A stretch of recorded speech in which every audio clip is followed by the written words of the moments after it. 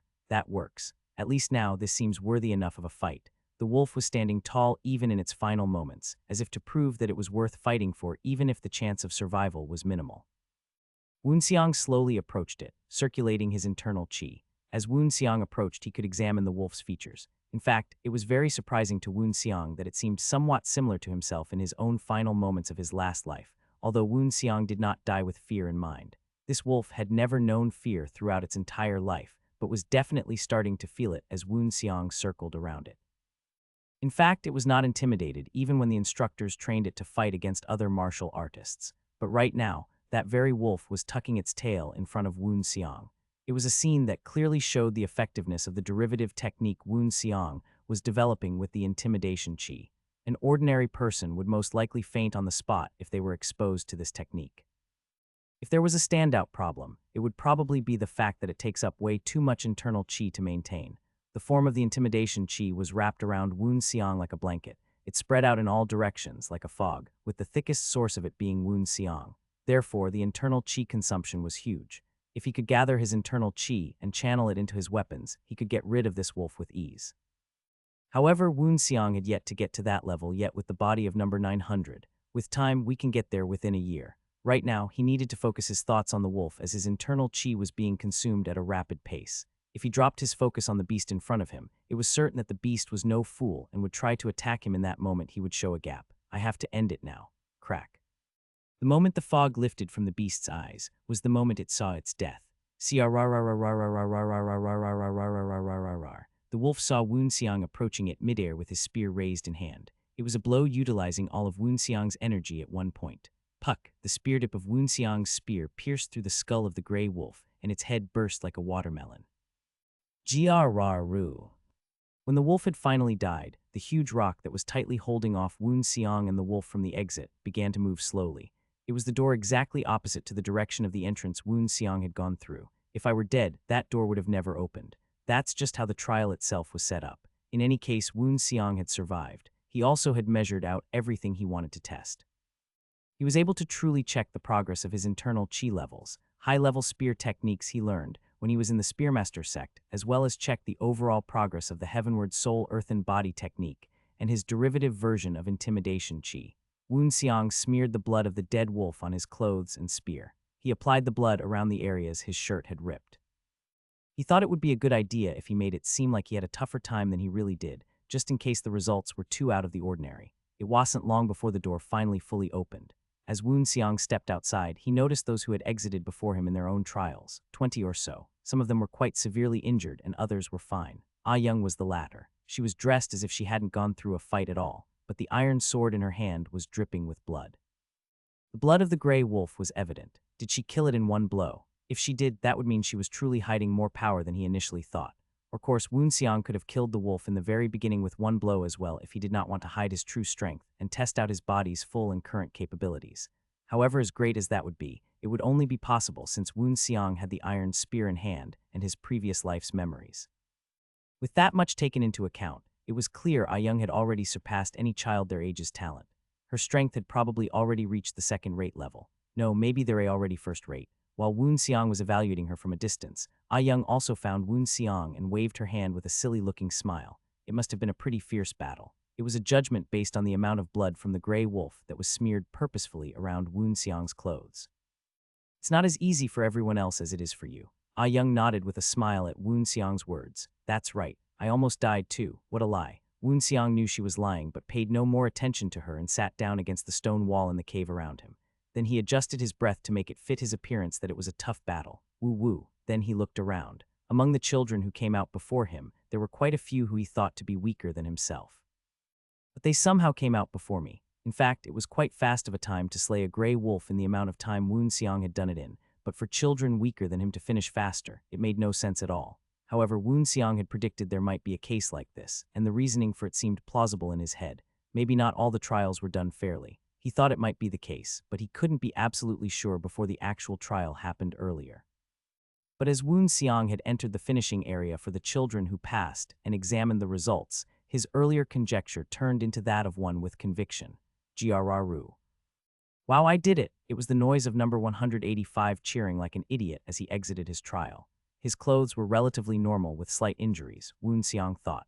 His skills weren't bad, but he was still lacking in skill when compared to the gray wolf that Woon Seong faced. Then there's only one conclusion to be made. Either he somehow learned some new skills, or he didn't face the same kind of wolf that I did.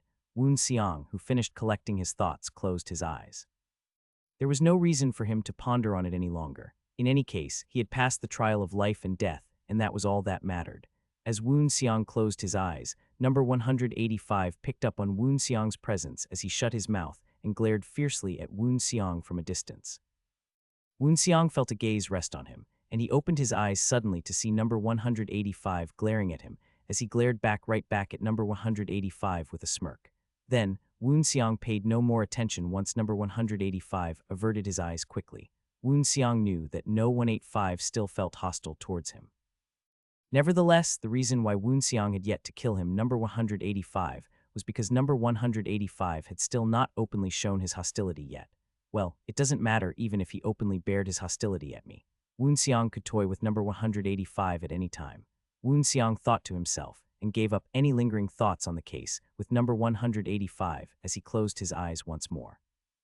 He had something more important to do right now. When Woon Seong closed his eyes, he recalled the fight he had with the Grey Wolf and the full extent of the derivative technique of intimidation Chi he had created. The effects of the technique were excellent, but there were still many shortcomings in retrospect. It was simply because of just how fast it depleted his internal Chi reserves inside his danshin. Is it because this body is still too weak, or is it just a matter of efficiency? Whether it was the former or the latter, it seemed that Woon Seong would have to train further to obtain favorable results. Numerous martial arts came to mind when he thought of how to improve the technique itself. There were a number of different processes within the different martial arts that came to mind, and Woon Seong collected and took tiny bits of information from them of how to implement their processes into improving his intimidation Chi. However, no matter how many calculations in his head that he made, he still was stumped. The blanket of intimidation Chi would still be troublesome for him to deal with expenditure-wise. At least that's what Woon Seong thought. If I continue to improve this body's very talent with the heavenward soul earthen body technique, I can guarantee it will have a positive effect above all other options. With all the achievements he had made in his previous life and knowledge he collected in his time living as the disciple of the Spearmaster sect, he would most definitely improve and break through all of his past limits. Woon Seong did not have a doubt in his conviction. He couldn't afford to when it came to his revenge. Googlily, the remaining doors from the other children's trials had finally opened or closed. Woon Seong counted the amount of children who had survived in total. It's about 70 or so. Woon Seong recalled the belief of the cult that the senior instructor had mentioned several times during their training at that moment. The weak had no place in the cult of the heavenly demon. However, if one persevered and blossomed their strength, they would become pillars that would never be broken down. The other children looked around and examined each other as well with nervous looks. Suddenly, a large presence started to emerge from the stage in the center of the dome-shaped room. The senior instructor, along with the other assistant instructors, came forwards and opened his mouth to speak. Well done, you all here have survived beautifully. As the 3 pills of the demonic medicine Ayukalpa were passed out, and Woon Seong sat down in meditation from his rewards of clearing his first trial, he felt a surge of Chi that was compressed within the pills. Woon Seong roused his internal Chi and opened up his pathways in vigor, in order to accept the mass of internal Chi being supplemented into his body. The demonic Chi supplemented by the 3 pills of the Ayukalpa surged violently and aggressively in nature, through Woon Seong's danshin and pathways. However, a golden and blue Chi that was originating from his tempered true blossom technique offset the violent energy of the demonic Chi and brought it under control. His completely new technique that he had made by himself was something so high level that even Woon Seong could not fathom just how incredible its true worth was. But it was definitely something that would not struggle to reign in the demonic Chi from the 3 pills of Ayukalpa. The tempered Chi surged and mixed in with the demonic Chi, melting the unrefined parts of the Chi down, to become stable and suitable for Woon Seong's body. Swirling together with Woon Seong's collected internal Chi he had been cultivating ever since he gained the body of No 900, the Ayukalpa medicine's Chi was mixed into it and added efficiently to his already existing internal Chi. Woon Seong couldn't help but struggle, though.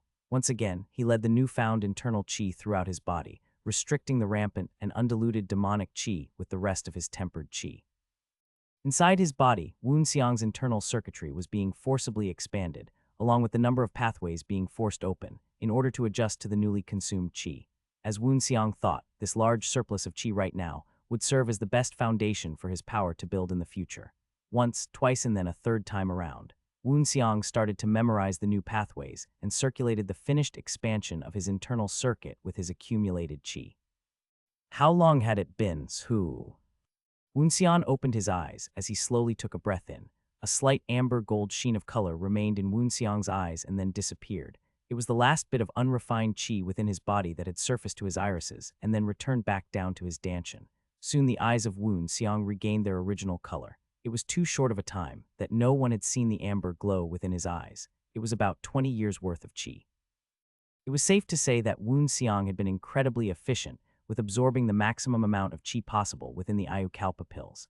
It was a waste that was about a year's worth or so had been lost, but it was an inevitable loss for anybody who was intaking medicine to forcibly increase their qi reserves. Most children had probably lost about 5-6 years' worth through this process. So if anything, it could still be considered a large boon for Woon Seong that he had been so successful. However, if his talent had been much higher in his current body through the heavenward soul earthen body technique, he wouldn't have even lost that 1 year's worth. It's a shame, but I can't help it. Woon Seong let go of his lingering attachment and looked around his surroundings. When he looked around to see the other kids, Woon Seong's gaze lingered on Ah Young. Just as she had passed the trial before him, she proved her talent once more. She had finished absorbing the full effect of the Ayukalpa pills before Woon Seong. This just proved even further to Woon Seong that a genius was indeed a genius. Ah Young mouthed her words with her lips to avoid the eyes of the instructors when she made eye contact with Woon Seong. "Did you do a good job?" she mouthed to him. Feeling no need to answer the question, Woon Seong snorted and turned his head away.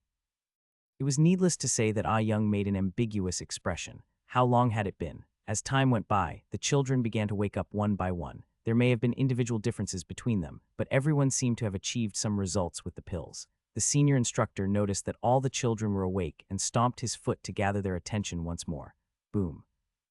Each of the children focused their attention on the instructor as they heard the sound of foot stomping echo throughout the chamber.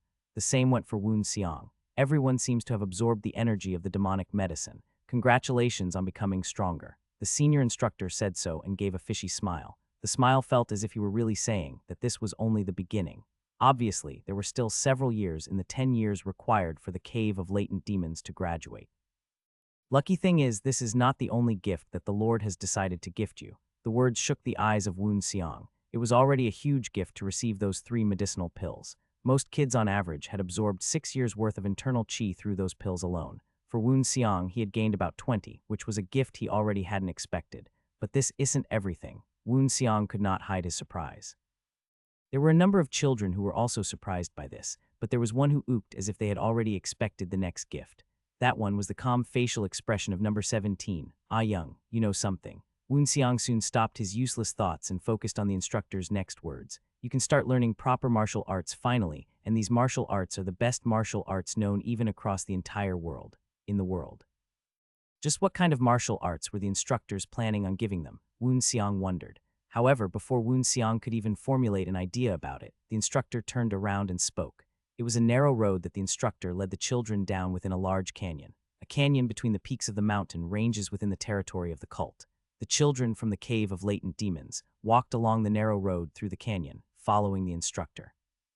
It was such a narrow path that it could only fit 3 people in width at a time.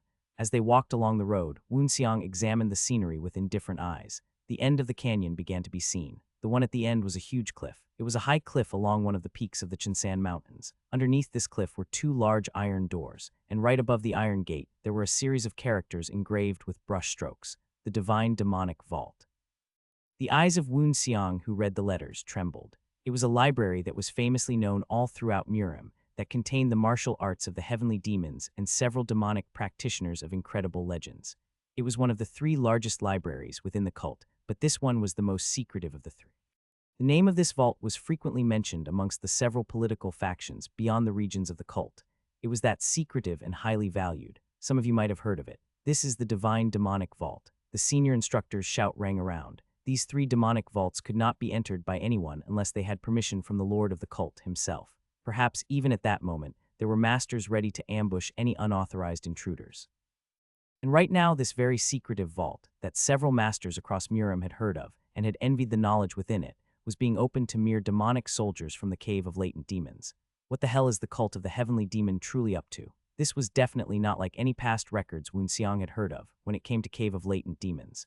Woon Seong closed his eyes and thought, young children that were supplemented and given massive rewards for massive growth. They were not simply just training the next generation. This was the very basic of standards when trying to develop a peak realm martial artist. Woon Seong's eyebrows trembled slightly. Is the cult of the heavenly demon preparing for a war? It was a low probability, but incredibly dangerous possibility that could not be ruled out. The cult of the heavenly demon had always hoped to return their cult's practices to become the state religion. If so, it wouldn't hurt to use them for my growth like they are trying to use me. The goals of the cult, if they were truly for war, would be incredibly beneficial for Woon Xiang to grow from and establish his strength to an unbelievable degree to achieve his revenge. There was no need to think about loyalty to the cult. They were the ones who were trying to use him first, so it was only natural Woon Xiang would use them as well for his own benefit. Besides, the cult's practices were strictly a religious group. In the history of Murim, it was incredibly rare for the cult of the heavenly demon to ever start or initiate large-scale violence, let alone a war. But if it was through war, Woon Xiang would have great opportunities to prove himself to the cult and rise in political power. His goal was to become much stronger than a simple peak realm martial artist or even transcendent realm martial artist, so it aligned with his goals if he could move his own power within the cult for his own goals. It's the last resort of options to gain power through the cult, but war won't hurt me in terms of growing in strength. As Woon Xiang thought so, the senior instructor continued to talk, but keep this in mind. You can enter this place only once in your time here, and only for one day. In addition, we limit the number of books that can be brought out of here to one book, only one day. It was impossible to go back inside once he came out, and all he could bring back was one book. Woon Xiang engraved the message from the senior instructor in his mind. One day may be considered a long time to some people, but for the children in the cave of latent demons, it was not long at all. I need to exploit as much knowledge as I can out of this opportunity. Woon Xiang's eyes glistened as he looked at the divine demonic vault. For the Spearmaster sect's disciple, Woon Xiang, who had copious amounts of literary knowledge, this was a one-of-a-kind chance of a lifetime. So choose carefully. I hope you can choose the right martial arts for you. The senior instructor smiled politely, and finally the opening of the divine demonic vault began to take place. Grind. Did the children in the cave of latent demons enter the vault? Sang In-hyo asked the senior instructor about the details of the event. The senior instructor had just returned to report the amount of children who had survived the trial of life and death. Yes, 72 surviving children all entered the divine demonic vault. Sang In-hyo nodded at the words. Some average martial artists find opportune luck, and some talents become prodigies, but it all depends on their luck when picking the best martial art for themselves.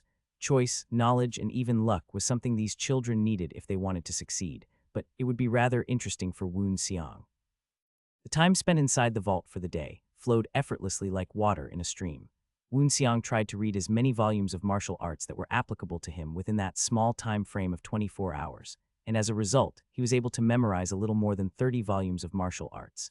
To even read 30 books and somehow generalize their information was quite a feat, but Woon Xiang took it a step further and ingrained the knowledge into his head.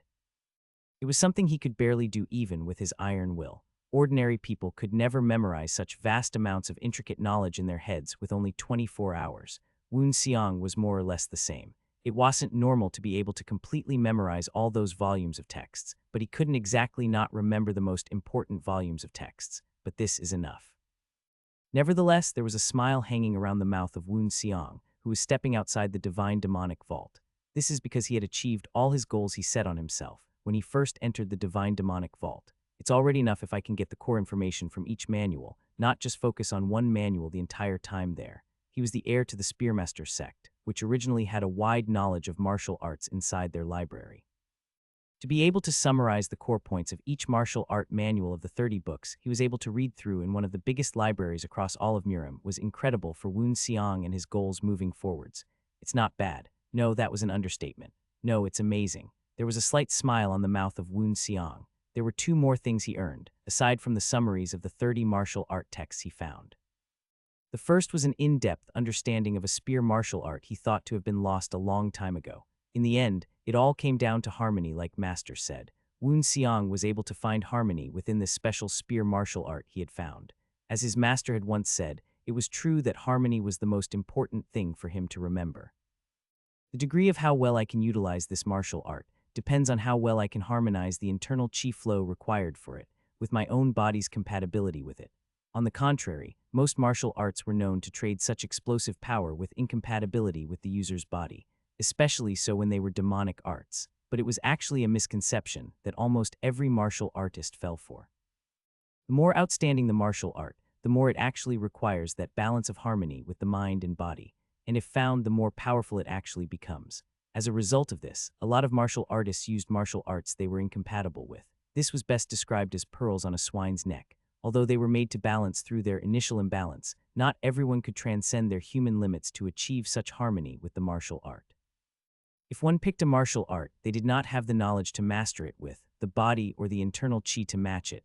It was obvious they would struggle to bring the full ability of the martial art out. In the end, the goal to become stronger is almost a must if I want to bring the glory of this martial art out. And Woonseong raised his hand and slipped the book into his robe sleeves, recalling his goal of vengeance and the strength required to achieve it. I never thought I'd find this here. Not only did Woonseong realize he would have to train harder to complete Heavenward Soul Earth and Body technique to achieve harmony and talent required for his goals, but he also realized the true glory of the new spear martial art he had once thought was lost. It was the martial art he just slipped into his robe sleeves. Heavenly Spear Martial Arts, the 6 Seals of Destruction. Upon returning to his room within the Cave of Latent Demons, after leaving the Divine Demonic Vault, Woonseong put his hand back in his robes and went up to the dim candlelight within his small room. The small booklet he had taken out of the Divine Demonic Vault came into view. The dust from the cover of the book was wiped off by Woonseong's delicate hands as he handled the booklet with care. Woonseong carefully read over the title of the martial art once more, The 6 Seals of Destruction. Woonseong had heard of it and its origins. The creator of the martial art was someone that had once been a part of his very own Spearmaster sect. However, that person had also joined the demonic cult, which led to a very unusual history regarding the Spearmaster sect in Murim. The story had been told to Woonseong back when he was a child in his previous life, when he first became the disciple of the Spearmaster sect. The history was indeed unusual, but what was for certain was that this was indeed the lost and great martial art of that unique individual, who seemed to have walked a path with the same setting as Woonseong currently. In the end, the 6 Seals of Destruction was being kept hidden within the Divine Demonic Vault. I got lucky. Woonseong smiled faintly, slightly shaking the dust off the back of his hand. As he recalled this mysterious master's history, this martial art was known to be incredible. It was unbelievably strong, yet also was just as mysterious as its owner. That was the case for it being known as a lost martial art all throughout Murim. Woonseong knew that in Murim, the knowledge about this legacy was rather misled. The Spearmaster sect was known as a sole apprenticeship sect, meaning there was only one heir to the sect at a time.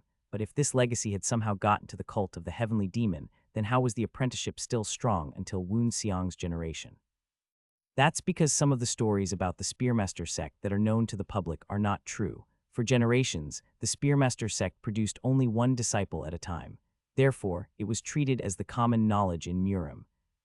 However, this was not technically true. The Spearmaster sect, if one looked hard enough, had no such law or rule to their apprenticeship stating it was only for one heir. The reason for this was because mastery with the spear was known as one of the most respectful and most difficult to learn in terms of the martial arts associated with the weapon. If one also looked closely enough to the history of the Spearmaster sect, one would realize there was indeed a generation where there was more than one apprentice to the sect. This happened to be the case in the 5th generation of lineage for the Spearmaster sect. The master of the Spearmaster sect at the time accepted 2 different apprentices and taught them both equally. However, the title of the Spearmaster could only be passed down to one of them, and the apprentice who was not able to inherit the title traveled far and wide to pursue his martial arts further. The apprentice who had decided to traveled as far as the cult of the Heavenly Demon and had created his own martial art in this process. That martial art he created was titled the 6 Seals of Destruction. But I'd never heard that the martial art for the 6 Seals of Destruction was actually formally recorded anywhere. There were only partial records of this martial art left behind in the Spearmaster sect. However, it was the apprentice of the Spearmaster sect who had created the art. If that was the case, then why was the full art left behind here, in the cult of the Heavenly Demon? Although he had left and traveled all the way to the cult of the Heavenly Demon, he did not forget his roots as a martial artist of the Spearmaster sect. But if that was really the case, then why is the record left here? There was something that seemed to be hidden from the public eye in the records of the Spearmaster sect, seeing how the record was left here in full. If so, something must have happened between the unknown apprentice, the Spearmaster sect, and the cult of the Heavenly Demon. Besides, that was not what mattered now to Woonseong. What matters is that it's now in my hands. Woonseong clenched his grip tightly with his free hand that was not handling the book. The 6 Seals of Destruction was made with both the cult of the Heavenly Demon's practices and the Spearmaster sect's practices as well. It was quite literally perfect for Woonseong, who although might have different goals from that apprentice, also was treading the same path currently. It was as if the 6 Seals of Destruction dropped into his hands like it was fate. For Woonseong, this martial art would definitely play a pivotal role for him in his revenge against JWA Dujayul. That fucker, I'll kill him. As Woon Seong recalled the face of JWA Dujayul, a surging and violent anger popped up inside of his head. In all the times in the Cave of Latent Demons, the only time Woon Seong ever truly felt this rage was when he recalled that bastard's face. Perhaps Woon Seong's emotions had been fluctuating since he was excited about the discovery of the 6 seals of destruction. Let's not get too excited. Bit by bit, Woon Seong recollected his breath. A scarlet aura of killing intent swirled around in Woon Seong's eyes before disappearing altogether. He didn't forget. He was just waiting to build his strength and bide his time accordingly. His revenge would happen. He would make sure of it no matter what, even if it took him countless years to achieve it. Master. As an orphan, Woon Seong's master was not just a man who taught him martial arts, but a father who had helped him rediscover what it meant to be human. He had brought Woon Seong up, who was nothing but a measly orphan, practically on death's door, to someone who could appreciate his own life. To do so, I will use what I can, and I will take what I can, even if that means using the power from the cult of the heavenly demon. Woon Seong clenched his fist. Wood duck. The sound of Woon Seong's teeth grinding rang out in the room, along with his knuckles popping in frustration. He would wait patiently, until he could build enough strength to pursue his revenge wholeheartedly. He was incredibly likely to die if he went out as he was now, trying to recklessly pursue his revenge on JWA Dujayul. He had to focus on what he could do right now. Woon Seong thought as such, and then admired the 6 seals of destruction with a murderous glint in his eye.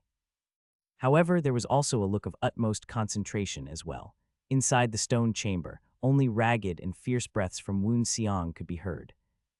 After the trip to the divine demonic vault, the schedule of the Cave of Latent Demons continued without much change. The only difference was that one's personal time to practice had increased. The instructors would have normally made the children move according to the tight training schedule before dinner. However, after leaving the divine demonic vault, Woon Seong and the other children were given free time after finishing training before lunchtime. Of course, it was a given time to learn the martial arts that they each took out of the divine demonic vault. Woon Seong made the best use of his time to learn the art of the 6 seals of the destruction. The chi flow required for the martial art was needed to be trained, along with the technique itself for his body. The martial art is so strange in nature, it's not easy to grasp at all. It was incredibly difficult to master the 6 seals of destruction. Even for Woon Seong, who had knowledge of the Spearmaster sect's original values and martial arts, this new technique was incredibly difficult, odd, and extremely dangerous. The martial art could not even be pulled off in earnest if one did not have the correct body frame and firmness in their bone structure. Otherwise, the user's body would be torn to shreds if they tried to complete their mastery of the martial art impatiently. Even so, the 6 seals of destruction is a well-made martial art. As many generations of martial arts had been passed down since the creation of the martial art, Woon Seong could tell just how amazing it was to create such a dangerous and powerful martial art back then.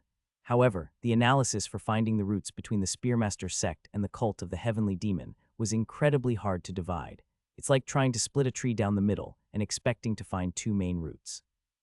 This was the case for the martial art Woon Seong was learning that was passed down through texts from opposing cultures and practices. However, that's exactly why I can master the art itself. Line by line, Woon Seong analyzed the text and scripture from the booklet. Of course, it was also important to learn the art with his body as well. The difference between learning by simply reading and learning with the body was huge.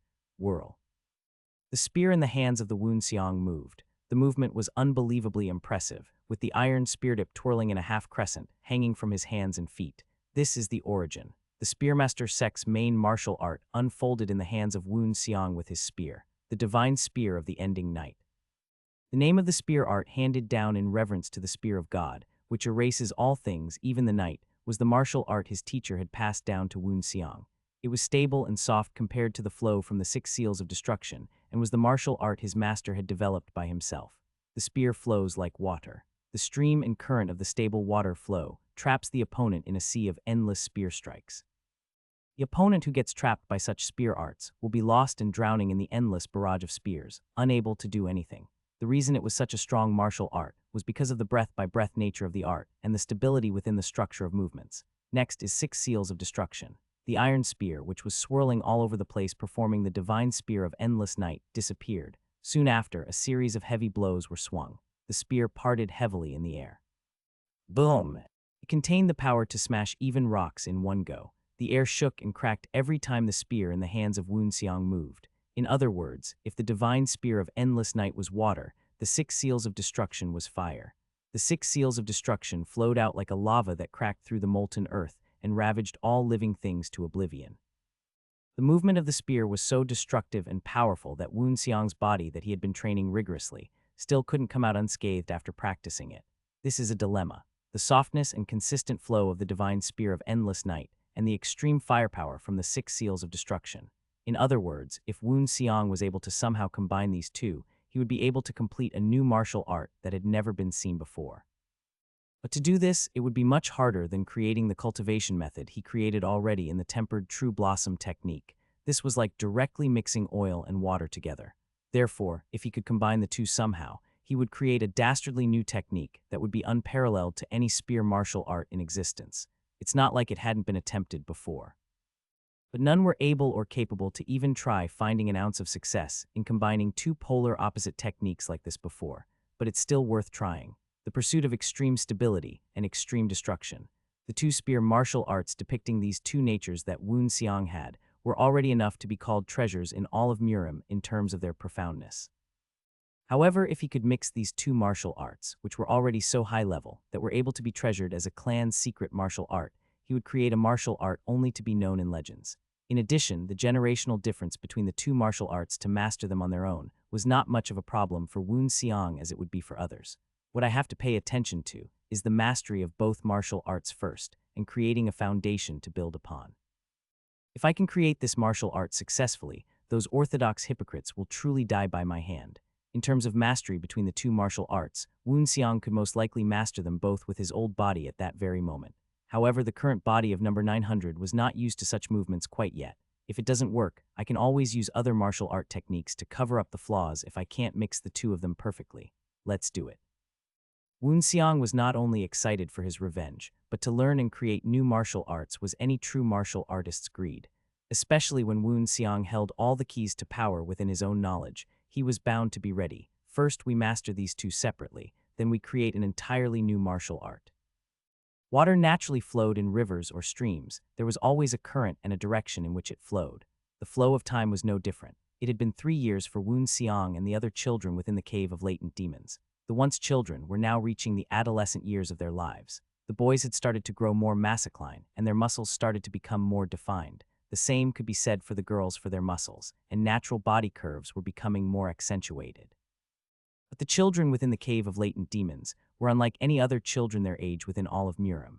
Although hidden from the surface, they all were emitting fierce and predatory auras underneath their appearances. They had minuscule amounts of it growing when they all passed the first trial of life and death, but not only did it grow to a substantial amount unlike before, the children were also able to completely contain these fierce auras and hide them.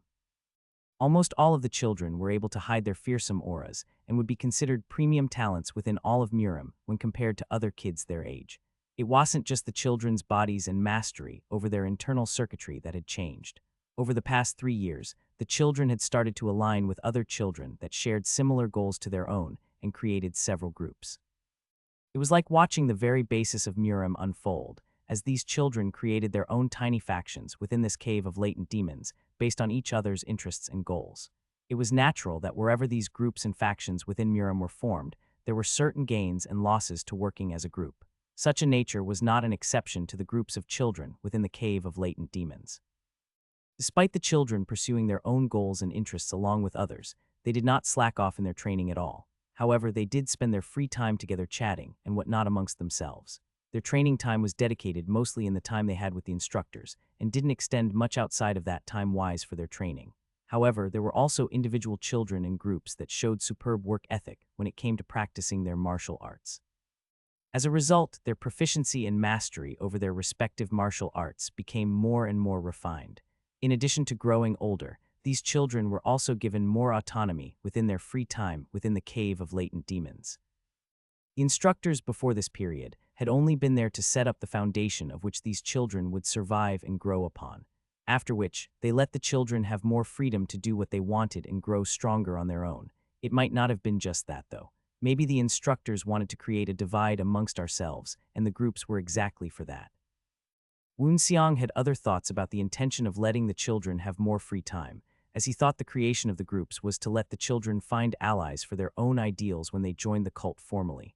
And unlike those children, Woon Seong rather did not join any group and remained diligent in every second of each passing day with his training. The individuals who were not in groups were either children who were too weak to join any, or who had no interest in relying upon others and pursued their own individual strength. Woon Xiang's case was the latter. He was so powerful that he didn't feel the need to mix and mingle with the other children.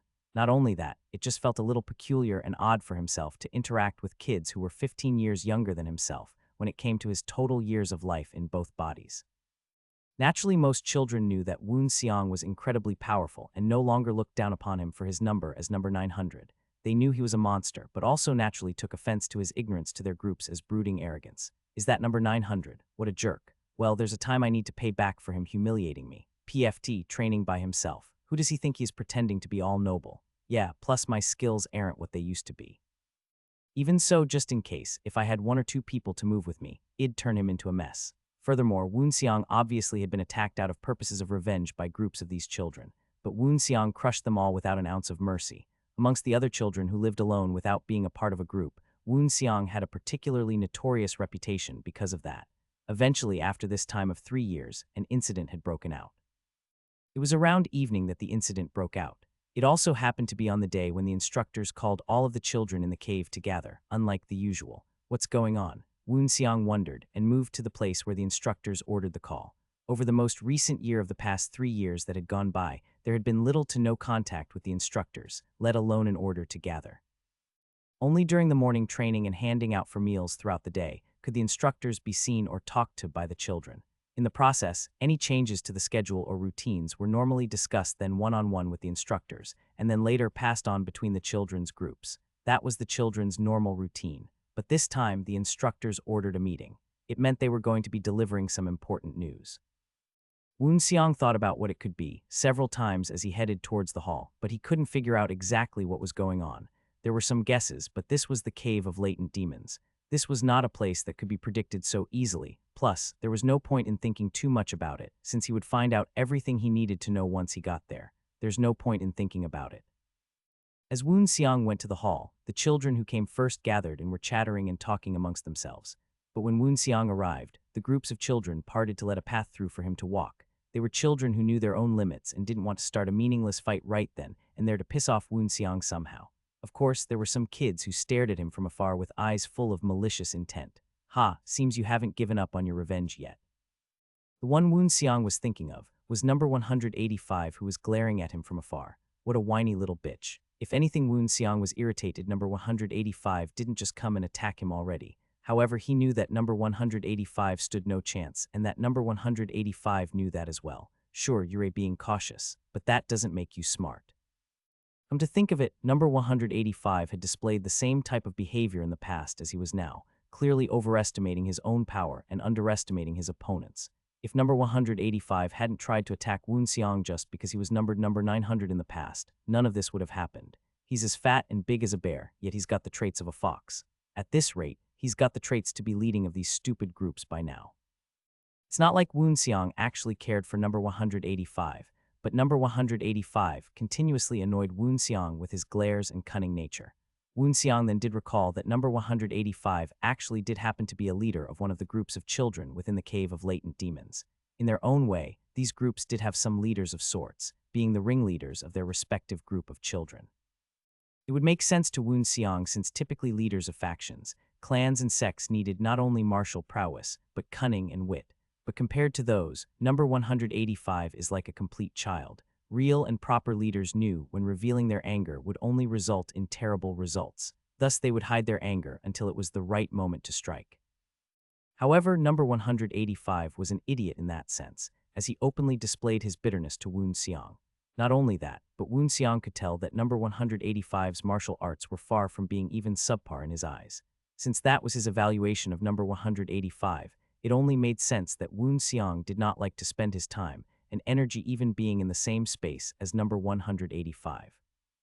It was so natural that Woon Xiang didn't even spare him a glance, despite number 185's open resentment. Of course, the face of number 185 when he saw this was distorted. Woon Xiang went his own way without paying attention to his face, which was visible without seeing it. However, Woon Xiang's look of indifference soon disappeared. Hello. Like Woon Xiang, who was not a part of any group, Young, number 17 did not join any group and was standing in front of him. What do you want? Ever since that first visit to Woon Xiang's living quarters 3 years back, Ah Young would periodically come and annoy him and see what he was doing. Therefore, Woon Seong had no choice but to feel uncomfortable around Ah Young. I just said hello to you because I saw you. Don't look at me like that. Woon Seong snorted and turned his head away at Ah Young's words. Ah Young was about to tease Woon Seong for his tsundere attitude, but didn't have the chance. This was because the instructors came into view first and let out a shout throughout the hall. Quiet, boom. Senior instructor's stomp shook the floor heavily. The internal chi of the instructor was channeled from his dantian and into his foot, resonating and shaking the floor violently as Woon Seong's eyes widened. In fact, over the past 3 years, Woon Seong naturally had the chance to check and evaluate the skills of the instructors in more detail. There was even an incident where some of the children felt fed up with the instructor's domineering tone and tried to raise a fuss out of them and attack them. However, the moment that incident happened, the insolent and rebellious children had their necks cut off without a moment's delay in front of the instructor's frightening skill. There was also the accompaniment of the chi around the instructor's feet to vibrate and be felt through each and every child's body. If they can channel their internal chi briefly into their actions, then that means at the very least, they're a first-rate martial artists. It was ridiculous and showed just how much power the cult had, to have first-rate martial artists as mere instructors for children. It just went to say how rigorous and extreme the talent of the children were, if they were to be supervised by such high-level martial artists. Through these small experiences over the years, it made Woon Seong realize just how frightening and powerful the cult of the Heavenly Demon was. The cult of the Heavenly Demon truly does not lack in comparison to the entirety of the Murim Alliance in terms of manpower and strength. If I can somehow utilize the power of this cult, it will be incredibly useful in my revenge. It wasn't just the leaders of the factions who had murdered and conspired against his master and himself. It was also their direct disciples of the multiple factions. Those factions were the core strength of the Murim Alliance, and almost no known power could directly oppose them. Dealing with them would be no different than declaring war on the entirety of Murim itself, all by himself. Therefore, it was only natural Woon Seong felt that if he had the power of the cult, which was the only known individual power to rival such a large and frightening force of power, he could achieve his goals. As Woon Seong had these thoughts at the display of power from the instructors, he clenched his fists tightly. At that moment, the lead instructor opened his mouth carefully. Good job, everyone. The surprised expressions and wariness of the children became present from those words onwards. After the senior instructor's words, there was silence in the hall. The senior instructor's words complicated the children's minds. Woon Seong also slowly mumbled at the senior instructor's words. He said the trials of life and death were only beginning, that we will be doing closed-door training, and that the past 3 years was only the beginning. The words trial of life and death only beginning in earnest as of right now were enough to make all the children in the hall become incredibly vigilant. They remembered the first time they had ever faced death with their own 2 eyes against the Grey Wolves in the first trial of life and death, 3 years ago. At that time, over half of the children in the cave of latent demons had died back then. The notion that they were going to start closed-door training wasn't exactly something they were sure they should be thrilled about. As long as the name remained as the trials of life and death, there was no way they would remain calm in their minds. I don't know what it is, but there's no way what comes in the future will be easy. Woon Seong was no exception when it came to being wary at the words like the other children. However, for every trial and tribulation, Woon Seong knew there would be equal opportunity to grow a step stronger with equal risk. The other children could be seen with the same stiff expressions as Woon Seong and Ah Young as they started to prepare themselves mentally for the oncoming strife. Once again, as the children recollected their thoughts, the lead instructor spoke up. If you need anything, just let myself or the other instructors know before you go into your personal closed-door training sessions. If it's a simple request, we will prepare it for you. You don't have to worry about food or water since you will be prepared and fed well with grains and water daily. And starting from today onwards, you may take off your iron bracers that you have been required to wear the past 3 years. At the words of being able to take off their bracers, the children buzzed with excitement. The weight of the iron bracers was no longer heavy for Woon Seong, but it was thrilling for the other children to hear. Woon Seong had trained harder than anyone else in the cave of latent demons, so the iron bracers just felt as if they were just another extension of his own body. This did not mean that there is no difference between wearing them and taking them off. You'll be much stronger as you lighten up the weights on your body. Some of the other children were already showing signs of excitement. The senior instructor smiled genuinely at the sight of some of the other children showing their visible excitement about taking their bracers off. 5 days from now, we will enter the first series of this trial of life and death for closed-door training.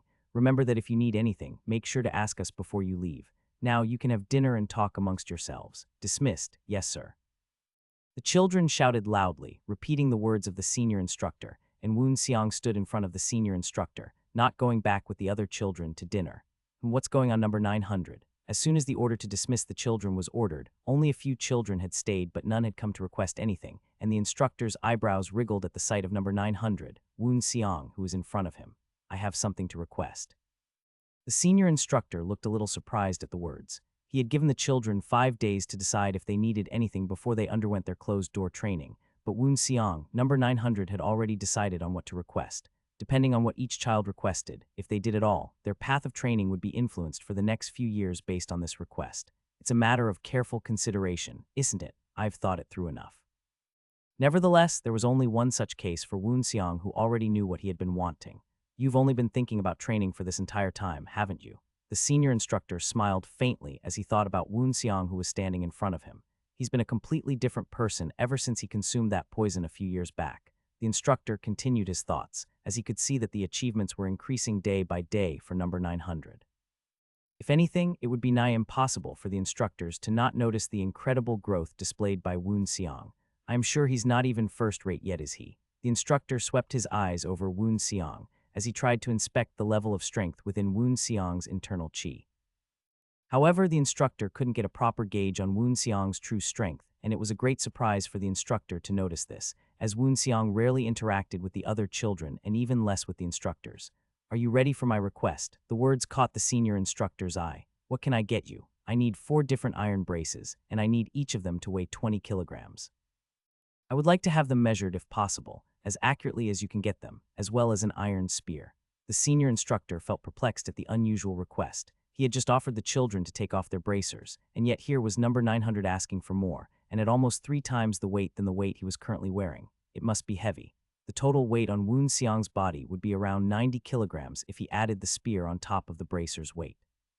It was about the weight of adding a healthy adult male onto his body. It was definitely not something any other children had requested in years prior in the history of the Cave of Latent Demons. That's all I need. Okay, that's definitely possible. Wait until the end of 5 days before you start your training, and I will have them prepared for you.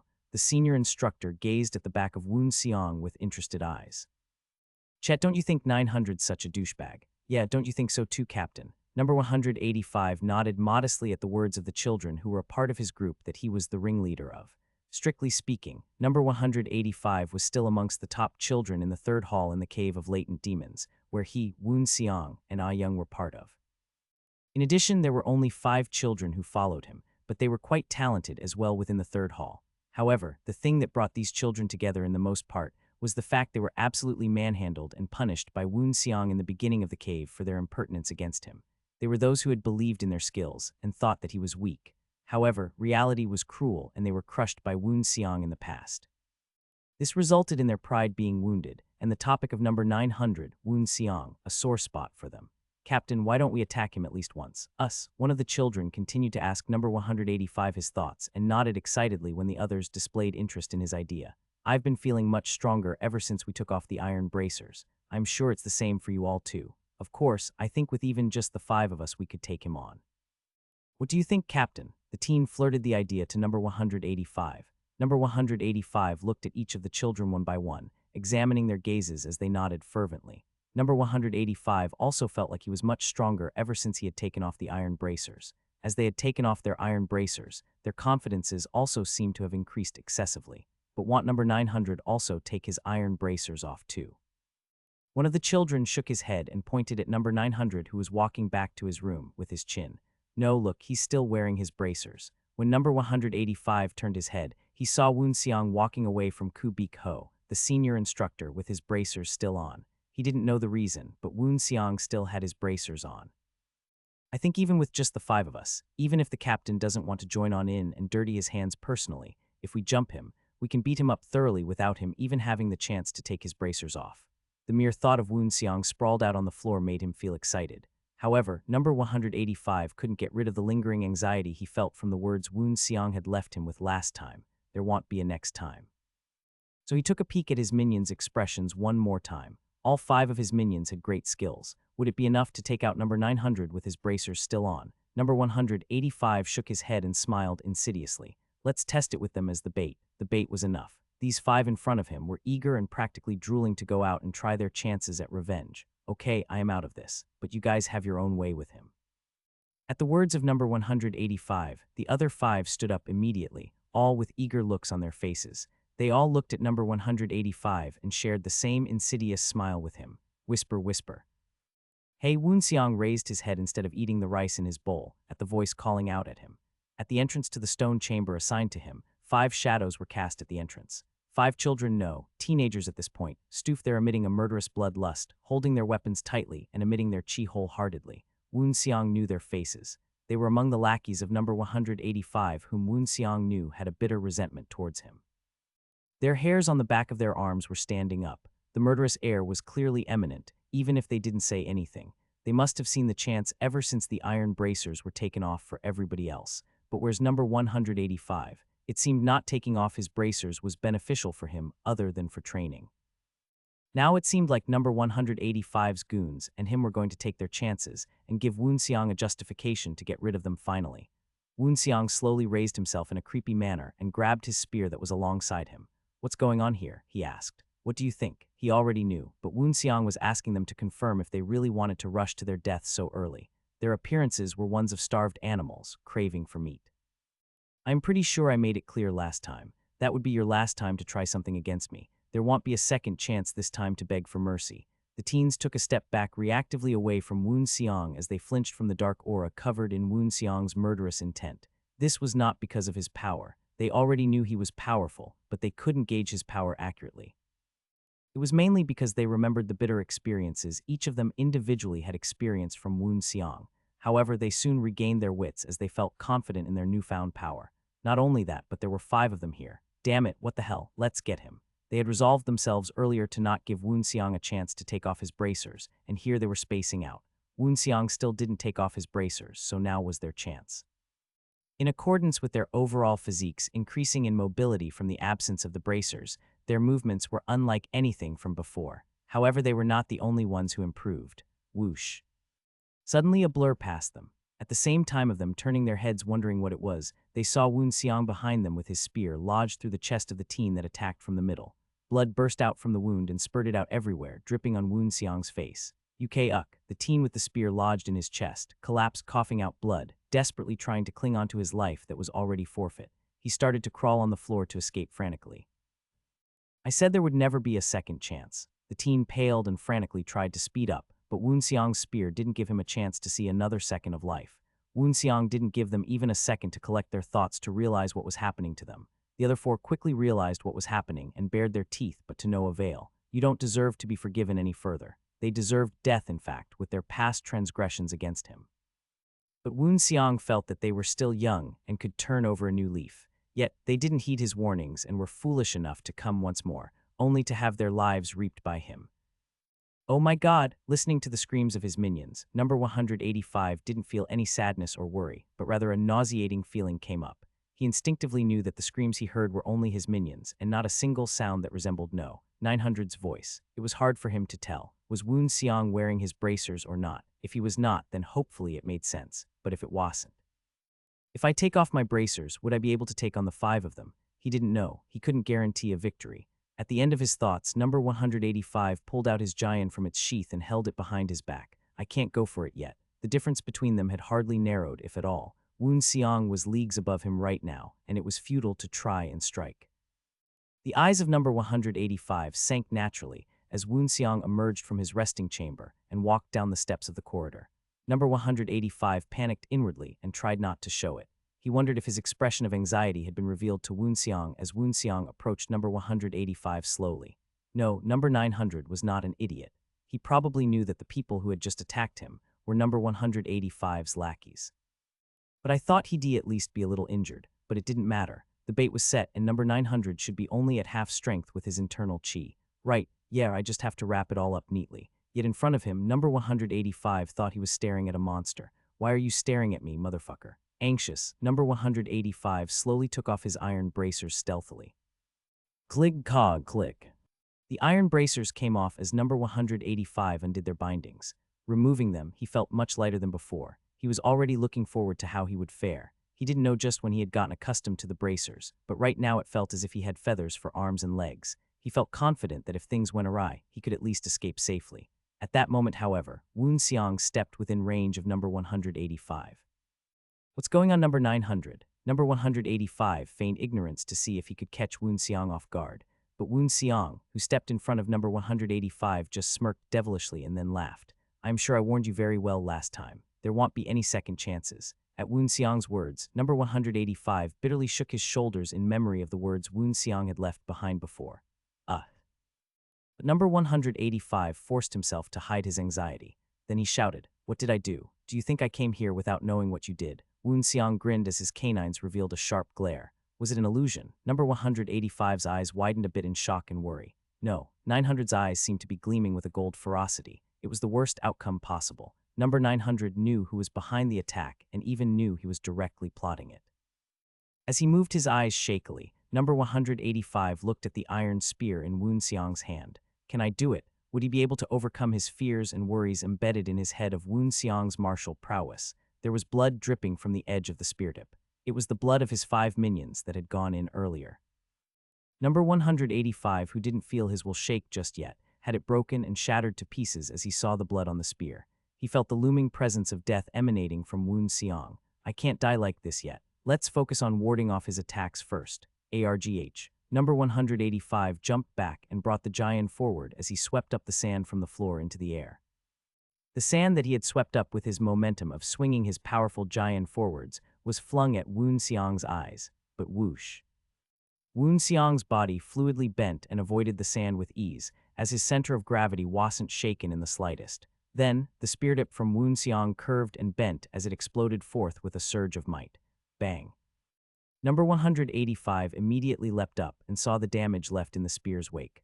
The rocky floor was crushed, and number 185 cursed as he saw that Woon Seong's strength was too much for him, even with his bracers still on. Damn it. As soon as number 185 landed, he shot forwards at Woon Seong, swinging his fist. Kagang. The wrist of Woon Seong shook, and the spear bent like a snake as it dodged the trajectory of number 185's fist cleanly. Pupuk. Woon Seong's spearhead penetrated his chest cleanly. Haha, number 185's body stopped and he tilted his head down to look at the unbelievable result. The speed. It was too much for him, and Woon Seong was still wearing his bracers. Woon Seong gripped the outstretched spear and pulled back with ease. Blood poured out of number 185's chest like a waterfall, yet made no sound. Then his body started to tilt backwards and fall, as his vision blurred. The ceiling of the cave was the thing number 185 had seen in his short-lived life. Shouldn't have kept his resentment attached to him. Woon Seong turned his head as he bitterly cursed the fact that number 185, who was talented, refused to let go of his terrible nature and schemes. The dark aura from Woon Seong's intimidation chi withdrew itself from the surroundings and disappeared altogether. Woon Seong glared at the body of number 185 one last time, before turning back around once more and leaving. A little while later, a dark figure crept up onto the scene of the dead number 185 where Woon Seong had just been. The dark figure revealed itself. It was number 17, Ah Young. She alternated her gaze between the dark corridor where Woon Seong had just left from and the dead body of number 185. Then she murmured without realizing it. What exactly is he doing? It was the moment when her rather pure and innocent interest in the development of Woon Seong had evolved into something much further than mere interest. 5 days went by quickly. Before entering the training, each of the children asked the instructors for what they needed, and the instructors provided them with the supplies they had requested as long as they were within reason. Woon Seong was also given the items he had requested from the senior instructor: 4 iron bracers and a new iron spear weighing a total of around 90 kilos. Just thinking about the odd request Woon Seong had given the instructor, it seemed the instructor had given Woon Seong an additional set of bracers, a bit heavier in case he got used to the ones he requested as well. And the spear. It's definitely heavy. Woon Seong frowned as he moved his body that was heavier than before. If he circulated his internal chi at all times of the day, he would be able to move freely like before. But otherwise, the movement was a little bit unnatural and difficult. Not only that, but it was ridiculous to be able to circulate his internal chi at all times of the day, so it would be a good challenge to overcome. When I get used to it, I can be much stronger. He was already amongst the top talents within the cave, and his body's talent had started to change in accordance with his body, due to the heavenward soul earthen body technique. Even if he was already looking at the results the training would bring about after the next few years of training, he would already be amongst the top of the children right now as they finished in 4 years. He was that far ahead. First, I need to build up my mastery with the 6 seals of destruction and my other techniques. He was ready to combine the techniques, or at least start on combining the divine spear of the ending night and the 6 seals of destruction. By the end of the closed-door training at the very least, if not completely, he would hopefully be almost finished with combining the two, he thought. Then he might be able to even finish his body's talent cultivation with the heavenward soul earthen body, which was almost finished with cultivating the talent of his soul. And on the day I am done with all my training, I'll try and go for body modification. Woon Xiang clenched his fist tightly. This was a fact that Woon Xiang had learned in his previous life, but every time a martial artist moved up within the major realms, they would undergo a certain process if they had an unparalleled cultivation technique. And the techniques that Woon Xiang were cultivating, in particular the heavenward soul earthen body, was not just a technique that changed his body a bit and developed his muscles. It was a miraculous technique that was built to enhance everything about the practitioner cultivating the technique. However, in order to achieve such a perfect state of a body and achieve harmony properly, they had to shed the shell of their previous body through body modification. The heavenward soul earthen body technique, instead of becoming more familiar to Woon Xiang, became more and more mysterious as he practiced it. It was clear that it was no ordinary high-tier technique, no. It was far beyond the scope of humans. He only read it through the several books within the library in the Spearmaster sect, and did not imagine a Buddhist scripture like this would be so mysterious in origin and extent of abilities. There's a clear multitude of changes happening inside my body, even at this very moment. It's not something that's so simple like I had thought. Reflecting on the fact that this was something gained from his previous life, and the slightly bitter emotions that were aroused uncontrollably when thinking about the past, Woon Xiang forced himself to stop thinking about it and move forward with his steps. The closed-door training area was in an area that was separated by 2 cliffs. There were small caves that were called rooms that were about 5 pyong wide that went up the sides of these cliffs. It was an area that was usually guarded by instructors and could not even be seen up until now. It's a much steeper slope than I thought. In addition, the caved rooms were not naturally shaped. The rooms where the children had been living in were made of the basic framework of natural erosion, but this was purely an artificial cave made by human hands. They dug deeper inside the natural cave to enlarge the training space. Woon Xiang looked inside one of the caves, moving his head around. The current area he was in was assigned to the children of the 3rd hall, purely for the closed-door training within the Cave of Latent Demons. That meant there were a few more steep cliffs and training areas like this, throughout the Cave of Latent Demons. I can't believe Thave artificially made such a training area of such size. Indeed, there was a bit of exclamation that it was only a part of the several training areas within the Cave of Latent Demons. In the meantime, the senior instructor who was walking earlier suddenly stopped walking. It was after the long walk that was accompanied by silence into the cave. From now on, you're going to have your closed-door training session here for the next 4 years. As soon as the senior instructor stomped his foot, the flames on the torches in the hands of the other instructors lit up. The torches were lined up from all sides, and the interior of the cave became clearly visible. Wow. There was a burst of admiration and wonder from the children. It was a huge space, much larger than even Woon Xiang had thought. It was extremely deep and large, almost frightening if one thought of it as a jail. The small little rooms that were wedged into the sides of the cliffs became visible. The number of rooms was about 200, matching the rough amount of kids in the 3rd hall that were alive. Those are the entrances to your rooms for the closed-door training. Inside, there is a space that is not insufficient for any kind of training you may need, along with drinking water and funnels for rice grains to be delivered daily. So don't worry and go inside. Sure enough, it was just as Woon Xiang thought. As soon as the senior instructor finished speaking, the instructors let the children in one by one. The senior instructor muttered behind them as he saw the children entering the dark rooms. When you go in, you won't be able to come out until you're finished with your training. It'll block the entrances. So keep your mind firm, and we, the instructors, will wish the best for all of you. The small murmur was transmitted surprisingly clearly to the ears of the Woon Xiang and other children, and soon the door to the entrance was closed with a heavy echo. Inside the space obstructed by the solid stone gate that had closed behind him, it was incredibly dark and was hard to see, even for Woon Xiang. It was easy to become lonely. It was damp and moist. That combined with the darkness, dark areas where one could not see past one's fingers and were combined with silence in a confined space, were enough to make the most courageous of humans break their wills. It was highly likely that even some of the children might go crazy within this time away from everybody else. That was why this trial was part of the titled Trials of Life and Death. Could one survive in such conditions of utter silence, unfavorable living conditions, and complete darkness? That was their challenge. Inside his room, Woonseong slowly closed its eyes. He started to circulate his internal chi and focus it around his eyes. By doing this, he would be able to see just fine, but he knew he would not be able to do that all day long. If he did, he would be exhausted without any chance to properly train his body. I'm getting used to the darkness. It was in the dark with nothing in sight anyway, but the senses of Woonseong picked up on a bowl of rice grains in the corner and a bamboo shoot for water. The senses of Woonseong stretched out and expanded within the darkness as he got a grasp of his surroundings. He could hear the wind blowing in and out of a tiny crack between the rocks. He then slowly opened his eyes. The extended sensations and comprehension of his surroundings passed to his brain as he started to memorize the dimensions of his room, to minimize his effort needed to circulate his internal chi in his eyes. On top of that, he wasn't sure, but he was starting to make out his surroundings naturally with his eyes. Intimidation chi. It wasn't clear, but his intimidation chi helped him gather the grasp on his surroundings easier.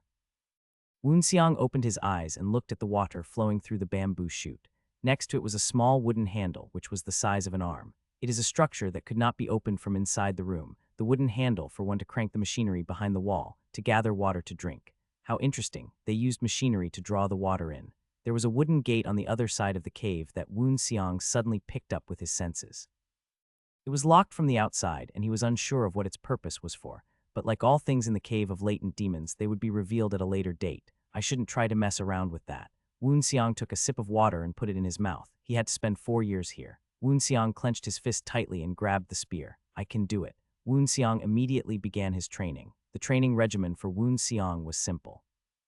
At night, he spent less time sleeping and cultivated his heavenward soul earthen body technique, and at dawn, he focused on improving his internal chi reserves with the tempered true blossom cultivation technique. During the day, he used the time to learn the martial arts that he had deemed useful from his past life, and then afterwards at noon, practiced the 6 seals of destruction and divine spear of the ending night. It was a great boon for him to be able to reduce his sleep while being able to practice and rest at the same time with the heavenward soul earthen body technique. Day by day, progress started to accumulate. And 4 years passed.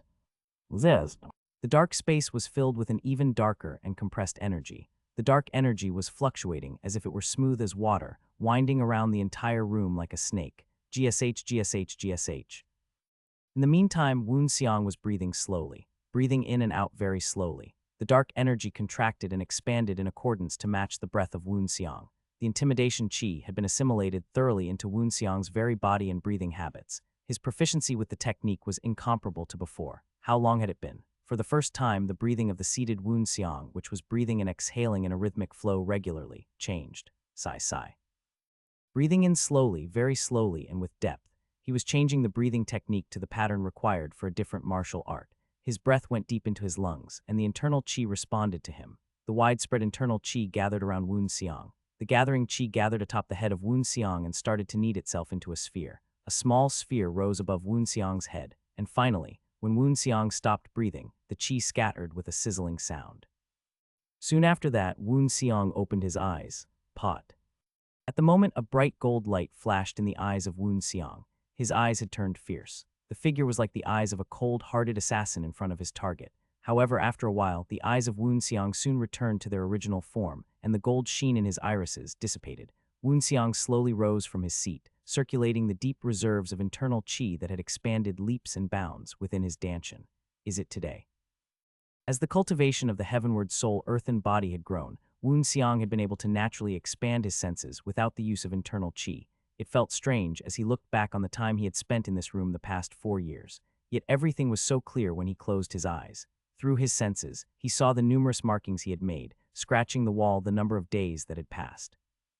As if it were corresponding to Woonseong's finalizing thoughts, the mysterious wooden gate that had not moved since he had entered the cave moved subtly. Is this the end of the life and death trials, or will there be more? Perhaps there was more since it hadn't quite been a full 10 years. Woonseong gripped the spear in his hand tightly. The 4 iron bracers and iron spear in his hands could be felt throughout his body with much ease. Despite the weight becoming more than adding another body in terms of weight onto his body, Woonseong's movements were completely smooth. The senses of Woonseong that had expanded past the darkness of the cave and towards the wooden gate. It's not bad. I guess it's time to go. Over the course of 4 years, Woonseong had completely changed into a young man.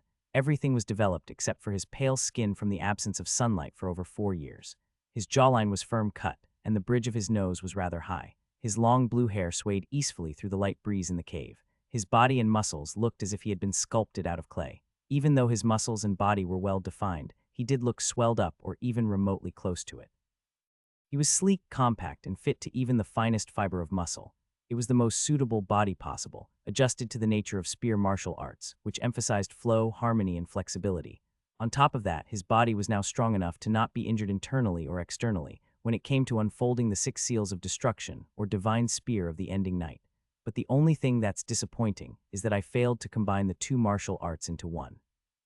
After 4 years of effort, Woon Seong realized just how short-sighted he was in thinking that combining 2 incredible martial art techniques would be as easy as combining the 2 cultivation methods he had combined before. Considering that the one who developed the 6 seals of destruction, the unrecorded heavenly demon, had taken his entire lifetime to perfect just that martial art alone.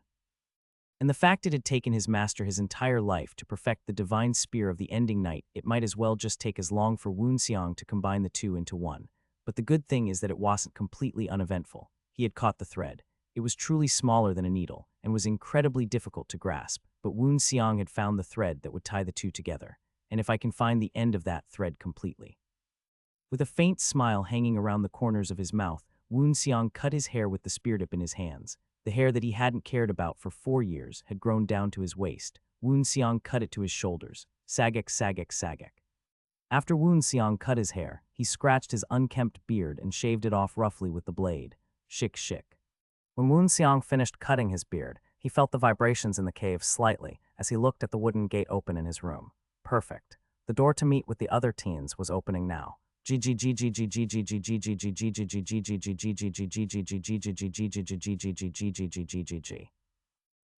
Seong looked beyond the exit and noticed something interesting.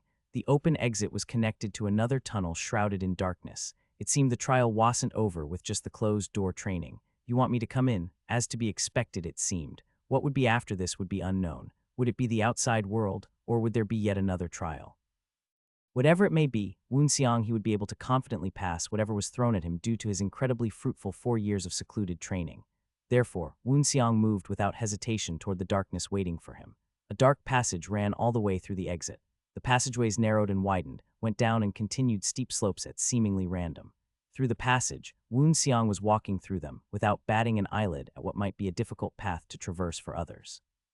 Nevertheless, his speed was very fast, running through the several obstacles in complete darkness. It was hard to say that it was a speed that could be produced simply because his eyes had become adapted to the darkness. I think I know now. Even without having to expand his reach of eyesight with his internal chi like before, Woon Seong's body was utterly perfected and optimized due to the effects of the heavenward soul-earthen body, that whenever he concentrated his mind and heightened his senses, they were much vaster than before. How much time had passed as he wandered through the passage? Woon Seong was traveling through the passage relatively with ease when suddenly, a chink in his senses was briefly revealed, and he reacted swiftly. Woon Seong quickly pivoted his foot into the ground, revolving the spear over and across his back in a full swing. Wick, the spear tip collided and deflected a small dagger that had been flung out of the darkness. Woon Seong could feel a warmth being emitted from the blade that had been heated and shot out at him. Then he realized what it was when a terrible smell was picked up from the blade as well. It was poison. Woon Seong shifted his gaze back to where the dagger had originally come from and narrowed his eyes. It wasn't an ordinary passage either. It seemed that there was hidden machinery and traps strewn about. He could lose his life at any moment that he let his guard down. This was just the passage and right of way for the cult to measure if the teens had properly trained in the 4 years. Woon Seong understood then that even these exit was not meant to be taken lightly. Sure enough, as Woon Seong moved along, more traps and machinery shot out hidden weapons and often revealed hidden pitfalls. The range of traps varied from poisoned hidden weapons, trap doors, pitfalls, a hail of arrows, spinning blades, and much more. Of course, it was not a problem for Woon Seong. Woon Seong's speed was faster than the trap's activation speed most of the time, and if it wasn't something he could outspeed, he could block or parry with his spear with ease. There eventually came a trap that Woon Seong had not encountered yet, Swamp of the Poisonous Demon. Woon Seong looked calmly at the black swamp in front of him. It was a heavy water filled to the brim with countless poisons that even leaves could not float without being melted on the touch. It was made to look like a dark area of water, but it was the complete opposite. As soon as one's skin touched it, they would start to sink while having their body corrode down from the skin, all the way to the bone. The The depth of the swamp was unknown, but Woon Seong had no intention of finding out.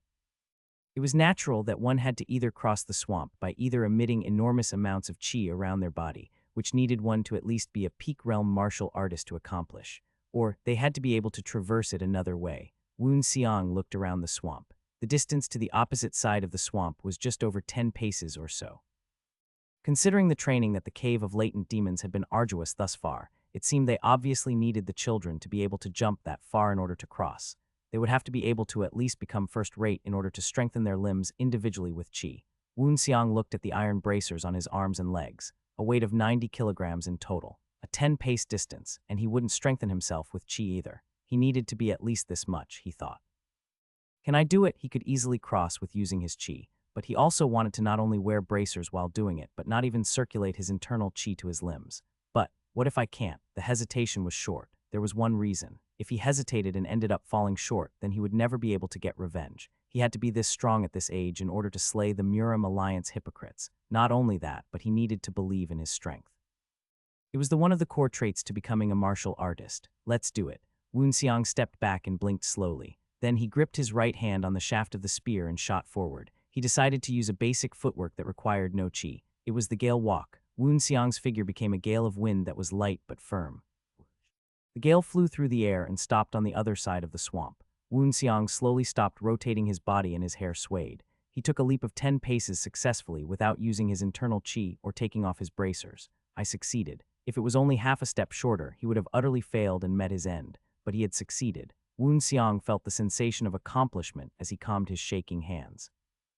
However, he soon dulled his sense of pride and content down as he knew there was still a long way to go in terms of fully exiting the passage.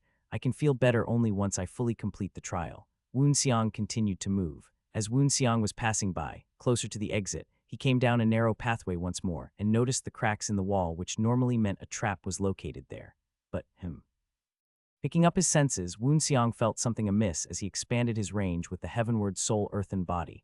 It was not a machine or trap like he had been encountering up until now. There was breathing, and the breathing of a human being at that. Woon Seong slowly gripped his spear tightly and raised his guard, albeit giving off the appearance that he was defenseless. Then he was sure once he felt the killing intent, in that crack between the walls. I see there's someone I need to kill in order to pass further. Sist. Sure enough, as soon as Woon Seong entered the range of the other person, he heard movement. It was a movement with little to no sound. The cult truly is heartless. Woon Seong pretended he didn't notice the movement to draw out the attacker. He could hear, feel, and smell the opponent that was trying to stay hidden. However, Woon Seong feigned ignorance and kept moving as he came to a small room. There were 3 other entrances leading to the room and 1 exit. However, the exit was blocked off with a giant stone. Woon Seong slowly approached the stone door. Even then, the unidentified person was looking for an opening to attack Woon Seong. He didn't seem to notice that Woon Seong had picked up on his presence long ago. Woon Seong ignored him and walked up to the stone gate and read the writing engraved on the stone. Woon Seong raised an eyebrow as he read what the writing said. Only one may leave, 3 entrances, and only one person to leave. Woon Seong then understood that the assailant was probably another child who had killed the other one who came through. Technically speaking, this kind of mentality training was the harsh and extreme opposite to the orthodox methods, but the demonic cult was a pseudo-religion and not one to pursue anything other than strength. It was at that moment that the other teen attempted to attack. Whoosh. The assailant thought that Woon Seong was utterly defenseless, leaving his back completely exposed. The sword in his hand danced and drew a line towards the back of Woon Seong. Suddenly the spear blurred in Woon Seong's hand, and Woon Seong could be heard clicking his tongue. That was all it took. I could already sense you long before I entered this space. Did you really think you were fooling anyone? K. Kagang. The sword in the assailant's hands flew backwards as the strength from the iron spear in Woon Seong's hands was heavy. The sparks of the collision slightly revealed the other teenager's facial expression. It revealed utter shock and embarrassment. Quickly trying to reel his sword back in, the teen tried to gain distance. Wick. However, Woon Seong was a step faster. Woon Seong's arms moved smoothly like a dancer's, and a torrent of internal chi sprung forth from his dantian as he swung the spear in the shape of a cyclone, creating a suction force. The sword in the hands of the other teen started to get pulled forward, and the teen's eyes started to shake. Woon Seong brought the cyclone to a halt, and the sword was flung back as it collided with the centripetal force of the spear. The expression of the other boy wasn't good. But Woon Seong showed no gaps of mercy. Boo Woong. The spear cut through the darkness and drew several lines in the air, marking all over the body of the boy. Boom. The sword was flung back and stuck into the ground with a loud boom, as the other boy quickly pulled out a blade and backed off, eyeing Woonseong carefully. Are you not going to come? Woonseong took a step forward. The boy reflexively flinched back and made the mistake of showing an opening to Woonseong. Then I'll go ahead. Woonseong started to circulate his internal chi rapidly, and the tempered true blossom stored chi started to show its brilliance within his body. It gushed into the internal pathways of Woonseong's body, covering every millimeter of depth as Woonseong's muscle fibers stretched and contracted. Woonseong swiftly moved and outstretched his arm with the spear in tow. 6 seals of destruction, first seal raining stars of extinction. The first seal of destruction unfolded as several images of bright lights enveloped Woonseong's spear tip. The spear started to move faster and faster as several stabs flew towards the other boy. The light enveloping the spear tip exploded, and the boy tried to hurriedly defend. Kong the boy felt a slight sense of relief that he was able to make contact with one of the spears for a brief second, but then realized how foolish he was. Several spears appeared next to him. As his feet started to lift from the ground from the full exploding force of the stab, he thought he blocked. Bubba, blood shot up like a fountain and sprayed out all over the stony room. The boy couldn't even scream properly and collapsed on the spot. There was no one who could survive with 10 fist-sized holes on their body that were marked all from one spear. Flop. The sound of the boy's body falling off the blade of the spear and hitting the ground rang out. The blood on the spear dripped down coldly. Soon after, a heavy vibration could be felt from the stone door.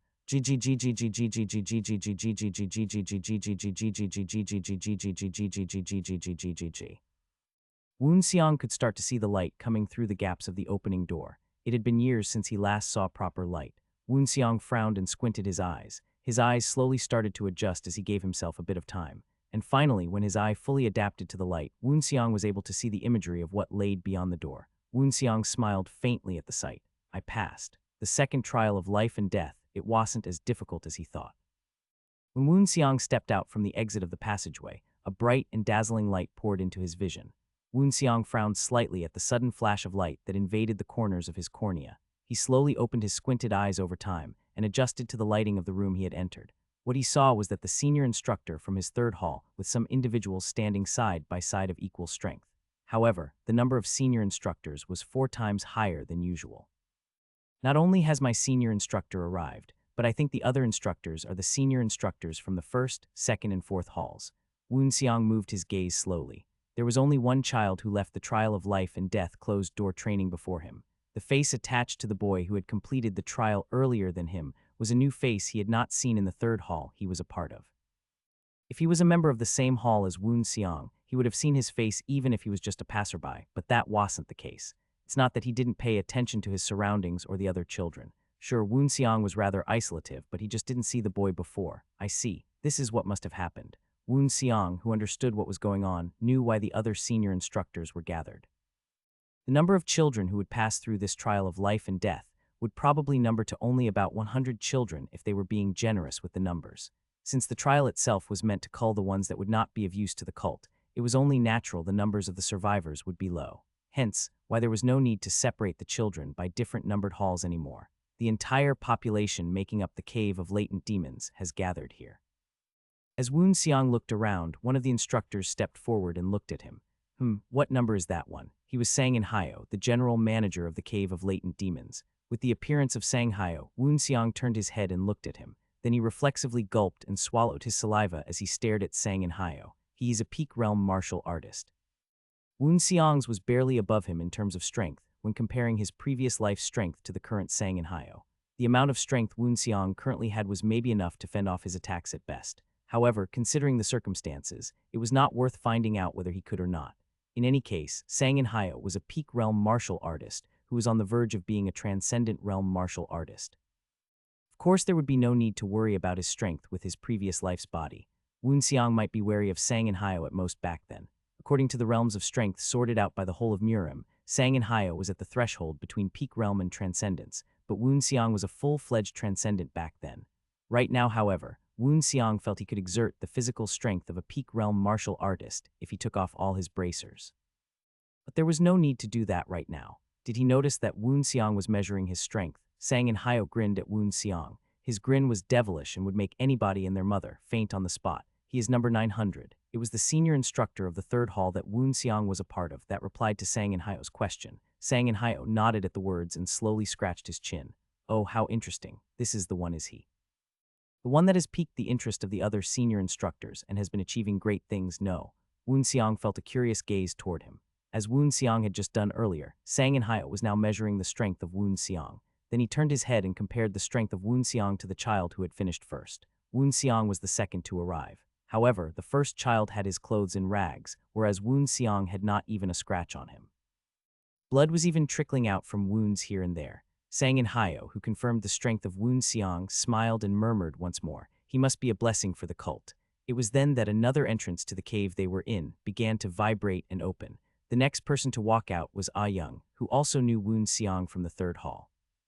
She grew up to be an unrecognizable beauty, and her hair was a little messy, perhaps after a fierce battle, or it was just her natural tomboyish nature. Oh my, she recognized Woon Seong and waved her hand at him.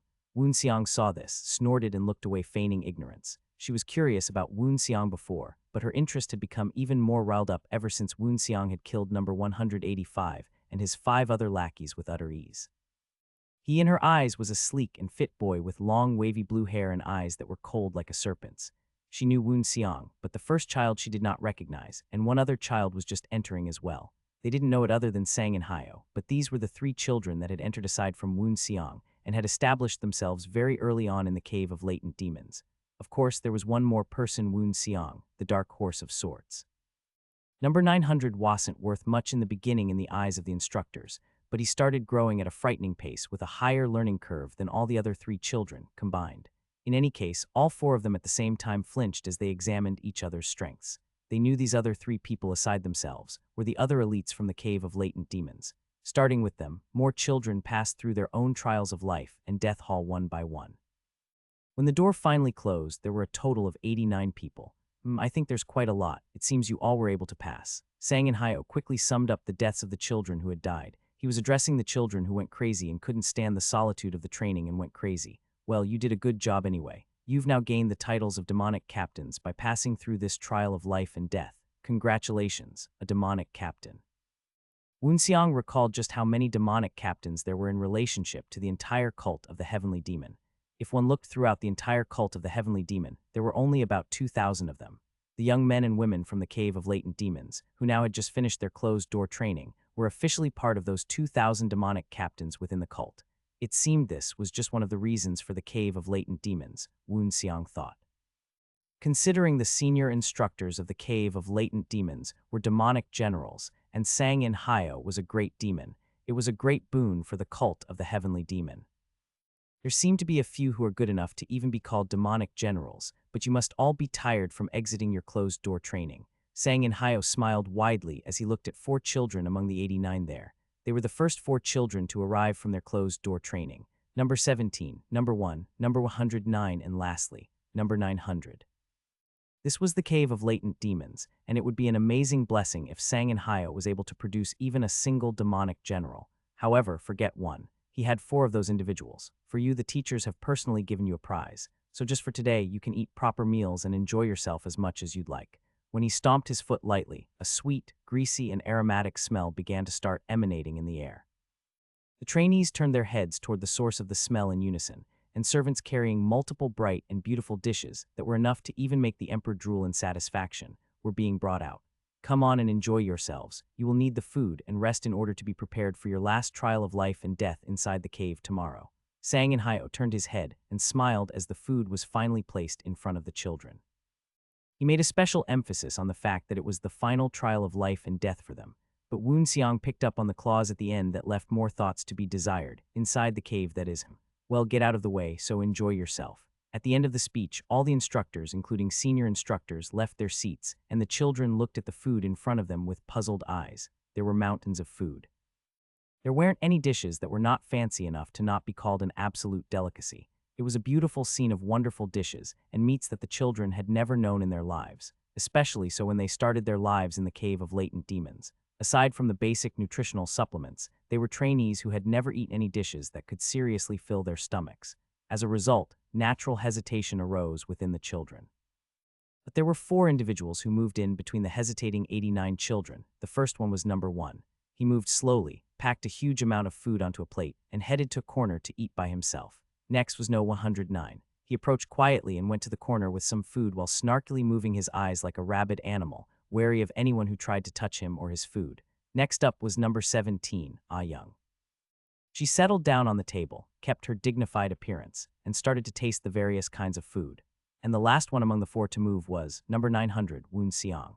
After packing only a few different foods on the table, seemingly the same kind of small amount that the children had been receiving prior to this, Woon Seong took his small plate of food and returned to where he had been leaning against the wall and started to eat very slowly, savoring the small bits of food he received. Soon the puzzled and hesitant trainees noticed the situation and moved with excitement on their faces. Wow, let's eat. Sang In Hyo, who was walking outside, called in a senior instructor to his side.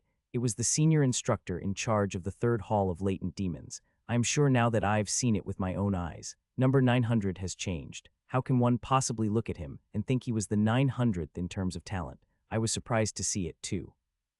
I was even more shocked to see that he had grown so much in the last 4 years. I didn't expect him to grow all the way to the level of a demonic general. Sang In Hyo smiled at the words. No, he's not just a demonic general like the other three. That boy, he's already above the level of number 1, 17, and 109. At the words, the faces of the instructors who were listening to Sang In Hyo, including the senior instructor in charge of the third hall, hardened. Maybe that was why Sang In Hyo asked the senior instructor in charge of No.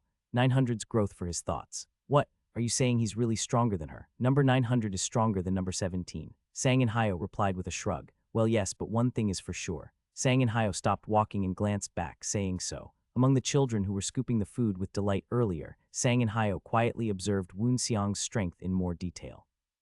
That boy is a tiger among tigers. Number 900. He was someone Sang In Hyo was sure would bring a great wave of change within the cult.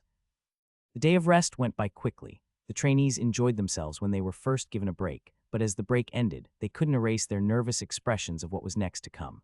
This was because of the parting words that Sang In Hyo had given them all. After a day's rest, there will still be the third and last trial of life and death within the cave of latent demons. It was hard to imagine what it would be like, since the trials of life and death up till now were all different. Besides, they didn't get a proper rest, but only 1 day's worth. However, there were some people who had little change in their facial expressions. Among those groups of children were Woon Seong, number 17, number 1, and number 109. It was those who were confident in their abilities to make it through whatever was thrown their way. They were also ones who ate moderately, checking their conditions safely in preparation for the next trial ahead of time by not stuffing themselves. Woodjuk.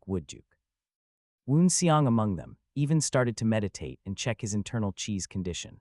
Inside his danchan, he could feel the forces of chi from the tempered true blossom surging and writhing with unparalleled strength when compared to before the closed-door training. I don't know what kind of trial it will be, but I hope I can get through it with the iron bracers on, if possible. His strength was something he didn't want to show off to the limits if possible. It was always beneficial to hide one's true strength until it truly mattered. If there was an unavoidable situation, Woon Seong would only display his full strength if his life was in actual danger or there would be no other witnesses. Once I know what the trial is, I can decide then. Woon Seong circulated the internal chi within his danchan calmly as he cracked his eyes open to a slit. Then he examined the strength of the other two individuals who had arrived first with him that he wasn't familiar with, number 1 and number 109. They were said to be the top trainees within their respective halls of latent demons. As he had heard the children talking amongst each other about the strongest individuals in their respective halls, Woon Seong could certainly confirm the rumors of them being strong were not exaggerated at all. However, that was not to say that the three of them had similar levels of strength. Number 1 is just a half step above number 109 in terms of strength.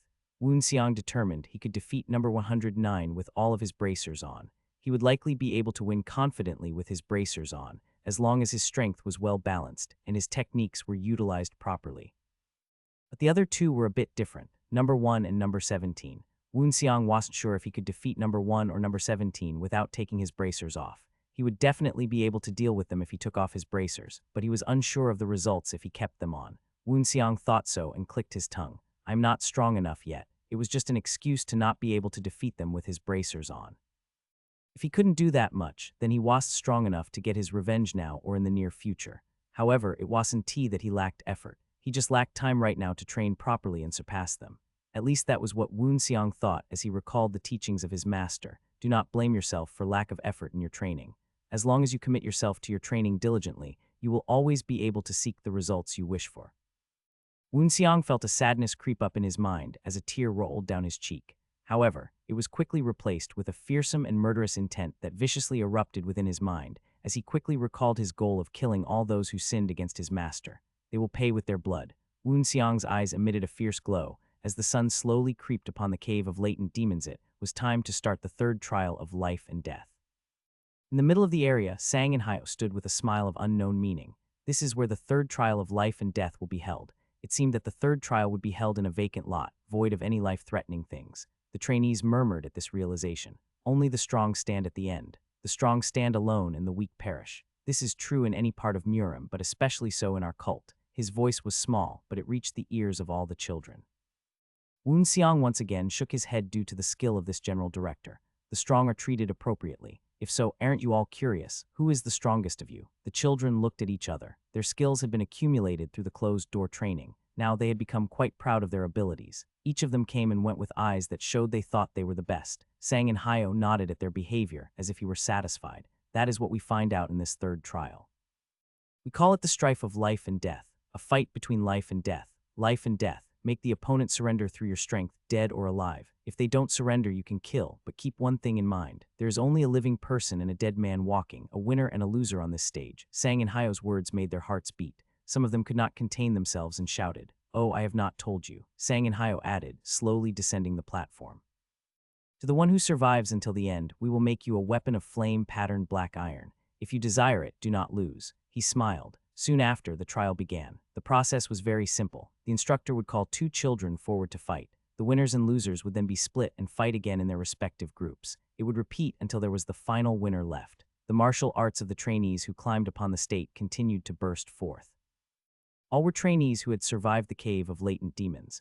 There wasn't a single one who had half-baked skills. The trainees were all no-nonsense because the winner among them would have honor. Even in such an atmosphere, Woon Seong thought differently. Who cared about this shallow honor? The last person standing could receive the prize. He moistened his lips with a swipe of his tongue. He would be lying if he said he had no ambition. Black iron had a value similar to a lump of gold. It was natural that greed would arise. In addition, this was no ordinary black iron, but the flame-patterned sort. This type had flame patterns and when melted, made a beautiful weapon that was stronger than ordinary ones. Even if it wasn't for the weapon, Woon Seong planned to defeat them all. Pride from his previous life would not allow him to lose. Number 63 and number 900. Woon Seong's name was soon called and he went up to the stage. The moment you stepped onto the stage, the duel began. Strictly speaking, this duel had already begun. Woon Seong slowly moved forward, looking at the face of number 63. He did not recognize the other, so perhaps the other was not from the third hall. Number 63 smiled after hearing the ranking of Woon Seong and believed that his opponent was akin to a free win. This was because their number represented their ranking in talent and strength. 900 was essentially dead last. Of course, this ranking was not absolute. People could go beyond their supposed level, but who was monstrous enough to overcome natural talent? Number 63 had not met someone that could show skills far beyond their rank. Currently, there were 800 ranks between himself and his opponent. He believed it would be an easy victory. Why don't you surrender now and I'll let you live? Maybe it was supposed to be a provocation, but it showed that he had not judged Woon Seong's level very well. The trainees of the third hall, who remembered Woon Seong's face, swallowed their saliva. This was a guy who started as number 900 and showed overwhelming accomplishment by beating almost the entirety of the third hall. Number 63 was looking for death. Did you hear me? I said you could live if you surrender now. You seem to overestimate yourself. The moment the other was shaking his head at his words, Woon Seong darted out. Frenzied movements spilled out from his body.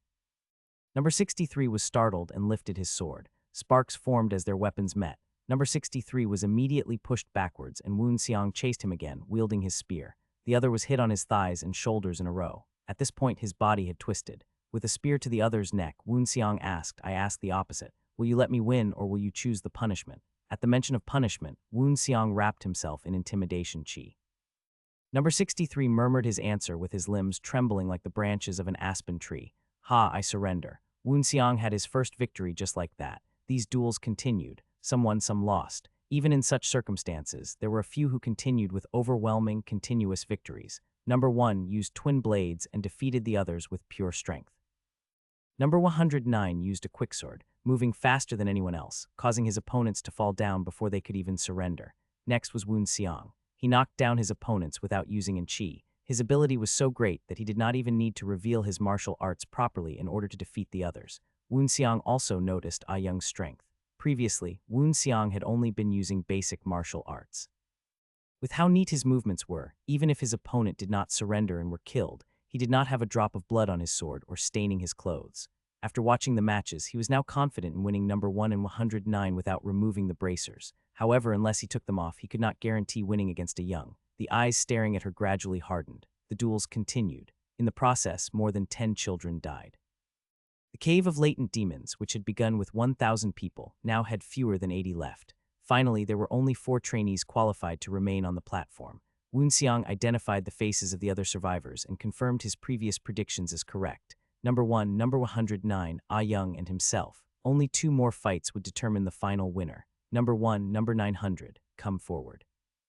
Woon Xiang went up the state with a cool face when he heard this call. His opponent could not hide his hostility. Number 1 pointed one of his blades at his opponent, feeling humiliated to see a Woon Xiang who was still nonchalant. Woon Xiang laughed in response. His opponent's answer to that was even worse than before. Number 1 released a totally different energy that he had when he dealt with his other opponents. There was no one in First Hall who looked down on me. That remains the same here. Again, Woon Xiang laughed. He twirled his spear round and round. In his body, a turbulent stream of qi began to circulate. You have no idea how vast Murim is. In response to the provocation, Woon Xiang moved casually. As he approached, his opponent was also preparing to move, but Woon Xiang's movements were getting faster as his body became a storm. Guan Ti Ryong blocked his first strike and swung back. As their weapons collided, sparks emanated from all sides and the clashing of metal could be heard. Ta-ta-ta.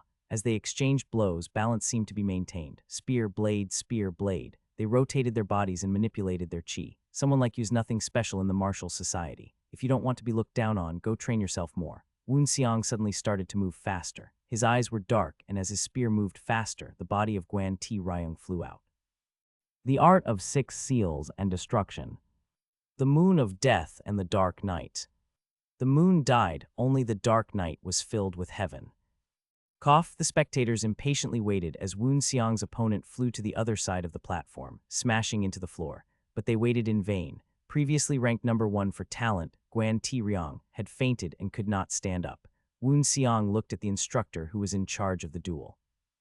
Zhang and Hayo, who had been watching from a distance, muttered, "The art of 6 seals and destruction, even though it was not originally a demonic art, it became one and even surpassed many others of its kind. He had never imagined its successor would come from the Cave of Latent Demons. Maybe he will become the rear wave of the Yangtze River and sweep through the cult." Somehow, Sang and Hayo felt his heart beating in his chest. It wasn't difficult. Either way, Woon Xiang had made sure that he would be in the finals. Well, I think he would barely make it as a demon general. Honestly, Woon Xiang felt that he was lucky to have met number 1 at this time. He was quite glad that he wouldn't have to fight seriously twice in a row. Next, number 17, number 109. Come up. Meanwhile, the second match had started. Among them, the winner would fight against Woon Xiang in the finals. Woon Xiang returned to his seat and watched the two carefully. If either side was hiding their real strengths, it would not be easy to beat them. Despite the current exchange of 20 seconds, no one had gained the advantage. Sword met sword and created little sparks. Countless skills were shown as each tried to drag the other down, causing tatters to appear on their clothes. Both the other trainees and the instructors held their breaths. It was clear that demonic general-level fights proved that they were skilled. Ah Young was going to win. It was only Sang and Hayo, the instructors, and Woon Xiang who believed this for sure. Number 109 had conviction that he would be the winner and eventually became impatient, leaving openings. On the other hand, Ah Young remained steady and did not reveal her high-level martial arts. In addition, there was a crucial difference in their breathing. While number 109's was rough, Ah Young's was steady. It will probably take another dozen seconds. Woon Xiang calmly assessed the situation, and his judgment proved to be correct. After 3 more seconds, Ah Young finally showed her strength. That's the dark flower red heart. Ah Young had shown it for just a moment, but Woon Xiang had clearly seen it. The unique energy of the dark flower red heart was revealed in that short moment. As soon as he saw it, Woon Xiang was able to know Ah Young's full name. "That's why you didn't tell me your last name, Chun Ah Young." Why hadn't she said her last name before? Chun was the most noble surname. Only one person in the demonic sect had it. The first connection of the cult of the heavenly demon, the direct descendant of the cult leader, Chun Hwi. Woon Xiang looked surprised and looked around at the instructors. They nodded as if it was natural. It seemed that they already knew that Chun Ah Young had the bloodline of the heavenly demon. The divine art of the heavenly demon was inside the cave of latent demons. Woon Xiang's eyes were deeper than ever as his fighting spirit surged. Meanwhile, Ah Young had overwhelmed number 109. It had taken about 10 seconds, like Woon Xiang had guessed. How awesome. Woon Xiang put a hand to his chest. His heart was pounding hard for a win. He felt the desire to compete instead of fear. The duel between him and Ah Young was passionate. They struck like lightning over and over, sparks flying everywhere. This was not a confrontation between those who were demonic general level in name, but one between those who had truly entered that stage. Woon Xiang gripped his spear tight and wielded it. Ah Young's sword seemed to melt into the air, blocking his spear. Boom! With this collision, they were simultaneously pushed back. They crossed weapons again quickly. Woon Xiang could feel his spear trembling. So this is the heritage of the heavenly demon. She was strong enough without using divine arts, but if possible, he wanted to see the strength of the dark flower red heart. There was the question of whether she could still use it, though. The dark flower red heart is the first connection of the cult of the heavenly demon, but Chun A Young's body does not have enough chi to use it. It seemed that Ah Young could only use it for a short period of time. Woon Xiang stepped back against the storm of attacks, before advancing with increased vigor. A few sword winds blocked in front of him like a folding screen, which Woon Xiang countered with his chi. The waves of energy caused by their fight shook the platform. However, Chun A Young still had not used the dark flower red heart yet. I guess you want me to show my sincerity. Woon Xiang rolled his feet and pushed Ah Young before slowly gathering his energy. Though it was not enough of a crisis to use his intimidation chi, he was willing to show some of his tricks. A race from the stars to the sun. Woon Xiang drew his energy into his arms and prepared to strike. Oh, I can't beat him. I surrender. Chun A Young actually shook her hands and stepped back. Woon Xiang faltered at her words, his eyebrows twitching with annoyance. This was a good chance for him to compete with her, and he did not want to miss it. Ah Young shrugged her shoulders when asked by Woon Xiang. My physical condition is not very good. I have internal injuries. Internal injuries. She shook her head and closed her eyes, as if she refused to speak anymore. Woon Xiang smelled the faint smell of blood as she spoke. Blood was flowing from the corner of her mouth. It was likely caused by a backfire in her earlier fight, when she had forcefully used the dark flower red heart. It was possible that her chi had been sealed to conceal her true strength, either by herself or by someone else. Anyways, fighting against Ah Young would not have let him confirm the true strength of the divine martial art. Winning as it was and taking the black iron weapon was enough for the current Woon Xiang. I see. He dissolved the energy that he had raised to the maximum and pulled back his spear. As Woon Xiang accepted her surrender, Ah Young laughed. You owe me one. Woon Xiang scoffed at her reply. That's ridiculous. He wiped his mouth with his sleeve, warning her to do the same and to watch her injuries. Ah Young, listening to him, descended from the platform and continued to laugh. You raise something special, number 900. He did not dignify that with a reply. At the end, the senior instructor shouted loudly. The winner of the strife of life and death, champion of the latent cave of demons, is number 900. Congratulations, I was lucky. Sang In Hyo's mouth twitched as he watched Woon Xiang answer his congratulatory remarks. His eyes turned to the latter's wrists and ankles, where his bracers remained intact. Luck how it could be. Woon Xiang felt the eyes of the general director, but did not make any comments. Number 900. When the cave started, you were one of the weakest, so be proud of yourself.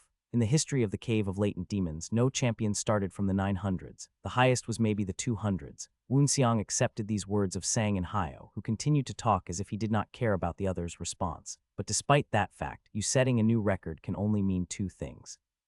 Sang In Hyo paused to watch Woon Xiang, whose eyes were clear. You either have something that we don't know, or your wisdom surpasses your potential. Which one do you think it is? Woon Xiang shook his head. I am not sure. Did he like Woon Xiang's answer? Sang In Hyo did not show it on his face. Instead, he put his hand inside his sleeves and removed a lump of black iron. If you have the image of the weapon you desire, tell it to the senior instructor. Since you use the spear, we will forge the shape you want with this iron.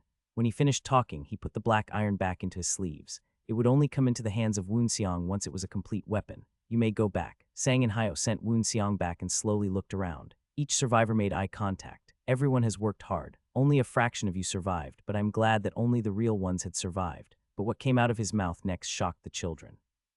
But did you know, the Cave of Latent Demons still has 6 months left. The Cave of Latent Demons had a total of 10 years. It had only been a little over 9 at this point. At this, the trainees groaned but were silenced just as quick. For the rest of this time, you will face the last trial of the Cave of Latent Demons. And this final trial, Sang In Hyo laughed viciously. Just like he said, the training was not over yet.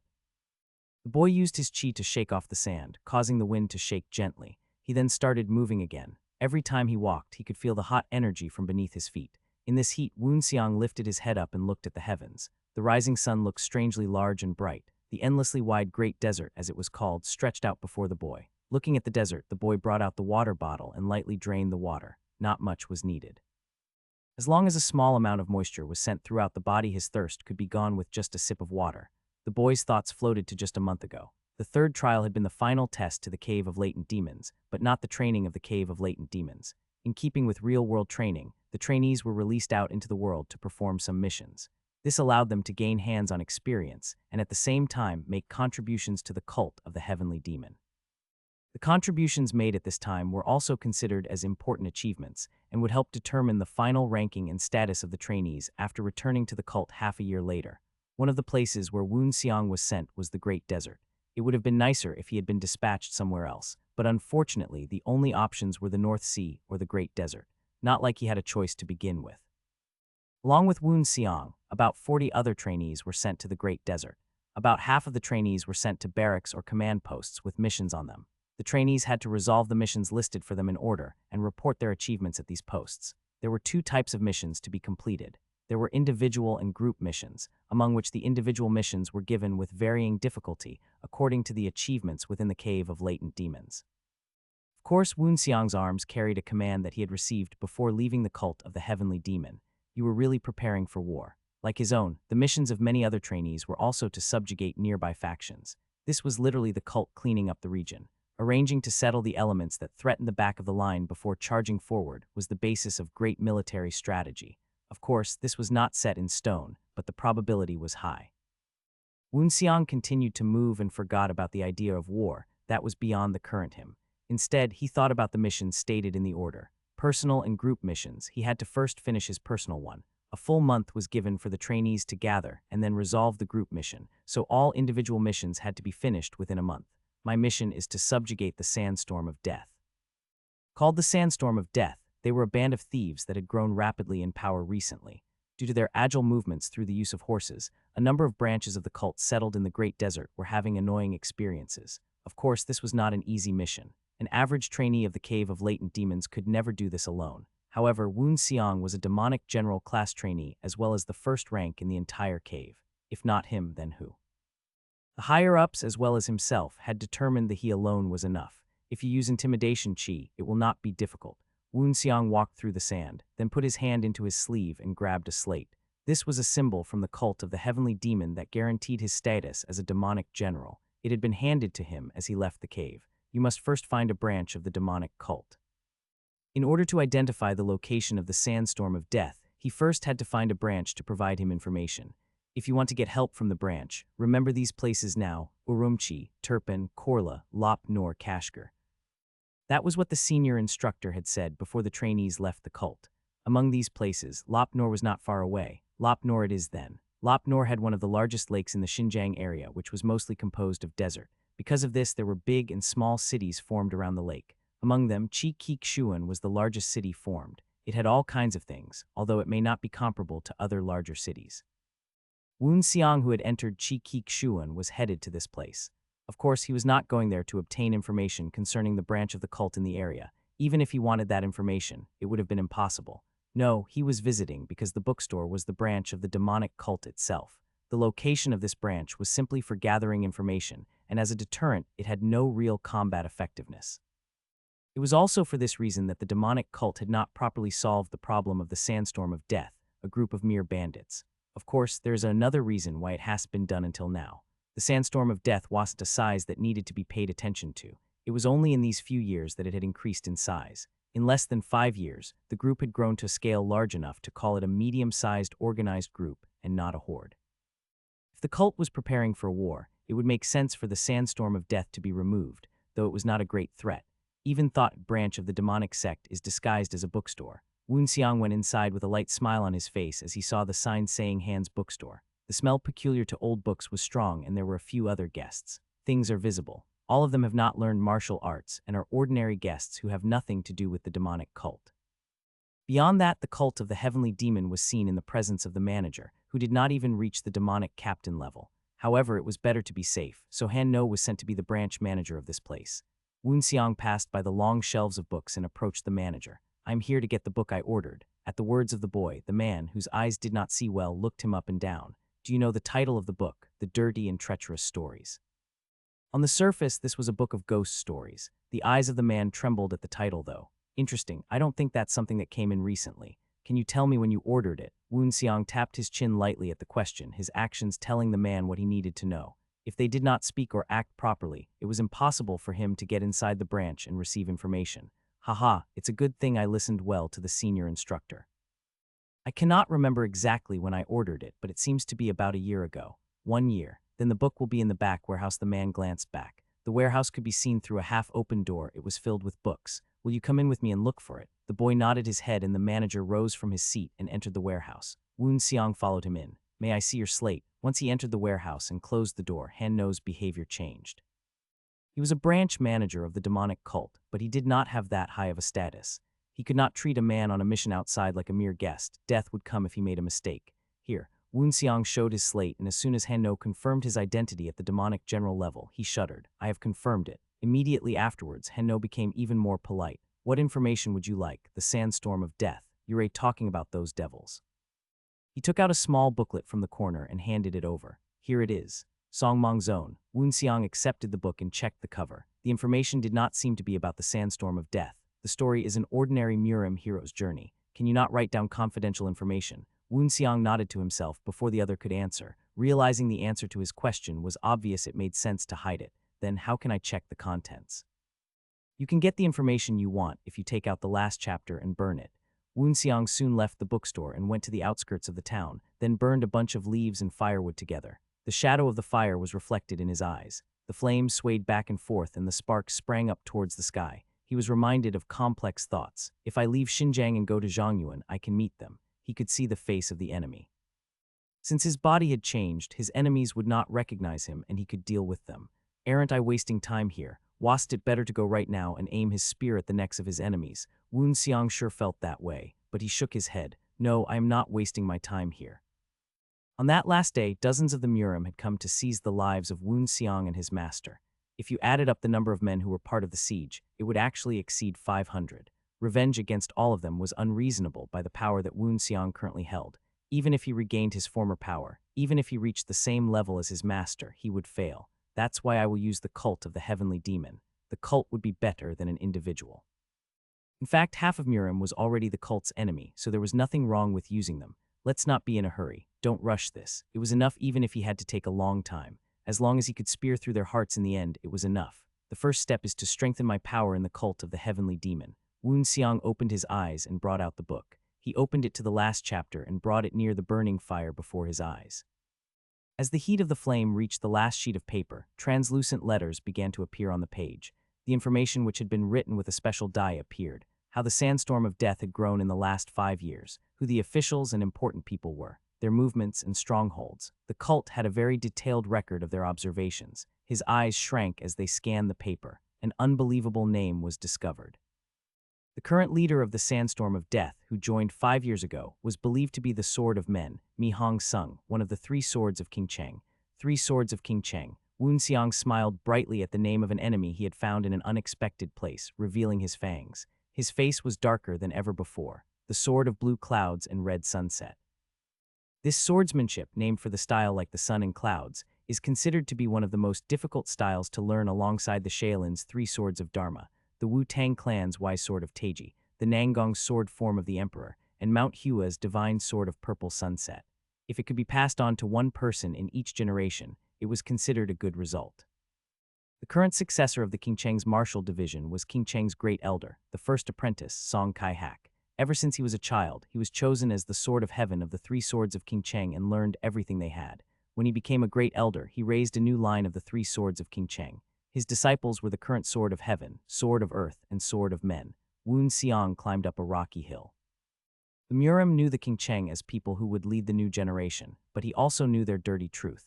Their duality had been shown to him very clearly in his past life. With one of them here to meet his spear, Woon Seong was naturally joyful. But why is there one of the 3 swords of King Cheng here? Woon Seong stopped at the top of the hill. Strictly speaking, this area was out of the King Cheng sect's reach.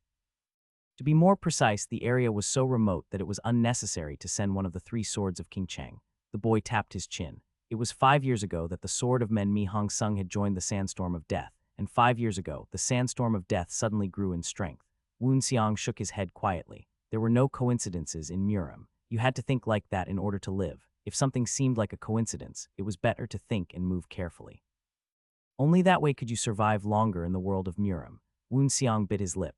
There was definitely something going on under the surface, he just wasn't sure what. Then I can just catch him and ask him. A run-down temple was located on the rocky hill he had been climbing. This is where the bandits were staying. Woon Xiang grabbed his spear from where it was strapped loosely to his back. Within a few steps, he could see the entrance. A decaying wooden door barely blocked the wind at the entrance. Beyond that, the boy could feel the presence of some members of the sandstorm of death. However, he could not feel that of the sword of men. Woon Xiang moved smoothly. He killed the lookout, flew inside like the wind, and slid up to the pillar that supported the roof. Ha ha ha ha ha. Bring more alcohol. Are there no women? Do we have any women? The men were drinking alcohol, with their plundered belongings piled up inside. Woon Xiang's eyes glanced over them. Perhaps the sword of men was away, but that wouldn't give him the chance to escape his fate at the hands of the boy. Either way, they would all be killed. Save one for interrogation, kill everyone else. Woon Xiang closed his eyes for a moment. Once he opened them, they were gold, like that of a tiger's at night. He then dropped his body to the floor below, with no consideration of his surroundings. The bastards of the sandstorm of death faced a disaster they had never seen before, the disaster called Hayuk Woon Xiang. It was a complete one-sided slaughter. The boy moved like a ghost and avoided their swords. His body was like a shadow that faded away, and their swords would pass through his body. Shortly afterwards, he would melt back into existence and sweep them away with his spear. He had activated his murky intimidation chi, stimulating and grabbing at the bodies of the bandits, who shook and dropped like flies. Waist, chest, thighs, shoulders, these bandits were sliced all over the body and fell. There was not a single one of them that could avoid Woon Xiang's attacks, but some of them had not yet fallen completely and continued to scream, "What a monster! They're pretty strong for ordinary bandits." In addition, Woon Xiang believed some of them could use inner strength and practice Taoist chi. Take, for example, the guy charging at him now. However, the guy flew backwards faster than he had run over and was smashed into the wall of the temple. The walls of the ruined building collapsed into rubble from the impact. Woon Xiang stared at the fallen men before him with a weird gaze. Who did you learn martial arts from? He already had a good guess, but asking was for the sake of certainty. When asked, the man on the ground shook his head, groaning. Woon Xiang spared him no mercy and slashed his chest apart. He then moved towards another one. I ask again, who taught you? At this moment, Woon Xiang was a king of terror even though he was not using his intimidation chi. The bandit in question trembled with a white face. Well, it was Master Chuck. The name of the one he was looking for was Mi Hong Sung, not a Master Chuck. However, it was not possible to rule out the possibility of an alias. Does this Master Chuck have a thin chin, bushy beard, and thick eyebrows? Would this description be correct? The man was trembling. How the hell do you? Who are you? Are you from the government? Woon Xiang grinned. Then let me continue to ask you. Mi Hong Sung know your Master Chuck, whereas originally he was trying to find out more, but he stopped talking. There was no need to continue asking. With his spear pointed to close the door, Woon Xiang watched as it opened and a man entered. What the hell is going on? Woon Xiang turned his head to see the man's face and welcomed him with a greeting. It's been a long time, Master Chuck. The man was a bit older than he remembered, but it was obvious. He glanced at the enemy that he had been reunited with after 10 years, the sword of men, Mi Hong Sung. Oh no, please help me. Mi Hong Sung looked at the woman with derision, loosening his pants as he did so. 2 years, who would even care if I killed you right now? There was a strong lust that could not be hidden in the voice of the man. Could the woman foresee her fate from his voice? She only had one wish at this moment, as only death would free her from the phantom before her. You have a nice look there. A woman's voice could be heard, crying for mercy. However, the man attacked her, and she could not bear the strength of a man who had learned to use inner strength. At this time, you could hear the screams of the woman and the lustful noises of the man. After he finished, he struck the woman and left the alley alone. Inside the alley, there was only the dead body of the woman, which had cooled with her eyes still open. How long do I have to live like this? Mi Hong Sung, clicking his tongue, looked around. A small lake in a deserted desert. There was quite a large village nearby. Of course, that was in comparison to its surroundings. It was more dead as a city prefecture less its size. This was a remote place, and nothing could deny that fact. It had been 5 years since he had come here under the direction of his master. 3 Swords of King Cheng, this name was well known in Muram. But for 5 years, he had played and ate as a bandit in this peripheral corner of the world. He felt insulted, humiliated by his master. When he had left, he received only 2 orders from his master. 1, stay in the area until we call for you, and 2, find the sandstorm of death, teach them martial arts, and train them to be great guerrilla fighters. He had wanted to protest. However, his master promised to teach him the final lines of the Sword of Blue Clouds and Red Sunset if he quietly completed what he was tasked with. Within a few years, Mi Hong Sung believed that his master would call on him and he would be able to receive the last verse. Mi Hong Sung started straight for Xinjiang, following his master's command. He met the sandstorm of death and raised them. He stalwartly believed that someday his master would call, but it had now been 5 years. His patience was running out. In addition, almost a year ago, he began to believe that his master had abandoned him. It was then that Mi Hong Sung started wandering. His hidden, dirty desires began to sprout now that there were no eyes that judged him. It had led to his acts of raping and killing women in the nearby villages, ruining any servants around the area. How much longer do I have to stay with these dirty thieves? Mi Hong Sung's head was full of complex thoughts as he walked. Suddenly he stopped. Although he had rolled for a few years among the low lives, his instincts had not died yet. A slight smell of blood was mixed with the sandy breeze. However, he shook his head and kept walking. Soon his face hardened. The direction which this bloody breeze was coming from was the place where he was headed. At first he had thought it was the smell of a pig, but it was definitely human blood. What happened? He had raised those guys for the past 5 years. It was annoying and dirty, but when his master called, they were what he could show as his results. What happened to those guys? Mi Hong Sung was a bit anxious. It's been a long time, Master Chuck. A young man was smiling brightly among his underlings, who had turned into a pile of corpses. This young man was Woon Seong, who flashed his pearly whites and straightened his body. He seemed to be liberated from something and was simmering with life, staring intently at the other. Mixed with hot desert winds, the boy's chi had spread everywhere. He had become a demonic general and was again cherished. How unusual. This was the first meeting after 10 years. This was not how Woon Seong had ever imagined it, so he did not jump out at once and run over to slice the other's neck. Despite the fact that one of his enemies stood in front of him, the boy's head was clear. This was the effect of the marriage of his techniques. His soul and body were strengthened, helping maintain a calm judgment even before his sworn enemy. His lips still curled up, though. Mi Hong Sung stared at himself, reflected in the young man's dark eyes. He was actually embarrassed and found the situation ridiculous. After 5 years of training, the sandstorm of death had fallen to just one guy, absolute trash. The person had also greeted him as if they were familiar, but Mi Hong Sung had never met this person before. The young man before him was about 20. His body felt sharp like a blade. His skin tingled even when he stood still. By contrast, the man's eyes were clear and calm. Who are you? At that question, Woon Seong grabbed his spear instead of answering. He had no intention of telling Mi Hong Sung who he was. It's not like the other would have believed him, so it was better not to say it at all. I only need information from him. Of course, the story related to his identity may come out in the interrogation process. Intimidation chi rose from the body of the boy. This dark chi spread around, like a fog, surrounding Mi Hong Sung. This outstretched energy stimulated the human instinct of fear, causing the whole body to shudder, violently and fearfully. Subconsciously, Mi Hong Sung had drawn his sword. He was confused at first, but it was soon clear that he had to first fight against this dark stream of chi. He relaxed and the profound energy of the Qingcheng sect spread across his body. Looking at that, Woon Seong ridiculed him inwardly. Taoist chi, being a monk doesn't suit you. It seemed that Mi Hong Sung's skills had also not taken a major step forward. Of course, decades could pass without much development. It won't be such a difficult fight. Woon Seong was quite confident. He didn't even need to take off any of his metal bracers. The ability of himself with the bracers on and the sword of men didn't differ much. What are you muttering? At that time, Mi Hong Sung jumped out and wielded his sword. This sword containing history fell down in an arc, scattering light and energy. Its appearance was like a blue cloud. This was the swordsmanship of Qingcheng. This move corresponded with Woon Seong's own. With 6 revolutions of his spear, he used the art of 6 seals and destruction. At the same time, he pushed more intimidation chi out. Even if you were an apex predator, you could only instinctively crouch. With the energy wrapped around his body, Mi Hong Sung flinched for a second. But it was only a momentary pause. The Taoist chi interrupted the intimidation chi. Woon Seong smiled bitterly when he saw this and promised to review this problem after the fight was settled. In the meantime, the clash continued. Sparks glittered through the fog and mist. The walls continued to collapse. Any bandits who were still alive but unable to move due to serious injuries were buried there as they screamed. Mi Hong Sung could no longer suppress his anger, his energy bursting out. Woon Seong stepped on the falling debris and snorted coldly. At this time, Woon Seong changed his spear arts. Sword of Blue Clouds and Red Sunset was hard to fight against with his unfinished combinatory martial arts. Divine Spear of the Ending Night. Woon Seong grabbed his spear. His opponent would probably recognize this move, so the moment it was unleashed, the fight had to be finished at once. Where are you running? Mi Hong Sung chased Woon Seong into the air, sword sprinkling more than a dozen cuts. A misty chi had risen like a fog and wrapped around the boy. In the eyes of the boy, his opponent seemed very slow. He smiled faintly. With the spear in his hands, like a carp in water, he fell towards the sword.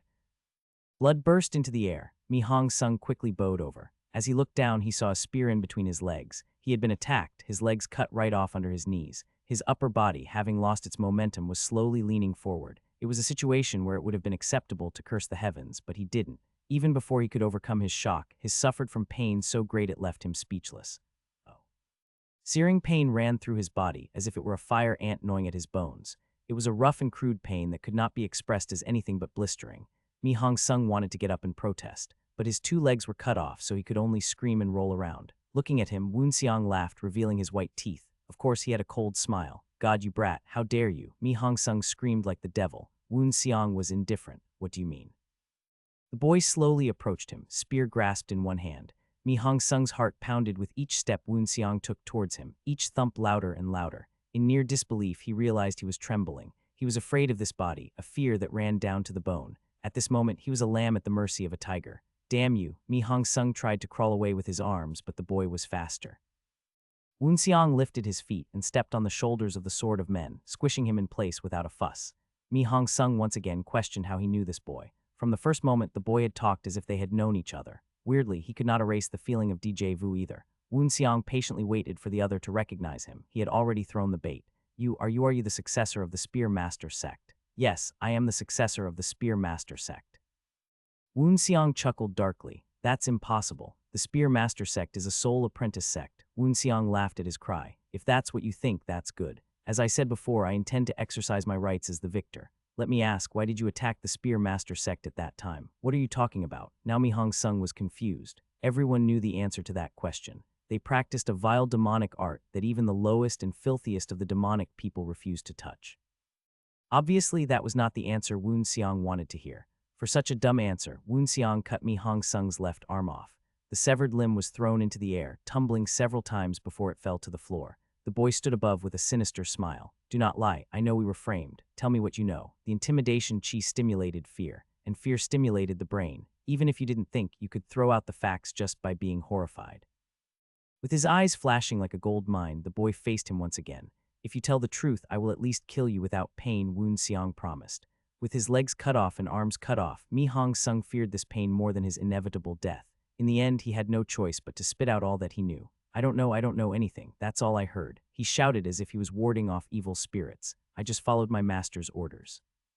Our only order that day was to surround the mountain so the master and apprentice of the Spear Master sect, who learned the silent 10 skills of the demon, could not run away. Woon Seong stared at his eyes and judged. There were no lies in his eyes. This was a man who knew he was already dead but was afraid of suffering. These eyes could not lie. Thus, the boy judged his words as the truth and continued to the next question. "Then let me ask something else. Why are you here?" Woon Seong increased the pressure of his foot on Mi Hong Sung's chest, who choked for air. "Why are you fucking around and teaching petty thieves martial arts?" "Fuck if I know." Mi Hong Sung shook his limbs as if in exasperation. Except for one arm, the only things left were up to his elbows and knees. It was a ridiculous sight. Except Woon Seong was not amused. "I just did as my master told me. I was only told to go and raise them as guerrilla forces." At that, Woon Seong gave an even colder look. "What are you thinking about? What kind of work was the Sword of Heaven planning in such a remote place?" The boy really could not understand. In the end, he had obtained no useful information. He had only got revenge on one of his enemies. Am I allowed to be satisfied with this? Woon Seong stared up at the heavens, hoping that counting the stars in the sky would help answer his questions. As he did so, Mi Hong Sung desperately grabbed at his leg. "Oh please, if the questions are over, kill me as promised." "Why should I? What you promised? You promised a merciful death." Woon Seong nodded in agreement. He certainly had. "However, you aren't a man worthy of a death like that." The boy extended his hand in place of a spear and pierced the man's body. "Oh," the man screamed, freakishly twisting his whole body. Woon Seong then pressed some other points, forcefully shutting the man up. Left to convulse on the floor, silent screams continued to pour from the mouth of Mi Hong Sung. What Woon Seong used was a technique known as crushed bones and squeezed muscles. It was a bizarre and quite awful sort of torture that had been collected by the Spear Master sect. Once used, the victim would feel extreme pain up until their death, wishing that they would die already. The one that Woon Seong used at this point was a bit more special. The victim would continuously feel pain and be unable to faint for at least 2 hours before dying, suitable for the death of an enemy. Woon Seong watched the scene of Mi Hong Sung pitifully twitching, then turned his back and descended down the hill. Sitting before a fire, he brought out a blank book and a brush with ink. Although his revenge had just begun, everything was already so frustrating. Of course, it could have been worse. With a little less determination, Woon Seong could have died in the cave of latent demons. Even worse, the grudge could have melted away over the years. Woon Seong closed his eyes and blew out a breath. He had failed to get any information about the others from Mi Hong Sung. What a useless guy. Woon Seong wrote the names of all his enemies one by one on this empty book. No, it was not just a book anymore, this was a promise. He vowed to never forget these names and not miss a single one. He would move forward with firm steps. If anything stood between him and his revenge, it would be obliterated. With such a pledge written into the book, Woon Seong lifted the brush and drew a line across a name. Mi Hong Sung's Sword of Men. That one was dead already. The boy was now officially a murderer. At some point in time, he would draw a line over every single name in his book. His revenge was just beginning. After spending a day there, the boy moved on towards his next place. His destination was where he was to meet the other trainees for the group mission, Kashgar. The wind that came from nowhere swept the boy roughly, swirling up the sand and stinging his eyes. The boy used his chi to shake off the sand, causing his clothes to flutter gently in the wind. Sighing to himself, he then started moving again. The boy trudged through the desert, albeit a bit dejected. I wish I had some more time to visit the safe house. It's a real pity. The time given for personal missions was 1 full month. Now there was only about 1 day left in that time. As he had originally planned, the mission should have taken less than a month. The problem was that due to the climate of the desert, Woon Seong had to spend more time traveling than he had expected. Woon Seong was only able to travel during the day because at night, he was forced to huddle around a fire to stay warm. However, he couldn't move at top speed since the scorching sun meant that he had to conserve water. Unless he was someone who had reached the level of impenetrable to cold and heat, limitations to his traveling were inevitable. He'll have another chance to visit the Spear Master Sect's safe house, Woon Seong comforted himself. In addition to being located deep in the mountains, the warehouse was protected by genuine laws. Those who did not know the way would never find it. Of those currently alive, Woon Seong was positive no one else could touch the stuff in there but him. The wind howled and sound whistled past his ear. First, I should go to the promised location. Although it was a pity, he should focus on what was at hand. Either way, completing the missions assigned by the cult of the Heavenly Demon was beneficial towards his path for revenge, so he would go meet the others for his group mission. His target was in the southernmost region of the cult of Heavenly Demon, adjacent to the realm of the Martial Alliance and Empire. In addition to the cult in this area, there were a large number of smaller forces that were not tied with the Martial Alliance. Only they had acknowledged that they were inferior to the cult and had signed numerous treaties of nonviolence, so they were left as is. Sometimes, however, there were some people who were not in their right minds. There was only one group mission, and the details given to the trainees by the cult were sparse. It was said they were criminals who committed crimes at the Potala Palace and fled blood llamas called the Five Evils. These bastards were vandalizing the territory of the cult, not caring about where they were. In his heart, Woon Seong considered them idiots who thought too highly of themselves. Even the demonic cultivators who swore obeisance to the cult were angered. The cult could not ignore their duties to their followers. It is our duty to protect the commoners. Woon Seong walked as he recalled more details about the mission. The mission was a kill order, get rid of all 5 of them. At this time, Woon Seong had long left the desert behind him and reached the branch of the cult in Kashgar. Unlike Lop Nor, Kashgar did not try to hide its true nature. It was definitely a branch of the demonic cult. There were 2 guards at the gate to the town, who noticed the boy as soon as he got close. Maybe it was the weather, or maybe it was their occupation, but they were aggressive. As soon as the guards had seen him, their hands were on the hilts of their swords. Who goes there? Woon Seong chuckled at them, not taking offense to their actions. He found their actions amusing and seemed to understand the instinctive reasoning for the disrespect. After all, he was quite young and had approached without sound. Even if they had acted, the guards wouldn't have stood a chance against Woon Seong anyways.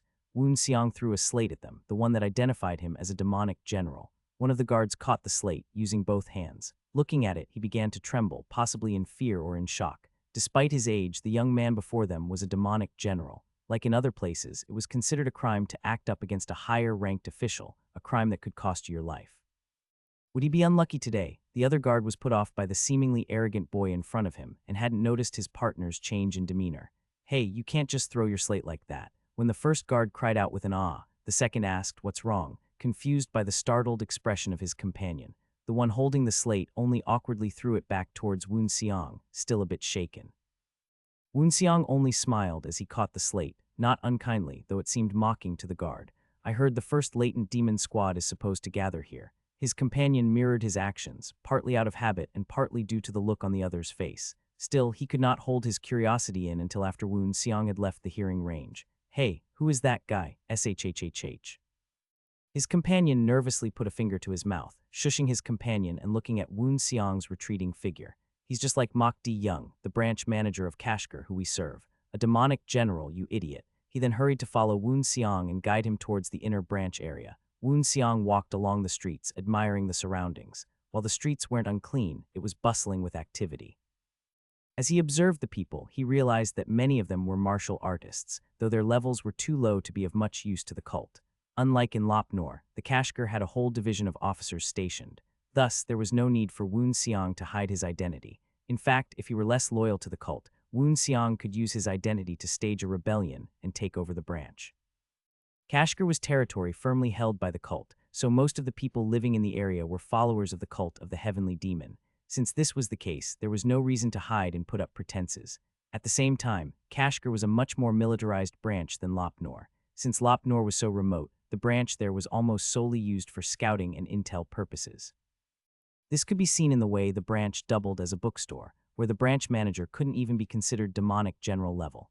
Here, not only had they outright checked his status in the cult at the guarded entrance, the branch manager was a relatively famed demonic general. The two guards who had been at the entrance brought him to the inner branch area, where they opened a second gate for him. Much of the branch was organized like a fortress, with roofed walls and a few guarded gates. "This way, sir." When Woon Seong walked in, he saw a young man waiting for him by a tall tree. The man had his hair cut short and multiple scars across his face, the most noticeable one a large scar running across his right eye. "You've arrived." The man appeared happy to see Woon Seong and lifted his hand awkwardly as if to wave. "It's been a while, Guan Ti Ryong."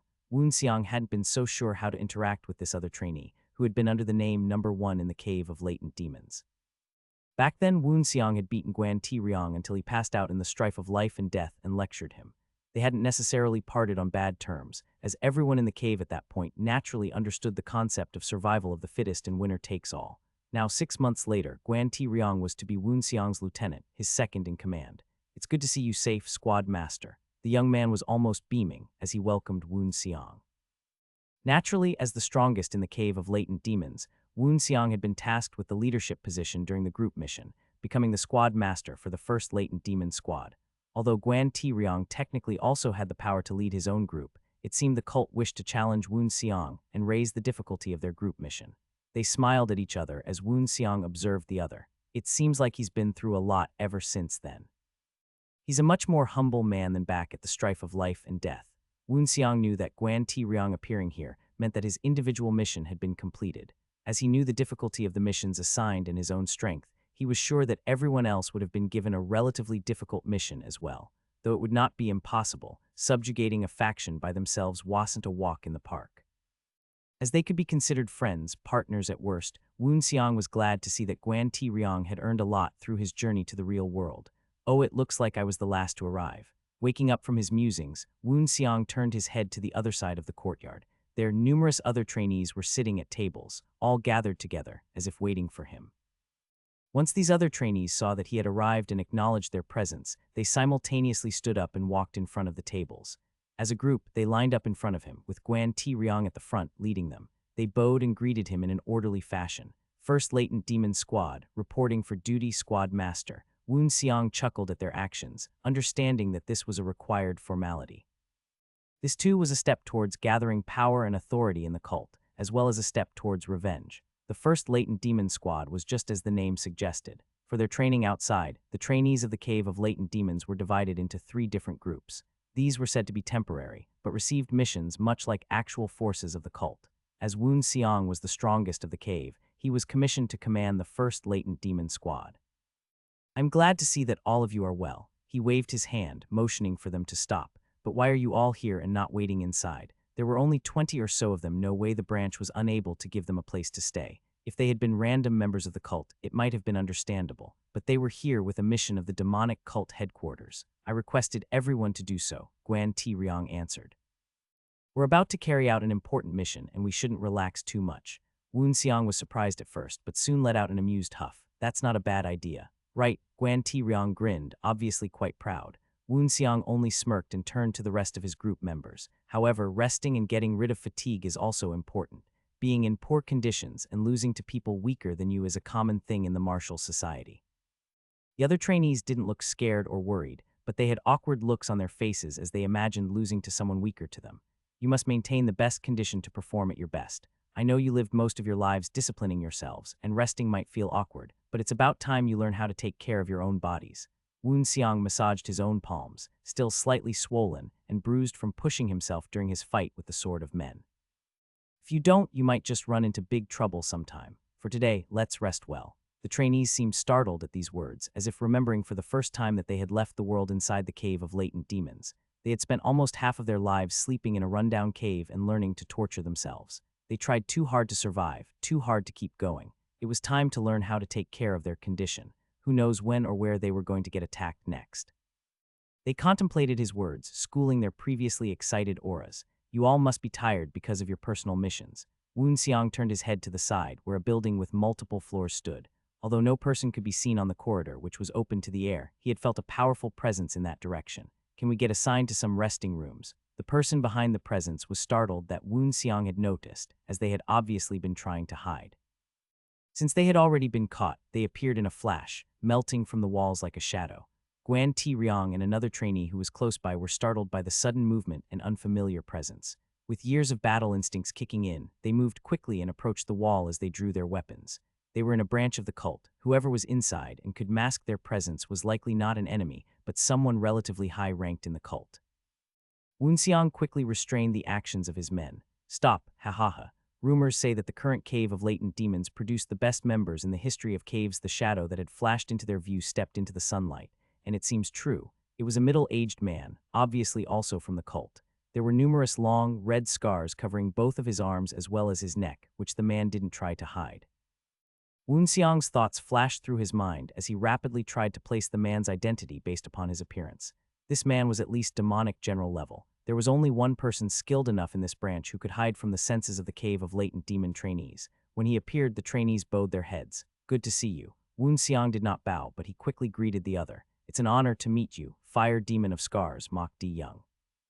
I am Hayek Woon Xiang, leader of the first latent demon squad, Kashgar's branch manager, Mok Di Young. The cult has contacted me in advance about you. I heard you are the strongest amongst the cave's trainees. I am flattered by the overstatement. It was true, but Woon Xiang hoped to stay in the good graces of this branch manager. As a person, he also wasn't overly self-confident and did not like to brag. He was a bit interested in the way that the cult spoke of him, but that wasn't something he could ask about. Overstatement. Mok Di Young leaped from the second floor, where he had been standing, to the floor in front of Woon Xiang. You all are our fellow comrades who will lead the next generation of the cult. I am excited to work with you. The man had decided that he approved of the young man before him and stuck out his hand to shake. Me too, ha. Although it's not like some branch manager in the middle of nowhere can do much. You don't need to be so modest, Spider of Thousand Ears. Mok Di Young was startled at being addressed by his lesser-known nickname, especially by someone so young. So you even know about that. Senior Sang told me that you used to work at the Thousand Miles Communication Department. The senior Sang that Woon Xiang mentioned was obviously Sang and Hyo, who worked as the general director of the Cave of Latent Demons. Before Woon Xiang had left the cult, Sang and Hyo had described the branch managers and people that they could encounter if they needed information along their way. Mok Di Young smiled slightly. He remembered the guy. I see. Thousand Miles Communication Department was an information organization run by the demonic cult. It was to be the eyes and ears of the headquarters. General Director Sang had been up there in the past, with a position as a middle-level executive. The star at the time, though, was a spider of 1,000 ears. That was man whose information channels wouldn't miss facts as thin as spider silk and had the ability to spread it delicately like a web. Now, because of infighting, few still remembered this man. However, General Director Sang obviously still remembered him, placing high importance on this man. You are the spider of 1,000 ears who worked as the eyes and ears of the cult of the heavenly demon. Woon Xiang clasped his fist in front of him in a martial bow. That's why I need help from you for this mission. My help, since you mentioned Spider of 1,000 Ears. I assume you want the information that only I could have. Mok Di Young was silent for a moment, as the trainees waited apprehensively. All right, let's talk about it over a cup of tea. I'll tell my men to assign new accommodations for your squad. You heard him. Woon Xiang turned to the others as he followed Mok Di Young into the building. Start resting well until we start the next mission. Of course, this doesn't mean to become lazy. Maintain your condition while resting and keep yourself prepared so you can fight at your best at any time. Yes, sir. The gentle scent of tigerwood spread out into the office room like a whisper. Mok Di Young moved the pot of tea onto the table and stared at the young man before him. Indeed, demonic general. He could see the iron bracers that Woon Xiang wore on his arms and legs, covered by baggy clothing. Definitely stronger than me. Mok Di Young was convinced of his defeat. Although he was considered a demonic general, his abilities were only enough for him to be the Kashgar branch manager. However, the young man named Hyuk Woon Seong seemed like he could do great things. Not only did he rank first in the cave of latent demons, but his attitude was excellent. For sure, he isn't just some ordinary kid. From there, Mok D-young stopped thinking. A man with that ability would someday become a central figure of the cult, but that would be distant from him, who was out in the middle of nowhere. How long had it been since he left that all behind? Mok D-young took 2 cups of moderately warmed tea and placed a cup in front of Woon Seong. The boy glanced at the cup in front of him. Beihao Yinjin white hair silver needle. He hadn't noticed it because of the smell of incense, but this was his master's favorite tea too. Of course, the taste was slightly different from which his master boiled it. The master's tea had a deeper bitterness and would often leave a bitter taste in his mouth, but the fragrance of the tea was enough to remind him of his master. So what information do you need? Mok D-young's question woke the boy up from his memories. Oh, it's about the 5 evils. Ouch, that is a difficult task. Mok D-young's expression became a bit awkward at these words. If he were in charge of this mission, he would have suffered a bit. In addition, from the standpoint of the branch office, these targets were difficult to deal with. Despite being only 5, the members of the 5 evils were all top-class martial artists. In addition, the leader, the Black Evil, was a peak-level martial artist who was able to use sword aura. Many people could use sword aura in practice, but few could put it to use in a practical situation. In that sense, only those who belonged to the upper echelon of the demonic general class could fight him. Compared to Mok D-young, it was definitely one step above. Mok D-young looked at the young man before his eyes with a cautious expression. Could this young man deal with Black Evil? No, if it was just Black Evil alone, the branch itself could deal with it. However, the opponent was not a single member, but all of the evils, black, blue, red, white, and yellow. Honestly, it would be difficult for the first latent group to deal with them. Perhaps it was possible, but about 10 people would have to die in the best-case scenario. Nevertheless, this was a mission from the cult. Mok D-young smiled bitterly. Is there any chance that the cult is trying to weed out even more trainees? I need information because the mission is difficult. Woon Seong's eyes were deep, incomparably so. Mok D-young felt cold flames from within his gaze. Thoughtful but determined to act, eyes that only those who had ambition and drive could have. The eyes of those who have faith to walk their own path, those who didn't hesitate to devote themselves for what they decided to do. And Mok D-young had met people with those same eyes when he had been at the headquarters of the cult 10 years ago. At that time, most of them had died due to their ambition. But some survived the difficulties and became stronger than everyone else. The 10 demonic masters, they were under one person, above all others, the strongest in the cult of the heavenly demon. And now the eyes of this boy were enough to remind Mok D-young of those days. So you're a man of that caliber. Whatever Woon Seong hid behind that gaze, if the boy succeeded in his mission, it would be good to keep an eye on such a young man. It would surely be a big windfall for the cult. So Mok D-young made a decision. Okay, I will give you the information. The order from the cult was to destroy the 5 evils. The information collected about them could not be given away so easily, but Woon Seong had passed the unspoken test. Woon Seong, who had received the information, headed for the branch's resting areas, except the situation was a bit uncomfortable. Looking at the feast on the table in front of them, all the members of the squad had awkward looks plastered upon their faces. At that time, Woon Seong arrived. You're all making some interesting faces there. Guan Ti Ryong stared at him as if scared. This is, I think it's too much. At his words, Woon Seong looked around. Not only were they in a state of distress, but everyone was looking uncomfortable. No matter how you give a meal, it's useless if you cannot eat properly. He made a decision. He'll ask the servants to leave, but the maid opened her mouth to speak, but shut her mouth just as fast. Just put down the food and get out. I will speak with the branch manager about it later. With that said, the maids bowed and left the room. After they went out, the members of the squad looked more relaxed. Woon Seong smiled and sat down next to Guan Ti Ryong. I've gathered information about the 5 evils. Was it because of the mention of their mission?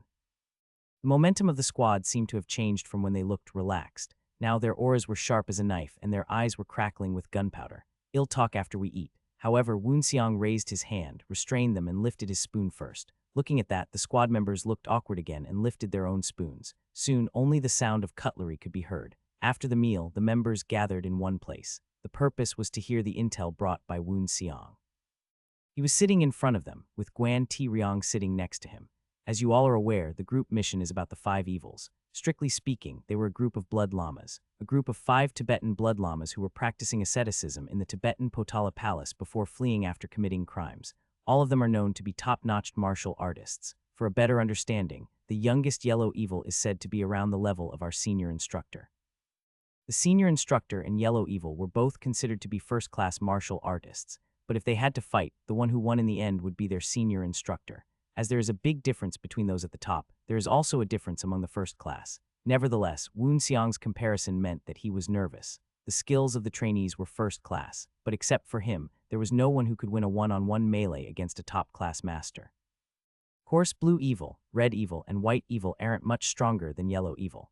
With that, the faces of the trainees relaxed once more. 4 of them were on the same level, to be precise. Of the 4 evils, they would have to fight against them using a wheel formation and clinging to the advantage of the majority. That was the initial plan, but Woon Seong also had another thought. You deal with blue evil alone, Guan Ti Ryong. Among them, only Guan Ti Ryong could compete against the senior instructor. 7 times out of 10, the senior instructor would win, but according to his condition that day, the senior instructor could not guarantee victory either. Guan Ti Ryong was a talented person, and at least this would be a good fight for him, even if it only ended up as him stalling for time. In addition, like this, more trainees could face yellow, white, and red evils. Guan Ti Ryong bowed his head. That solved 4 of the evils, but there was a bigger problem. The problem is black evil. Woon Seong had explained it to them. He was the strongest of the 5 and could use sword aura. Except for himself, it would be impossible for the others to hold on for more than a few moves. Even if they tried to push with numbers, they would only get beaten back. Only one man was able to deal with black evil in the first latent demon squad, and that one man said, "Let me deal with black evil." Woon Seong played with the bracers on his arm. However, Woon Seong had discovered a disadvantage of the intimidation chi when he fought with the Sword of Men. In addition to the rapid consumption of energy required, the chi did not seem to be as reliable as predicted against orthodox cultivators. This had to be supplemented as soon as possible. In order to do so, he could either increase the fearful strength or fix the weaknesses. Woon Seong chose to do the latter. Although increasing the power of intimidation chi could compensate for its shortcomings, the fundamental problem would still remain. In order to cripple opponents with mind-clearing martial arts, he had to find a way so that the chi was universally effective. Woon Seong randomly recalled all the Tao and orthodox methods he knew. Dozens of different verses repeated and then scattered in his mind space. It had been a few days already that Woon Seong had been trying to find a solution. That wasn't his only problem, of course. He had gone over his battle with the Sword of Men numerous times. Considering that he had not released the iron bracers on his limbs, Woon Seong lagged behind his opponent by about 30 seconds. He hoped to narrow this number down to around 10 seconds. If Woon Seong wanted each to be perfect, it was impossible for his mind to focus on multiple things at once. Then, it would be better to focus on what he had to do right away. The thoughts in his head disappeared like mist underneath the morning sun, until only one remained. How could he prepare to fight the 5 evils? Step by step, slowly. It would be hard to become a true expert if you expected rapid progress or sudden enlightenments. It was important to prepare one by one, as if you were building a solid tower brick by brick. Although it may take time, this tower would be fundamentally strong. A tower that could withstand storm and fire. Woon Seong wanted such a tower. I'm not in a hurry. Thinking like this, Woon Seong's consciousness slowly subsided to the inner depths of his mind. Needless to say, his intimidation chi fluttered in response. From some meters away, Guan Ti Ryong clicked his tongue while watching the rhythm of practice.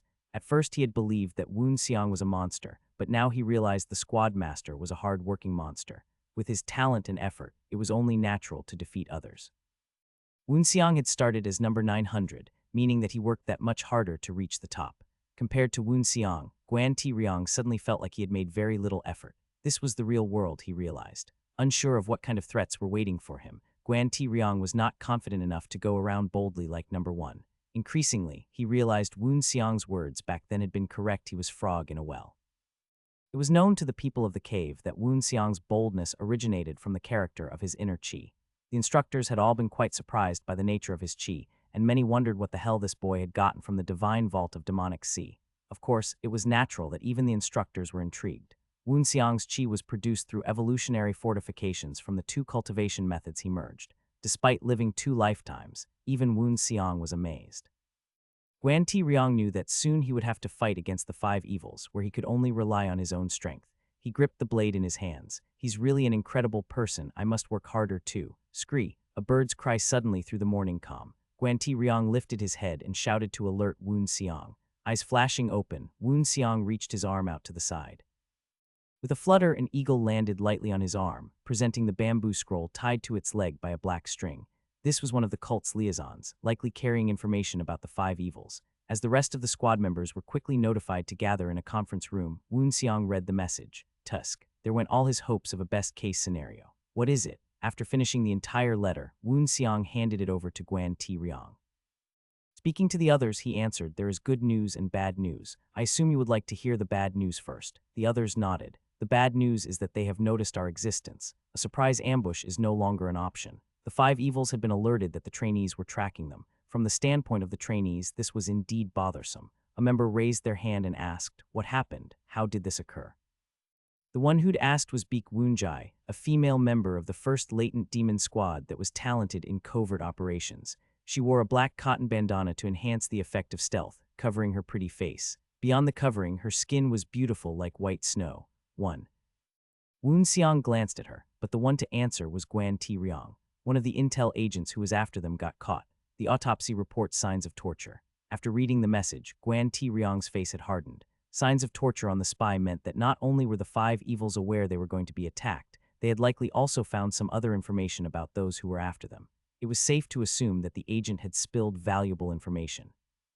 By the way, Squad Master, where's the good news in this letter? The only other thing mentioned is that the evils are openly exposing themselves at some inn in Sisai.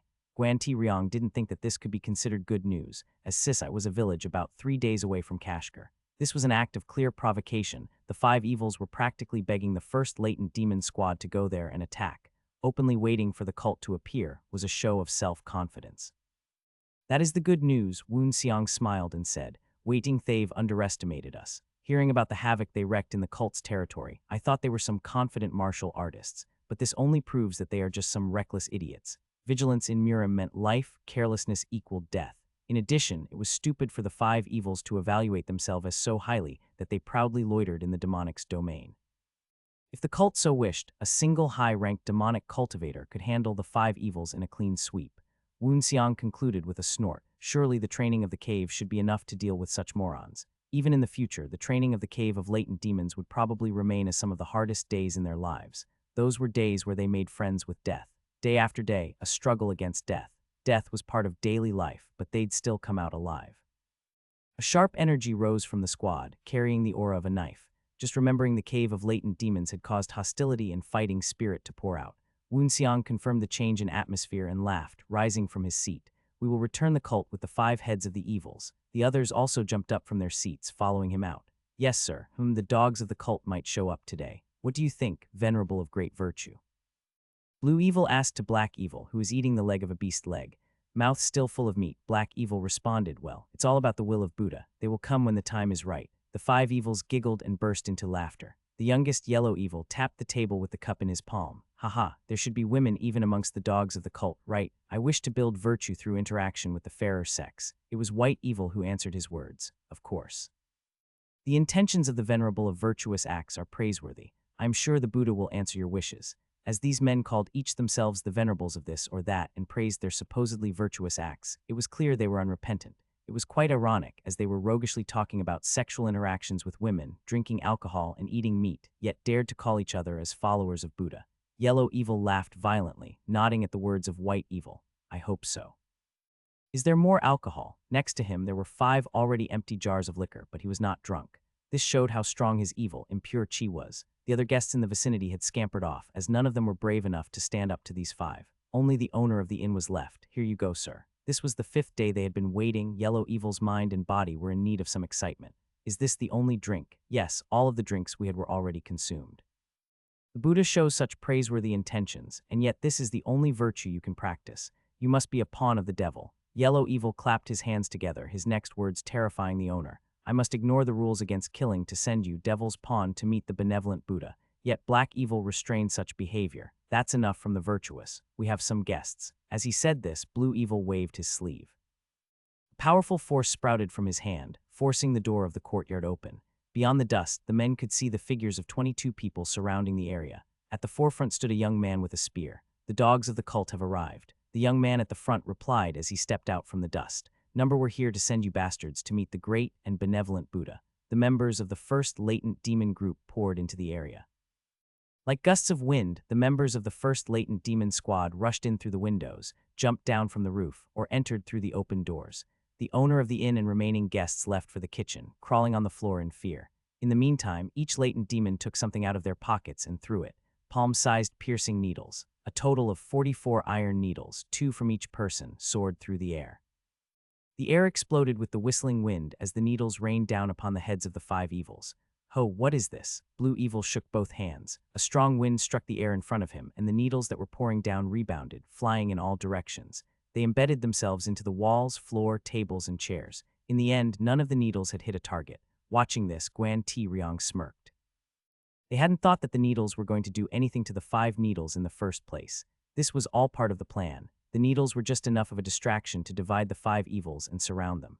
Guan Ti Riang ran to Blue Evil and swung his blade down. You fucking rascals. Blue Evil's fist collided with the blade, causing shockwave of flame and energy to blast out, retreating from the danger zone, further separated from the other evils. The other members had also done their jobs, surrounding the white, red, and yellow evils. The only one left was the strongest of the evils. Woon Xiang began to move towards that one. Just as Woon Xiang moved, so did Black Evil. Realizing the situation, Black Evil had figured out who his opponent was through almost animalistic intuition. The other's sword met Woon Xiang's spear with a smack, making a harsh sound. They were soon face to face. Did you say you will send me to Buddha? Why? Would you prefer meeting the Asura in hell? Woon Xiang taunted. I'm fine. Why don't you go yourself? I'll personally lend you a hand by breaking your skull. A few other choice words were exchanged as their weapons collided. Woon Xiang gripped his wrist, which was trembling slightly. He's strong indeed. Black Evil was surprised too. So young yet so much inner strength. He's definitely a dog of the demonic cult and a pawn of the devil. His arm was shaking from the strength of Woon Xiang's attack.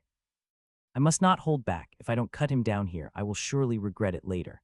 Black Evil attracted energy towards himself, now set on killing Woon Xiang at once. A dark energy flowed out of the sword, stretching out into several branches at once. These branches eventually gathered in one place, overlapping with each other. Sword aura. Looking at its appearance, Woon Xiang also activated his own energy. A dark energy soared out from the spear and wrapped around it.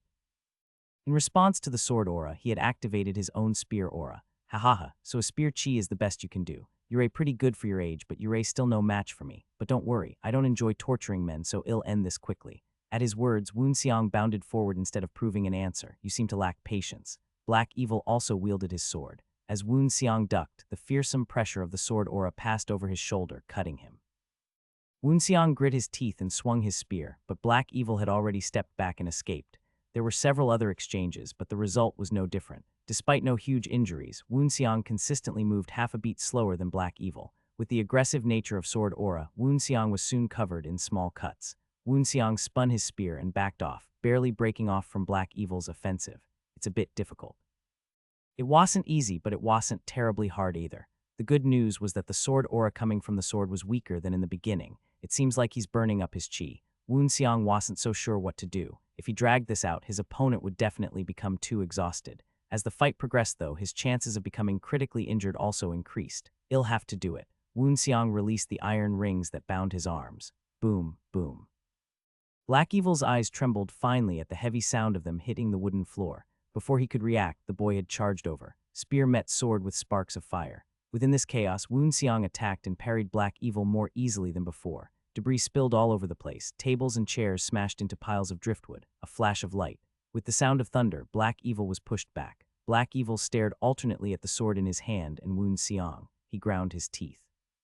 You hid your strength, you're spouting nonsense. Woon Xiang grinned and received his words. It was natural for the energy consumption of Black Evil to be greater than his own. Do you stupid, fake monks not even know how to pace yourselves? Indeed, it was almost like his opponent was a guy who didn't know his own limitations, believed too much in his martial arts, and ran around. Breathing was not merely breathing. Knowing one's own limits, adjusting the force and power used as necessary was also a part of breathing. Black Evil had neglected this. Woon Xiang activated his intimidation chi, one of his best weapons. Everyone else was busy dealing with their own problems, and no one was concerned about this dark energy. It flowed out like a cloud from the boy's body, spreading out towards Black Evil.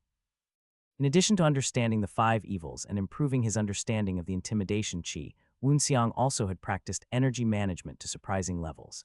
It crawled along the floor and wrapped Black Evil. You may be an apostate monk, but if you've ever learned Buddhist chi at all, you can't ignore this. It had a surprisingly good effect on the mind of Black Evil, whose movements became slower and more robotic. Woon Xiang grinned and gripped his spear.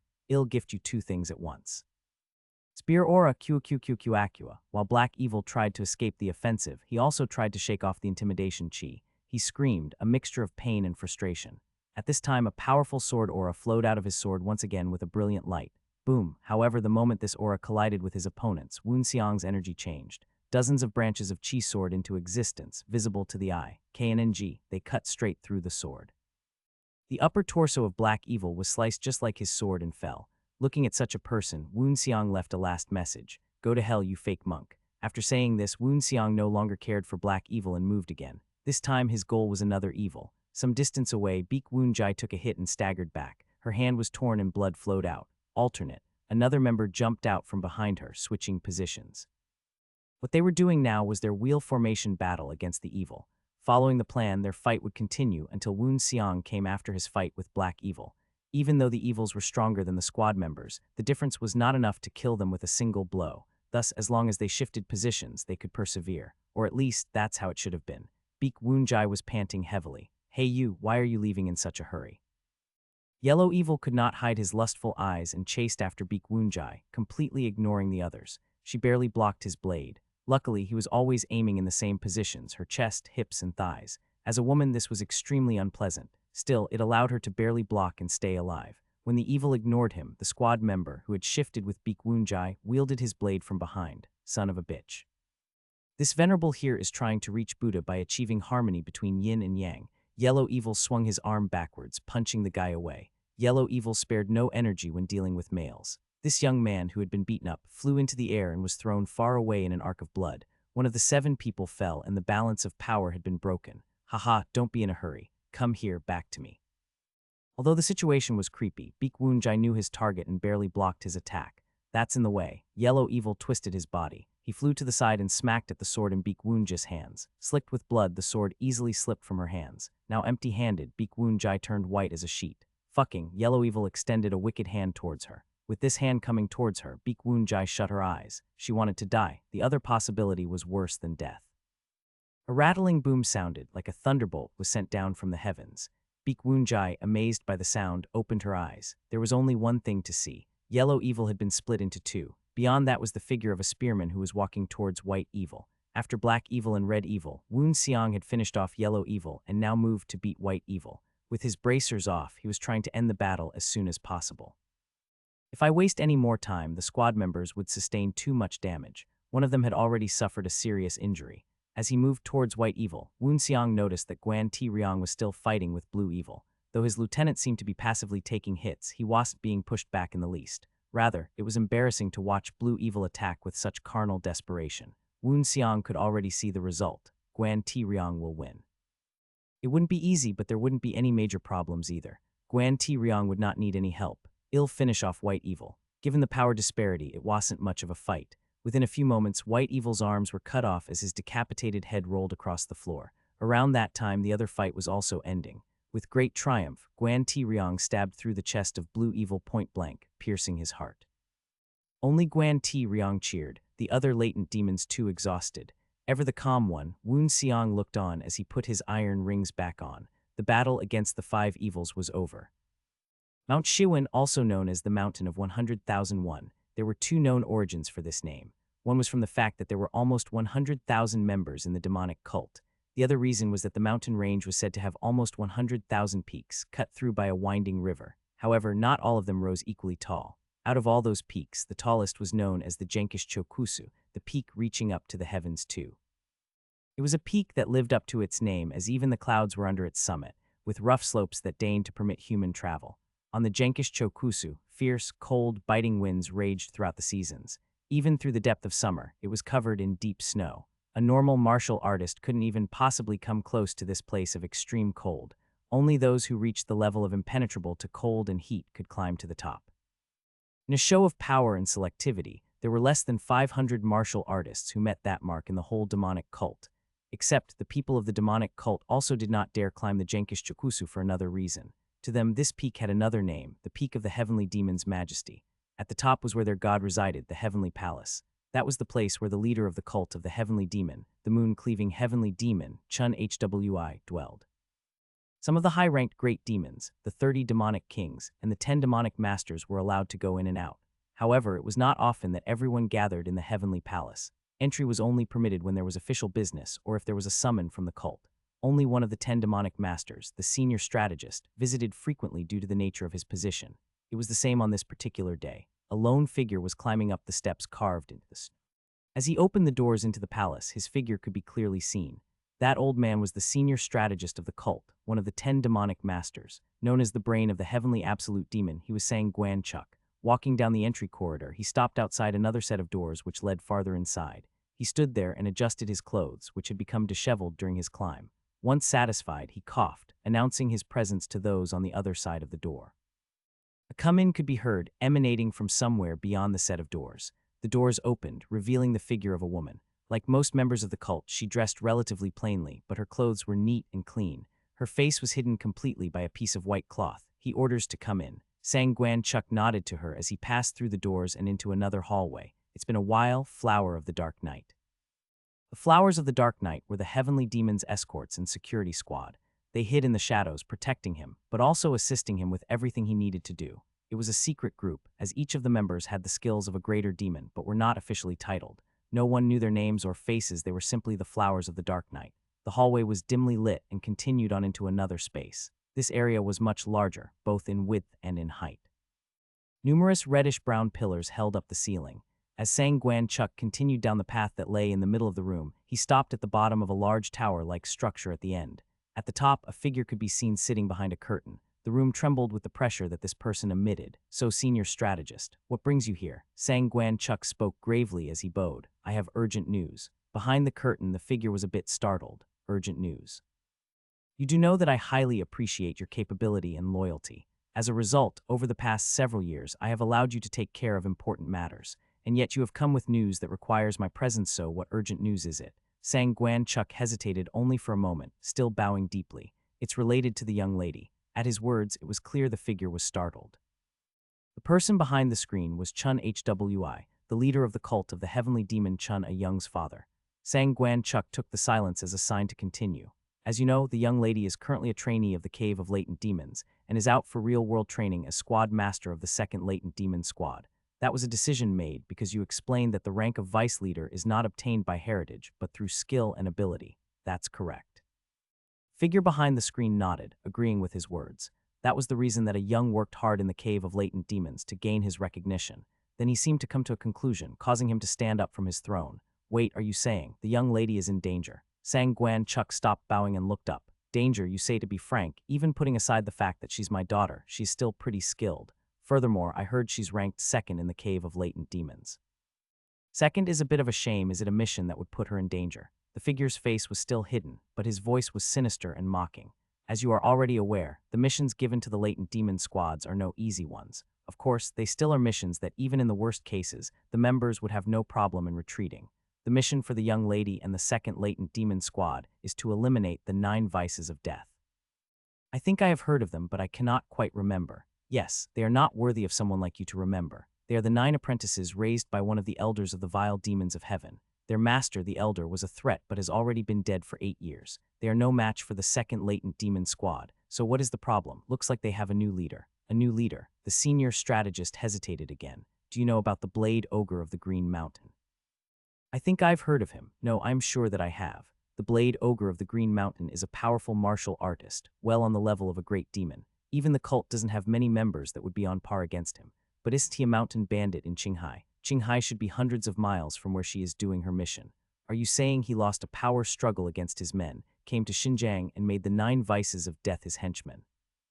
Chun Hwi stared down at Sang Chuk, voice powerful. That is correct. The cult leader was silent for a while. His daughter, A-Young, was still lacking if she wished to be the young leader. However, it wasn't like he did not regard her as a daughter. Even though it was clumsy, he wished to show his love as a father. It was just a bit hard because he was the cult leader and he needed to raise a leader, not a daughter. Where is she now? We believe she's currently near Korla. Both of the men were now aware of the problem with this situation. The Blade Ogre of the Green Mountain was a powerful martial artist. If they didn't send the right people, they would only be sending people to their deaths. But we can't simply send one of the 10 demonic masters or a demonic king to do the job, especially since Chun A-Young had not been recognized in the cult yet. Sang Chuk was also aware of this. There's a lot of suspicious movement internally. Sending them to help the young lady, who has yet to become the young leader, will only give them an opening to attack you. Chun Hwi hummed his agreement, so I came with an idea. Sang Chuk opened a paper that he had been holding. The 1st Latent Demon Squad is returning earlier than expected after successfully finishing their mission. They should be passing by Aiksu by now. so if they depart now, I believe they can arrive in Korla in 4 days. Do you think she can survive until then? Half of the 9 vices of death have been slayed and the Blade Ogre is tracking down the young lady, but she is with the second latent demon squad. Luckily enough, they were able to keep distance from the Blade Ogre, so 4 days should be enough. Approved. Command the first latent demon squad to move to Korla. After he finished speaking, Chun Hwi closed his eyes. He had given his orders, but the worries didn't go away. The senior strategist bowed his head and shook it slightly as he retreated. An internal struggle, the leader of the cult of the heavenly demon and the father of a young woman. It was difficult to be both. Somewhere in the forest, a hooded figure spoke. Is the Blade Ogre of the Green Mountain good enough? The man sitting in front of him was not hooded but was old with a gray beard. Actually, it doesn't matter if the Blade Ogre succeeds or not. He's only doing it because you wanted him to do so. But the hooded figure jumped up. SHH. The hooded figure was unable to move, as a strong force pressed down upon his body. Worry not, I haven't forgotten the deal I made with you. Besides, what's the big deal with killing a girl? What's important is neither the rook nor the knight. It is the king. Am I wrong? The hooded figure stared across the table at the man in front of him. The identity of that man was one of the 10 demonic masters of the demonic cult, an absolute master that was even one of the top 3 even amongst them. So show me the item you have brought for the deal. The hooded figure sat down reluctantly and reached into his sleeves, bringing out a small vial filled with dark liquid. It's this. Is it? That's the item you were so confident in. Although, are you sure it's as effective as you say? The hooded man chuckled. This poison is the poison that slayed the world's best spearman, the Spear Master, 10 years ago. The Spear Master, he indeed was a powerful fellow, but is he comparable to the cult leader?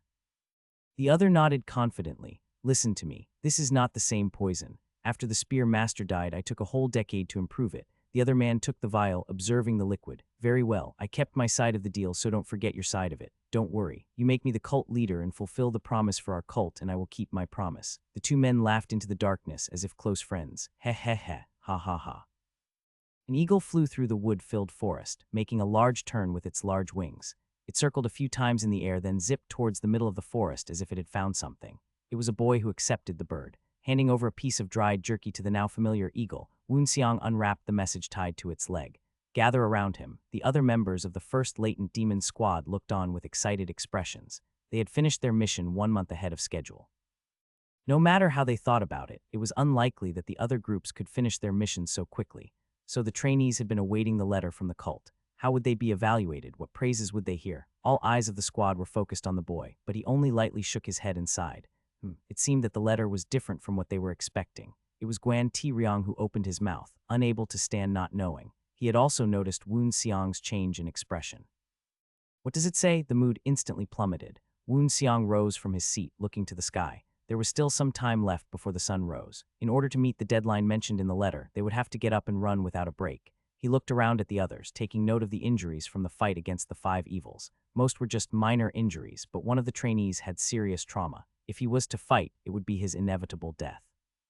Woon-seong wasn't willing to have such a liability on his hands. You 2 returned to the cult with the heads of the evils. Woon-seong ordered another man to take the injured with him. Everybody else, get up. It's time to move now. Less than half an hour after the bird arrived, a group of people began to move through the darkness. They were naturally the members of the first latent demon squad. Just like in the report, Chun Young's situation was quite dire. It had been raining since dawn, so the air was misty and unclear. It would have been a good day to rest. Worse still, the second latent demon squad truly had the means to properly solve their mission. They had easily cleared half of their mission, but unexpectedly, they had then become enemies with the Blade Ogre of the Green Mountain. She had never imagined that they would meet him here. She bit her lips as she ran. Missions created by the cult were designed to be clearable, though not without loss. The Blade Ogre was an unconsidered variable, a terribly concerning one at that. He was comparable to the top of the cult, at least a great demon. Even if Chun Young revealed her trump card, she would still not be his match. As a trainee of the cave, all she could do was lead her people to escape with all their strength. 5 had died already. Now the number of people remaining in the squad was about 16, half of whom were injured. Chun Young approached a member who had fallen with a groan and supported her arm. One Jai, supported by a Young, was another one of the few female members of the cave who had survived. A Young ran ahead. Those who survived chased after her. Their escape didn't last very long. I was wondering where you were headed, and this is it. The Blade Ogre's voice rang in the canyon. A Young raised her head with a startled face. It was amazing that the Blade Ogre had already caught up to them. Even more surprising, his voice had come from in front of them, not behind them. The wind blew and the fog that covered the path ahead slowly lifted. Beyond that, 5 men emerged. One was old, but the other 4 were younger. She recognized them immediately and screamed internally, the Blade Ogre and the remaining 9 vices. The members of the second latent demon squad raised their weapons and watched the front. In fact, they knew the situation was already hopeless. They had already fought him once and lost, fully aware of his strength now. In addition, compared to their opponents, their conditions were less than perfect. Not only did they lack people, they had also lost health during their escape. It was worth riding through the shortcuts, snickered the Blade Ogre. A young glanced back. Each trainee held their weapon but looked exhausted. With them like that, a battle against the Blade Ogre was impossible. Stall for time. She restrained the members of the squad and slowly walked forward. The Blade Ogre and the 9 vices frowned, not knowing what she was doing. However, her subsequent words made them laugh. Can you hear me? Let's do this one-on-one. Puhahaha, this little bitch is looking to die. The Blade Ogre was about to move forward, but was stopped by one of the 9 vices. Will you allow me to take care of that bitch? She's part of the demonic cult and has slain 5 of my brothers. I wish to kill her myself. The Blade Ogre nodded, seeing the hatred within his eyes. Then he looked at a young's body, eyes gleaming. Good, but do not kill her. A young trembled. If she lost in this fight, she wouldn't die immediately, but would probably wish that she had. I have no intention of killing her immediately. I will show her what pain is, then tear her apart and feed her to the wolves. The Blade Ogre smiled and slowly moved back. Needless to say, the other stepped forward. A young went to the front, sword in hand. In the meantime, a young's head was spinning with thoughts. She was not confident enough to handle the Blade Ogre, even if she was prepared to bear internal wounds to push her limits. 6 out of 10 times, she would probably die. Compared to that, fighting one of the 9 vices was the best option. You must stall for time. Endure without falling. She could do this. The vice rushed forward. What are you thinking about? His sword struck like a thunderbolt. A young stopped the offensive and drove forward, splitting his attacks and moving without mercy. However, she only hit air. Defeating first death isn't a problem, but I must not attack first. If I finish him, the Blade Ogre will be next. If that happens, I won't be able to last a minute, let alone an hour. A young avoided the other's attacks and retreated. Of course, the actions were deliberately directed to make it look like a close encounter. You sly little bitch. First death of the 9 vices was blinded by hatred and did not notice. But it wasn't possible to fool everyone who was watching. A large blade hit the ground between them, wedged deep. The 2 fighting separated immediately. Go away, you can't beat that bitch. What do you mean? First Death shouted at the Blade Ogre, his breathing rough. You still can't tell, fool, that bitch is stalling for time by fighting you. At that point, First Death looked alternately at the Blade Ogre and Chun-A Young. He noticed then. While his breathing was rough and his shoulders were shaking, she was breathing evenly. He burst with anger and spat, damn it. However, he was also certain that he was not her match and stepped back. The Blade Ogre stepped forward. Oh, you little demonic bitch. That's a real cute idea you have there, hahaha. A young bit her lips. She hadn't stalled for enough time. It was a mistake that she hadn't thought the Blade Ogre's eyes to be that sensitive. Should she tell him her identity? Even he wouldn't dare touch the daughter of the moon, cleaving heavenly demon, leader of the cult.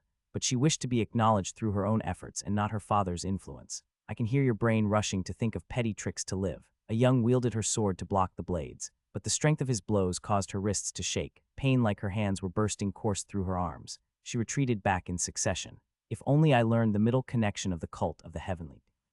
Dark Flower Red Heart was the divine art of the cult. Strictly speaking, though, it was an introductory martial art. Of course, the latter parts of the martial art was a far cry for the current young, who was barely able to even cultivate the first part. In addition, the true divine art could only be learned by those who were to be the leader. In the meantime, the blade of the Blade Ogre was pressing her back. She flipped herself in the air, avoiding the offensive. However, strands of her hair were cut off. If she had been less quick, it would have been her neck. A young's face darkened. Meanwhile, the Blade Ogre stood back. Hey, this is the end. He was confident in his victory. You have to use Dark Flower Red Heart, a young told herself. Even if she would suffer internal injuries due to her current strength, if she didn't use it, she would definitely die. From the depths of her body, chi soared like lava, shh. Yet before a young could do anything, there was a swooshing sound from above. From the top of the gorge, several iron needles thundered down towards the ground, followed by a figure flying over. A bird, falling debris, a person. A young looked at the figure and realized it was a person. It was a man with a spear in hand, striking towards the Blade Ogre. What the hell? The spear thrown by the boy created a crevice at the bottom of the canyon, separating Chun-A Young and the Blade Ogre. Obviously, it had been thrown by a certain Hayek Woon Seong. Said boy was observing his opponent as he fell from the sky. The shape of a turtle head is it a 9-ring turtle head Dao. It's an irregular one with rings. However, martial artists that used this kind of weapon usually had a weakness. They either lacked inner strength or their chi was impure. It was hard to say which in this case, but there had to be something. There was no reason to use an unusual weapon for anything other than hiding a weakness. Now, why was the Blade Ogre of the Green Mountain using one? landing casually by a young. Woon Seong tried to answer the question based on its appearance alone. The blade ogre was also staring at the boy. His mind wasn't quite so analytical, though. If you swing it one more time, know that you're in the way and will be seeking death. Rather than responding, Woon Seong ordered the first latent demon squad, come down and protect the members of the second latent demon squad. As soon as they heard the command, the members of the first squad, who had a momentous fighting spirit, charged down. Although it was a canyon, the walls were not straight. Despite this, the rough slopes were no problem for the trainees, who had been running up and down mountains since childhood. Guan Ti Ryong jumped down first, standing as if to protect everyone by himself. In the meantime, Woon Seong grabbed his spear and used it to block the blade ogre. To be more accurate, he was shielding a young who was now behind him. A young who recognized him shouted to stop him. Number 900. Woon Seong, his spear still outstretched, spoke to her without looking back. Stay back, I'm here to help. A young huffed, still gripping her sword.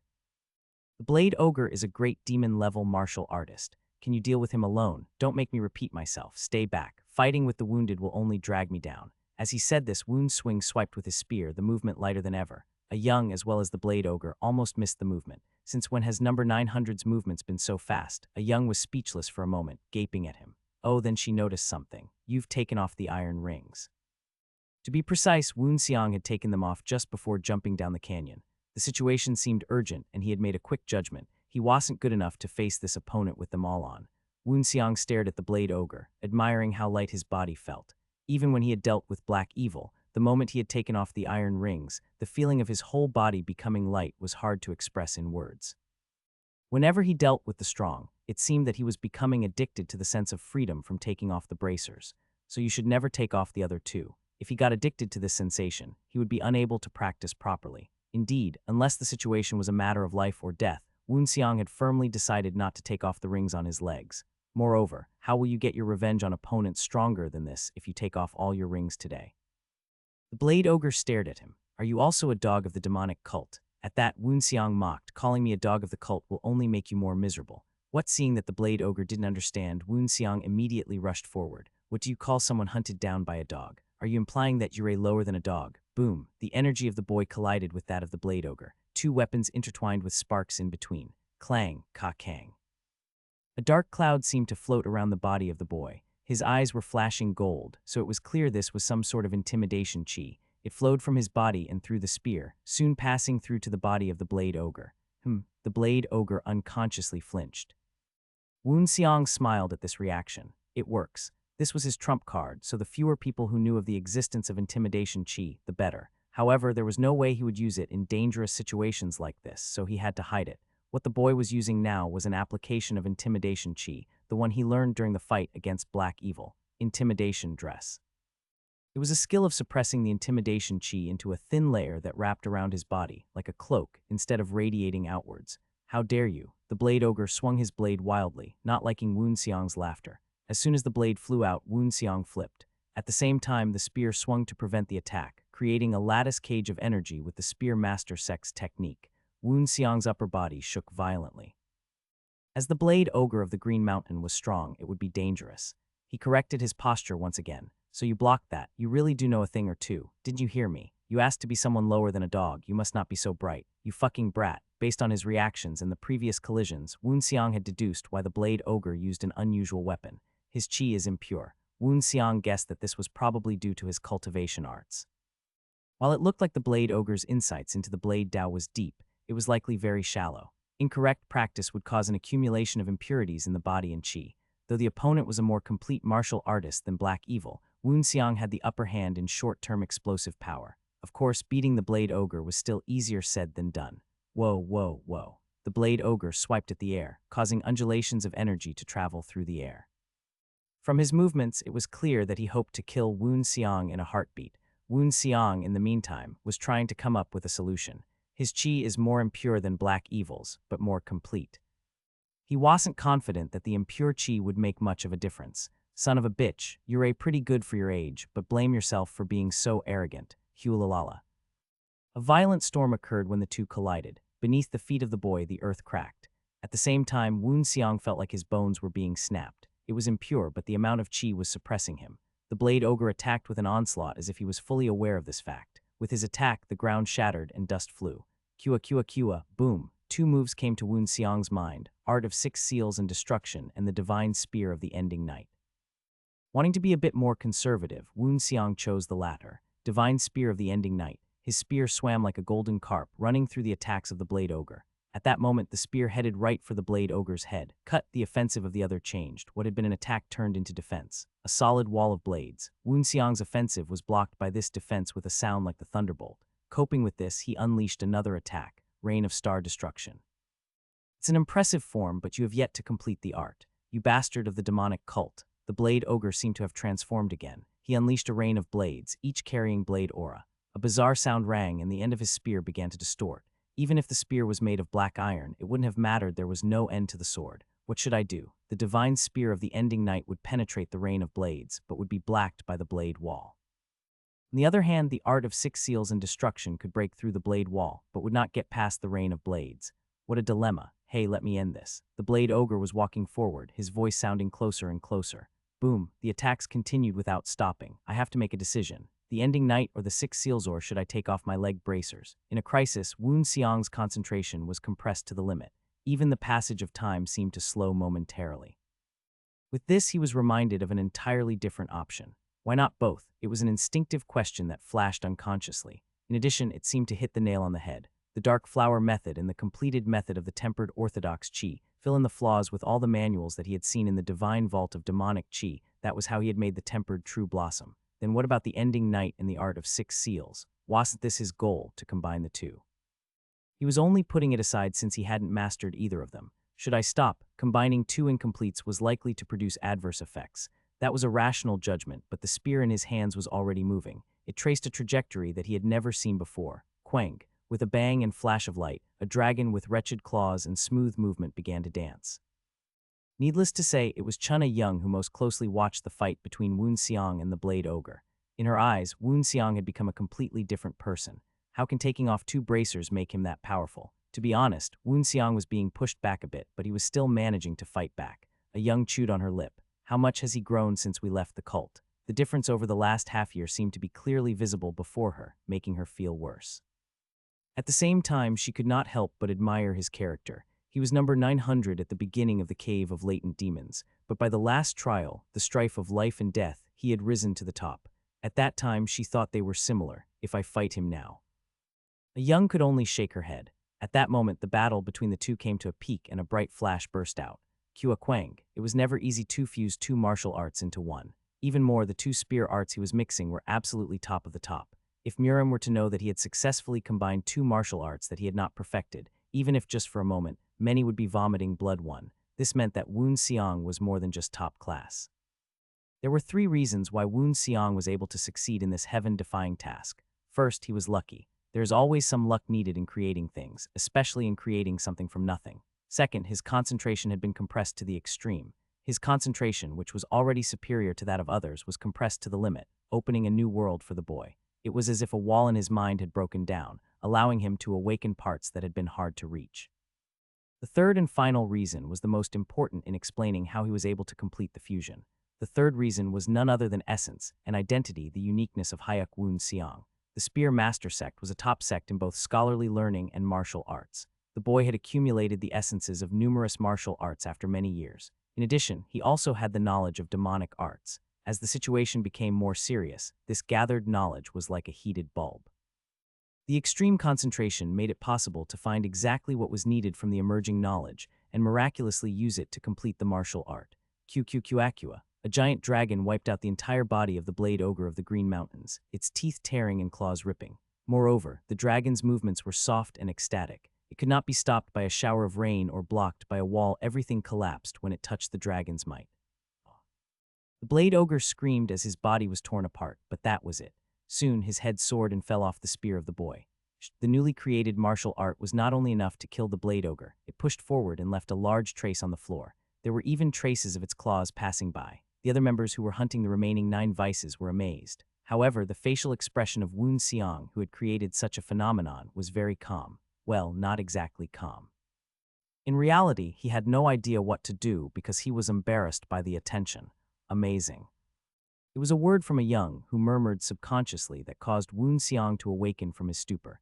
His senses came back to the vivid reality. In a daze, the sight of his own destruction was shown before him. Did I do that? Woonseong almost laughed at himself. The old him had also been able to create traces of destruction when fighting, but looking at the current destruction, this had already surpassed the power he had in his past life. How did I do that?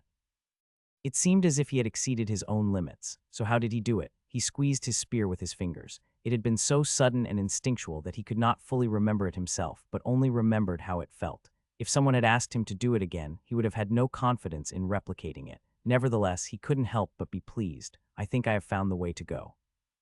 Despite his happiness, Woonseong suddenly became aware of the state of his body as a terrible fatigue hit him. HNNG. There were wounds all over his body. He had been injured like this quite often in the past, but it was the first time this had happened since he had become number 900. Since reincarnation, he had not met someone who could threaten him to this extent. Of course, if it was my past life, I wouldn't have struggled against the Blade Ogre. He was still lacking a lot. Woonseong recognized this fact and spread medicinal ointment on his wounds. A young approached him. Her hands held some ointment which seemed to be her own. Is there any place you can't reach? I'll help you. Then she didn't wait for his answer and spread the ointment on his back. His back was also full of scars, just like everywhere else. A young's eyes widened, her fingertips ghosting over the edges, confirming them up close. Woonseong hadn't shown it earlier, but each movement had been painful and bitter. You didn't let go of your spear even with wounds like these. A young realized why he could win against the Blade Ogre. It wasn't simply because he was powerful. What was more amazing was his willpower. Indeed, he had never given up until the end. Since he could beat the Blade Ogre with 2 iron rings, what if he took them all off? A young, imagining that far, shook her head. She was disgusted by the difference between herself and Woonseong. Woonseong wrapped clean cloth over the places where he had applied the medicine. There is no debt between us anymore. It took a moment, but Woonseong realized that a young was talking about their confrontation during the strife of life and death. At the same time, he got up from where he had been sitting and wore the new cape that Gwan Ti-ryong handed to him. You say some funny things.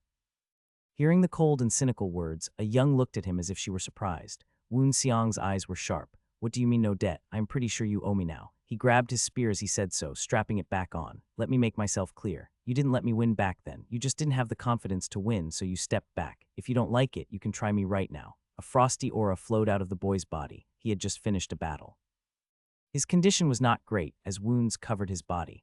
Blood still flowed from these places, dyeing the cloth red. Nevertheless, a young dared not open her mouth at the moment. It felt like an illusion of a huge beast was in front of her. She swallowed. Towards a young, Woonseong spoke with little emotion. Don't be such a baby. If you decided to live in Murim, behave like an adult. If you're looking for someone to coddle you, don't even pretend to be a martial artist. What are you talking about? He turned his head back. I am saying you're acting like a little bitch right now. At the end of his mini-lecture, Woonseong escaped from her side and moved towards the first latent demon squad. A young could only stare unhappily at the distant boy. HMPH. Woonseong made a face with his tongue sticking out at a young's dazed expression. I gave you some good advice. Like he said, it really was just some advice. He clearly recognized a young's talent and the threat she posed. If she had similarly ambitious thoughts, it was likely that she would become his opponent in the bid for young leader. On the other hand, if she supported him later on as the daughter of the cult leader, he would become a serious threat to other competitors. If he thought the latter, it was some correct advice. However, a young's actions were so different from what he expected that he just could not speak, pretending to be an adult and acting like a child when necessary. Tusk, Woonseong shook his head once more and clicked his tongue, but no matter how he thought. It was really unnecessary, but he just had to make some things clear. There was no debt to be cancelled, but rather she now owed him. The leader of the cult of the heavenly demon is indebted to me. Okay, maybe that was overstating it. Once his thoughts came to this, he banished them altogether and shouted at the members of the first latent demon squad. Retrieve the heads of the 9 vices and the Blade Ogre. We're returning to MT, heaven. Thunk-thunk. When Woonseong wore the iron rings, heavy weight crushed his body once more. It was like the iron rings imprisoned his body and senses, slowing him down. Of course, this did not mean that Woonseong complained about the feeling. He had chosen this path himself. He would not complain now that he walked it. But not everyone felt the same. I know you love to train, but why not take care of yourself for now? Gwan Ti-ryong had come back from ordering the members to procure the heads, politely advising. At that, Woonseong shook his head lightly. Unless your life is on the edge, it's better to temper yourself even in extreme situations. So that way, even in the worst cases, you won't make an excuse that you lost because your body wasn't in good condition. Those who made such excuses were useless, regardless of their actual strength or talent. Thus, Woonseong was trying to prevent himself and others from that path. Was there any reason in those words? Gwan Ti-ryong muttered a true and nodded. Seeing his eyes as soon as they returned to the cult, it seemed that Guan Ti Ryong might also get some iron bracers. Either way, they were both likely to enter a state of practice. His talent is not bad, so if he tried, he could get quite a bit of achievement. As the former number one, Guan Ti Ryong's talent had been ranked as the first. That was basically 900x better than the original number 900. Even now, he boasted a more muscular physique and was even a couple of inches taller than Woon Xiang. Still, fortunately, Woon Xiang was not much smaller in stature compared to his peers. Because of the constant use of Heavenward's soul earthen body, his body was improving day by day. I am not far from achieving perfection. In the beginning, he had looked forward to the completion of the body in 10 years. According to that estimation, less than a year was left. The only problem was that the change would happen little by little. There was also no record of a person who had learned it to the end, so the limits of this martial art could not be known strictly.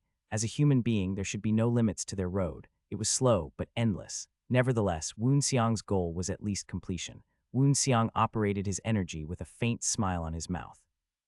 The energy he used was that of the heavenward soul earthen body, which sped up his recovery process because an injured body was not considered a perfectly complete one. At this time, Beek Woon Jai ran forward, in front of Woon Xiang and his second in command. All preparations are complete. Guan Ti Ryong stared at Woon Xiang, who nodded. We're returning to the cult. The return of the first latent demon squad was accompanied by the second. With the Blade Ogre and 9 Vices dead, their return was because their mission was technically completed. Both returned at the same time, but their atmospheres were completely different. Not only had the first squad fulfilled their own mission, they had even helped another. On the other hand, the second squad not only struggled with their own, but required assistance. It was hard to use an unexpected variable as an excuse, since the variable in question, the Blade Ogre of the Green Mountain, was now a trophy under the hands of the first latent demon squad's leader. Practice missions were important in determining where they stood upon their return to the cult. Purely based on results, the second squad could be said to be behind the first squad at the starting line. In such an atmosphere, the first squad led at the front. We're about a day away. Staring at MT, heaven in the distance, Woon Xiang slowly closed his eyes. During this real-world training, he had accomplished a lot. Looking at it, he was likely to earn a good rank in the cult. If so, I should set a clear goal. Practically, the Orthodox society as a whole was his target for revenge. The noble families, houses, and elite sects. Maybe not every single one, but it didn't really matter much. Woon Xiang couldn't do it himself. He needed the power of the cult of the heavenly demon. In order to properly use the power of the cult of the heavenly demon, just some rank won't cut it. If he was smarter, the position of the senior strategist was not bad. However, Woon Xiang was well aware that he was not that type of person. If so, what about a demonic king? No, that wasn't enough. The cult only had 30 demonic kings, but this rank was still not enough to use the full power of the cult. It was the same for the 10 demonic masters. Then I only have one choice. Cult leader, the cult of the heavenly demon's apex, the heavenly demon. At the same time, he would become the god of a religious cult. Only like this could he command all the people. And in order to be the cult leader, Woon Xiang must first become the young leader. What a coincidence that Chuna Young's father, the current cult leader, had publicly stated he would prioritize strength and talent in his search for young leader, not bloodline. Woon Xiang slowly opened his eyes. Suddenly under his gaze, a young was a little uneasy. Woon Xiang's eyes, who had made a decision, narrowed. If you interfere, I can only get rid of you. It was not so difficult to return to the cult. As soon as they entered, familiar faces welcomed them. Woon Xiang recognized them at once despite the distance. Instructors, the senior instructorand is that senior Sang and Hyo. The instructors ran to stand in front of the returned trainees. Good work. Although I see some damage, Sang and Hyo, who was at the forefront, opened the speech and looked at the second squad, whose numbers were significantly reduced. Needless to say, a Young's expression crumpled. The first squad did not really change their expressions. This was not because they received no damage, many of them were injured, and one was seriously injured, but because the second squad had exceeded the level of simply calling it damage. Of course, Sang and Hyo did not hesitate even after seeing Chuna Young like that. She may have been the daughter of the leader, but she was still lower in rank. Wasn't she currently just a trainee of the cave, the program he directly managed? Either way, it seems like you all have completed your missions. Once he finished, Sang and Hyo's eyes traveled to Woon Xiang. He wasn't the only one. Among the instructors, all the top instructors also turned towards Woon Xiang, slowly observing the boy. As the winner, he had already attracted attention after the strife of life and death. It was natural that they wanted to gauge how much more he had improved since then. Ho! The instructors let out a little sound. They couldn't read number 900's chi at all. There wasn't a way to win. It was reminiscent of an unbending iron wall. No, not just an iron wall. Hai Chi was like an iron fortress, thoroughly prepared to counterattack something you dared not cross. Half a year has passed, you've become a lot stronger. It was a little different for Sang and Hyo, who was someone on the level of Great Demon, but he had also noticed that Woon Seong was stronger. I heard he beat the Blade Ogre of the Green Mountain. What happened was not yet properly reported, but no matter how it was written, the fact that Woon Seong had beaten the Blade Ogre did not change. The Blade Ogre was definitely a martial artist on the level of a Great Demon. Sang and Hyo smiled. We produced an incredible monster in this time's Cave of Latent Demons. I look forward to the future. Anyways, congratulations on your return. When you get back to the cult, we will assign you a new place to live. Rest there. You longer need to return to the Cave of Latent Demons. General Director Sang's voice rang out, piercing the now ex-trainees' ears and hearts. These words were enough for their hearts to pound. The change in lodging could only mean one thing. From this moment onwards, you are no longer trainees of the Cave of Latent Demons. You are now demonic people who will lead the next generation of the cult. Be proud of yourselves. Their faces were filled with joy that could not be hidden. Even the second squad, who had been gloomy because of their poor results, were now excited. Despite the results of the mission, General Director Sang's words meant that they were still the 100. As survivors, they'd finally graduated.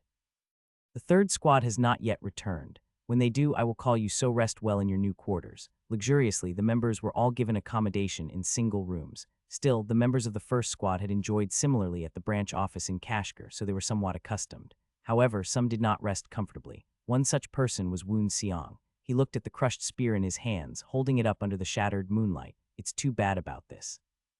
He thought that it would be powerful because of the black iron, but the tip was broken because it couldn't stand the sword of the Blade Ogre. Of course, he was not upset about the spear tip per se. It was still usable. He just had to ask the cult to help him reforge it. It was his own ability that he was sorry about. His lack of ability had caused it to be crushed. I should reflect on that. Woon Seong recounted the fight, looking at his spear. He imagined fighting the Blade Ogre several times, but was unable to defeat him. 7 times out of 10 I lose. The 3 victories were after Woon Seong's body saw terrible losses. It was difficult unless he gave up an arm or a leg. This way, he realized that he had been extremely lucky in reality. He did have some gains, though. Slowly, he was starting to remember some of the forms he had used that day, but he wasn't satisfied. He closed his eyes and continued. 3 days later, the third squad returned. The peak you are climbing right now is the peak of the Heavenly Demon's Majesty, and as you are all aware, at the top is the Heavenly Palace. Be proud of yourselves. Not many have been given the chance to enter at your age. Sang and Hyo was leading the latent demons up the mountain. The 3 squad leaders, including Woon Seong and a young, walked behind him. Subsequently, their squad members lined up behind them. Sabak Sabak. As they approached the top, the snow piled up under their feet only increased, and Sang and Hyo continued to murmur as they walked. Most of what he said were the rules and courtesies of the cult of the Heavenly Demon to be observed in the palace, but Dal Mu Jai, formerly number 109, was not properly listening to these words. As the snow drifted, his head turned to Woon Seong.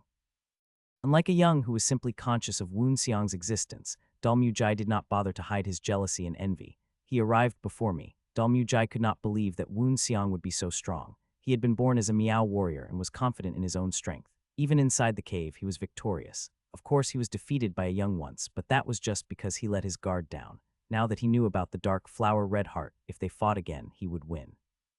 This was the same with number 900. He was confident in victory as long as he was alert. Thus, whenever he had the chance, Dal Mu Jai wanted to prove that he was the strongest of the trainees in the Cave of Latent Demons. For that, the mission was good as proof. With his position as the 3rd Latent Demon Squad Master, he could gain accomplishments by completing missions faster and more accurately than anyone else. But his plan had failed. Not only had the first squad, led by Woon Seong, completed their mission, they had even helped the second squad. You cocky bastard, you're only number 900. Woon Seong felt this uncomfortable gaze towards himself and chuckled. Except for a young, he had never thought anyone else in the cave would show hostility towards him. Especially Dal Mu Jai, who had lost against Chuna Young and was less talented than Guan Ti Ryong. But I can expose my fangs if that's what you want. A cold smile spread across Woon Seong's face, mirroring the look in his eyes. He murmured to himself, conscious of Dal Mu Jai, who was still glaring at him. It might be better for me to find a chance to take care of him. Meanwhile, their steps had brought them to the front of the palace. The peak of the Heavenly Demon's Majesty towered high to heaven. A huge palace with 4 floors was built upon it. It was thought that the pavilion held by the dragon encircling pillars was the place where Chun Hwi, leader of the cult of the Heavenly Demon, dwelled. Sang and Hyo saw the palace and reminded them in a low but stern voice once more, everyone, show your manners. This is the Heavenly Palace. Inside, the usually empty palace was packed with people. As he entered, Woon Seong confirmed the strengths of those who filled the place. Their strengths were similar to that of Sang and Hyo, some better and some worse. As there were no glaring differences, all those gathered in the seats had to be great demons. Woon Xiang continued to look around as he thought to himself, why are all the great demons gathered here? Sang and Hayo led them to the center of the palace and shouted loudly, bowing low to the floor. Long live the cult, hail the immortal heavenly demon, I bow upon all demons. Then, having shown a great example of courtesy towards the leader, he stepped off to the side and joined the other great demons. And so the only ones left in the center were those of the cave. Thrown into such a situation, the latent demons expressed anxiety. They stood there shuffling their feet, staring blankly at each other and looking much like some lost ducklings. Suddenly, a huge presence engulfed the entire palace. Nice to meet you. The words were spoken in a commanding tone, appearing together with the presence as if they had been there all along. Woon Xiang was startled. Why didn't I notice them before? No, it was natural for Woon Xiang not to notice. This person had been there the whole time, but they had failed to notice him. The boy realized what this meant and was astonished. There was such a difference in level that they couldn't even notice the heavenly demon's existence unless he allowed it. It makes sense that he claims to be the world's best. This was the one demon of the twin stars and one demon, the moon-cleaving heavenly demon Chun Hwi. Even Woon Xiang's former master, the spear master Nakyu, had only reached the level of the world's best spearman. This was a level that you couldn't even aim for unless you had the talent of a heavenly divine. While Woon Xiang was amazed by Chun Hwi's presence, the leader continued to speak. I heard it wasn't perfect, but you have all finished your missions well. Hearing praises from the leader, the faces of the first and third squads were bright. On the contrary, the expressions of a young and the second squad were gloomy. This is a gathering to discuss the rewards for all of your achievements so far, so those who are proud may stand with their heads held high. His words again caused the second squad members to become even more embarrassed. Again, the first and third squad were opposite. Only Woon Xiang still had his head cocked to the side, trying to figure out even more of Chun Hwi's strength. I think that's enough with the openings. Let us move on to the actual discussions. I believe we should start with the punishments. Second latent demon squad, listen. The cult leader's voice was strong, causing the whole room to shake. A young and the other members immediately got on one knee. I listen upon our leader. Not only have you failed your mission, but you also received help from another squad. This proves your lack of abilities and strength. Do you concur? Chun Young was obviously the daughter of Chun Hwi. This Woon Xiang knew for a fact. Nevertheless, his voice towards his daughter was inexorable. Lessons were lessons. The cult leader seemed to draw a clear line between work and life. Do you concur? A young bit her lips as the great demons repeated the question in unison. She could only shake from the pressure and lower her head. I concur. The heavenly demon nodded. Good, then I shall give you punishment. I order the second latent demon squad, including its squad master, to conduct closed training at the Valley of Thousand Spirits for half a year. Yes, sir. They had no right to refuse, even though that sounded less like a punishment and more like a death sentence. 1,000 ghosts and spirits gathered in that valley. Unless they endured, they would not survive the week, would be tormented to insanity, eventually turning into a vengeful spirit themselves. Despite this, Chun Hwi was calm as he looked at the first and third squads. That was all for the punishment. Next, the rewards. As he spoke, his sight seemed to fall upon the spear, the one of black iron that Woon Xiang was trying to cover. First latent demon squad and third latent demon squad, listen. I listen upon our leader. Both Woon Xiang and Dal Mujai shouted like a young had. You have done a wonderful job. You have proved yourselves as worthy strike forces within the cult of the heavenly demon. Therefore I order. Hundreds of eyes slowly widened as realization dawned. The first latent demon squad shall be promoted into the charred dragon unit. The third latent demon squad shall be promoted into the white ape unit. The charred dragon unit and the white ape unit are 2 of the 12 supporting units that guard our cult. Take your responsibilities seriously, and I hope you all do your best for the cult. At the end of his words, the eyes of the great demons shook. The 12 supporting units each had between 20 and 50 members, with more than one demonic general. These were some of the cult's elite forces, numbering less than 5,000. In addition, if the former troop disappeared for some reason, the next troop inherited the Zodiac-derived name. Thus, the names of the Charred Dragon Unit and the White Ape Unit had existed since the founding. If you have an objection, speak up. A few of the great demons flinched, then one bravely stood up. We acknowledge the skills of the 2 latent demon squads, but I believe that promoting them to the 12 supporting units is excessive. After one man spoke, the others opened their mouths more easily. The 12 supporting units are the elite forces of our cult, in which every member is at least a demonic captain. That is an excessive position for those who have just finished their cave of latent demons training. We are worried that an important position of the cult might be misrepresented by the senselessness of the young. The captains of the 12 supporting units all possess the rank of great demon. The squad leaders of the first and third squads do not possess the necessary rank, my lord. Woon Xiang snorted. Dal Mu Jis and a young's levels were unknown to him, but Woon Seong clearly had the same ability level as the great demons. This had been proven when he killed the Blade Ogre of the Green Mountains by himself. Sure, this feat did not mean that Woon Seong could immediately join the rankings. Unlike the demonic generals, who were fluid in number, the great demons had a limited number. The number of great demons in the cult was exactly 300. If someone wanted to become a new great demon, they had to first defeat an existing one. Since Woon Seong had yet to issue a challenge, it was true that he technically did not possess the rank of a great demon. It is so. Neither Woon Seong or Dal Mu Jai had done so. Chun Hwi agreed with this. Therefore, right now I shall allow the squad masters of the first and third latent demon squads to challenge for the rank of great demon. As his words fell, the faces of the great demons paled. This was an exhibition that the cult leader was officially presiding over. When defeated, it was obvious that they would be demoted to demonic generals. In addition, the traditional confrontation was one of life or death. If you made a mistake, not only could you lose your rank, you could lose your life. Chun Hwi continued, ignoring what anyone else thought about his decision. The time and location of the challenge shall be here and now. Squad masters, each of you shall choose the great demon you want to challenge. He then added some sarcastic words, almost to himself. Conveniently, we happen to have all the great demons gathered here. How convenient indeed. It was now obvious why Chun Hwi had called them all here. He had anticipated the present situation. The original purpose of the Cave of Latent Demons is to replace the generations within the cult of the Heavenly Demon. Even so, I never imagined the Heavenly Demon to have such surprising decisiveness. Woon Seong suddenly felt that his heroic spirit and determination were less than the cult leaders. Even so, he found this to be a good chance to prove his worth. He slowly looked up and began to assess the great demons as he was commanded.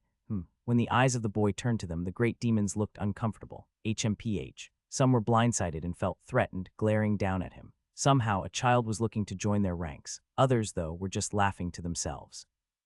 These were the ones confident in their abilities. Just as Woon Seong could read their chi presence, they could also read his. Considering their power, it was unlikely for Woon Seong to challenge them. If he was stupid enough to do so, they would just smack him around a little. It wouldn't do to humiliate a weaker, younger opponent too much in front of the leader. Sang In Haya was one of those unbothered. He smiled softly when his eyes met with Woon Seong's, sending the boy an encouraging glance. The boy appeared even calmer after that, relaxing his shoulders. He finally spoke. I will point to my opponent. His eyes penetrated to the center of the group where someone stood. My opponent is one of the great demons, the one who had received the challenge of the boy, trembled with rage and contempt. This fucking brat, the man who could not wait to kill Woon Seong was named. It was a man named Anung So, better known as the shadow ghost of flying blades, who was trying to glare Woon Seong to death. Whose anger was already flowing out of his eyes. There were 300 great demons gathered here today. Since he had been challenged Ozen, he felt that Woon Seong found him to be the weakest among them. Anung So's conclusion, his judgment, was not exactly wrong. I would have preferred to fight someone stronger, but not in this situation. That would be it was inconsistent with Muram's dictum of keeping one's skills hidden. There's no need to show my true capability in front of all these master martial artists. Rather than go all out, it would be better for Woon Seong to obtain the rank of Great Demon by defeating someone who he could comfortably deal with. After all, what he wanted was not glory but status. Whether he knew the idea of the boy or not, Anung So stepped forward slowly from the ranks. The two swords in his hands were already buzzing with his energy. It'll show you how wide the world outside is today. That was a familiar phrase. Woon Seong had said the same to Guan Ti Ryong back during the strife of life and death. Hearing them, Woon Seong could not help but laugh. He was like the Guan Ti Ryong of back then. Haha, you dare laugh. The laughter made Anung So more irritated. The moment he stepped up, he tried to attack the boy. Wait a moment, it was the Heavenly Demon who stopped him. He raised his hand, restraining Anung So, and stared at the spear on Woon Seong's back. That spear is broken. As he reached out, the spear floated into the air and was sucked into his hands. Woon Seong inhaled sharply. Telekinesis. Chun Hwi's expression was still very placid as he stared at the spear with an unchanging dry gaze. I remember. You had an extra achievement for assisting the second squad. I shall reward you by giving you a weapon afterwards. He touched the spear's crushed tip with his finger. Sheeing, with a flick of his hand, a new spear point was revealed, smooth like it had been originally. Molding the flame-patterned black iron with his bare hands. This will do for now. Nodding, as if satisfied, he threw the spear back to Woon Seong. It landed with such momentum that it had dug into the ground deeply. SHHH. Despite Woon Seong's strength, he struggled, slightly pulling the spear out of the ground. Hiding how surprised he was inside, the boy observed the new spear tip. Some of the weight had been removed, so it was lighter in his hands, but the center of gravity was still well established. It's sharp enough. He did that in a heartbeat. Chun Hwi ordered them again, resume the fight. Woon Seong removed one of the iron rings. Bang. Strictly speaking, Anungso was a half-step weaker than the Blade Ogre. In addition, Woon Seong had raised his odds against the Blade Ogre through image training. One bracer should be enough, he decided. The spear of the boy and the great demon's blade collided with sparks of fire. At that moment, the boy rotated and penetrated into the other's defensive area. With the same speed, Anungso swung his other blade. His two blades orbited in the air in front of him, covering both offense and defense. Woon Seong swiftly stepped backwards, nimbly avoiding this attack. In the meantime, however, Anungso had also distanced himself from the boy. Looking at that, Woon Seong coolly gauged his opponent's skills. Quick and irregular attacks using the characteristics of flying blades and maintaining a distance. It's not as easy as I thought, however. Woon Seong shifted back once more. With that, he rushed back towards his opponent like an arrow. Boom! Anungso's blades were comparatively weak in offensive strength and had points where the defense was shaky. Woon Seong aimed at those areas without hesitation. Anungso continued to move backwards as if to escape, as the boy chased after him with his spear. The other great demons were already aware of who was better, as anyone watching could. And it was needless to say that it was actually Woon Seong who was superior. In fact, many in the audience looked uncomfortable. It could be said that Woon Seong had chosen to fight against a seemingly weak great demon, but there were quite a few weaker than him. In terms of ranking, Anungso was around 230. The number of great demons similar or weaker than Anungso was about 80. All of them were nervous about the emergence of a new powerhouse called Hayuk Woon Seong. In the meantime, the boy in question was slowly driving his opponent into a corner. The most terrifying thing was the spearmanship he showed. He used only simple moves with nothing special, but each one fell with pinpoint accuracy. This was the result of his study after the fight with the Blade Ogre. Shifting his hands and feet little by little, Woon Seong did not rush. It seemed careless, but he was slowly laying down the paving stones for victory. Each attack was increasingly difficult to avoid, so his opponent would be tangled. His appearance was reminiscent of a seasoned martial artist. His indifferent gaze was still there, but the heavenly demon continued to observe the movements of the boy. The same was true for Young. As far as she knew, she and the other members of the Cave of Latent Demons were not at the level of great demons. The gap between me and number 900 has become wider again, and it only took 10 days this time.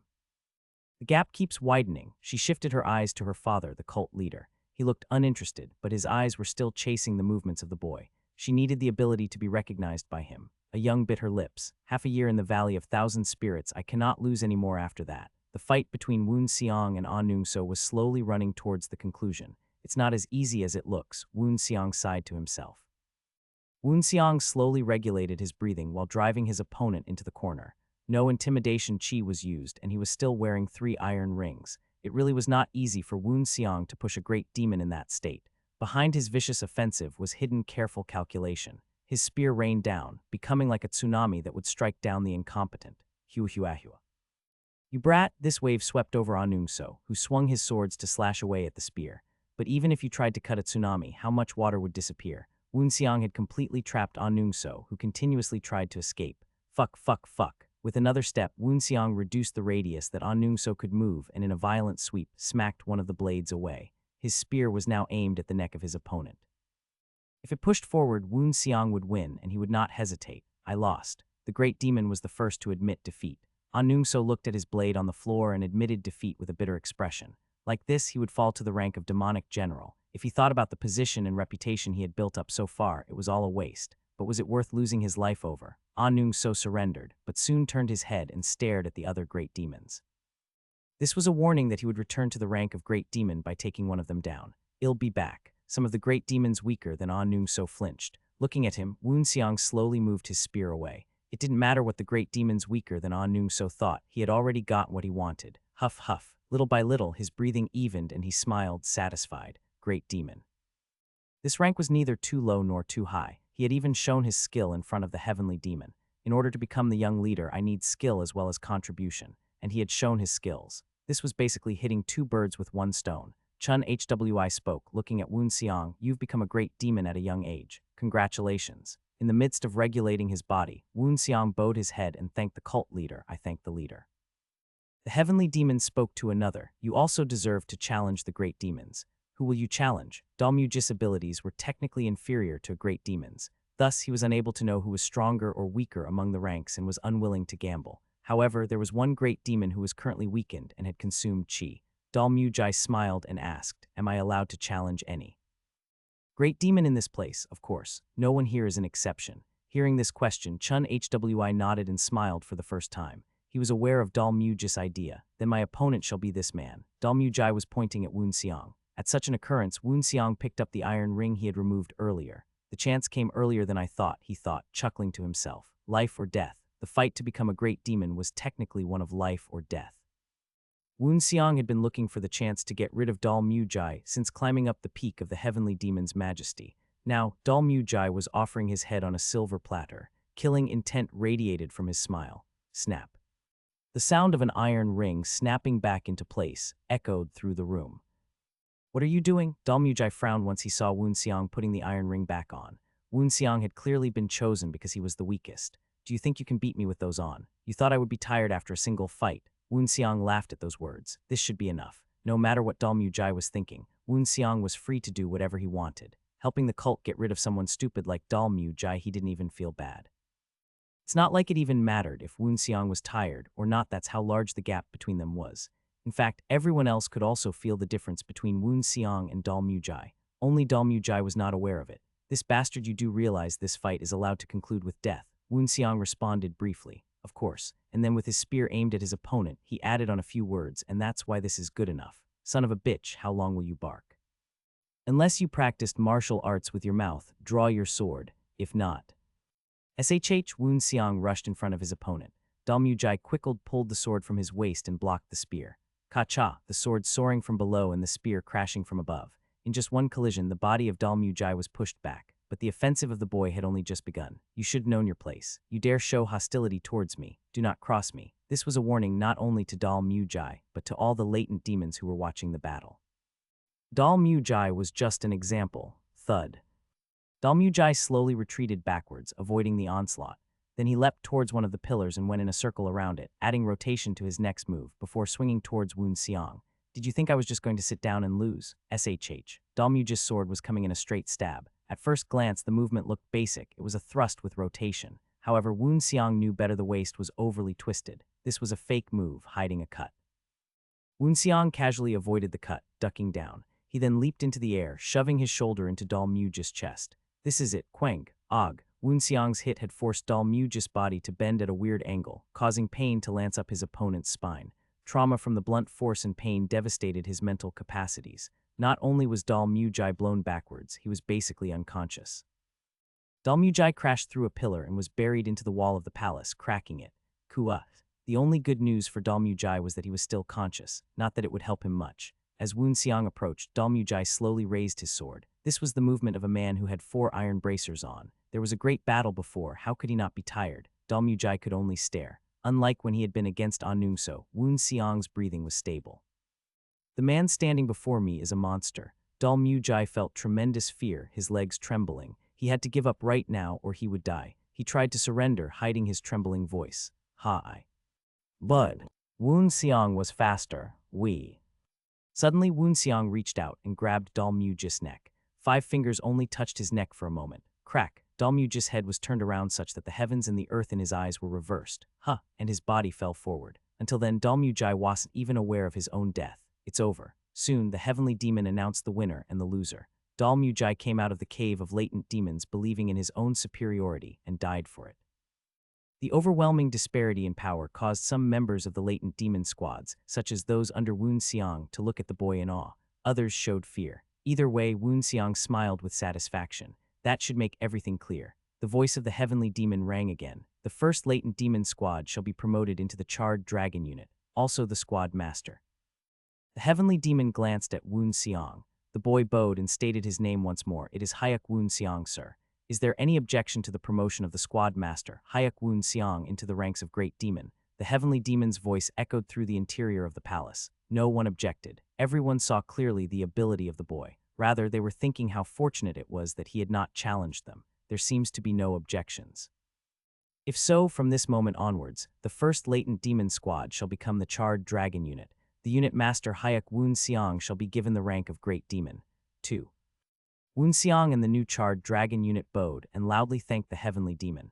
But Chun Hwi was not yet finished. Also, the first latent demon squad aided the second in their mission.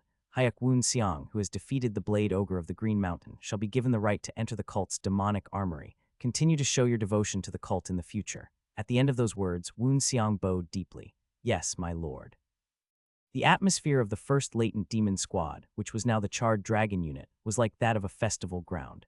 Most of them had a face full of smiles. In addition, Guan Ti Riang, who could have led his own squad, was now the second in command of an elite troop and laughing brighter than anyone else. On the other hand, the people of the second squad, who needed to go to the Valley of Thousand Spirits, were crying together. They were upset, but there was nothing they could do.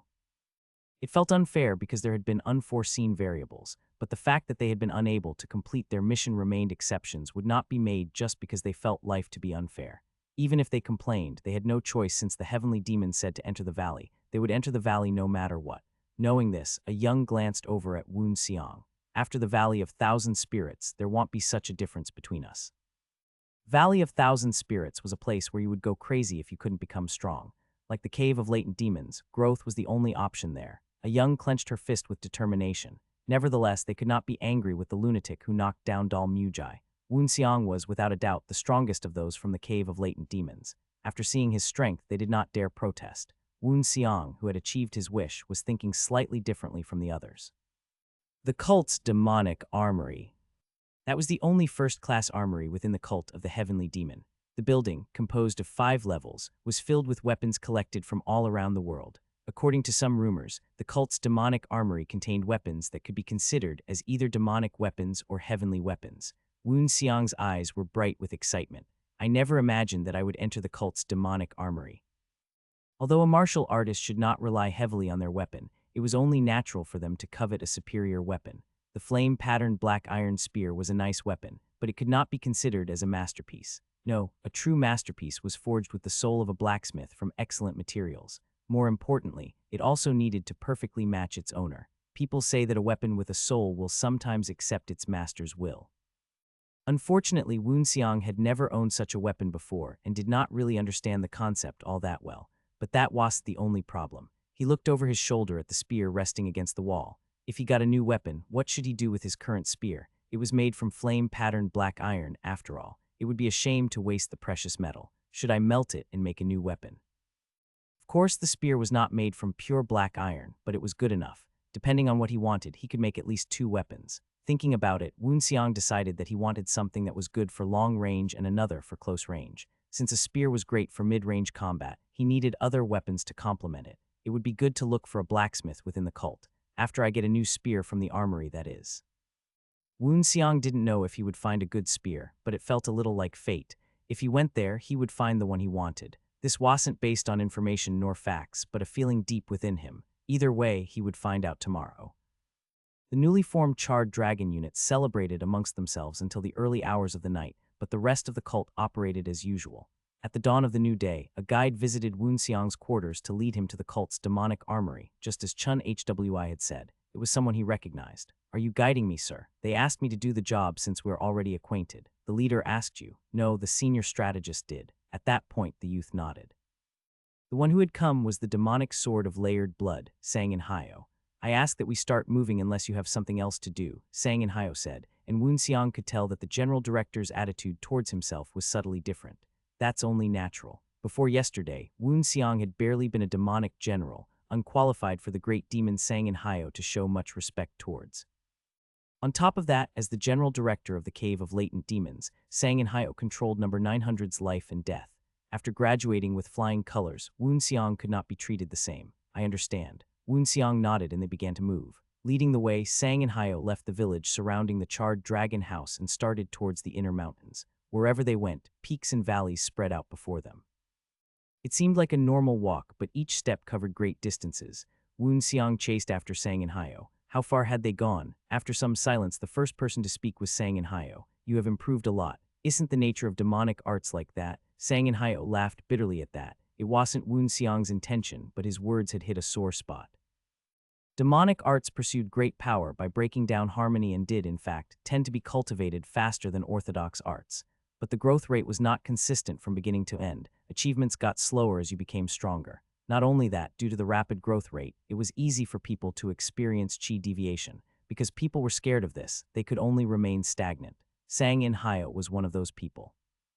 About a decade ago, at the start of the Cave of Latent Demons, he was already a great demon. Now, he was still a great demon. Of course, there were improvements, but the degree was small. His face showed a lonely smile. Soon, though, he schooled his expression. Just because the demonic arts possess that nature does not mean that everyone can achieve the degree of growth that you have. With your skills, you will continue to grow and climb ranks without a problem. Let us continue to grow without rest. These words were spoken to Woon Seong, but also to himself. Sang In Hyo felt partially responsible for Woon Seong's explosive growth. Was it because he had watched the boy from the beginning? That was a question that would remain unanswered. Woon Seong did not respond to these words, and Sang In Hyo could only speed up. Let's move a little faster. SHH, SHH, SHH.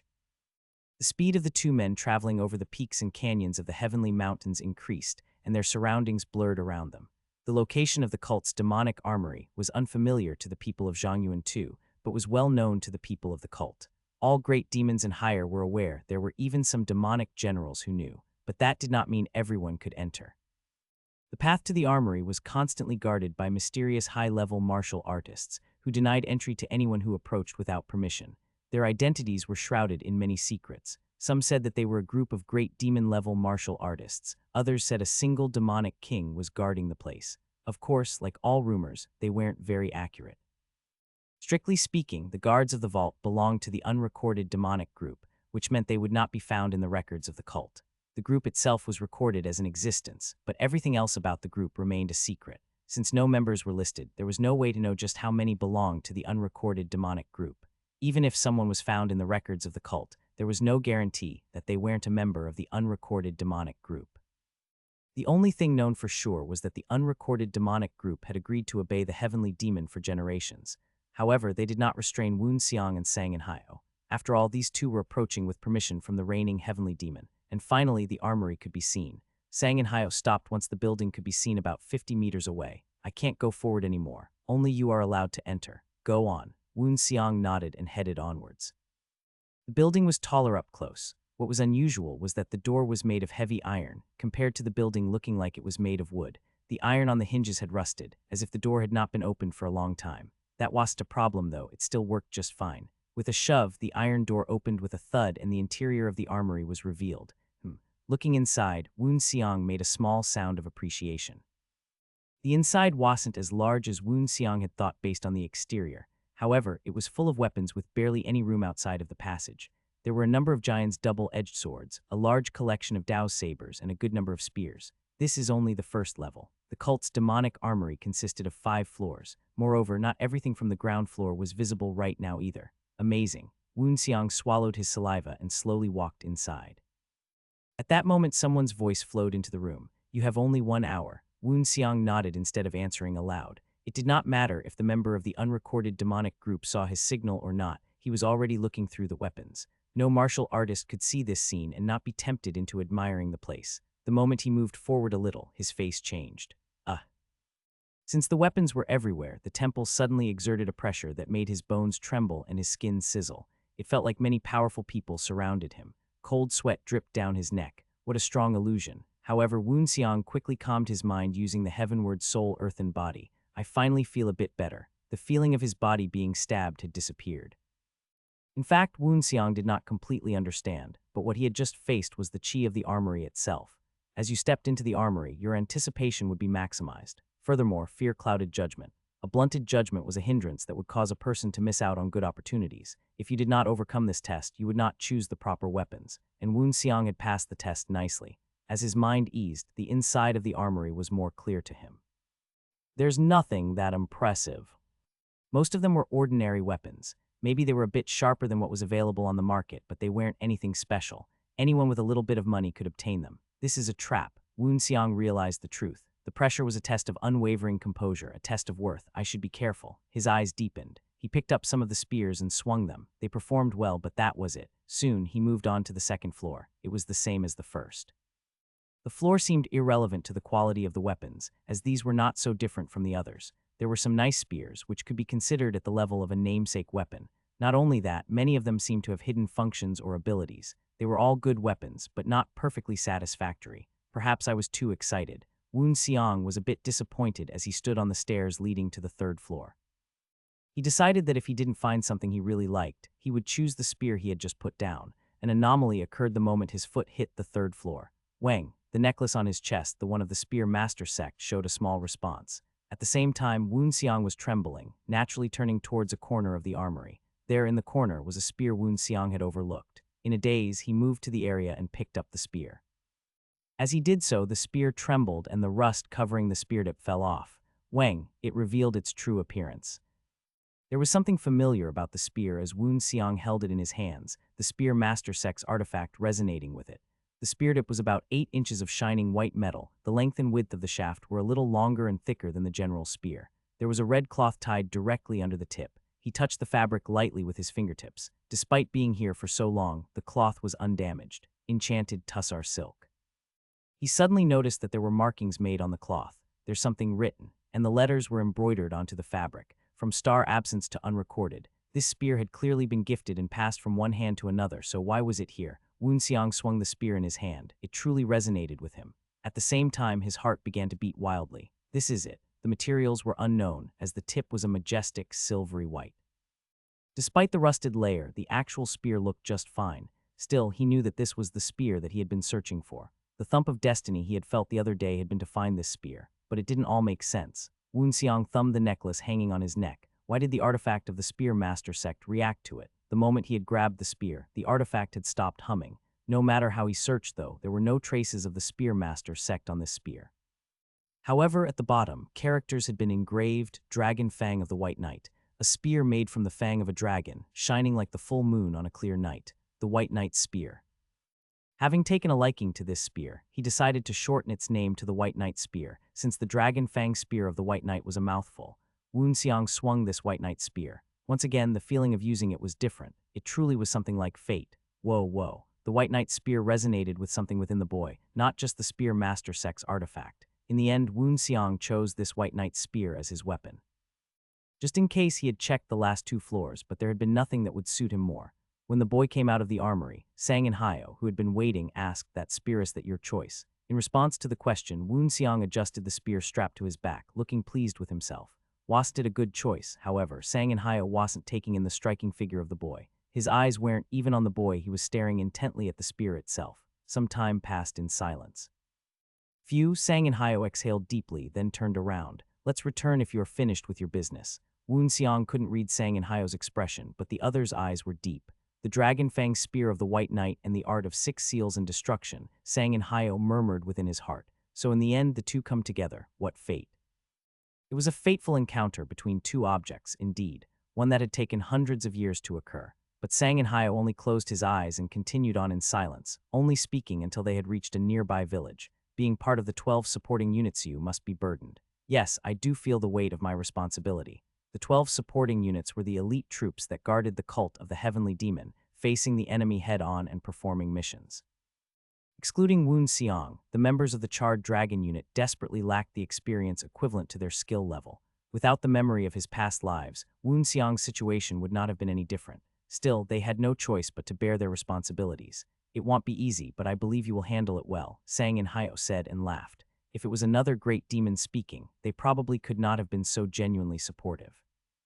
Naturally, most of them were wary of Woon Xiang, who had risen to power so young. No, what they were wary of was not just Woon Xiang, but the entire Charred Dragon unit. The origin of the new Charred Dragon unit was the Cave of Latent Demons, and the cave had always been used to create extensive change within the hierarchy of the demonic cult. From the perspective of the other great demons, the Charred Dragon unit was a sword pointed at their necks. Sang and Hyo was the exception. As the general director of the Cave of Latent Demons, he had practically raised these trainees up and out of the cave. He was quite happy to see the children he had watched for the past decade become strong. Aside from sentiment, the stronger you all are, the greater my contributions to the cult. In fact, Woon Xiang could tell that Sang and Hyo was watching him carefully too. Unlike the others, though, it was a favorable gaze. And since Sang and Hyo expressed goodwill, Woon Xiang showed no hostility to his senior. He was a man who did not burn bridges so easily. "You will likely be receiving a mission soon. It's not a laid-back job, so I wish you luck. I also feel prepared for it." Sang and Hyo chuckled at these words filled with confidence. "By the way, I have a question I want to ask." Sang and Hyo stopped a bit suddenly. All this time he had been speaking and Woon Xiang had been responding. This was the first question. "What is it? I would like to know the smith who made my spear with the flame-patterned black iron last year." Sang and Hyo looked the boy up and down. The most prominent thing about him was the newly acquired weapon. "I see. You've got a new spear, so you don't need the old one. Will you melt it and use it elsewhere?" Woon Xiang nodded. "That's right. There were not many blacksmiths who could handle black iron. Forget about forging anything, there were few who could even melt it.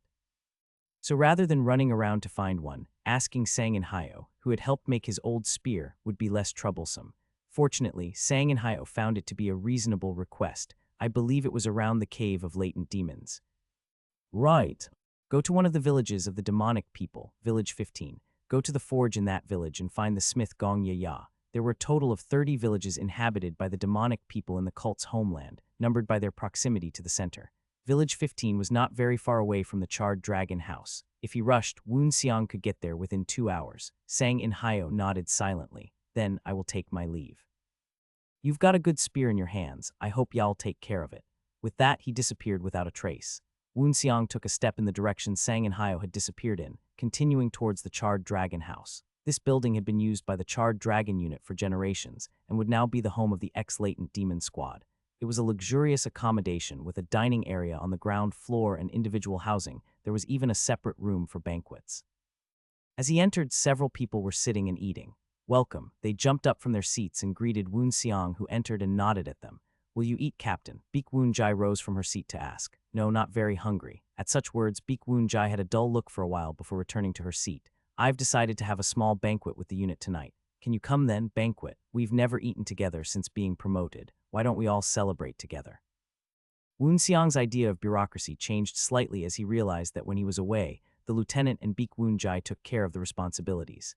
In fact, Woon Xiang had the charred dragon unit under his control, but he was not the kind of person who cared for his subordinates like a mother hen. But Baek Woon Jai was playing that supporting role. Seeing that Woon Xiang was lost in thought, Baek Woon Jai asked once again, "Can you come?" "I will." There were still a few hours left in the evening, enough for him to finish what he wanted to do. Woon Xiang took a step upstairs into his personal quarters. His room was on the 4th floor, the highest level of the building. As he entered his room, his eyes immediately gravitated towards the spear he left by the window, a spear of flame-patterned black iron. Now that he had a better spear, he wouldn't be keeping this one anymore. I'm going to melt it down and make a new weapon. Woon Xiang quickly grabbed the spear and went back out. Was it because they had already said hello and confirmed he would attend the banquet? Despite descending the stairs, no one greeted him. Only Baek Woon Jai quietly left some words as he left. Woon Xiang immediately left the charred dragon house and headed towards village 15. The villages of the demonic people were formed around the peak of the heavenly demon's majesty, meaning that they were organized in a systematic manner. Woon Xiang lightly jumped over a peak as he watched the moon rise above the ridge. It did not take long for him to reach village 15. Just as he had predicted, 2 hours was enough. It took even less time to find the forge, as the village was not very large and only had one forge. Dang, dang, dang. As he entered, the sound of iron being hit rang out and a fierce heat emanated from within.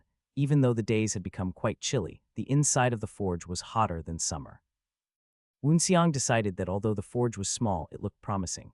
Is there a smith named Gong Ya? When Woon Xiang asked, the hammering stopped and a person appeared. Who is it that is looking for me? This man was huge, almost 7 feet of pure muscle. The giant hammer in his hand seemed small, and Woon Xiang's eyes widened at the size of the man. Are you Gong Ya? The man nodded. I am Gong Ya. Why are you looking for me? The demonic sword sent me here. At the mention of this recommendation, the man scratched the back of his head with the hand not holding the hammer, but he only shook his head. There's a number of demonic swords that I am aware of, so I am not sure which one you're talking about. The demonic sword of layered blood. At these words, the blacksmith's body stiffened. Inside the cult of the heavenly demon, there were indeed many given the name demonic sword, but only one of them was special. That was because only a single one, the demonic sword of layered blood, was a great demon. Waryu. His attitude towards Woon Xiang had changed simply because of who was introducing him. I am Hayek Woon Xiang, who just recently became a great demon. Gong Ya could not help but cry out in shock. Captain of the charred dragon unit. Unbeknownst to him, Woon Xiang was now a famous figure among the demonic people. Despite his age, he was already a great demon. He was also the captain of the charred dragon unit, one of the 12 supporting units. Yes, I am the captain of the charred dragon unit. Woon Xiang nodded and bowed shallowly. I apologize for my manners. The smith hastily bowed. With this bow, Woon Xiang was able to vividly realize the power of the name of the charred dragon unit and the status of a great demon. Woon Xiang was not necessarily satisfied just yet, but this was already high above the commoners. But it doesn't change the fact that I must become stronger, faster. Gong Ya was still bowing low to the floor, and Woon Xiang waved at him. Get up. I visited here today because I have something to ask. Gong Ya hurriedly looked up. What are you asking for? Woon Xiang handed the black iron spear over. I heard that you are a blacksmith who can handle black iron, right? I think that this spear was also made by you. Yes, yes. It's subtly different, but it is definitely my work. A blacksmith who could handle black iron. It was just what he needed. I would like to melt it and make something new. Can you do it? Woonseong asked this carefully. Martial artists had their pride, but blacksmiths were also proud of their work and ability. But now Woonseong was asking a blacksmith to melt his own work and create something new. It was a delicate situation. This spear, the voice of the smith, was trembling. He moved his eyes around as if he was uncomfortable, and soon his eyes landed on another spear, which was strapped to Woonseong's back. The dragon fang spear of the White Knight. As long as you had eyes, you could see how great of a spear it was at once. In addition, this smith was a skilled blacksmith who could handle black iron. How could he not recognize the value of this spear? His eyes shook harder than ever before. That's right, you've got a better spear. His voice trembled, as did his shoulders. He understood why Woonseong didn't need his spear. Right, so I am trying to make something new. At the words of the youth, the smith wryly shook his head, but he immediately perked up. The youth had said he would melt the spear, the black iron. As a blacksmith, he still had a chance to show off his skills. What are you planning to make? Throwing knives and pauldrons, Woonseong replied briefly. Woonseong smiled faintly as he saw the smith thinking of working with the black iron, then looked at his new spear. He didn't know where this spear originated, but it was definitely a top-tier weapon. Unfortunately, Gong Yaya was not skilled enough to make such weapons. That was why he had first bowed his head upon seeing the White Knight's spear. The value of the two could not be compared. Of course, this did not mean the black iron spear was of poor quality. The White Knight's spear was just far superior. This wasn't so bad either. Although it was just throwing knives and pauldrons, it fueled Gong Yaja's will as a blacksmith, seeing that he had another chance. You can make something quite useful. Just as a swordsman did not learn swordsmanship alone, a spearman did not only learn spearmanship. Those of Murim needed a variety of skills to cope with various situations. Spear users needed to figure out how to deal with enemies that penetrated through their range, either too far or too close. However, apart from the need for throwing knives, it was a little surprising that the youth had chosen pauldrons, which did not seem to help in combat. Except one of Woonseong's recent experiences had become a great inspiration. Woonseong huffed lightly to himself. Rushing forward and hitting the enemy with your shoulders can cause more damage than you think. The battle with Dal Mujai had come to mind. In a fight, the smallest gap in movement could become the turning point. What would a spearman do if the opponent narrowed the distance? Wait until they were 1 foot into their grave. In such a situation, he could only stab or be stabbed. Woonseong smiled, thinking of how convenient the pauldrons would be for attack and defense.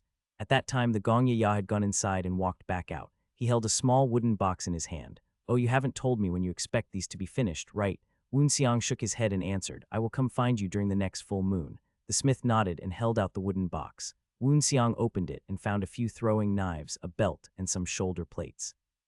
If you need them, you can use these as substitutes before I have completed the throwing knives and pauldrons, explained the smith.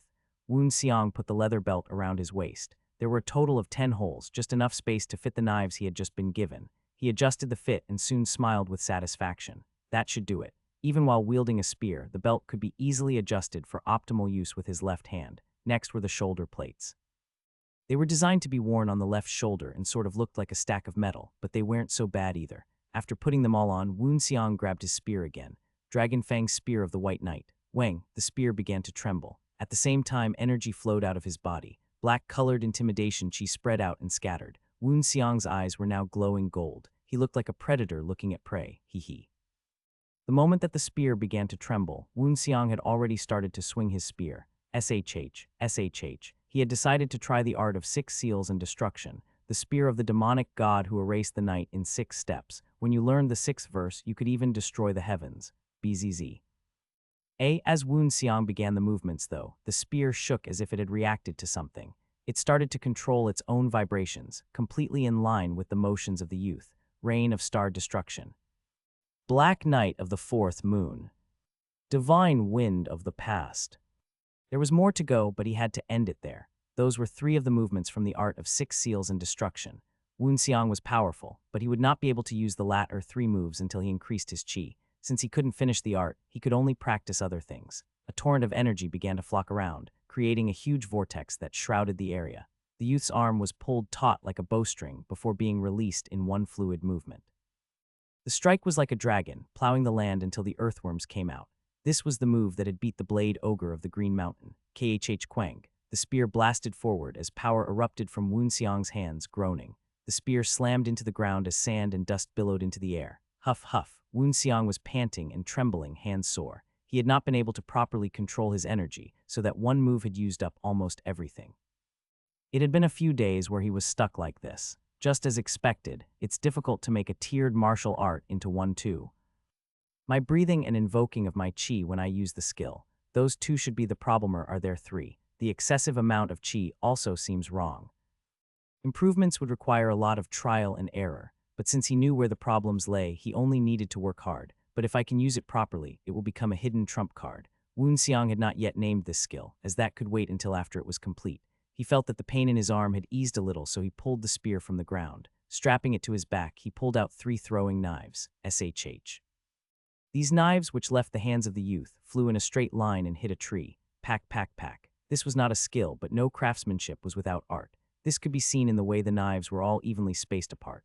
Woon Xiang recovered the 3 knives he had just thrown and pulled out for this time. Since he had to hold his spear with his right hand, the number of knives he could use at one time was limited to 4. The knives flew like a thunderbolt and lodged into the ground some distance away, forming the shape of a cross in the 4 cardinal directions.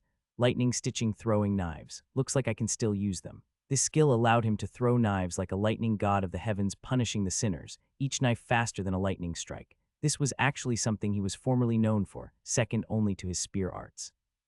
However, it was not as powerful as it used to be, as he had not practiced in a long time. Plus, he would not be satisfied with just reaching his old level. Not only spearmanship, but his other skills had to surpass that of his former self in order to infiltrate the heart of his enemies. No, I have to even surpass the level of my master. Woon Xiang aimed at 2 things and once again scattered the knives. Fababababat. He gradually got back into his old rhythm. The knives that had been sprayed in all directions were recovered as he tidied up. SHH. Woon Xiang grabbed his spear and once again collected the knives.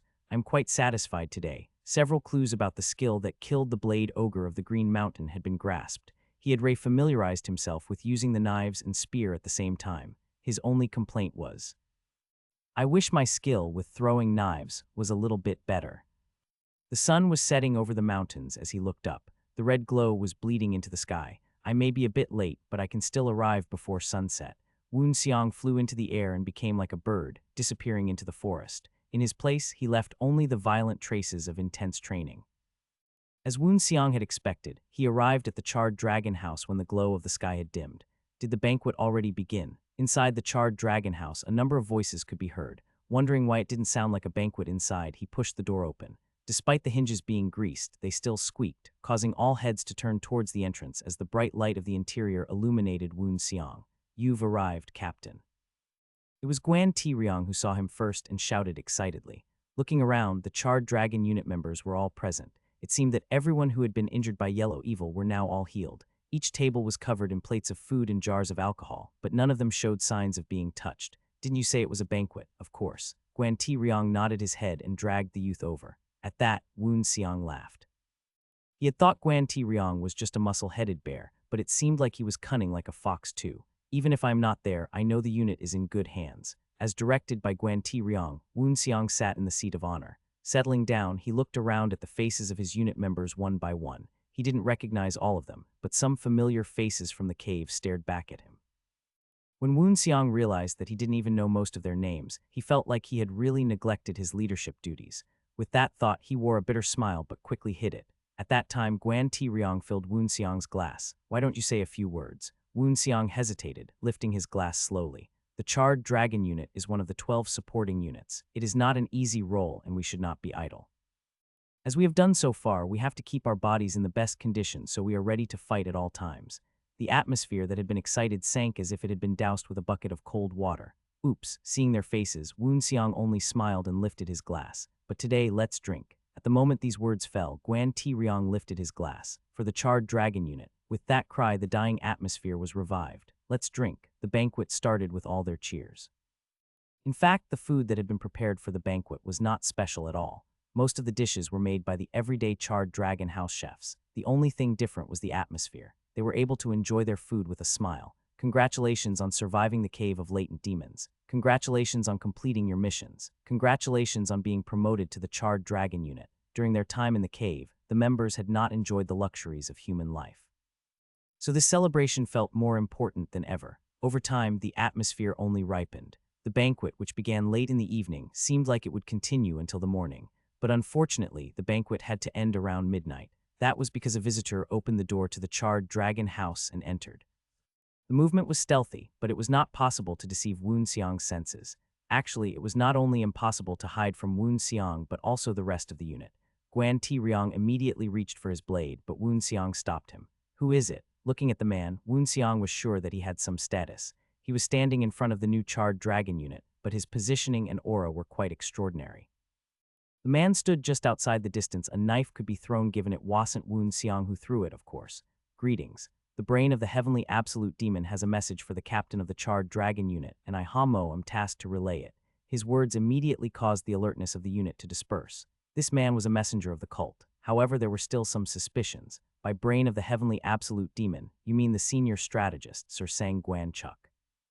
A message from him? Yes. He asks if the captain of the charred dragon unit is present at his quarters. Enter the heavenly brain tower. The heavenly brain tower was one of the demonic master towers, obviously belonging to the brain of the heavenly absolute demon. Since it was run by the senior strategist, it could also be considered as the cult's military strategy center. The heavenly brain tower. At this time, he says that there's a new mission. I wasn't briefed about the details, but I was told that it was an urgent matter. It wouldn't make sense for one of the 10 demonic masters to set a trap to eliminate a mere great demon like me, especially for the senior strategist. Although Woon Seong had been growing rapidly, he was not on the level of being a threat to the 10 demonic masters. Each one could crush him easily under their feet and would not lower themselves by tricking him. A mission. Woon Seong put his cup down. The faces of the other members all turned to him as he got up. It'll be off. The man, who had introduced himself as Hamo, led the youth to the heavenly brain tower. Just like the demonic villages, the towers of the 10 demonic masters were similarly arranged in a circle with the peak of the heavenly demon's majesty at the center. However, the towers were all located closer to the edges of the cult's territory. This was because of the idea that the 10 demonic masters should be at the forefront of battle, defending the people of the cult. About half an hour after leaving the charred dragon house, Woon Seong could start to see the heavenly brain tower. It was a 7-story structure that looked very much like a watchtower. Wherever the enemy was coming from, such a watchtower could look far beyond the surrounding mountains. As he hurried towards the heavenly brain tower, Woon Seong glanced towards Hamo. Hook. Contrary to the beginning, Hamo was breathing very heavily. See, can we take a break? Don't make me laugh. Woon Seong's words were cold. Woon Seong turned his head to look at the tower, which was still far in the distance. It was your idea to increase the pace to test me. You found out. Hamo trembled. He was not a great demon, but he was one of the top amongst the demonic generals. Even though it was just a single step, he did not have the skills to reach the next rank. Seeing Woon Seong, who was so much younger than him, he could not help himself from testing the other. Except, how dare a mere demonic general try and test a great demon? You've got some nerve. The demonic general class Hamo testing the great demon level Woon Seong was a sin equivalent to a knight rebelling against their king. Right now, no matter what Woon Seong did, it was his right. You can't be serious. Hamo swallowed his saliva, seeing that he had angered the youth. Although he was a demonic general, Hamo believed the heavenly brain tower stood behind him. With this background, he had taken the chance to test Woon Seong. However, the subsequent words of the youth were completely beyond his expectations. Let's do it this way. Run to the heavenly brain tower like you have been so far. If you stop to rest or slow down even a little bit, you shall take responsibility for insulting a great demon with your life. Hamo tried to protest. Do you really have to? Woon Seong cut off his words. Silence, I'm not done yet. An icy chill wrapped around the area. Fear seemed to solidify into a figure, and Hamo trembled as if he were facing death. If you arrive later than me, it won't be as bad as resting on the way, but you shall still take responsibility. This voice was like a roar, and Hamo didn't dare open his mouth, even as Woon Seong was running past him. Heavens, I was wrong. I was wrong. The messenger fully recognized the disparity. No matter how much he tried to chase, it was impossible for him to catch up to the youth. Huff, huff, huff. As evidence, Woon Seong's breathing was even when Hamo finally arrived. Woon Seong sneered at the man, whose breathing was rough. You're late. The man could only look up and say, crying, what will happen to me now? Oh, you can still talk. Must not have tried hard enough then. I told you, it'll bury you. Hamo protested. Are you not going to show generosity as a strong man? Behind me. Even before his words were finished, the youth had grabbed him by the neck, cutting off his words with a hand around his windpipe. Woon Seong slowly raised his arms. Surprisingly, the man's body was lifted up. Gurk googs, the man was choking, but Woon Seong paid no mind. Instead of releasing him, the youth pulled the face closer to his own. The other's terrified eyes were clearly visible. Did you think the brain of the heavenly absolute demon would look after your ass? You think too highly of yourself. In the meantime, Hamo continued to gasp for breath, and the other hand of the youth, which was not grasping the neck, moved. Wooduk. With one powerful punch, Hamo's stomach was smashed inwards. Ignoring the sound of innards shattering, Woon Seong threw the man to the floor. Chu, ha, og, oh my god. A few of Hamo's ribs had been broken and he was still gasping for breath. The man trembled and did not even think about getting up from the ground. HMPH. Seeing him play dead, Woon Seong only snorted before entering the tower. The senior strategist's office took up the entire 7th floor, the highest point of the tower. To get there, Woon Seong had to walk through 6 floors. Despite this, no one stopped him. It seemed that his arrival had already been announced, so the youth climbed 7 stories of stairs. Upon entering the 7th floor, the first thing he saw was a wooden door leading to a seemingly empty office. Despite no presence being sensed, voices could still be heard from beyond the door, terrifying him. At this point, the door opened before Woon Seong could announce his arrival. Seeing this, the youth could only swallow. Although it seemed inferior to the skills of the heavenly demon, that was still telekinesis. While he hesitated, a voice floated over. "What's the matter? Come in." Crossing the threshold, a peculiar smell originating from old paper permeated the air. It's as if I entered the safe house of the Spear Master sect. Woon Seong smiled bitterly at the familiar smell as the senior strategist got up from his seat and slowly walked over. "Have a seat." 3 pens could be seen on the senior strategist's belt: the black pen, the blood pen, and the pen of life and death. Woon Seong was well acquainted with the story surrounding these 3 iron pens. When the demonic cult's brain of the heavenly demon draws his black pen, an arm or leg is severed. When he draws the blood pen, all limbs are lost. When he draws the pen of life and death, you will surely meet your end. While Woon Seong was thinking about the famous saying, he sat down at the urging of the senior strategist. Once they both settled down, the other held up 2 cups of water. Unlike how most people made their tea, the tea leaves were not yet in the cups and the water was cold. "Let's start with a cup of tea." As Woon Seong sat in his seat, he saw the strategist calmly pull out tea leaves and put them into the teacups. He then patted the cups with his fingertips. In an instant, the tea had finished boiling and the fragrance of tea rose into the air. That was Samdhai ignition. Being capable of Samdhai ignition means he's at the same level as my master and there's supposed to be 9 more like him. Woon Seong trembled slightly. Although it was easy to classify someone as first class or top class, it was hard to say who was better or worse until 2 people actually fought. In addition, if 2 martial artists had similar strengths, victory or defeat depended on health, mood, and the surrounding environment. Again, Woon Seong was surprised by the power of the cult after seeing the strength of one of the 10 demonic masters firsthand. Here, at that time, one of the teacups which had been heated was handed to the youth. Despite the fact that Samdhai ignition was used, the water chi was almost undisturbed. 2. Woon Seong leaned over and drank some of the tea. Confirming that the youth had swallowed some tea, the strategist spoke. "I've sent someone to guide you here. It seems like he committed a mistake against you." Woon Seong noticed that the senior strategist knew he had punished the messenger, meaning that the other's chi senses reached all the way to the bottom of the tower. "Ah tried to test me, so I gave him a light punishment." "Oh dear," the strategist nodded and laughed. "He's a capable fellow, but sometimes he has the tendency to overestimate himself. That should teach him a valuable lesson." Woon Seong put down the cup in his hand. "I heard that you needed me. To be precise, I am in need of the captain of the Charred Dragon unit." Woon Seong stiffened at these words. Asking for the great demon Hyuk Woon Seong and asking for the captain of the Charred Dragon unit were 2 different matters. If you asked for Hyuk Woon Seong, it meant you had something to say or do personally. Asking for the captain, you have a job that needs to be done. The strategist tapped a scroll on the side with his hand, causing it to unfurl. As the scroll opened, a map appeared. "I need you to lead the Charred Dragon unit to Sichuan." Sichuan could be considered both the outskirts and the center of the world. It was clearly a place of great importance to the Orthodox sect. The Qingcheng Mount Hua sect and the Sichuan Tang family were all there. This was not an area easy for the demonic to casually stroll through. Sichuan. The strategist nodded heavily, then pointed to the region on the map. Branches of the cult reside everywhere. Sichuan is no exception. Woon Seong silently listened. The Sichuan branch leader has been kidnapped by the Orthodox sects. The strategist clicked his tongue. In the meantime, Woon Seong weighed the importance of the Sichuan branch and the Charred Dragon unit. It was not difficult to infer this was a rescue mission, but no matter how he looked at it, calling for an elite unit was going overboard. "Is it necessary to move the Charred Dragon unit?" This was a branch leader, but the Charred Dragon unit was still one of the 12 supporting units. However, the strategist explained some more. It wouldn't have if it were some other branch leader in Sichuan, but the one kidnapped is a man named Un. He is the general manager of all branches in Sichuan. Even so, it was still overboard, unless he had something special. Senior strategist Sang Guan-chuk continued after drinking some tea, guessing Woon Seong's thoughts. Unlike ordinary branch managers, general managers know the location of the secret demon vault. Woon Seong immediately stiffened. The secret demon vault was the vault of the cult and an important part of the communication network. Its location could not be exposed. Word says that he's currently imprisoned in the Sichuan branch of the Martial Alliance. It's also safe to assume that the Alliance won't send someone ordinary for the interrogation.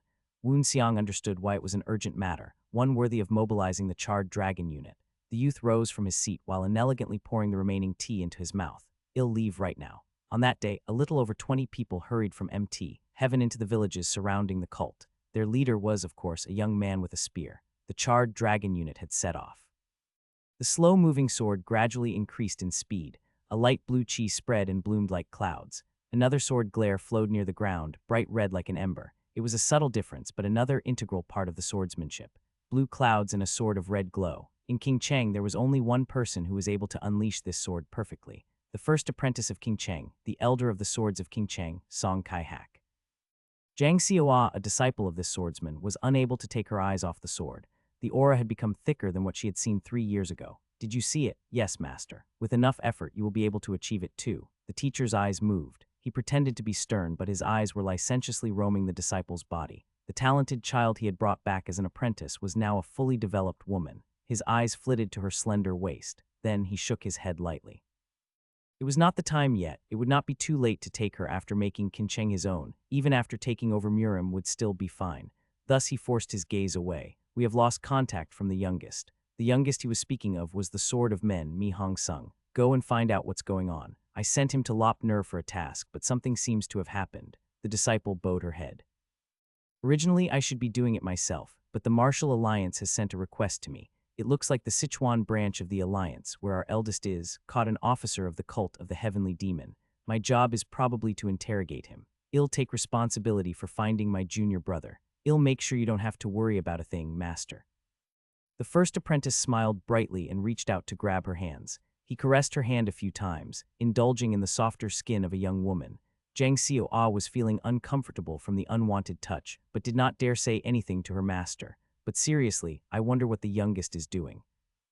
At that time, the first apprentice did not know that the Sword of Men was dead, and that the person who killed Mi Hong Sung was also aiming a knife at his own heart. Likewise, Woon Xiang did not know that one of his enemies, this swordsman, was headed to the same regional branch of the Martial Alliance as he was. Clop, clop, clop. A group of horses galloped across the plains, kicking up a cloud of sand and dust. Nevertheless, they could not move on horseback forever. Whoa. When Woon Xiang sent a signal, the following Charred Dragon unit stopped all at once. The horses whinnied. In front of them was a huge mountain range, extending through and outside of Xinjiang, the Kunlun Mountains. "From here, we'll abandon our horses and move on foot." The Kunlun Mountains marked the start and end of Zhongyuan's central plains. 20 people traveling on horseback would attract the attention of others no matter where they were.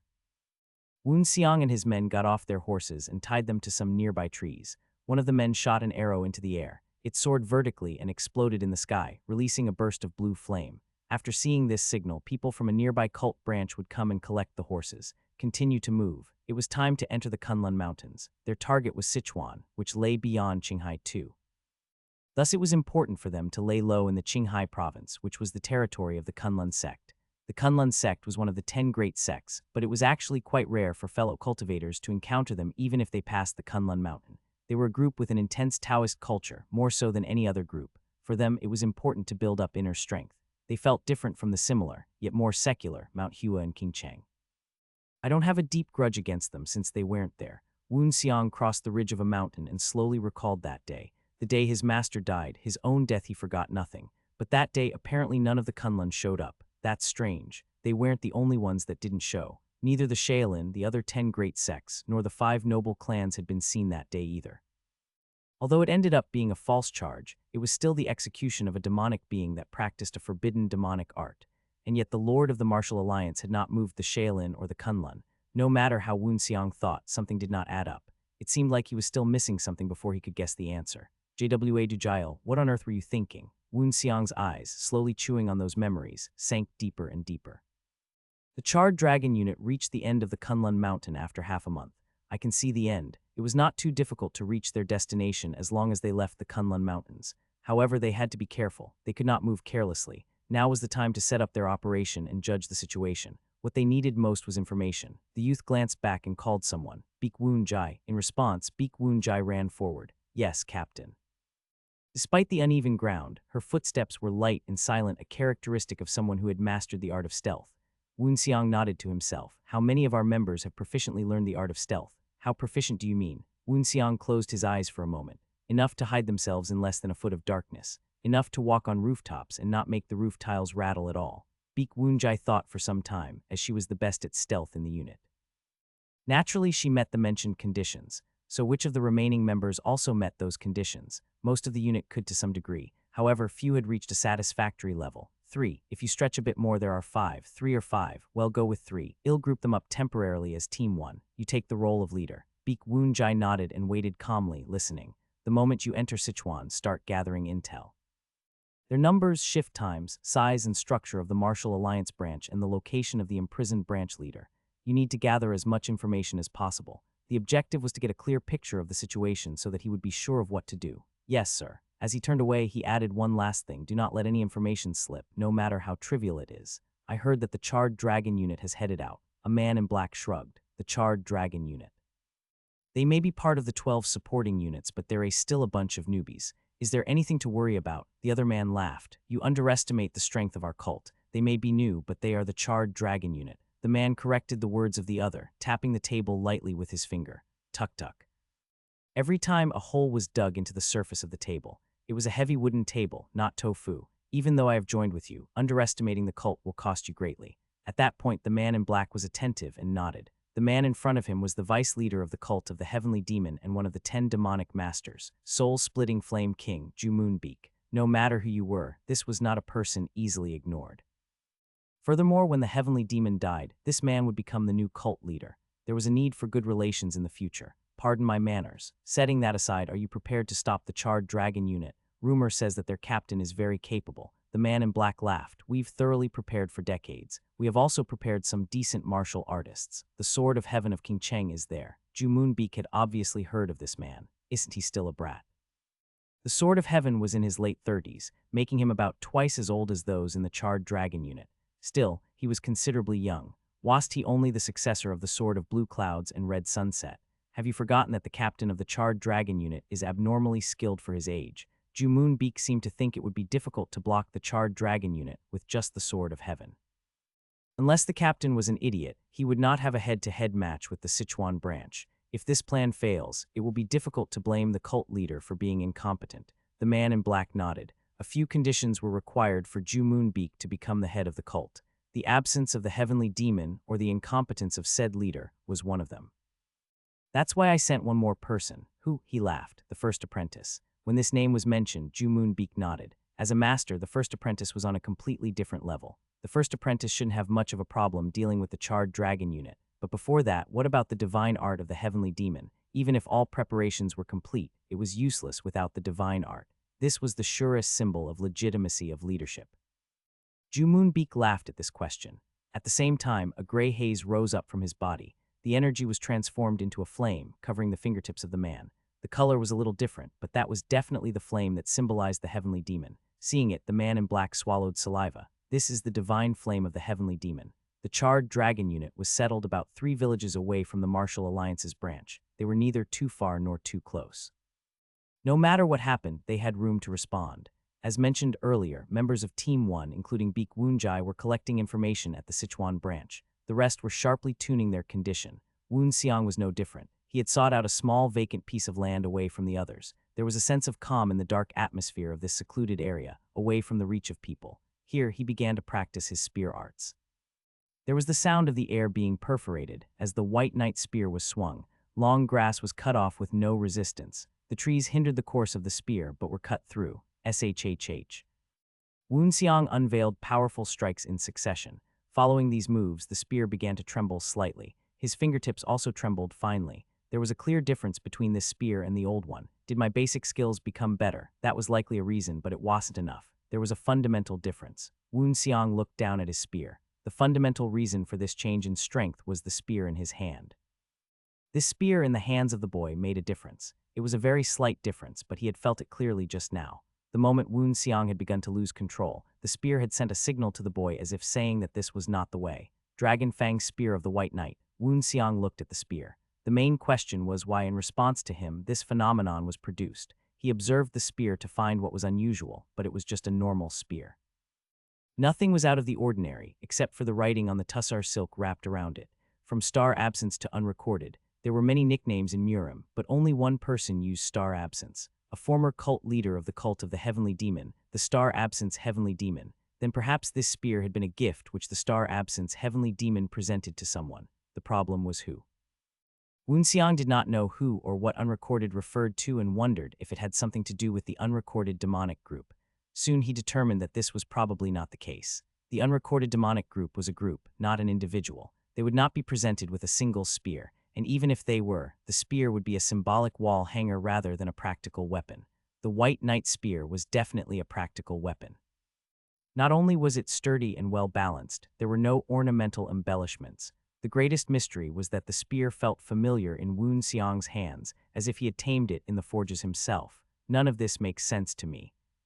For a while Woonseong stared at the spear before finally giving up and shaking his head.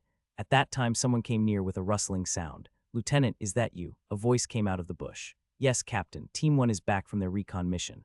Woonseong sighed to himself, then walked with Guan Ti Ryong back to the house everyone was staying at. Baek Woonjai, who had returned, reported, "There's around 300 men in the Martial Alliance's Sichuan branch. Around 200 of them are combatants, 200 warriors. This was not a small number, but not all of them would be strong. And out of them, about 150 are third-rate martial artists. These people were better than the general public, but considered weak according to Murim levels. The rest are either second-rate or first-rate. Out of them, there are 3 to be especially careful of. I assume one of them is the branch leader." This was the Martial Alliance's branch leader of the Sichuan area. Given the importance of this area, it was safe to assume they were at least first-rate. However, Woonseong believed the Charred Dragon unit could handle them. "Yes, he's known as the Bloodseeker, Tang Pijong. Is he from the Tang clan?" "Yes, but he's from a collateral line. He's somewhat skilled in the art of poison and is more capable in the art of assassination. Poison and assassination. He might be a pain but shouldn't pose a problem for Baek Woonjai. Even putting the art of stealth aside, she's one of the best." Baek Woonjai nodded, seeing Woonseong silently signal to her. "I'll handle him." "Who are the other 2? It's the Sword of Heaven and the First Apprentice." At her words, Woonseong's face immediately hardened. "You mean the successors of the Sword of Blue Clouds and Red Sunset?" Baek Woonjai nodded. "The First Apprentice is here." Woonseong felt his heart pounding within his chest. It hadn't been long since he took care of the Sword of Men, and yet he was now about to meet the Sword of Heaven and the First Apprentice. How fun. It felt like the heavens were helping him. "I'll deal with the First Apprentice. You take care of the Sword of Heaven, Lieutenant." "Yes, sir." This was natural, as the First Apprentice was stronger than the Sword of Heaven, and Woonseong was stronger than Guan Ti Ryong. In addition, Woonseong hated the First Apprentice much more. But this is the worst-case scenario. If possible, we must rescue the branch manager undetected. It was not good to work too hard. This was Sichuan. Although not in the middle of Murim, it was territory occupied by 3 factions from the 10 great sects and the 5 noble clans. For the demonic, it was not an ideal place for bloodshed. Fighting should be avoided as much as possible. However, if it happens, the situation should be handled as quietly as possible. "Understood," replied the Charred Dragon unit. This was a warning to Woonseong himself too. The First Apprentice was his enemy, but only one of them. As the current captain of the Charred Dragon unit, he must not put himself and the whole unit at risk to kill a mere swordsman. Perhaps he would not be able to kill the First Apprentice today, but he would only have more opportunities in the future. As a youth of barely 20 and still gathering his power, he did not need to hurry. Delaying a fight in order to have a surer chance of total annihilation was also a good plan. Baek Woonjai, continue your report. The detailed plan for the operation was based on the information that Baek Woonjai had gathered. Supposedly, branch manager Un was being held in an underground prison. Since they did not know his exact location, they would have to reach the underground cells and identify him with the picture the cult gave. This would take time. Woonseong slowly calculated the time required for the operation. It was important that they had to go in and out quickly and quietly. If possible, they should take less than 30 minutes. I assume there's a good number of guards. Baek Woonjai nodded solemnly. Considering they're holding a branch manager of the cult, they're making sure the place is secure. That was a given. The Martial Alliance was just waiting for the cult to show up. They change shifts every 4 hours. There's a good number of guards. Going in and out with a large number will be a problem if we want to maintain a low profile. Woonseong nodded thoughtfully. The mission requires us to be swift and silent. I'll only enter with Team 1 and the lieutenant. Understood. The rest of the unit will be on standby around the perimeter. Also, in case things go south, let's decide on a signal before going in. This time, the signal will be red fireworks. Shoot it with an arrow in case of an emergency. Those who are going in will prepare smoke bombs for escaping. Prepare yourselves. Woon Xiang looked up at the sky. They needed darkness, and it would be darkest just before sunrise. Well, move at 500. The darkness was thick. The moon was slowly losing its power, but it was still too early for the sun to rise. The charred dragon unit moved silently. As discussed earlier, only 5 people would be heading inside, 3 people with excellent stealth, Guan Ti Riang and Woon Xiang. The rest of the unit was stationed at regular intervals, surrounding the perimeter. Woon Xiang warned everyone one last time before heading in. Once again, our priority is to rescue the branch manager, not fight the enemy. Combat is the last option, only for when things go wrong. 4 shadows moved with the boy. SHH, SHH. The shadows zipped along the walls like gusts of wind, merging with the night to hide their forms. They hid in the darkness and quickly escaped the guards. The footsteps of the quintet, including Guan Ti Riang's, made no sound as they entered. In that situation, Woon Xiang signaled to Beek Woonjai, where's the entrance to the underground prison. Beek Woonjai pointed with her finger, right from the wall beyond. Woon Xiang moved along the wall, following her directions. How many times did they turn? There were numerous guards, but it was not difficult to deceive their eyes. Soon a prison appeared before them. There were only 6 men guarding the entrance. It seemed that these guards could be stunned quickly, and the quintet would be able to enter the prison to easily rescue the manager. Woon Xiang, however, raised his hand quietly. It seems too easy. Their guard seems too loose considering they should be expecting us. The overall surveillance so far also seems somewhat odd. It's almost like they intentionally left holes in their security. I have a bad feeling about this. Captain, is something wrong? Woon Xiang shook his head and looked inside slowly, calming himself. What's my top priority? The cells are right in front of us. Retreating is not an option at this point. If we're past the point of no return, moving swiftly is an option. The first apprentice said Sichuan branch manager should also be here, but considering things, the first apprentice should be the one in charge. That's right. Woon Xiang suddenly remembered the personality of the first apprentice. When that thought came to mind, his lips curled into a sinister smile. Let's go.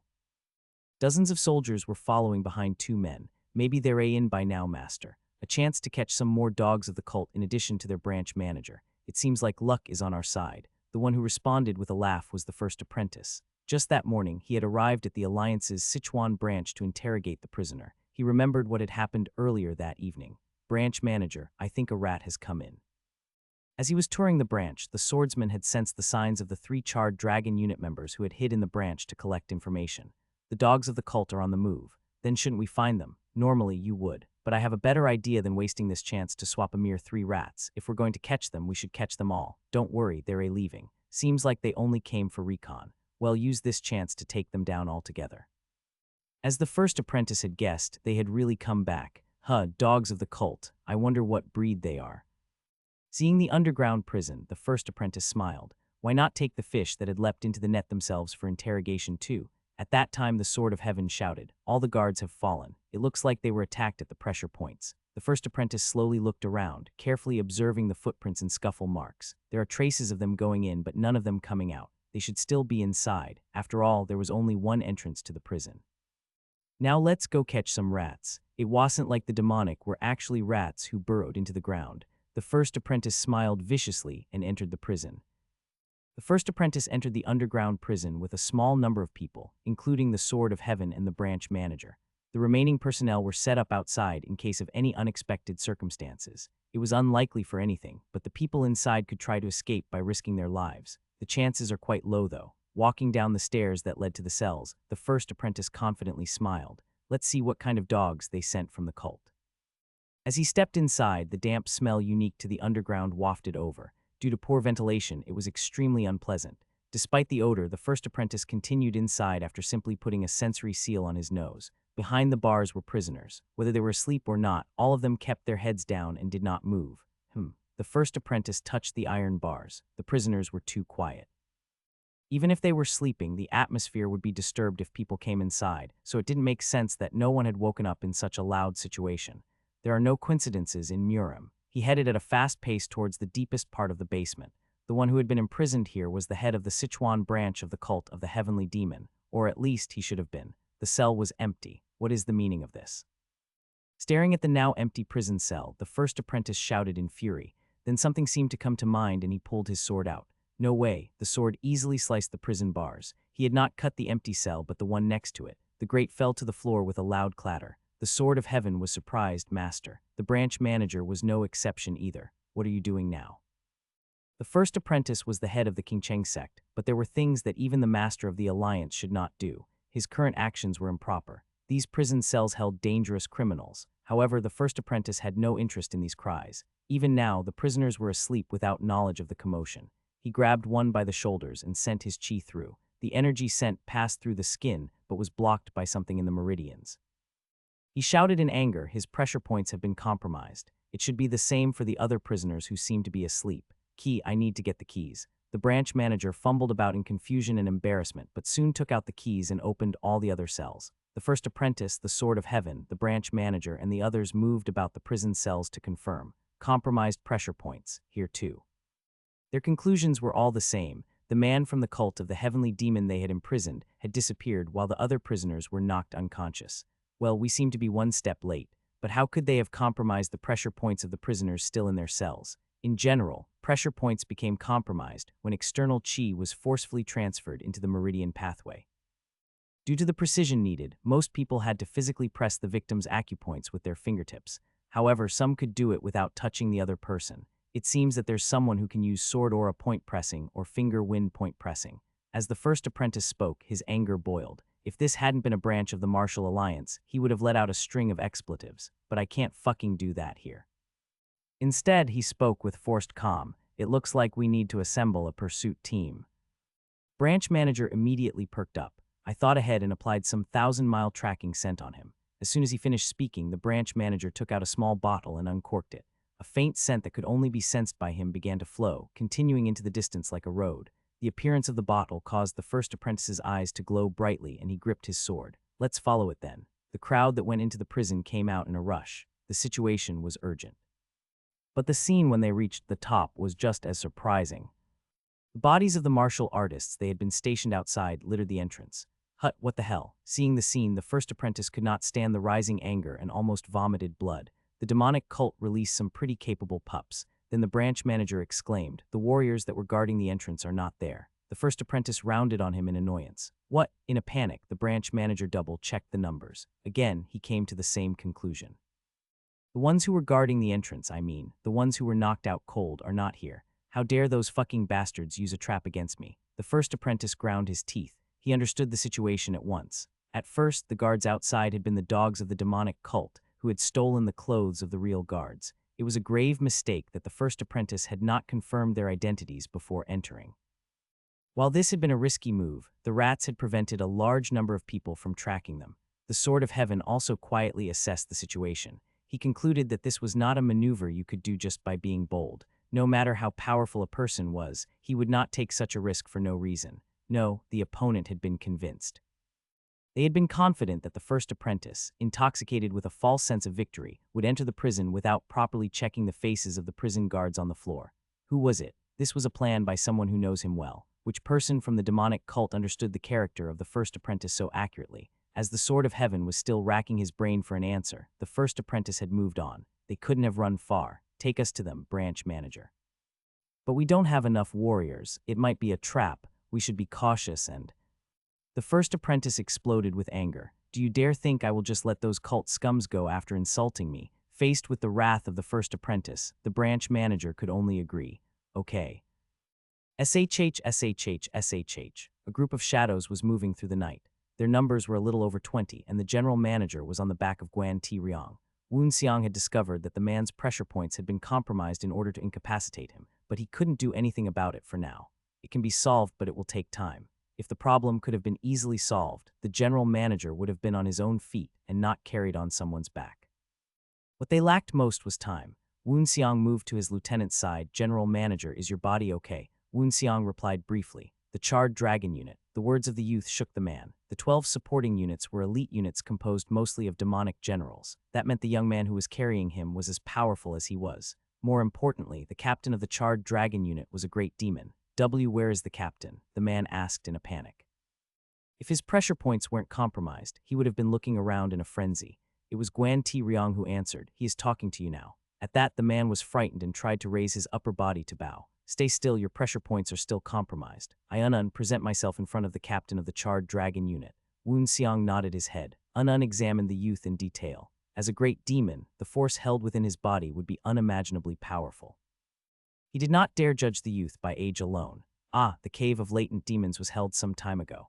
Un suddenly recalled some rumors about the most recent cave of latent demons, and now looking at how young the members of the Charred Dragon unit seemed, he speculated that they must be the rumored trainees. At this moment, the youth called out to the lieutenant, "Give the branch manager to another member." Guan Ti Riang did not question the orders and called over another person. Another member approached them and carried the man away. "What is it?" Instead of answering, Woon Xiang turned towards the rest of the unit. "The Charred Dragon unit will continue to move in this direction. Beak Woonjai, from now on you are in charge. After 2 hours, if I do not join up with you at the rendezvous point, go straight back to the cult." Beak Woonja's eyes shook for a moment, but she could only agree. "Understood. The problem is that it looks like they know our route."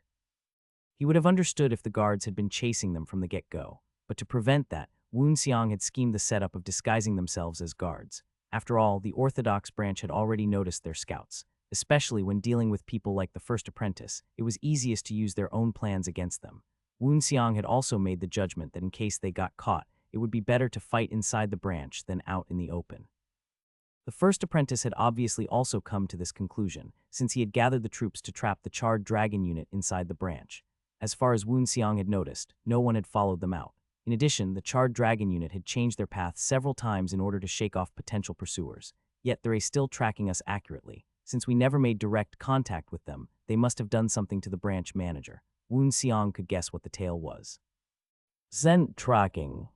Even though the Charred Dragon unit kept changing paths, their pursuers were still right on their heels. This meant that the pursuers were likely following some sort of odor, which you would be unable to wash off. Woon Xiang sighed to himself. In the end, conflict cannot be avoided. The youth gripped the spear in his hand as he stood in the clearing with Guan Ti Riang. The pursuers seemed to be getting closer. There was an expression of impatience colored by tension on his face, muscles tensing in anticipation. Woon Xiang was ready to fight. The first thing that he did was to take off the iron rings on his arms. Heavy iron rings fell to the floor with a thud. Along with a sense of liberation, his power dramatically increased. The pursuers were even closer now, visible a few meters from the entrance of the clearing. Woon Xiang had a wide smile on his face as he welcomed them, revealing his fangs to the fullest. His eyes, staring at the enemy, burned with hatred and fighting spirit. Woon Xiang mentally patted himself on the back. It was a good thing you decided to deal with them here. The pursuers had been right behind them. Fighting them off while protecting General Manager, Un would have resulted in significant casualties for the Charred Dragon unit. The first apprentice stops here. As soon as Woon Xiang brandished his spear, the first apprentice and the Sword of Heaven stepped out into the clearing. Branch Manager Tang, "Y'all continue to pursue the rest of the dogs," the first apprentice ordered. "I understand." The first apprentice flicked his hand and the group began to move, now led by Branch Manager Tang. Guan Ti Riang tried to stop them from leaving. Enough. Woon Xiang stopped this movement, though. That was only a group of 6 average warriors and 1 little branch manager. Even considering Un's condition, Beak Woonjai and the rest of the squad could take care of them without a problem. But not these two. The first apprentice and the Sword of Heaven must stop here. Guan Ti Riang nodded in understanding. Meanwhile, several warriors, including the branch manager, passed by the two. Soon the only ones left in the clearing were the first apprentice, the Sword of Heaven, Woon Xiang, and Guan Ti Riang. The first apprentice glanced at the remaining two and opened his mouth with a sneer. You have some sharp fangs for a dog of the cult." At that, Woon Xiang reached out with his spear, wearing a shit-eating grin. "A dog of the cult. If so, I feel bad that you're going to have bitten by a dog written as your cause of death. Also, I see you have terrible insight to call a tiger a dog. I'm surprised they gave you such a high position, old fart." The eyes of the first apprentice trembled. He couldn't help the anger that rose from the blatant provocation. "How dare you say that, you little demonic brat?" He barely managed to suppress his anger and swung his sword, causing energy to arc towards Woon Xiang. "Well, it has been 10 years, Woon Xiang sighed to himself. At least he learned not to fall for such provocation. I remember him as an idiot being fooled every time I provoked him. But you have no idea. At this point, it's not you who is suppressing the most anger. It's me." Woon Xiang's anger made him cold. He kept talking to the first apprentice, "But what on earth were you doing in Xinjiang?" Energy from Woon Xiang hit the sword of the first apprentice, smacking it off course. Looking to the side, the clash between the lieutenant and the Sword of Heaven had already begun. According to Woon Xiang's calculations, Guan Ti Riang and the Sword of Heaven were evenly matched in both strength and skill. It was obvious that it would not be an easy fight. He might not win, but at least that will keep them busy. In the meantime, the first apprentice was deeply shaken by Woon Xiang's question. Speaking of Xinjiang, the only thing that came to his mind was the sandstorm of death and the sword of men. But how did the demonic cult know of this? What? That question was soon resolved by the next words of the youth. "The sandstorm of death. You sent your apprentice to raise them. Did you meet our youngest?" Woon Xiang nodded noncommittally. "I asked a question first. What were you trying to do with them? You really met the youngest. It was as if the first apprentice had been hit by a bolt of lightning as his mind suddenly jolted. He remembered that news from the Sword of Men had been cut off recently. The strength flowing through the first apprentice's body increased, his aura growing sharper than the sword in his hand. Heavenly sword unification. So he wasn't wasting all those years, Wu Xiang mused. With the appearance of high-level sword comprehension, Wu Xiang worried that one more iron ring had to be taken off, but soon shook his head. Just as his enemy had grown, so had he. The first apprentice charged with all the momentum of a raging bull. What did you do with the youngest? In response, the youth bolted forward like lightning and swung his spear. It seems you don't intend to talk. Since that's not the only thing I'm going to ask you, I'll start by cutting all your limbs off. Boom, the spear and sword clashed and fierce waves of energy swept the area. It was good that Wu Xiang had chosen a clearing, otherwise they might have leveled half the forest. Hai Chi was a symbol of reaching the level of transcendence, but how many martial artists in the world could actually use Hai Chi? There were less than 50 in the cult of the heavenly demon, so there should be less than 50 in the martial society. What about the first apprentice? The first apprentice is transcendence level, but cannot fully use Hai Chi, Wu Xiang concluded after a few exchanges. The first apprentice had more inner Qi within his Danshan than Wu Xiang did. Being a man from King Cheng, the quality of the Qi was also naturally very pure. Luckily, in his past life, Wu Xiang had also reached transcendence level. Therefore, his insight into this realm was no less than that of the first apprentice. Actually, it was probably more mature, still. Definitely strong. The Sword of the Blue Clouds and Red Sunset. Named after the site seen on Mount King Cheng, it was the unique Sword of the Blue Clouds and Sunset that allowed the King Cheng sect to stand at the top of Murim. The skills of someone who had practiced this powerful sword art for decades could not be underestimated. The sword of the first apprentice moved quickly, flashing towards Wu Xiang's neck. A blue cloud rose in its wake, forming clumps of qi that battered the youth from all sides. Fluffy clouds on a beautiful spring day, more like roof tiles flung off during a windstorm. Wu Xiang hastily retreated, stretching his spear out to scatter the clouds.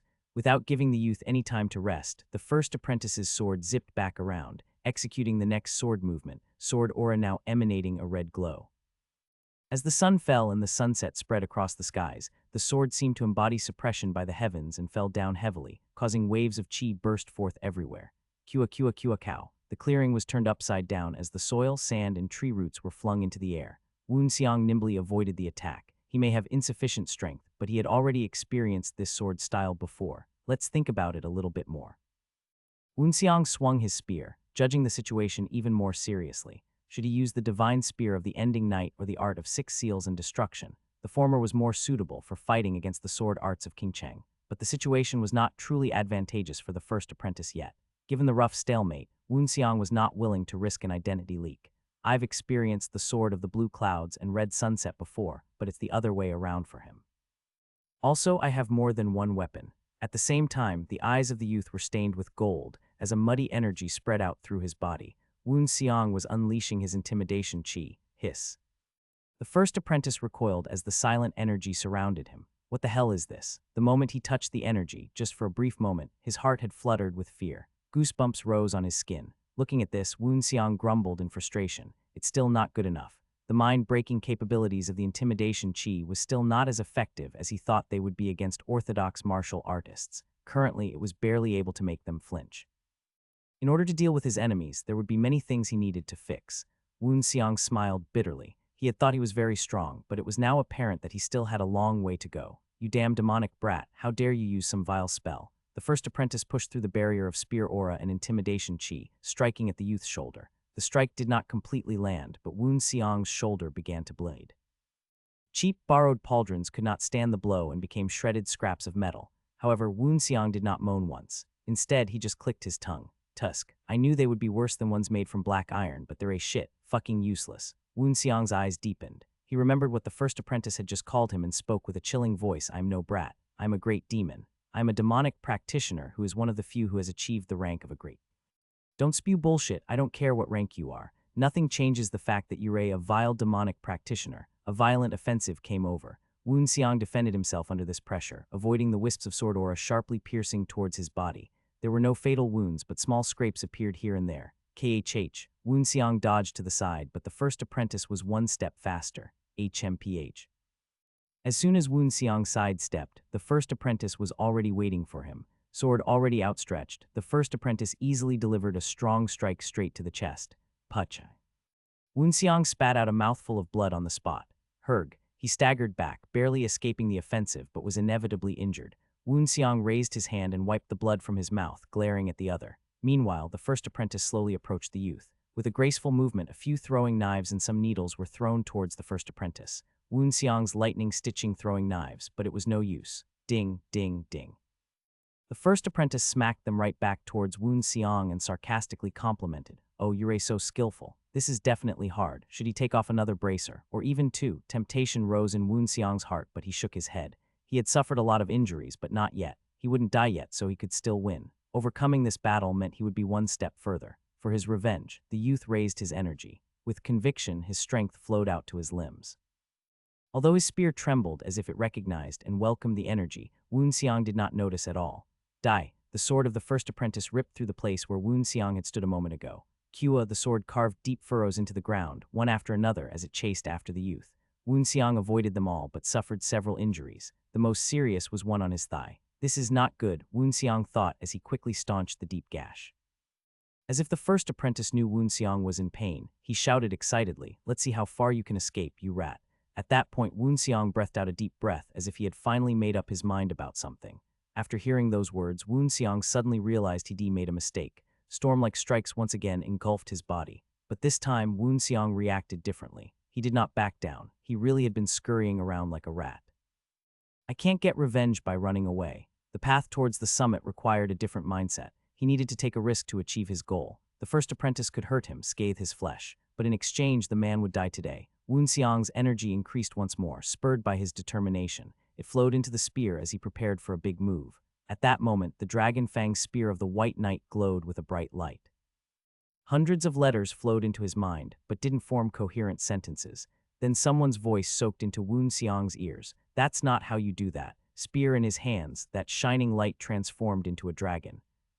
The resulting flash of light was dizzying. A spear swelled from within. The first apprentice mumbled without realizing, "The divine dragon flows in, Fu." With that, the spear cut off one arm of the first apprentice. The detached left arm of the man soared into the air. At the same time, the blood spouted out like a fountain and the first apprentice screamed. That was him being dragged through the fiery depths of hell, turning into a dreg of human life. Screams of unbearable pain ripped through the air. The sword of heaven Li Gum-han shouted in surprise at the sound, still some distance away. "Master." He wielded his sword to scatter the offensive he was facing, trying to run towards the first apprentice. However, Guan Ti-ryong did not give him the chance to do so. No way. Li Gum-han lifted his sword and stopped the attack of the lieutenant. He grit his teeth to fend off the attack and the incoming energy. The sound of metal hitting metal rang. He was clearly very strong, but his opponent was also formidable. In addition, the situation had changed due to an injury. This was a chance for Guan Ti-ryong to seize victory. The lieutenant continued to attack without missing a beat. Echoing blades of the lost soul. A startling offensive like the hands of Yama when aimed at the sword of heaven, irrational and unstoppable. Blitz after blitz fell one after another. Boom, boom, grrrgh, the attack tore through his defenses. Li Gum-han faltered and stepped back. What the hell? Li Gum-han could only curse within his heart seeing the appearance of the lieutenant who followed him. It was all right for his opponent to be unafraid of death, but to charge forward with minimal defense, terrifying. Are all the demonic people like this? Li Gum-han, who had never fought with someone of the demonic cult, had thoughts like this. In reality, his thoughts were half right and half wrong. Most of the demonic people were like that. The doctrine of the cult of the heavenly demon, which was based on Xinjiang's barren environment and survival of the fittest, made them so. Of course, not all of them were so unafraid of death. There were only certain people who were committed to this path. And the people of the cave of latent demons were just some of them. To practitioners like Guan Ti-ryong, death was familiar. The cave of latent demons, after all, was a place where 1,000 people went in and fewer than 100 people walked out. For the past decade, I've learned how to kill someone, how weak you need to be to die, and how much you have to break someone to kill them. Someone like you cannot kill me. The dark sword that was swung towards Guan Ti-ryong was clearly deadly, to the extent it caused him to feel his skin prickling. But it was not enough to feel death. Hell is spread out in front of you. If you don't go in, you're still alive. Death was more sour than flesh. Falling alone in the cold life was little more than dancing on the knife's edge. Fight, kill, survive. There was no what doesn't kill you makes you stronger, compassionate lesson to be learned. Only a harsh rule of survival. Only the strong survive. The cave of latent demons and the demonic practitioners it produced, including Guan Ti-ryong, were produced from such a truth. My first time against the captain was more terrifying than this. Reminiscing of the days of life and death, Guan Ti Ryong once again confronted Li Gumhan. Boom! While Guan Ti Ryong was dealing with his opponent, an unknown voice continued to infiltrate the ears of Woon Seong. Through the spear in his hand, words flowed into his head. Heir of the path of the spear master, I shan't ask why you are part of the cult. However, take in what I have left behind. Words from the dragon fang spear of the White Knight came to mind in glowing letters. I had also once devoted my life to the path of the spear master. This is my legacy to an apprentice of the future. Take the spear as a whole and stand strong on top of the world. Some words were added to the head of the youth. As if it was a thunderbolt, it crushed him in a moment. In the midst of the flow, though, the voice was not yet finished. I am the unrecorded. This is a present from I, the forgotten, to the heir of our sect. At the same time, an unfamiliar energy settled into the youth's body. Wang, soon Woon Seong returned to reality. What just happened? After such an unfamiliar and mysterious experience, Woon Seong unknowingly covered his face with his hands. He groaned. There were still a lot of passages in his head. It was straining his consciousness to assimilate all the new knowledge. In addition to the unfamiliar energy, what happened just now was clearly not a dream. It was too vivid to be a dream, but too unreal to say it was not. Woon Seong was quite confused. Og, the first apprentice, screamed in pain, freeing the youth from the chaos. Woon Seong slowly raised his head. Oh yeah, there's still him. The first apprentice had lost an arm, but he was still an enemy. I need to break the enemy thoroughly. Any worries about this surreal hallucination were to be postponed. He grabbed his spear. The first apprentice, who had just lost an arm, was no longer the opponent of the youth. He had stopped the bleeding, but it was no good. Not only had he lost a lot of blood, the balance of his body had collapsed. In such a situation, it was impossible for him to even block successfully. As if to prove this, the right leg of the first apprentice was cut off less than 10 seconds later. 5 seconds later, the left ankle was severed. Blood spewed out like a fountain, and the man writhed on the ground in pain. Woon Seong walked slowly towards the man. The first apprentice tried to stop the youth, but could only swing the sword with his left arm. The moment it collided with Woon Seong's spear, it was over. Crack! Half of the sword was shattered into pieces, the other half was sent flying into the air. A late pain came from the limb that was cut off, causing the first apprentice to moan. Master. Li Gumhan shouted for his master once more. But if things could be changed only by moaning and shouting, the past Woon Seong and Master Nok Yu would not have died. So Woon Seong approached the one-armed man, aiming the spear at his neck. With it hovering under his chin, the first apprentice could only tremble. The youth glanced backwards. Guan Ti Ryong looked like he was going insane against the sword of heaven. They won't be able to hear us. Woon Seong confirmed this and wet his lips. Now tell me. Why was your disciple wandering around with the bandits in Xinjiang? The first apprentice responded with a growl. Do you really think I would tell you? I will not talk even if all my limbs have been cut. Woon Seong laughed at that resolution. Let's see how long you last. In Woon Seong's eyes, the first apprentice was a dragon without its limbs, in other words, a worm. What? Woon Seong used his fingers to tap on some acupuncture points, causing extreme pain to flood the first apprentice's body. His bones twisted, muscles shredded, and fire ants seemed to gnaw at his blood vessels. The man rolled on the floor, screaming, "Arg!" But the pain only got worse. The sword of heaven once again screamed for his master, but he could do nothing. After some time, Woon Seong tapped some more acupuncture points and the pain disappeared. Huff, huff, huff. Nevertheless, the first apprentice's breathing was rough and painful. Looking down at him coldly, Woon Seong opened his mouth. Tell me now. What was your disciple doing there? Woon Seong shook his head once when he was met with silence. He moved his hand and harshly slapped the first apprentice. Let me change my question. He lowered his head and whispered something into the other's ear. The first apprentice's eyes bulged in shock. How do you know that? At this exclamation, the eyes of the youth deepened by themselves. If looks could kill, the first apprentice would have died on the spot, so it was a false accusation. Why did you falsely accuse the Spear Master sect of learning demonic arts? I knew Master wasn't learning some forbidden demonic art. Obviously, Woon Seong had asked about the fall of the Spear Master sect, and the first apprentice's lack of composure was a dead giveaway. How did you know? How are you related to the Spear Master sect? Could you be a disciple of the sect? No way. Obviously, he died that day. Woon Seong did not answer the question. There was no need or reason to explain his rebirth by fate to a dead man. In addition, his appearance was very different now compared to what it used to be. The soul was the same, but the body was different. Woon Seong wasn't about to tell the first apprentice something so useless the man obviously wasn't going to find out by himself either. During the silence, the first apprentice blabbered like a lunatic as he flailed about with his sword. Why? Who are you? What happened?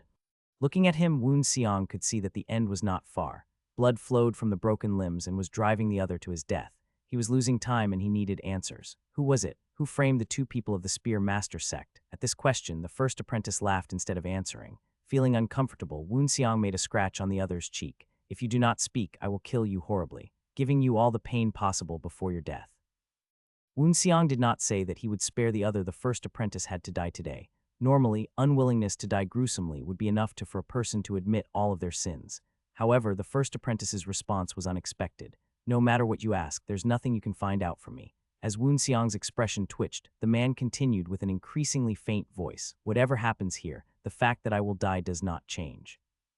At that, Woon Seong felt cold sweat dripping down his neck. He had understood the implication of those words. If you don't tell me here, would you die painfully? I'm here trying to intimidate you with a painful death, but you refuse to open your mouth. That only meant one thing. Death today was better than staying alive to die later. He'd rather die by my hands than be killed by his supposed allies. For him to be so afraid. Who the hell is behind this? Woon Seong stared at the crumpled form of the man, but the first apprentice refused to speak. Master, what on earth did you do for you to be framed by these people? Woon Seong had seen the first apprentice several times and understood how the man worked. If he was behind this scheme, he would have opened his mouth. But right now, the man was silent. Is it the Imperial Palace? Woon Seong did not even want to think of that. Then he asked one final question, almost as a plea ill ask for the last time. Answer at least one of the questions I have asked. The only response to this was more silence. The first apprentice even closed his eyes. It was a clear statement. I will not answer whatever you have asked. In aggravation, Woon Seong swung his spear. Fu. Blood sprayed from the man's neck like a fountain. Without a sound, the first apprentice had died. Master, the sword of heaven cried out in anguish. Everything was getting more complicated. Problems were multiplying. But one of the enemies Woon Seong needed to kill was dead. Good, that was another one down. I didn't find anything out. Woon Seong sighed, feeling uneasy. But hey, it wasn't like there was nothing at all. He pulled his little booklet out and crossed out the name of the first apprentice with blood. First apprentice, Song Kai-hak. That was another one down. Ku-ag, no, that would be two. Sword of Heaven, Lee Gum-han. Along with a single scream, the Sword of Heaven fell too. After a desperate struggle, his lieutenant had won. Huff, huff. Guan Ti Ryong breathed heavily and was still unable to recover after some time. His clothes were covered in blood. How much of it was his own? You must be tired, Woon Seong said as he put the booklet back into his pockets. The lieutenant wiped his sweat off with a sleeve and asked. He was strong. Is this the level of the elder apprentices in the orthodox sects? Woon Seong shook his head. Lee Gum-han was a little old for an elder apprentice. The King Cheng have a slower pace in their change of generations. He's practically equivalent to the elders of the 10 great sects. An elder of the 10 great sects. Every one of those people had great status in the martial alliance. The Sword of Heaven did too, though he was still technically considered part of the younger generation. Barely over the age of 20, Guan Ti Ryong had now defeated one of those elders. His countenance brightened considerably, though he could only be considered one of the youngest of the elders, of course. Woon Seong kept that thought to himself, though. There was no need to ruin a good mood. The lieutenant spoke again. What do we do with these bodies? The body and combat trails were an important clue when tracking. The Charred Dragon unit, including Woon Seong, were still in Sichuan. This place was deep into martial territory, so it was best not to leave clues. The lieutenant had some ideas of his own. Should we use the bone-burning acid? Just like its name suggested, the bone-burning acid melted people without leaving a single bone behind. It could not be used in combat because it took more than a day to do its job, but it was the best at getting rid of bodies. Ordinarily, Woon Seong would have suggested this as well, but not now. Have you forgotten where we are? At these words, there was a slight murmur of realization. They were located in the Zhongyuan, in the middle of the Martial Alliance's territory. Most importantly, it was Sichuan. In Sichuan is the Sichuan Tang clan. If this family sent out their forces in pursuit, especially the servants of poison, the bone-burning acid would only be a clue to their location and identity. Then what should we do? Woon Seong swung the spear in his hand. Kua. He may have had some internal injuries, but his strength was still enough to carve out a large circle of fallen trees. With this, it will be hard to know if one or two people fought. In order to figure out the mess, the Martial Alliance would need to send someone skilled in tracing and trained martial arts, not a poison master. By the time someone like that arrived, the Charred Dragon unit would be long gone. Woon Seong then turned back towards the bodies, nudging them with the tip of his spear. Compared to the decapitated first apprentice, it will be easier to move the Sword of Heaven. Guan Ti Ryong listened and carried the corpse of the man on his back. It was sometimes hard to guess what was on the mind of his captain, but he didn't ask. Let's meet up with the rest of the unit. Every time Woon Seong's foot hit the ground, the wind caught in his ears. The sky was brightening after the raid, which had taken place just before sunrise. We need to get out of Sichuan. Suddenly, the steps of the boy sped up. He had internal injuries, but he was still extremely swift. As the boy had darted forward in an instant, Guan Ti Ryong had momentarily fallen behind, but soon he increased his speed and caught up. Tell me if you want to speed up next time, muttered the lieutenant. Xiang didn't pay him any attention, closing his eyes as he thought. What was that before? I still feel the trembling from the White Knight's spear. The force and sound that flew in through the spear. The unrecorded. He was a part of the Spear Master sect, the one who made the marvelous 6 seals and destruction literally unrecorded in any texts. I don't know why he was called that in the cult of the heavenly demon. Xiang slowly opened his eyes, but one thing I know for sure is that he did leave a record behind, in the White Knight's spear. Unrecorded most likely could not have anticipated that an apprentice of the Spear Master sect would follow his footsteps and join the demonic cult. Perhaps he thought the bearer of the spear would leave the cult instead, tracing his path back to the Spear Master sect. Who knows? What was certain was that Xiang had inherited what was left behind, a great cultivation skill and the seed sprouting inside me. The unrecorded, who had studied martial arts for many years, had handed down all he knew. It was a seed that would transform into a great tree once the knowledge was truly understood. That's not all. In addition to that, the energy that led his hands when he was considering taking off another iron ring. Xiang had been able to completely combine the 6 seals and the ending night for the first time. His efforts so far had borne fruit. At the same time, he was full of admiration, respect for the senior who walked this path of martial arts first and reached such a high point. Even though the Dragon Fang Spear of the White Knight was a divine weapon, it was still just a weapon in the end. The unrecorded had been able to leave his will in a mere object. This was something that was only possible after achieving the level beyond that of a divine being, a mythical being. Such a person never achieved the title of Spear Master. I don't know what happened at the time. But one thing for sure is that to leave his own will in an item, he has to have transcended beyond the abilities of a mere human. Once you were a semi-divine being, you stood at the boundary between human and God. But a divine being, you were basically a god, a legendary status that only a few throughout the entire history of martial arts had achieved. It was speculated that not more than 3 heavenly demons had entered the divine realm since the creation of the cult. Someone like that was from my sect. This proved that the spear arts he practiced could reach the divine stage. Xiang might have fist-pumped if he wasn't still running through Sichuan. What was more fortunate was not just this hope. He also learned the name of the skill. Though it could be ascribed to the unrecorded's will, Xiang had indeed finished the fusion. With that, it was time for him to choose a proper name. Busy completing the mission and without a completed skill to see, he hadn't thought hard about the name. Things were different now. Actually, it apparently already had a name. When the first apprentice had seen the move, he had said, "Divine Dragon flows in." Seeing that it really had looked like a dragon, Xiang took some inspiration from the orthodox flow of the Divine Dragon. The lieutenant opened his mouth at this time. There's the crew. Like he said, the charred dragon unit were gazing at the landscape as the pair arrived. The previous pursuers were already bloody piles upon the ground. They did it, of course. They may all be weaker Xiang, but everyone was famous for having excellent skills in the demonic cult. The unit would not fall into the hands of a few blind defenders and a mere branch manager. Xiang smiled satisfactorily. The White Knight Spear, the connection with the unrecorded, the completion of the skill, naming said skill, confidence in the abilities of the charred dragon unit, and my contribution within the cult. I've gained a lot in this mission. Now they just needed to leave Sichuan and report back to the cult. I see the end, though it's only the end of this mission. My revenge has only just begun. The young man still had many names to erase. He charged forward, heading towards the bright light of the rising sun just beyond the mountains. What are we going to do with these guys? As their captain and lieutenant arrived, the charred dragon unit laid the bodies in one place. The corpse of the Sword of Heaven was soon added. They all understood the need to get rid of the clues. Should we use the bone-melting acid? One of the unit members asked the same question as the lieutenant, and funnily enough, Guan Ti Riong took the initiative to answer. Shaking his head, Guan Ti Riong lectured, "This is the realm of the Sichuan Tang. If you use poison, you would still somehow be tracked down." Xiang snickered as he watched Guan Ti Riong speak, imitating himself from a while before. His words are correct. Gather the fast ones in the unit. They will carry the bodies of the dead. What are you planning to do? Well, use some people and have them drop the bodies a few distances apart.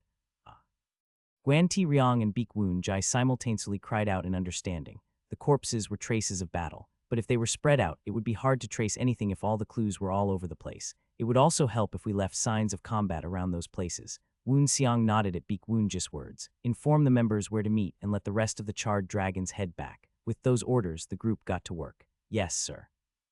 Doug. So that's what happened. Chun Hwi put down the report in his hand. It was related to the orthodox factions. The secret vault of the Sword Emperor of Ice and Light. According to the report he had just read, rumors about the secret vault were causing chaos within Zhongyuan. The Sword Emperor of Ice and Light was an invincible martial artist from 500 years ago. Unparalleled at the time, his sword skills were still considered legendary to this day.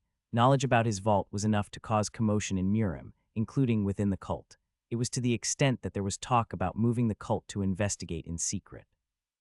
What do you think, senior strategist? It's a fake. The senior strategist's words were decisive. In response, Chun Hwi motioned for him to explain his thoughts. If the secret vault of the Sword Emperor of Ice and Light was really discovered, the word should have spread silently. But this one is spreading very quickly, too quickly. Someone is spreading the word on purpose. The senior strategist nodded. Someone is trying to make the factions fight each other. If you really want the vault, fight for it. I say it's best not to get involved. There was no need to get tangled in unnecessary battles. The heavenly demon was thinking the same thing. An objective perspective, I see it looks like residing in the barren lands outside of Zhongyuan helps in times like this. The senior strategist only bowed in response. The heavenly demon took his gaze off the senior strategist and held a new report in his hand, reading over it silently. As he finished the report, he started to lightly chuckle. I haven't heard such pleasant news in a while. The strategist was surprised by the leader's happiness, as it was not often for him to show such surprise. That was the heavenly demon. He had seen many geniuses and walked the path of success. In this situation, the delighted surprise was marginal, but still very rare. The Charred Dragon unit has fulfilled its mission. Chun Hwi chewed over the contents of the mission again, slowly. It was not the most difficult task to give to one of the 12 supporting units, but it was also no easy feat. According to the report, there were some unexpected variables, namely those from the Qingcheng sect. However, the Charred Dragon unit had accomplished its mission brilliantly. Not only had they successfully saved branch manager Unun, they had also destroyed more than half the personnel of the martial branch. All those that had come running after them were finished off too, even the swords of Qingcheng and Orthodox branch manager. This was an unexpected result, especially for a mission at the heart of the martial alliance. Even more surprising was the planning of the entry and escape, so brilliant that it makes me doubt if this is an individual who spent half of his life in the cave of latent demons. The senior strategist thought about the report too. Woon Xiang seemed like someone with experience in the world of Murim. Even he had been surprised. There was not a single death on our side in the process. Even with the secret vault, this was still a dazzling accomplishment. Chun Hwi asked his supervisor quietly, how many children have shown such achievements? Instead of answering the question, the strategist lowered his head. That was a rhetorical question. The answer was absolutely none. A young man who had achieved something like this would not appear for decades. No, it would be hard to find someone similar if you turned both the cult and the alliance upside down. Not bad. The strategist's eyes deepened. Does the leader like this child named Hayek Woon Xiang? I wonder how much this child will surprise me. That answered it. Obviously, the heavenly demon was fond of this young man named Hayek Woon Xiang, 20 years old, strong enough to become a great demon, leading the Charred Dragon unit. Soon, he would catch the attention of the entire cult. By then, if the successor had not been appointed now that this young man had caught the heavenly demon's eye, it was very likely he would become the young leader. Let's set up a stage. It was about time to do some replacement anyway. The senior strategist did not speak of his thoughts. It was the heavenly demon who would appoint his successor. There was no need for him to choose between this young man or the young lady. I will continue to help my master accomplish what he wants. Prepare the banquet of the heavenly mountain and divine flame. The cult leader's voice echoed across the palace. Crack. A sword and a spear collided, sparks flying. The surroundings were burnt to a crisp or thrown upside down, flung into the air. An impregnable sword wall, a spear that could pierce through everything under the heavens. A fierce battle took place outside of reality in the mind of Woon Xiang. He was still processing the battle with the first apprentice. He had gained an epiphany about the new divine art, but his opponent had still been strong. Woon Xiang's unexpected power-up had startled the first apprentice, giving Woon Xiang the chance to cut an arm off. If the first apprentice had been more prepared, the fight would have been even harder. Thankfully, the gap between the two was gradually decreasing. The first simulation took about 300 seconds. Now, Woon Xiang had shaved off a good 100 seconds. I will need some proper training to further decrease the time. Woon Xiang already knew where he wanted to go, since the harder the training area, the better. After all, martial artists became stronger through adversity. I just hope he'll be allowed to. It was likely that he would be rewarded for completing this mission safely. If it was possible for him to choose his reward, he would ask. I really hope so, but he couldn't help it if it didn't work. Even if he was given a reward, the final say was not his. You're not in bad shape, so if you keep trying, you'll get results no matter what. He opened his eyes and checked his condition, the gold light in his eyes fading. It seemed that the internal injuries inflicted during the battle had healed. Glancing to the side, Woon Xiang saw the Charred Dragon unit. Despite spending the night in the mountains, the unit had only just started the fire. He then turned to look at his lieutenant. Guan Ti Riang had also suffered some minor injuries. Fortunately, most wounds seemed to have healed. Internal injuries, well, those would heal with time too. Next to the lieutenant, branch manager unsat with his back against a tree stump. He hadn't bled much, but the fatigue of prison could not be underestimated. This man would be returning with them, as he could no longer serve in Sichuan now that his face was known. Woon Xiang looked at the fire. He was ordered to return to the headquarters of the demonic cult in Xinjiang, which was now about 5 days away. Even if there had been no trackers so far, they should still move more carefully. Nothing was irreversible and mistakes happen when you were careless. Still, it is a bit suspicious that there's been nothing so far. He had used many tricks to slow down any pursuers, including scattering the bodies and constantly changing course. Why is there no one after us? He had guessed a few reasons. One of them was that the troops had been gathering for an all-out attack, which was the worst possible outcome. But it doesn't seem like that. Several members had been sent to a nearby village to procure supplies. They had returned with nothing to say about pursuers altogether. Rather, they spoke of rumors that something big had happened in Murim. It was likely the discovery of a divine treasure. Even if a gold mine was found, it wouldn't cause so much commotion. Either way, it didn't matter to Woon Xiang. He just got lucky. I feel like heaven is helping me, hearing such news at the moment. The more the alliance was focused on that side, the easier it would be for him to leave. If the rumors keep spreading, we might be able to get out of Sichuan safely. Just before the sun came up, it was time to move again. Maybe it really was because of the rumors, but the Charred Dragon unit was able to leave Sichuan without encountering another problem. Just as quickly, they also passed through Qinghai, reaching Xinjiang. Xinjiang was the realm of the demonic. Here, they could travel at full speed without care. The Charred Dragon unit sped up as soon as they stepped upon cult soil. It was an unconscious decision. It was only natural to speed up once there were no dangers and your heart yearned for home. Nevertheless, they weren't tired at all. Unlike in the mountains, when resting, they could eat and sleep properly too. By the 10th day, they had arrived at the headquarters. The first thing they did was to head to the Charred Dragon house. Technically, they should have reported their mission's success as soon as possible, but they wished to tidy themselves up before visiting the Divine Palace. The Heavenly Demon obviously thought otherwise. The moment that the Charred Dragon unit arrived, someone was already waiting for Woon Xiang. As soon as the captain of the Charred Dragon unit arrives, he is to stop by the palace. Woon Xiang had been summoned. Inside the demonic cult, the command of the Heavenly Demon was absolute. After the mission, no matter how tattered or miserable you were, you had to go when the leader called upon you. Fortunately, Woon Xiang was not in a bad state. No, not terrible at all. He had been hurt everywhere, but he was basically healed. Except for the fact that his clothes were a bit shabby, no one could tell that he had just come from a mission. Pavat. At last, Woon Xiang began to see the palace, where the Heavenly Demon dwelled. The young man stopped walking at the entrance of the palace. Inside, he could feel the presence of many others. The energy these people had was not significantly different from his own. With that conclusion, he quickly realized who was inside, the great demons. The door opened for him as he approached. Beyond that, the interior was revealed. I see. The first thing that caught his eye were the people standing on both sides. As he had predicted, the great demons were all gathered inside the palace. Beyond them was also a familiar face. The senior strategist motioned for him to come inside as their eyes met. As he entered, he finally saw someone beyond the strategist. Chun Hwi, the supreme ruler of the cult of the Heavenly Demon. From the highest position, he was looking down at the young man. As soon as Woon Xiang recognized him, a terrifying pressure crushed the palace.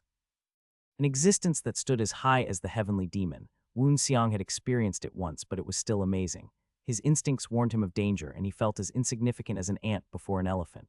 Woon Xiang bowed his head. Captain of the Charred Dragon Unit Hayek Woon Xiang, I've just come back from a mission. The Heavenly Demon nodded. Lift your head. As Woon Xiang raised his head, the other spoke to him again. You've done a wonderful job. I just got lucky. You may have benefited from other incidents when you were escaping, but decimating the Martial Alliance's branch is your achievement. And I heard you defeated the first apprentice. Again, I was simply lucky. Of course, he didn't explain that out loud. Whether he knew the mind of this young man or not, Chun Hwi was still smiling an unreadable smile. Like you say, even so, this is quite delightful. It's been a while since we had such young blood.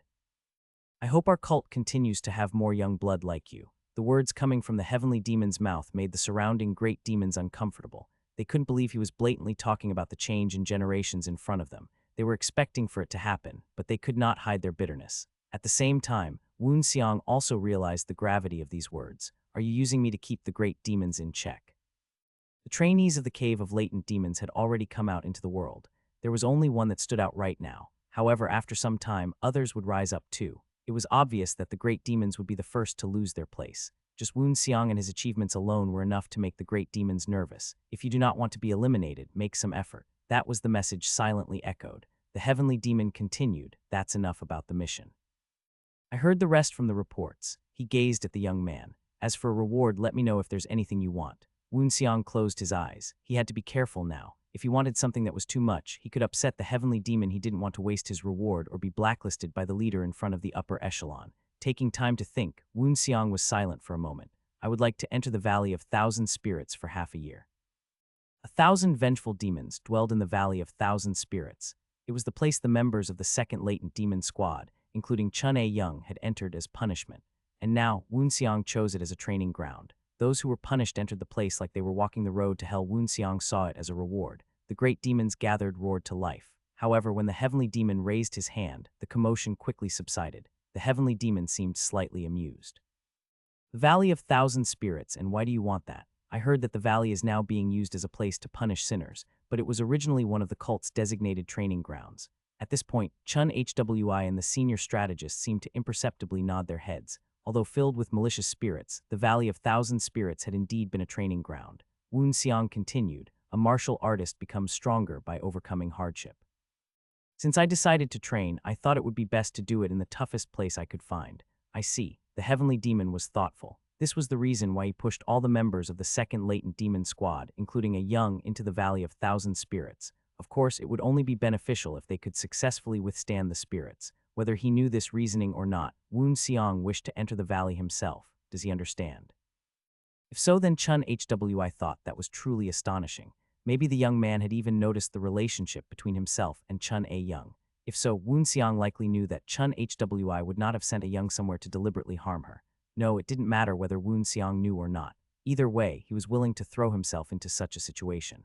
This added to the favorable impression that Chun Hwi already held. What a prime decision. Xiang heard the approval in the voice of the heavenly demon and relaxed slightly. He thought it just might be possible to enter the valley and train for half a year. I shall not approve. However, the words that came out next were completely different from what Xiang had predicted. Xiang's eyes shook as his whole body tensed. Was I mistaken just now? As if answering the questions inside his mind, the heavenly demon continued on. You may enter the Valley of Thousand Spirits for 4 months. Instead, I will reward 2 pills of demonic medicine of blood kalpa to all members of the Charred Dragon unit. By the end, the young man had already guessed the meaning of everything. It's just like before. A short moment ago, the heavenly demon had kept the great demons in check using Xiang. It was hard to deny that the glaring difference between demonic generals and great demons was time and experience. If there were suddenly 2 great demons in the Charred Dragon unit, this new blood would only continue to grow in strength and influence. The shoulders of the great demons sagged even more. The heavenly demon then added the last nail in the coffin. A month after the captain of the Charred Dragon unit returns from his closed training, we will open the banquet of the Heavenly Mountain and Divine Flame. The banquet of the Heavenly Mountain and Divine Flame. The Heavenly Mountain was the peak where the cult of the heavenly demon resided, the great Mount Heaven reaching to touch the skies. What about the Divine Flame? The Divine Flame was also known as the Divine-Shaped Flame. It was the will of the first heavenly demon, so manifestation of the divine-shaped flame was seen as proof of being the heavenly demon. In other words, this banquet of the heavenly demon and divine flame was a banquet that took place in front of the foundations for all demonic practitioners. And a banquet for demonic people meant only one thing: combat, separating the weak from the strong. The strong climb to their rightful position and the weak are left behind.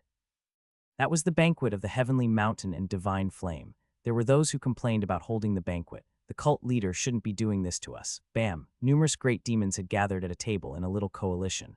The one who spoke was the great demon ranked at 100, six-bladed blood monster Do P Juke. He had slammed his hand into the tabletop, leaving behind a clear palm print. Yes, I agree. It seems like our leader is forgetting who has sustained the great Mount Heaven. Several other great demons shouted loudly, agreeing with each other. Of course, these were all things they could not do before the heavenly demon. In all the commotion, the highest-ranked great demon calmed down the crowd. Come, everybody, calm down. All the opinions made here can't change the leader's mind. Those who were excited by their own words stopped what was pouring out while biting their lips. However, Do P Juke turned to look at this eminent great demon. You seem to have an idea if you speak so calmly. The one who nodded at these words was the great demon ranked 10th, Palm of Blood and Jade Quack Su Mill. As the 10th, he was a practical leader among these people. You should all be aware that there are some people within the cult who are making some rebellious decisions. At that, some of the demons coughed uncomfortably. There had been a movement like that for years, it just hadn't surfaced yet. However, no one could not notice it. If we oppose the opinions of the cult leader here, we might be targeted as rebellious forces. Not to mention that the leader is probably already thinking about us that way. What other reason would there be for him to stimulate us like this? Everyone nodded. Although it was time to speak of a generation replacement, the cult leader had provoked too many of them this time. Are you saying he's trying to weed out the rebellious within the cult? Replacing generations, stimulating and keeping the great demons in check, and also weeding out the deviants. A truly terrifying heart. The best option in this situation would be to lay low. There was nothing good about standing out and being viewed as rebellious, but we can't afford this. Those bloody charred dragon bastards, they'll be too strong if we move late. Do P. Juke nodded. With their reward, the charred dragon unit will significantly improve their cultivation. It seems like you're missing something. Six-bladed blood monster. Quaxumil chuckled. We may not have demonic medicine of blood kapla, but our experience far surpasses theirs. Some of the surrounding great demons realized this and could not help but call out in their excitement. Besides, even if it's not demonic medicine of blood kalpa, you all have some chi medicines you gathered personally, don't you? Quaxumil turned his head to examine the others, many of whom turned to look away. Give me 5 pills and I'll take responsibility and defeat that captain of the charred dragon unit.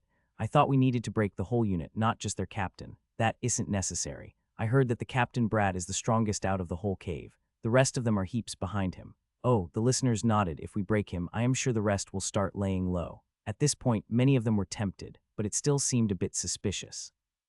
What if there are those who still dare challenge us after we defeat the captain? Quaxumil laughed. Have you forgotten the rules of the banquet? During the banquet of the Heavenly Mountain and Divine Flame, the winner could continuously choose their next opponent. Most of the time, of course, the winner would choose someone stronger than the last. Sometimes, though, the winner would point at someone weaker.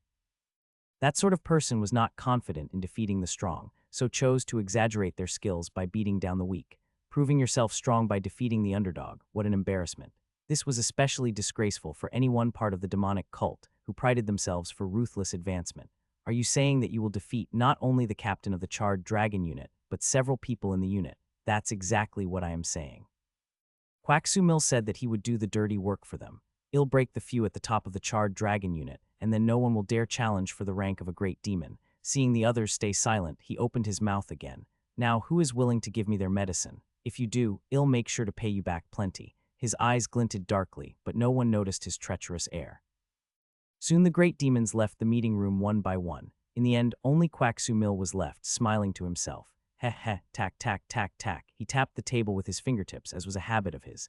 5 pills. It was a promise made in public. They will have to keep their promises. What made Quaxumil so happy was that these pills would soon be in his hands. In order to save face, all the other great demons would undoubtedly fulfill their end of the deal.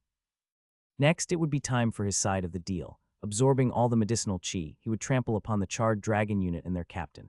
He smiled just thinking about it, his teeth like fangs. It was a wicked smile. In conclusion, Quaxumil did not intend to keep his promise. To be precise, he would probably fulfill half of it. I will trample upon the captain, that brat, but not the charred dragon unit. In exchange for the 5 pills, Hayuk Woon Seong would be defeated. That was the least he could do. He did not intend to face the whole charred dragon unit. It was beneath him. The reason he asked for 5 pills was not to deal with them. No, I am going to challenge for a higher rank. In a society where the strong prevailed, Quaxumil had successfully maintained his rank in the cult for over a decade. In other words, his cultivation had stagnated for more than a decade. Even while others moved up and down the ranks, he remained as rank 10. Others laughed at him, saying that he had reached his limit and had seen the end of his potential. Now was the chance to change their thoughts. He would rise and prove them all wrong. Using these 5 pills as a foundation, he would beat the captain of the charred dragon unit without a problem. The kid hadn't been bad last time, but even with the 2 pills of demonic medicine of blood kalpa, they wouldn't be equals, especially now that he would take 5 similar pills. Defeating him will be easier than breaking a baby's neck. He'll challenge for a higher position. Greed for status and power burned from the corners of his mind. The position he wanted was not just this pile of crap. He didn't even want to be the strongest great demon, deceiving people of the same rank as himself. He didn't want to hear complaints from them, so he just needed the strength to shut them up. A demonic king. If he became one, no one would dare to complain even if he didn't keep his promise. It was not an easy position to achieve, which was why it was so appealing. An attractive position, attained by betraying the aspirations of the other great demons. Was that any better than bullying the charred dragon unit? It would be better to die if he didn't successfully become a demonic king. Quaxumil closed his eyes for a moment. When he opened them again, his eyes blazed with fighting spirit. For that, I need you to die as the scapegoat, captain of the charred dragon unit. After all, that was the bare minimum required of him by the promise. His laughter was eerie as it echoed in the now empty meeting room. Hey, hey, hey. It's a treacherous result for what you promised, don't you think? The man in black sitting across from Ju Moonbeak twitched in his seat. He wanted to say something, but in the end he couldn't bring himself to. The man in front of him was the vice leader of the cult of the Heavenly Demon. This was supposed to be a negotiation by people of similar status, but the man in black clearly had lower strength and status. There would be nothing gained from aggravating Ju Moonbeak. Thus, the man in black held back from speaking his mind. I never knew that brat, the captain of the Charred Dragon unit, would be so powerful. My dear, according to the reports, he's even stronger than you. Calling him a brat is a bit harsh. But we have a number of other plans in progress too. The other ones were not as straightforward, but no one went in with only one plan. However, Ju Moonbeak shook his head. It looks like the Heavenly Brain Tower has found out. We called back all of our men yesterday. The man in black had no choice but to question again. Then what should we do? You're the one who failed, and I am the one who's going to clean up after you, Ju Moonbeaky scoffed. I won't be showing any movement for a while. The leader has stimulated the great demons in a recent assembly. I assume the leader is trying to seek out some rebels because he's aware of something. You should be well aware it's best not to act during a time like this. The man in black agreed reluctantly. Apparently, the image of the heavenly demon yesterday was different from the usual benevolent tyrant. A benevolent tyrant, they said, an outstanding ruler who showed both benevolence and tyranny. To those within his fence, he showed his benevolence. To those outside of it, he would become an unforgiving tyrant. For the heavenly demon to speak such insidious words at the assembly, it only meant that there were those among the great demons that he recognized as outside his fence. He'll start moving after seeing how the heavenly brain tower reacts. Well, pause everything we've been conspiring for a while. I understand. The man in black got up to leave. Oh, and ill punish the captain of the Charred Dragon unit, who got in our way through my own means. While speaking, Ju Moonbeak smiled at the man in black. I'm cleaning up your mess. You owe me this time. To the man dressed in black, it was a cruel, mocking smile. It really is demonic medicine of blood kalpa. Guan Ti Ryong shouted without concealing his excitement, basically salivating. In his hand were two red, gleaming pills. It was not just him. In the hands of all Charred Dragon unit members were the same. No one could hide their expectations and stared at the pills in amazement. Demonic medicine of blood kalpa. This was stronger than the Ayu kalpa pills they had consumed in the cave some years ago. There were two of them too, adding up to be a total of 20 years' worth of chi. This was a joy that they could not contain. No one here relied on medicine, but neither would they be offended if they found a way to increase their chi safely and quickly. But where did Captain go? Beek Woonjai asked Guan Ti Ryong, putting the pills away. Guan Ti Ryong thought about it, but he was still distracted. I heard he went to train. Training? Beek Woonjai was shocked. Not even a day had passed since the Charred Dragon unit returned from the mission, but Woon Xiang was running to train. This captain of hers was really flexing his toughness. As if he had the same thoughts, Guan Ti Ryong stuck his tongue out in concentration. He's definitely tough, to the degree that it only makes sense how strong he is. Looking at the current Woon Xiang, no one could imagine that the captain of the Charred Dragon unit had been number 900 back in the cave of latent demons. Beek Woonjai clenched her fists. We have to work hard too, to not be a burden to Captain. Guan Ti Ryong nodded. Of course. By the way, where is Captain going for training? Guan Ti Ryong scratched his cheek with a finger. He had definitely heard Woon Xiang mention it while dropping off the pills, but he couldn't remember it well. Where was it? The alleyway? No, the valley. He paused, thinking long and hard. Ah, wait, I got it. I think he said it was the Valley of Thousand Spirits. Beek Woonjai was glad she had put her pills away, or she would have dropped them on the floor in shock. Hu Ying. Winds that whipped at his clothes, sharp as a blade.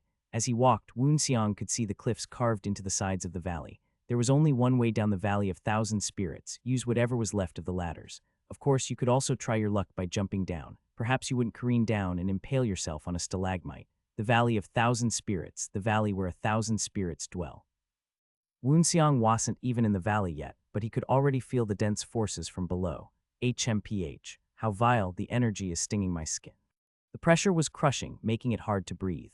However, Woon Xiang sighed lightly and the pressure around him disappeared. It would be hard for an ordinary human being to survive here, but Woon Xiang had been trained to do more than just survive. Sure, there might be some mental pressure, but it was the best place for a martial artist. Excellent place to train. Inside the valley, he sensed some strong fluctuations of energy.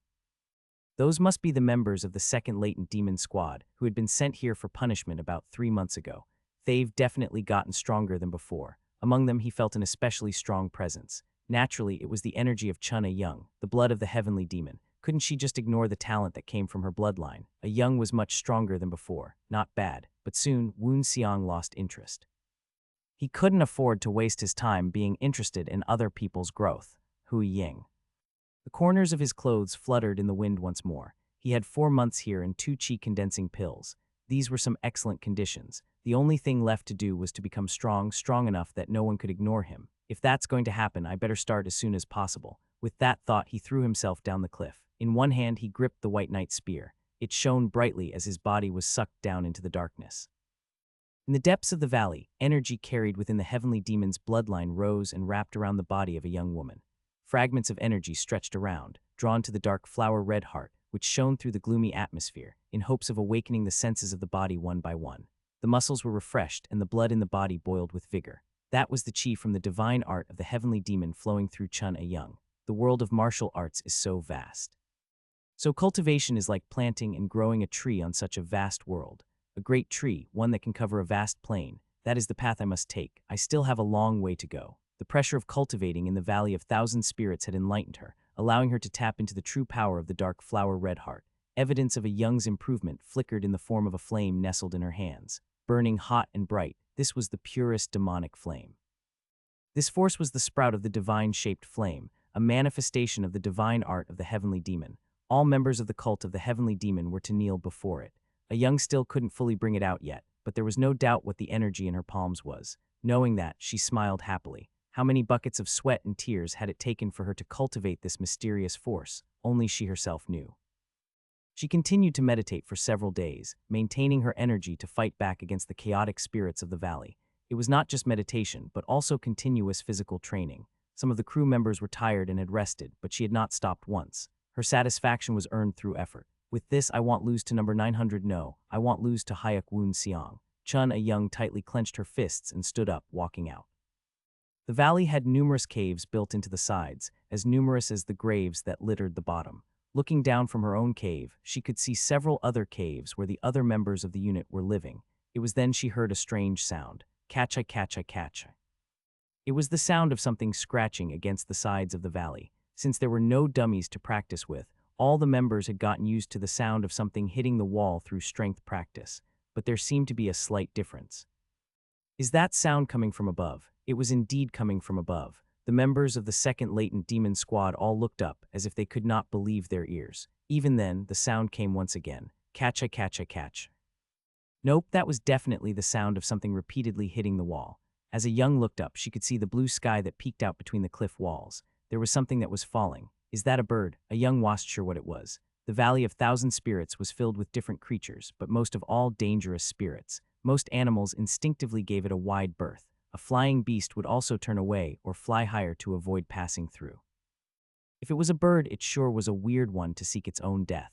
While she was thinking, the thing fell at an ever-increasing rate. She could hear the sounds from the wall, like the suicidal bird had stretched its wings to slow down its descent. As the thing got closer, the appearance was clearer and clearer, enough to be recognized by the members, including a young. No, it wasn't a suicidal bird. It was a man with a spear in his hand. As the man fell, he would use the spear to slow down his fall, causing it to bend and draw along the cliff wall. That was how they had heard those scratching sounds. Boom! As the spear bounced off the wall, the man went up a little bit, forcefully decreasing his speed significantly. Oh my God, some of the members were impressed. That was the art of lightness, an art that controlled the weight of the user's body. This man was using his spear in accordance with the elasticity so that his speed would decrease. Who could this be? Based on the sound of the spear against the wall, the person was preparing to land. With one final scritch, the man fell towards the floor. Boom! Kung did only one person fall. The amount of dust and the shaking of the floor made it seem like 2 or 3 people had simultaneously landed. Sand and dust billowed into the air. Chun-A-Young did not take her eyes off the swirl of sand. The person had fallen too fast for her to identify. The rest of the team also showed their vigilance, grabbing their weapons. Woohoo! In the meantime, a spear rose out of the cloud and cleared the air. And finally, a person slowly walked out. Looks I got down okay. It was dangerous, but the owner of the voice made it sound like falling off of the cliff was an unimpressive feat. Chun-A-Young, without even seeing the owner of the voice, muttered, "Number 900. Of course, it was Hayek Woon Seong. He slowly walked forward towards her. It's been a while.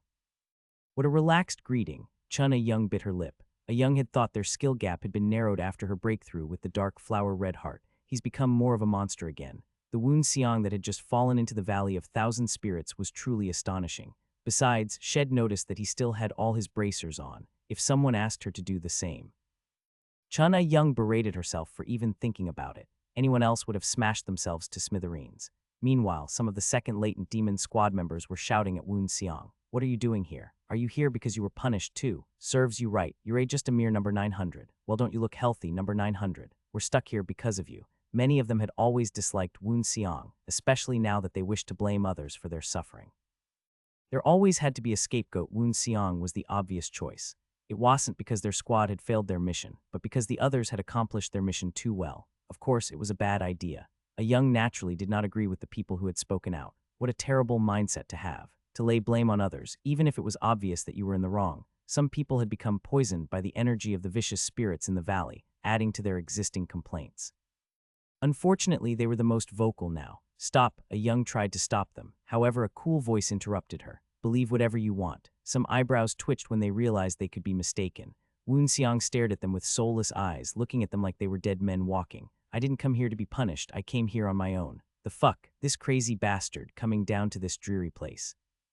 The man couldn't finish his thoughts as Woon Seong had grabbed him by the collar. Huff, with his hands around the man's throat, Woon Seong lifted the man straight off the ground. Tendons flexed on Woon Seong's forearms as the man's feet dangled helplessly. Truly tremendous power. Don't think of me like any of you, Woon Seong snarled ferociously, pulling his face close to the other. He continued in a commanding tone, I am a well-qualified great demon. This is no place for you idiotic demonic captains to open your mouths. The shoulders of the man trembled. He felt like a mouse standing in front of a viper. Fear from the overwhelming difference in power shook him. Woon Seong dropped the man unceremoniously. The man crumpled to the floor, coughing and hacking before glaring at the others. If you have nothing else to say, move aside. Some of the unit members shook their heads, but no one said anything. The people hastily parted for him, giving him a clear path to Chuna Young. He walked uncaringly and passed by her. It was a Young's voice that could be heard next. Did you really come here for training? He stopped walking. Without even looking back, he asked, do you think I came in because I was punished? Although he couldn't see, a Young shook her head. If he had been punished, the whole charred dragon unit would have entered. But here Woon Seong was, alone. That meant he really had volunteered, unless there was a deeper reason. It couldn't have been an easy decision. Woon Seong laughed. For the first time, his gaze was on her face. Of course, he still looked quite emotionless. You know how meaningless it is to look for the easy way, don't you? Look for the easy way out, and you might just find the easy road to death. That was common sense for any martial artist who lived with a weapon in their hand. That's somehow more convincing coming from a person who started from the bottom and ended at the top. There's no such thing as easy training. That was all Woon Seong had to say to her. When he finished, he turned around and walked ahead. Where he was headed was the most dangerous part of the valley, the deepest place. Woon Seong eventually stopped walking, feeling the sinister energy rising around his feet. Here we are. The energy here was more toxic than any other place. If an ordinary person were here, they would have gone insane within record time. Woon Seong only smiled. It's a good place to train. There was no easy training. Moreover, the path he walked was one of bloodshed, a path of revenge. Woon Seong couldn't go easy on himself. What he had told a Young was like a commitment to his own beliefs. Focus on where to go, what to train, and what to do. Woon Seong reached out to feel the walls, checking what there was around him. The walls were damp and soaked with evil energy. Moss grew on the walls, which he could eat. They have a toxin that causes abdominal pain, but they can be consumed as long as you have the strength. Woon Seong had heard this somewhere before he had entered. Moss inside the Valley of Thousand Spirits could be eaten as a food substitute while inside the valley, as long as you picked it from somewhere you could endure. Around him, enough moss grew to feed 100 people, so he had everything he needed. He sat down. Time to start. And then 3 months passed. Chuna Young huffed as she lowered her sword, wiping away sweat with the back of her hand. Her clothes were soaked with sweat and dirt. 3 months had passed in the Valley of Thousand Spirits. It was a period of much growth faster than it had ever been. Perhaps the reason for all the improvement wasn't even the Valley of Thousand Spirits. Yeah, maybe. She turned her head toward the deepest part of the valley. There, beyond the darkness, was a young man. Woon Seong, who had entered 3 months ago, was still there. Of course, Woon Seong did not continue to appear here and there in the valley. He was occasionally seen, but spent most of his time holed up in the deepest region. However, his absence did not mean that the others forgot about his presence. It was especially so for a Young. A wall that needed to be overcome someday. She was conscious of it. She had to defeat him. She couldn't help but feel that way. Look, how could she not feel that huge presence blocking the inside of the valley? Moreover, its existence grew stronger every day. Chuna Young swallowed. I won't lose. But soon she shook away those thoughts. She had been training hard for the last 3 months. For the first time in ages, she felt the agony of torn skin, blisters, and cuts littering her hands and arms. With all the new calluses, the hands of a young noble lady had transformed. But that was all right, since these hands held traces of her identity as a martial artist, one who had practiced the way of the sword with all her might. Thinking of the future, she grinned. It was not only a Young who had benefited during these 3 months. Influenced by Woon Xiang's growing presence, the rest of the second latent demon squad had also focused wholeheartedly on training. Perhaps it was because of his extravagant entrance into the valley. Anyways, whatever the reason, the overall strength of the squad had risen to an unparalleled degree. A Young examined the members of the second latent demon squad. They'll become a foundation for me to climb higher. As she was the captain, it would only be better if the group she was in charge of became stronger. She smiled faintly. A good harvest. A Young turned again, staring into the darkness. She bowed her head slightly, barely discernible. Still, this was a bow from someone with the bloodline of the heavenly demon.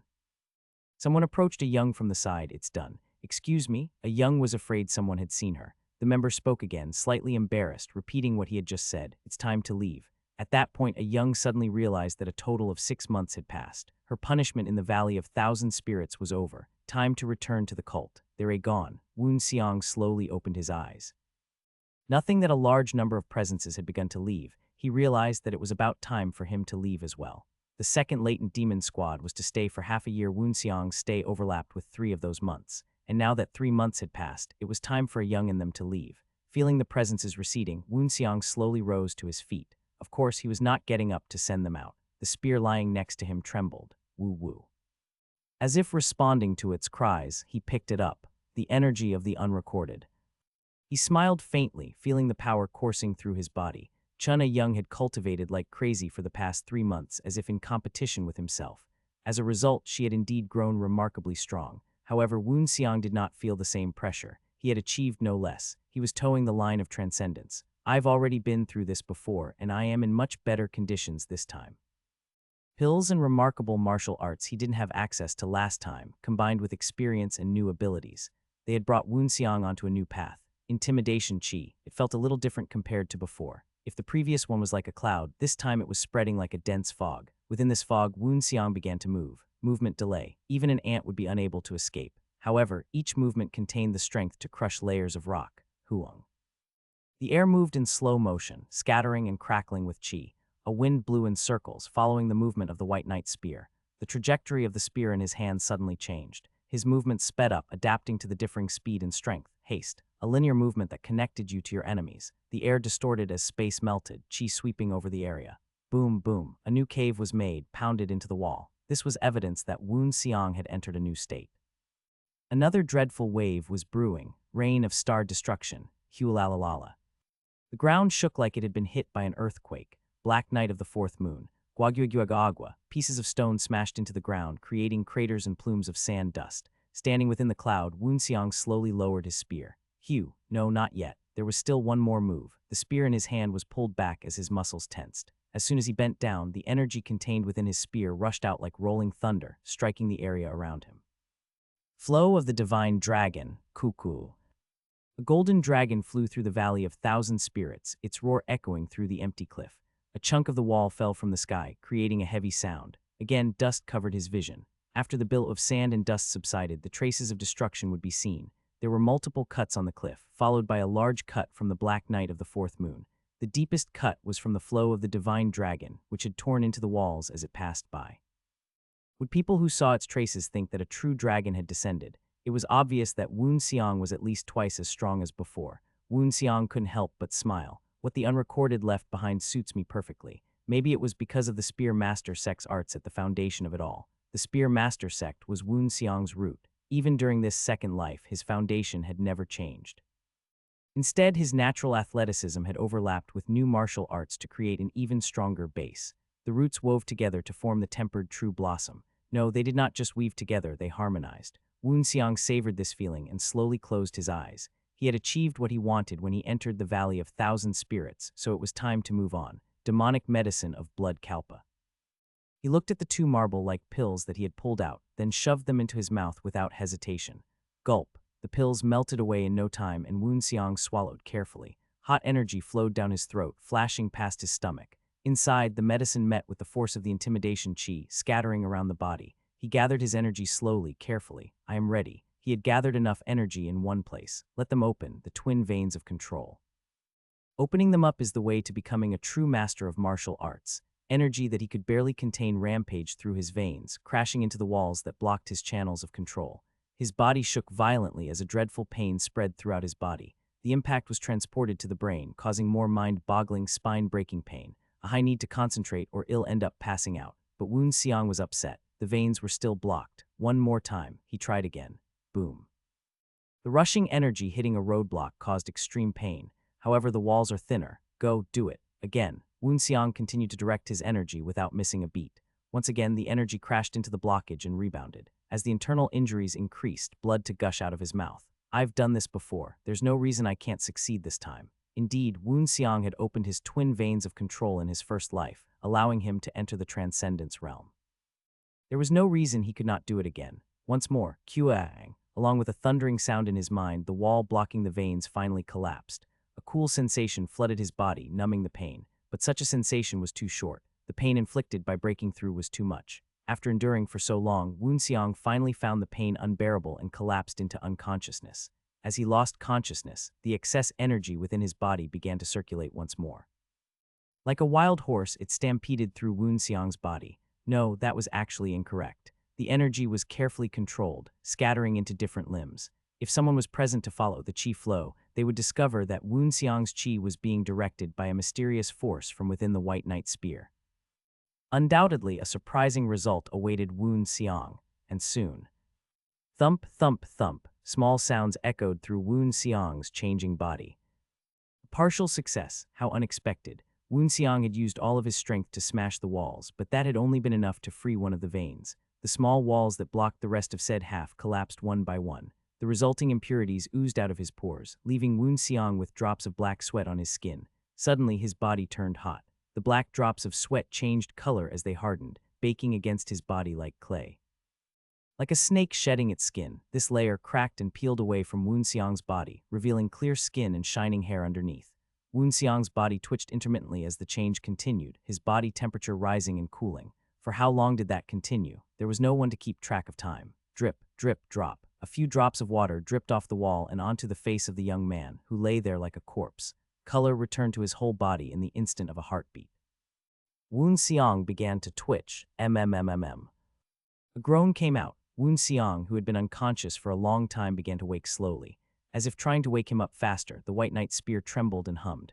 At the sound, Woon Seong sat upright. What did something happen? The awakened youth slowly leaned forward and instinctively grabbed for the White Knight spear. With that, the trembling of the spear subsided. Despite being unconscious for an unknown period of time, his last memory was quite vivid. I was definitely trying to open the twin veins of control. Woon Seong shifted his energy, feeling the different sources and following the course they took. However, there was still a wall blocking one of the veins. Half success. Smiling bitterly, Woon Seong confirmed once more. It did not go as planned since he wanted to open both at once, but he hadn't been able to, so there was nothing he could do. What a shame. He shook his head and stored that thought in the back of his mind. Surely there would be other opportunities. Even at the current rate of growth, his progress was incomparably fast. This is already much better than my past life. Furthermore, his goal was to control the cult of the heavenly demon. There was still a long way to go. Still, Woon Seong was confident he was steadily getting closer to it. Woon Seong's eyes suddenly burned with hatred as the faces of his enemies flashed through his mind. JWA Dujile. That was the name of an enemy that must be torn to pieces. Phew, he calmed his boiling fury and slowly exhaled.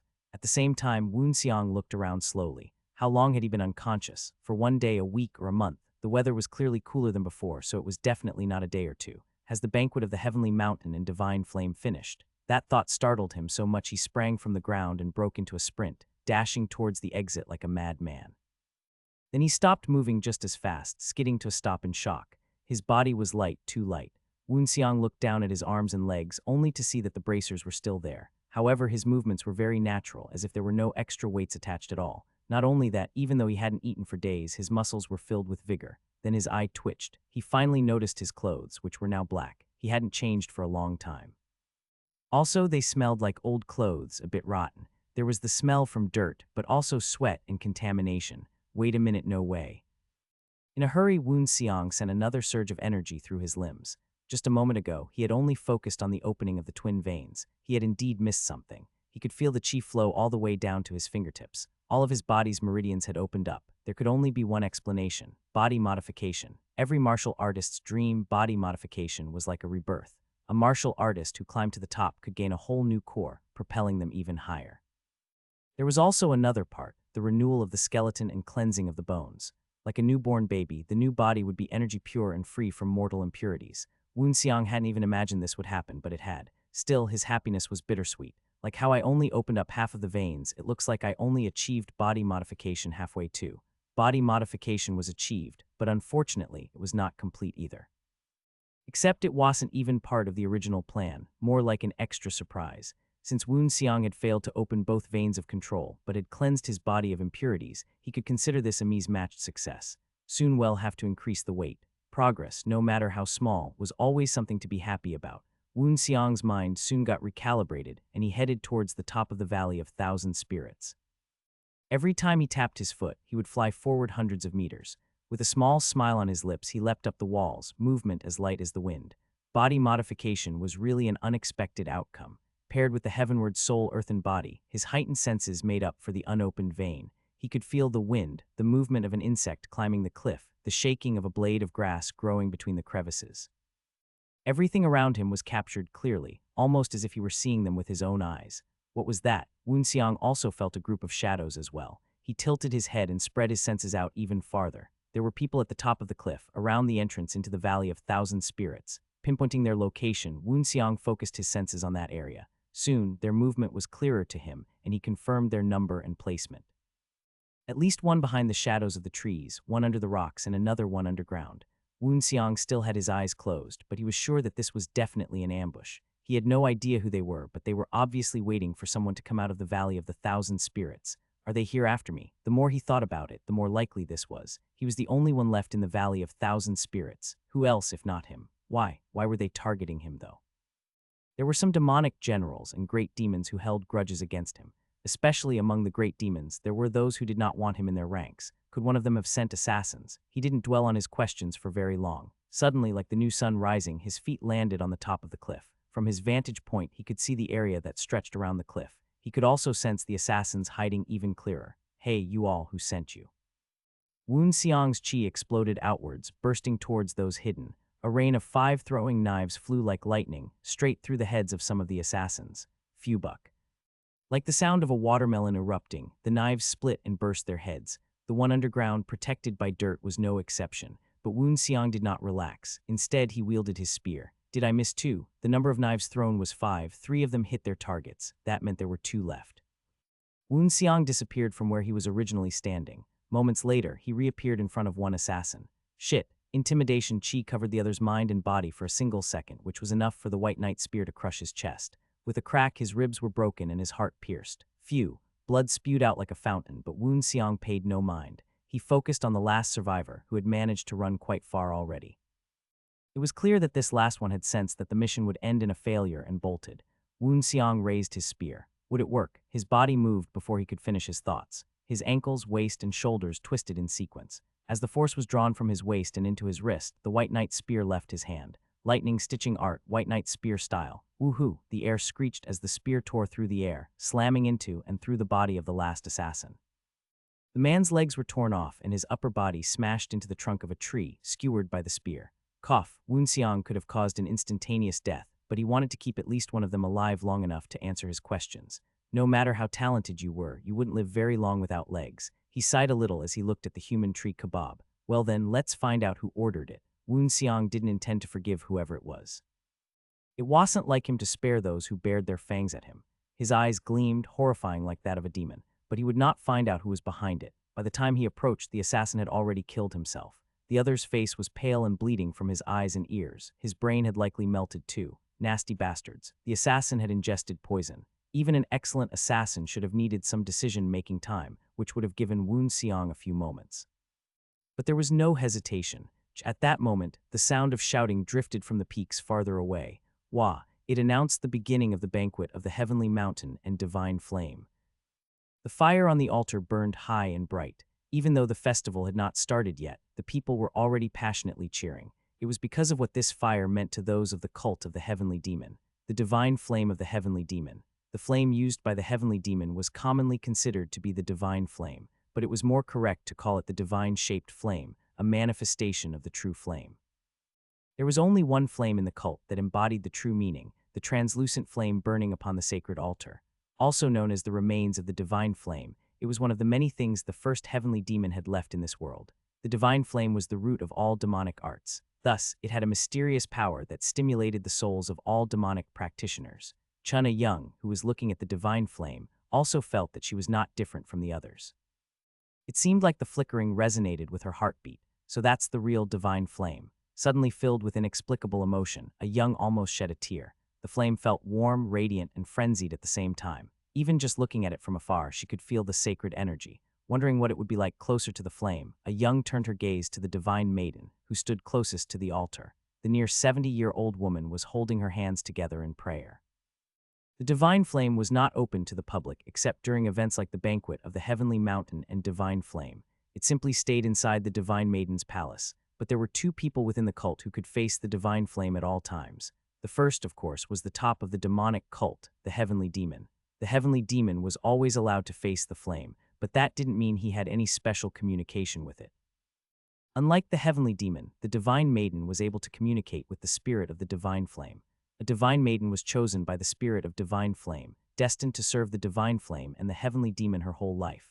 There was no option to refuse. Serving her whole life could mean marrying the cult leader. However, if the heavenly demon refused to recognize her as his spouse, that would mean a life of solitude. I wonder what kind of thoughts she's had her whole life. The current divine maiden was of the latter group. It was not uncommon for the people to mourn the fate of such a lady. However, the current divine maiden was not at all dissatisfied with the life she led. Just by communicating with the spirit, she felt happy. A Young's gaze began to move slowly, now directed towards the throne placed at the highest point of the stands. It was still empty, but anyone could easily guess that it belonged to the heavenly demon. Only one person in the demonic cult could sit above everyone else. Her gaze was shaking. How much effort had she put into catching her father's eye and becoming the next heavenly demon? In that sense, this banquet was definitely a place of opportunity. I need to show you my skills this time. Chuna Young clenched her fist tightly. At the same time, another person's description flitted through her mind. Not her father, Chun Hwi, but a completely different face. As she remembered him, a Young could not help but scold herself.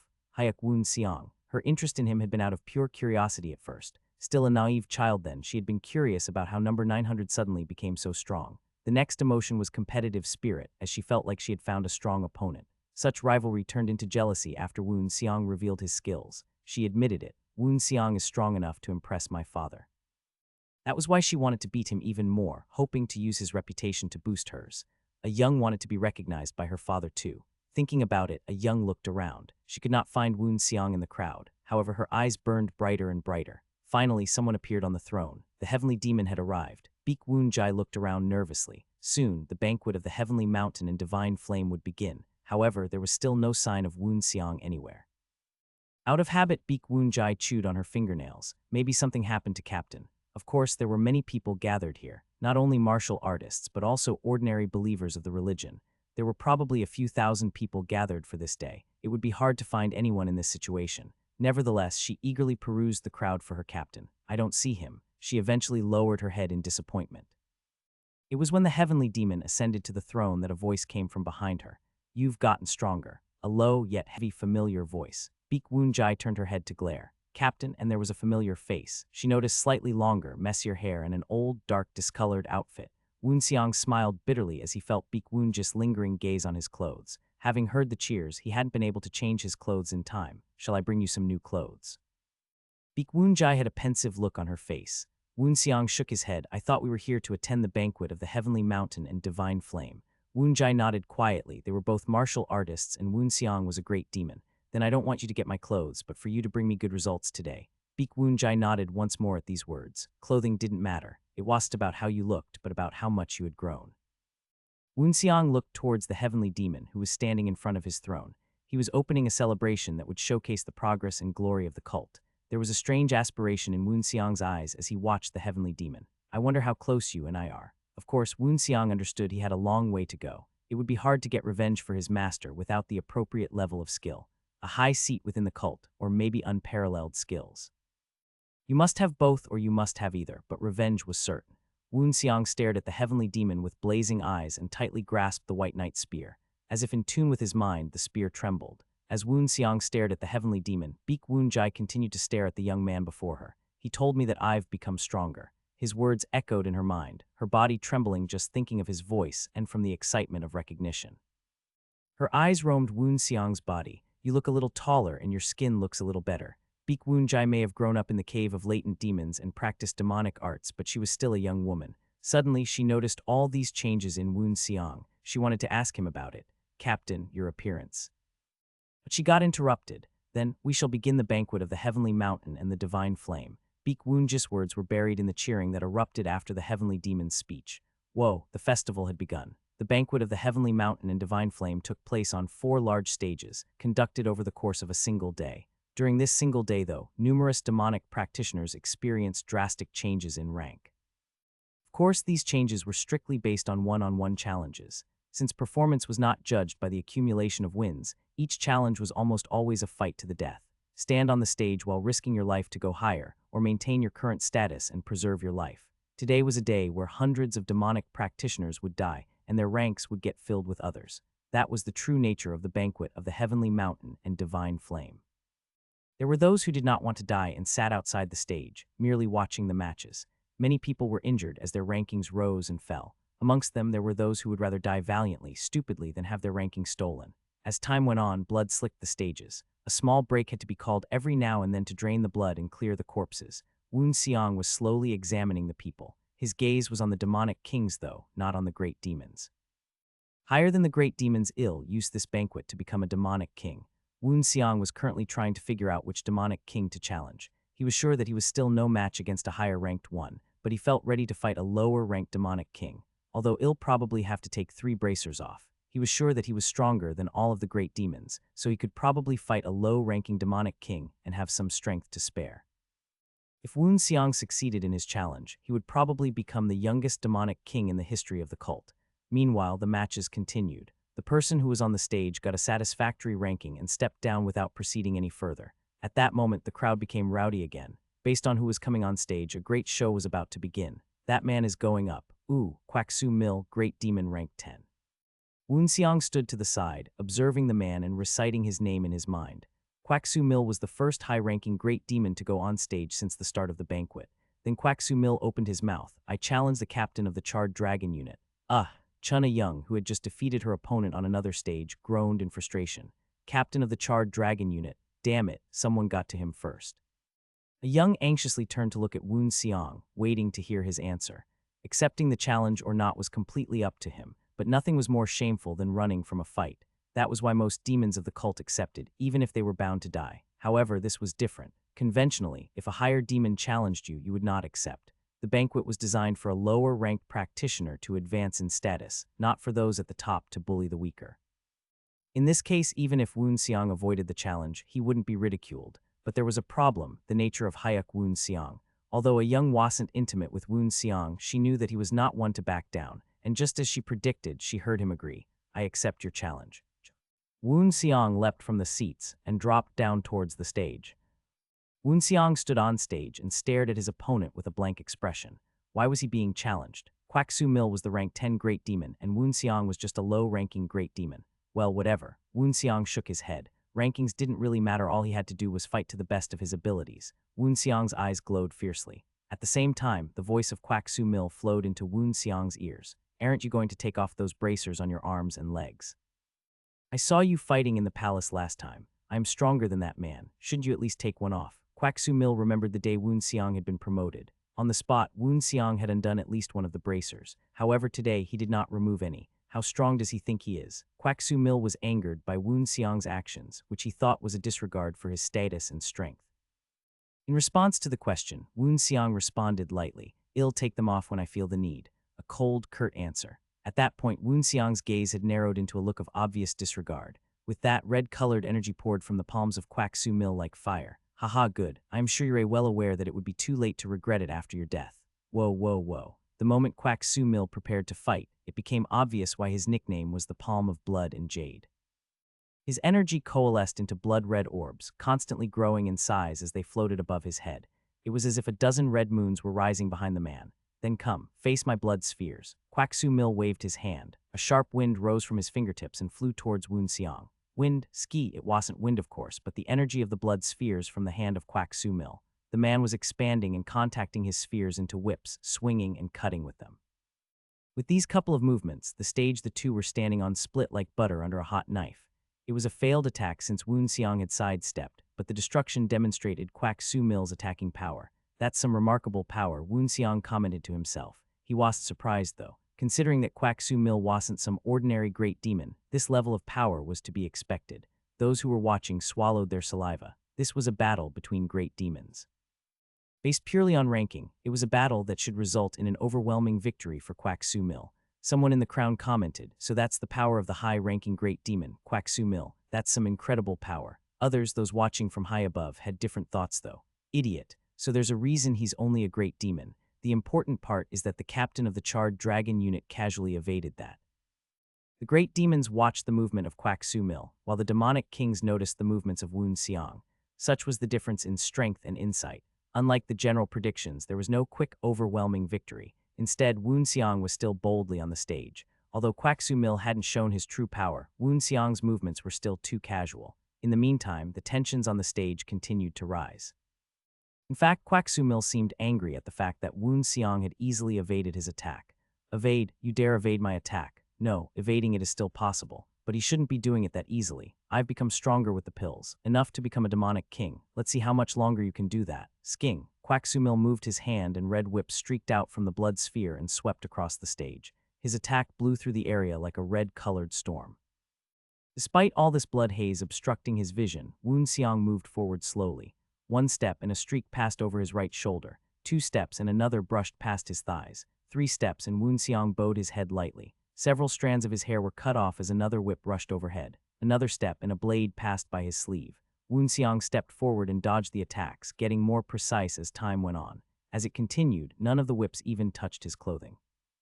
Kwak Soo Mil felt like he was attacking thin air. Meanwhile, Woon Seong continued to walk forward. With each step, Kwak Soo Mil's eyes widened further and further. Fear of the young man walking towards him began to settle in. Before his fear could reach a tipping point, Kwak Soo Mil shook his head, shaking off Woon Seong's imposing presence. Grrrgh. The blood sphere above Kwak Soo Mil's head grew larger and larger as Woon Seong moved forward.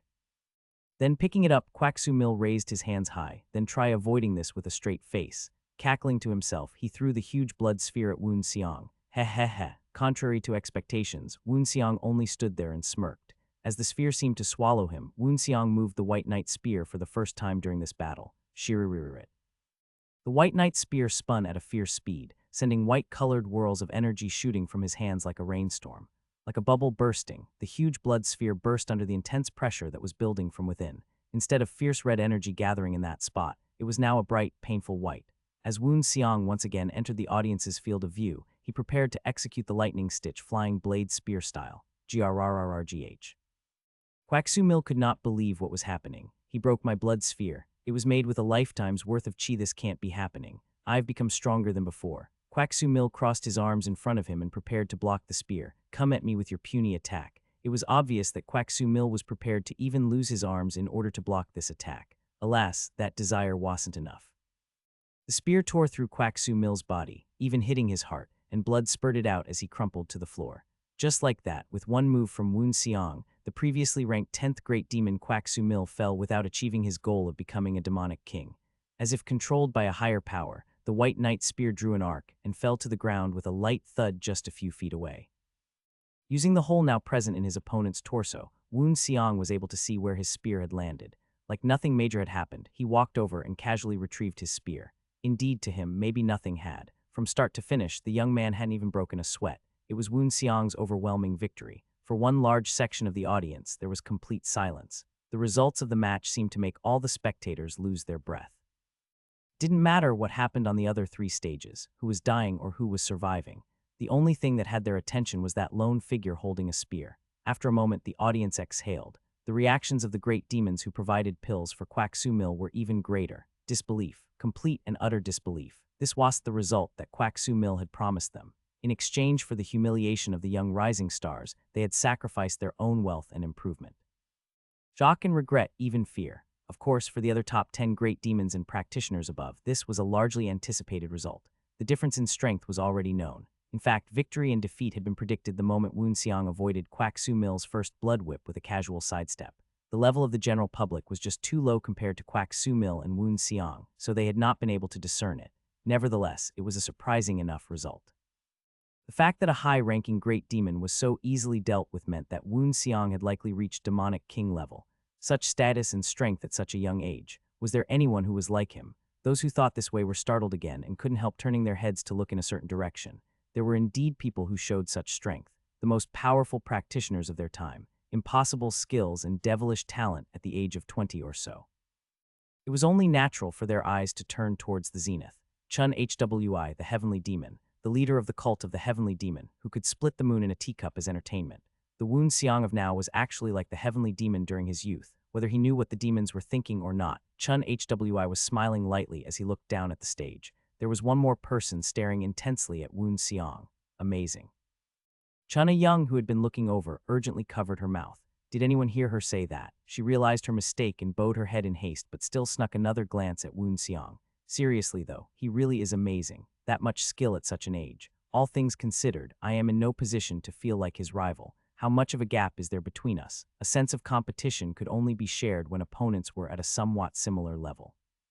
It was now obvious that Woon Seong and Chun Young were nowhere near similar. Back in the cave of latent demons, I thought we were similar. No record, no show of strength was comparable to his. She should have known that he wouldn't stay quiet after exiting the Valley of Thousand Spirits. Chun Young sighed. She had to admit it now. Woon Seong is stronger than me. No, he's stronger than any demonic practitioner of his age, maybe even stronger than any preceding demonic practitioners. At this pace, he'll become the next young leader. It was pretty clear that Woon Seong would be the top candidate, given his age and newfound status. From her position, a young could only watch him. The young leader will grow to become the cult leader, and the bloodline of the Chun family, as the bloodline of the heavenly demon, must live on, if so. It seemed then that Hyuk Woon Seong's future and Chun Young's future were already set. That's what happens. I think I finally know why I felt curious about you. Since the first time they'd met, a young had been curious about the boy numbered 900. This curiosity seemed to lead to some kind of fate. Of course, a young barely acknowledged this thought and continued to bury it deep within her heart. The divine fire seemed to burn a little brighter. At that moment, the crowd burst into noise. Whoa. Originally standing in the silence on the stage, Woon Seong now took a step forward. To the side, the body of Quack Su Mil was being removed by some organizers. He had won the challenge and got the ranking he deserved. Even if it was still within the great demons, it was now in the top 10. Most people would be satisfied and get off the stage. Except Hyuk Woon Seong still had not left. Instead, his gaze was on the demonic kings. The people watching gulped. What was this young man about to do? Woon Seong bowed towards Chun Hwi and said, I ask the heavenly demon. In accordance with the provisions of the banquet of the heavenly mountain and divine flame, may I continue fighting? At his question, the crowd began murmuring. What is he doing, staying on the stage? Is he thinking of doing more after that tough battle? Chun Hwi raised his hand and once more silence reigned. Everyone, including Woon Seong, tensed. I approve. The heavenly demon had just given Woon Seong permission to challenge a demonic king. Unseen, Woon Seong smiled at these words. Now he had control of the situation. He raised his head and his gaze returned to the horde of demonic kings. Of course, their gazes were also on Woon Seong. Who would he point at? Who would battle this young man? The power was in his hands. The moment everyone's gaze became focused on him, Woon Seong opened his mouth. Which one of you will accept my challenge? Surprisingly, Woon Seong handed the knife over to them. This was an open provocation. The demonic kings who had just been provoked all twitched and glared down at Woon Seong in silence. Some sneered in derision, others snorted in amusement. Woon Seong wanted them to challenge him. What a joke. This was an act showing that the position of the demonic king was clearly at the top of the cult. Combining all the recorded and unrecorded members of the cult, there were less than 50 demonic kings. Born and raised under the banner of survival of the fittest, they stood proud. Guan Ti Ryong noticed, however, that some of these demonic kings looked a little cautious. It was clear that they weren't exactly afraid, merely cautious. The captain of the Charred Dragon unit, a young man less than half their age, was trying to challenge them. Was Woon Seong's confidence mere youthful arrogance? Given his achievements so far, it was hard to say. If Woon Seong had pointed one of them out, it would have been easy for that demonic king to step forward. However, as demonic kings, the current situation was a bit uncomfortable. After a few beats of chaos, there was one person who slowly walked up. I accept your challenge. A uniform that was almost entirely black with dozens of throwing knives strapped to his body, also a katana to the side. With his appearance, several demonic kings flinched. Cult of the Heavenly Demon, Demonic King rank 26. It was the demonic king of dark pursuit, Yo Moon Rang. The man's feet seemed to stay on the ground when he moved. This was a showcase of his self-made footwork called Ghost Steps. Several demonic kings tilted their heads as they watched Yomun Rang walk up to the stage. It was a bit weird for him to be making a move. The man was an assassin, most skilled for stealth during the darkest of nights. Even if he wasn't weak, direct confrontation out in the open like this was not his strong suit. Also, there should have been no conflict between the two. Woon Xiang was interested in testing himself against this opponent of his, but was also confused as to why Yomun Rang had accepted his challenge. Does he have a reason? Yomun Rang was also staring at Woon Xiang, but he was thinking of other things. It looks like the blood-slaying 5 shadows have failed. I taught them myself, they were my disciples. Each one of them was equivalent to a low-ranking great demon. They were supposed to become the next demon king of Dark Pursuit. After Mayet, none of them returned after trying to assassinate the young man in front of me. Yomun Rang observed the young man standing in front of him. The mission he had received a few days ago rang in his ears. Is this the organization known as Death Curtain run by Yomun Rang? I have a job request for you. Not all demonic kings did, but many high-ranking demons ran private groups. It was like the Heavenly Brain Tower under the senior strategist, a small group loyal to itself. Many great demons also imitated such groups, though those held much less influence. Some organizations were not official, or were at least not advertised by their leaders. Death Curtain was one such hidden group, as it was an assassination organization created to effectively silence people in and out of the cult. All involved identities were hidden when missions were made and received. It was a request like always, but the target this time was a big shot. That was the reason why I sent the blood-slaying 5 shadows, but none of them came back in their target. The captain of the Charred Dragon unit returned alive and even attended the banquet. The death of the 5 shadows was a problem too, but Yomun Rang was more worried about the consequences of failing the request. Any request made to the Death Curtain had to be accomplished. That was why he stepped out. He needed to finish the request with his own hands. Yomun Rang picked up some knives with his left hand, 4 in total, placed between each finger. With his right hand, he grasped his katana and slowly walked forward. There wasn't much Yomun Rang could do other than fight Woon Xiang now that he had stepped onto the stage. Woon Xiang felt the pressure of the demonic king and wondered to himself, how much can I do without taking any bracers off? He would think about the assassination attempt later. The current situation had not been resolved yet.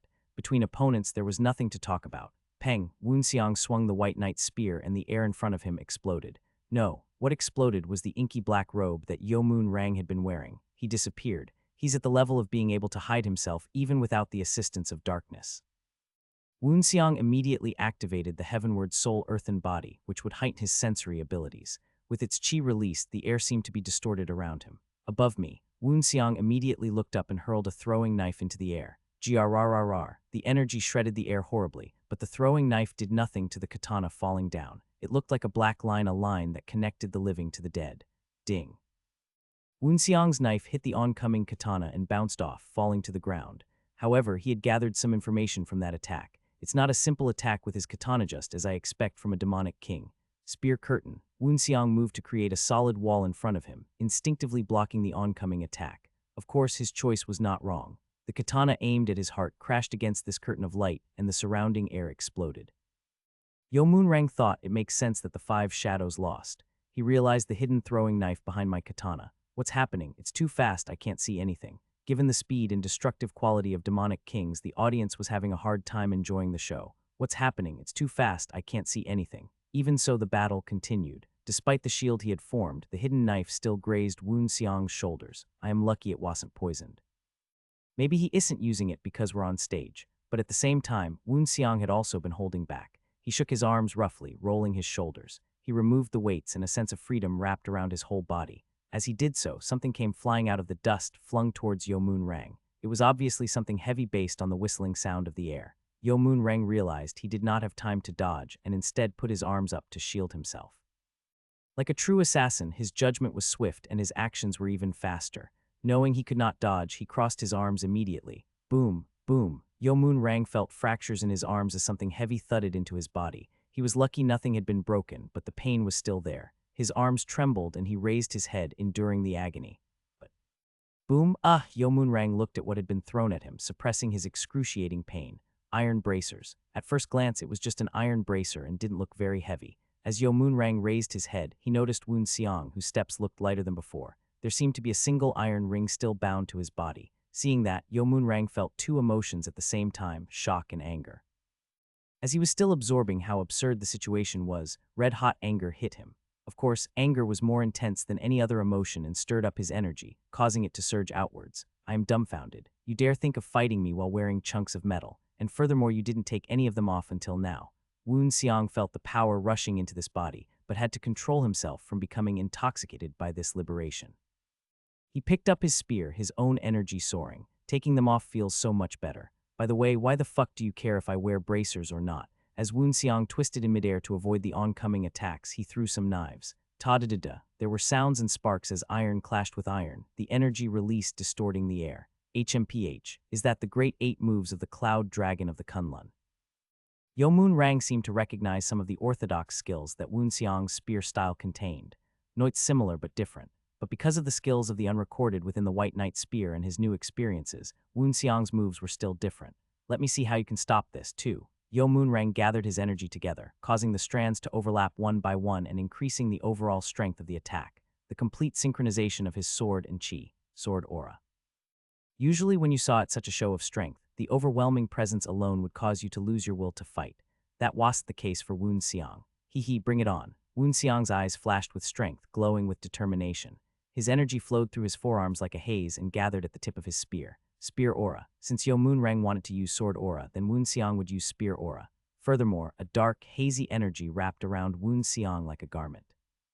Intimidation dress. What's more, the White Knight spear trembled as it reacted to Woon Xiang's energy. The will of the spear resonated with him, pouring out its energy and accepting his will. At that moment, it was as if he had truly become one with his spear. The light from his spear was like a constellation that glowed brightly within the night that was the intimidation dress. It was a complete form of spear aura. Boom, the energy from Woon Xiang collided with that of Yeomoon Rang. As the spear and katana met, sparks flew into the air. With this move, it was clear that Woon Xiang had become much faster than before. Now he could move faster than the wind, traveling meters within an instant. The spear in his hand was natural, and he looked as if he were dancing. Yeomoon Rang saw the inky black energy that was the intimidation dress around Woon Xiang. What's this cold feeling? Is it this black aura around me? He woke himself up from the momentary stupor and blocked out this foreign energy from invading his senses. Once again, he attacked an energy wave spread out with a bang. He's pretty good. As this exchange continued, it became clearer that the Woon Xiang currently in front of him was much stronger than Yeomoon Rang originally thought. Such a complete spear aura at such an age. That is some horrifying talent right there. If I don't break him now, I'll regret it later. With this in mind, Yeomoon Rang's attacks become sharper and even more silent than they were before. He threw some knives with his left hand, then brandished the scabbard of the katana. Woon Xiang swung his spear. A knife prevented Woon Xiang from forming a shield of energy. Even so, it seemed like Woon Xiang had deflected it easily. However, he's dangerous. Woon Xiang watched a knife clatter to the ground. None of the moves are flashy at all, but each one of his moves are heaps more lethal than whatever Quack Su Mill threw at me. If I let him land a hit on me, even one, it will definitely block a pressure point, leading to sure death. He sure is a master killer. Woon Xiang spat some blood out from his mouth, but there's something odd about his killing intent. I myself am dueling him with the intention to kill but those eyes. It's as though he's simply gazing at prey, not an opponent. And these moves of his remind me of the 5 assassins that came after me at the valley. What is the relationship between them? Energy continued to flow from Woon Xiang's arms into the spear, attempting to maintain a certain level of spear aura. But that doesn't matter. I simply have to win over Yeomoon Rang here. He's not an opponent I can afford to fight while thinking about other things. I'll just ask about it afterwards. There was evidence on Woon Xiang's body and clothes of his fight, as blood trickled from the numerous injuries found all over his body. Maybe it was the pain in his body, but Woon Xiang's eyes glowed amber for a moment. At the same time, he erased all useless thoughts from his mind. It was as if the dragon that was slumbering within him had finally awakened. A strong vortex of white and golden energy swirled in front of the young man. It looked unusual at first, but it was soon clear that Woon Xiang was preparing for some final attack. He seems to be up to something. Normally, for big moves like that, it's not necessary to face it up front, and I would rather parry or dodge it, but looking at the scale of it, those don't seem to be viable options. I would get myself killed trying to dodge it. Not only is there overwhelming flow and vigor in a single skill, but there's also bewilderment in it. It's simply impressive. And against such a powerful force, I should also focus my attack and pierce through it. Yeomoon Rang thought quickly and acted just as fast. Instead of moving his feet, he wrapped his energy around his 12 throwing knives and katana. Although it looked less flashy than what Woon Xiang was doing, he was also focusing his ferocious energy in order to pierce through anything and everything. Demon Art of Dark Pursuit Special Move Pinpoint Death, QA. At that moment, the roaring of a dragon could be heard from Woon Xiang's direction. Flow of the Divine Dragon. two huge forces of energy collided with each other with a loud boom. An intense, bright light wrapped around the entire stage. Unable to stand the power, the stage collapsed and slowly fell to the floor, causing dust and debris to fly into the air. Who won? What happened? The dust rose so high and was so thick that the crowd couldn't see the results of the match. One of the demonic kings who had been watching intently swept his hand in an arc, blowing away the sand and dust in the area. Down below, on the destroyed stage, there was only one person still standing. The other had fallen to the ground, half of his body mangled and torn. Look, the captain of the charred dragon unit is still standing, but his wounds seemed deepan the demon king of dark pursuit. It was Woon Seong who had won. Despite this, Woon Seong did not look good at all. There was a huge gash across his chest, which was bleeding, and many other smaller cuts. Heh heh heh, what a shame. Both of us would have been lying down like this if my attack went a bit deeper. That would have been the case if my flow of the divine dragon was weaker, agreed Woon Seong. Yo Moon Rang was a demonic king after all. Woon Seong pressed his palms onto his chest, attempting to stop the bleeding. The flow seemed to weaken, but it was hard to tell. One person falls down, another remains standing. That was the distinct difference between who won and who lost. Woon Seong's position meant that he was now a demonic king. I see. It's no coincidence that you defeated the blood-slaying 5 shadows and come back in one piece. Blood-slaying 5 shadows. Woon Seong tilted his head, but couldn't concentrate. The bleeding from the wound on his chest wasn't stopping, and his energy was draining at a rapid pace. However, don't think this is the end of it.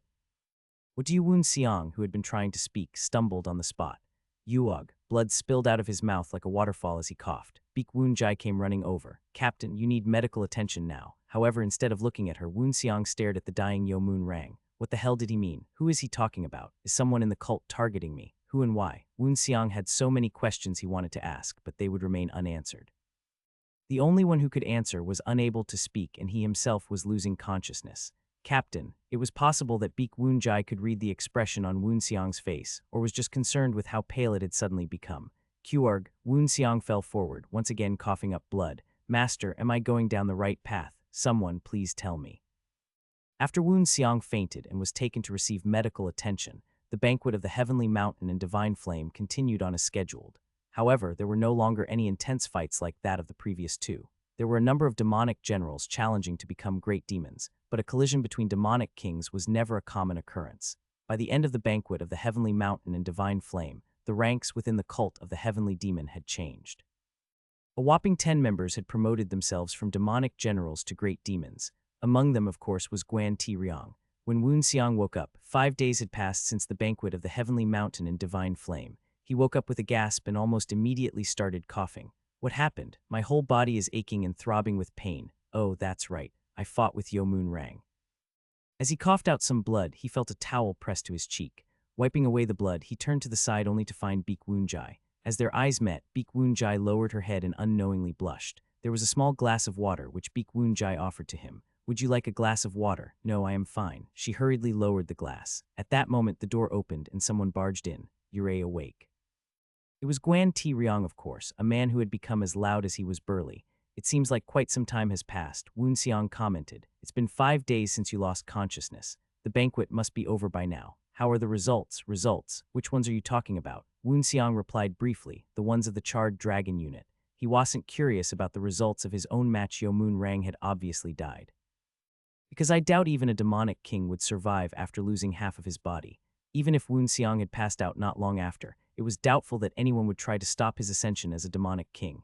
If people wanted to argue, Yo Moon Rang had passed away and ghosts were not allowed to testify.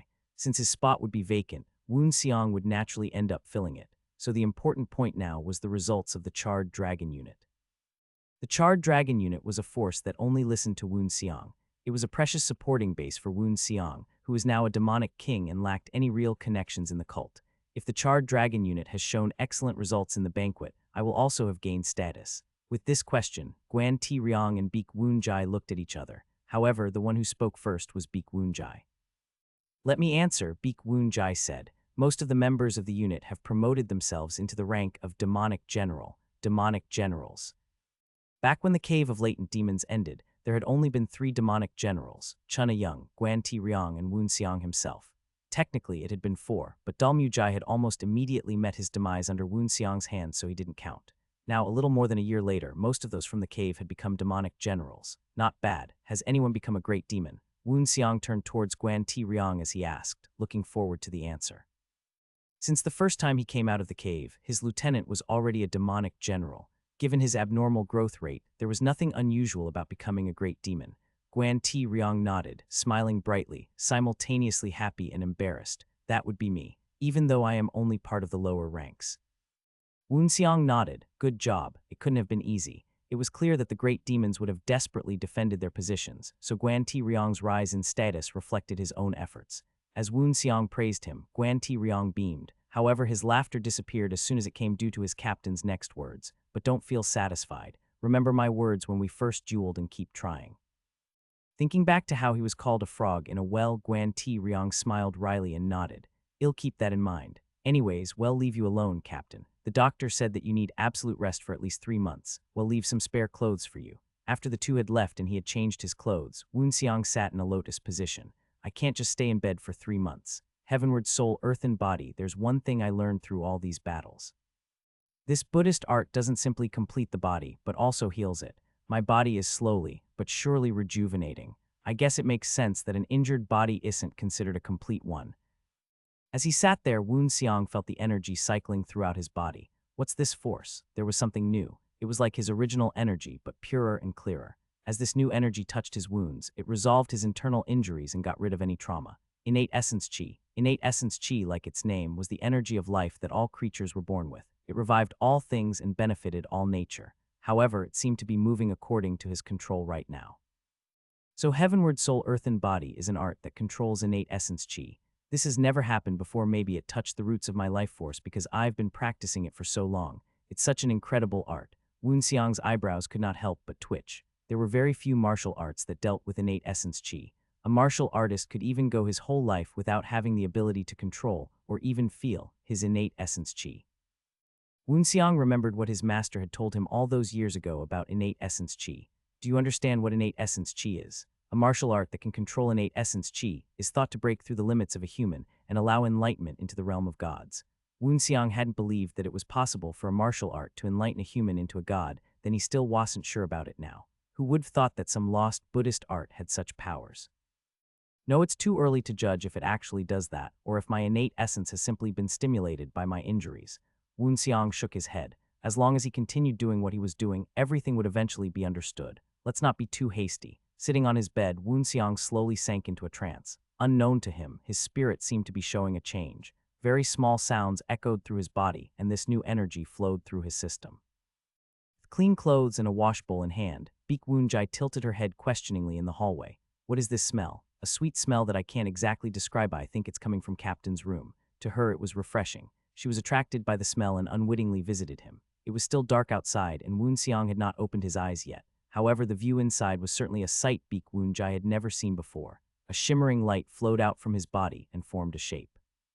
Moreover, the shape was dragon. It was the appearance of a single dragon. The shape was not yet complete, but it was writhing in the air. Beek Woon-jai gazed at the dragon for a long time, as if in a trance herself. It was only a matter of time before Woon Xiang woke up. Phew. He stretched his limbs and did a thorough check of his body. As he found out, there were some successes. I fixed my inside and outside, then combined them into one. I finally formed a martial body. Maybe my body modification from earlier helped the completion of the Heavenward Soul Earthen Body too. My original plan was to form a martial body with the Heavenward Soul Earthen Body, and then achieve body modification. There was a change in order, but things turned out pretty well. As he slowly opened his eyes, rolling his shoulders, he saw Beek Woon-jai standing in a phase by his bedside. The young woman was still immersed in her thoughts, unaware of the passage of time. It doesn't look like he was experiencing deviation or had a sudden understanding.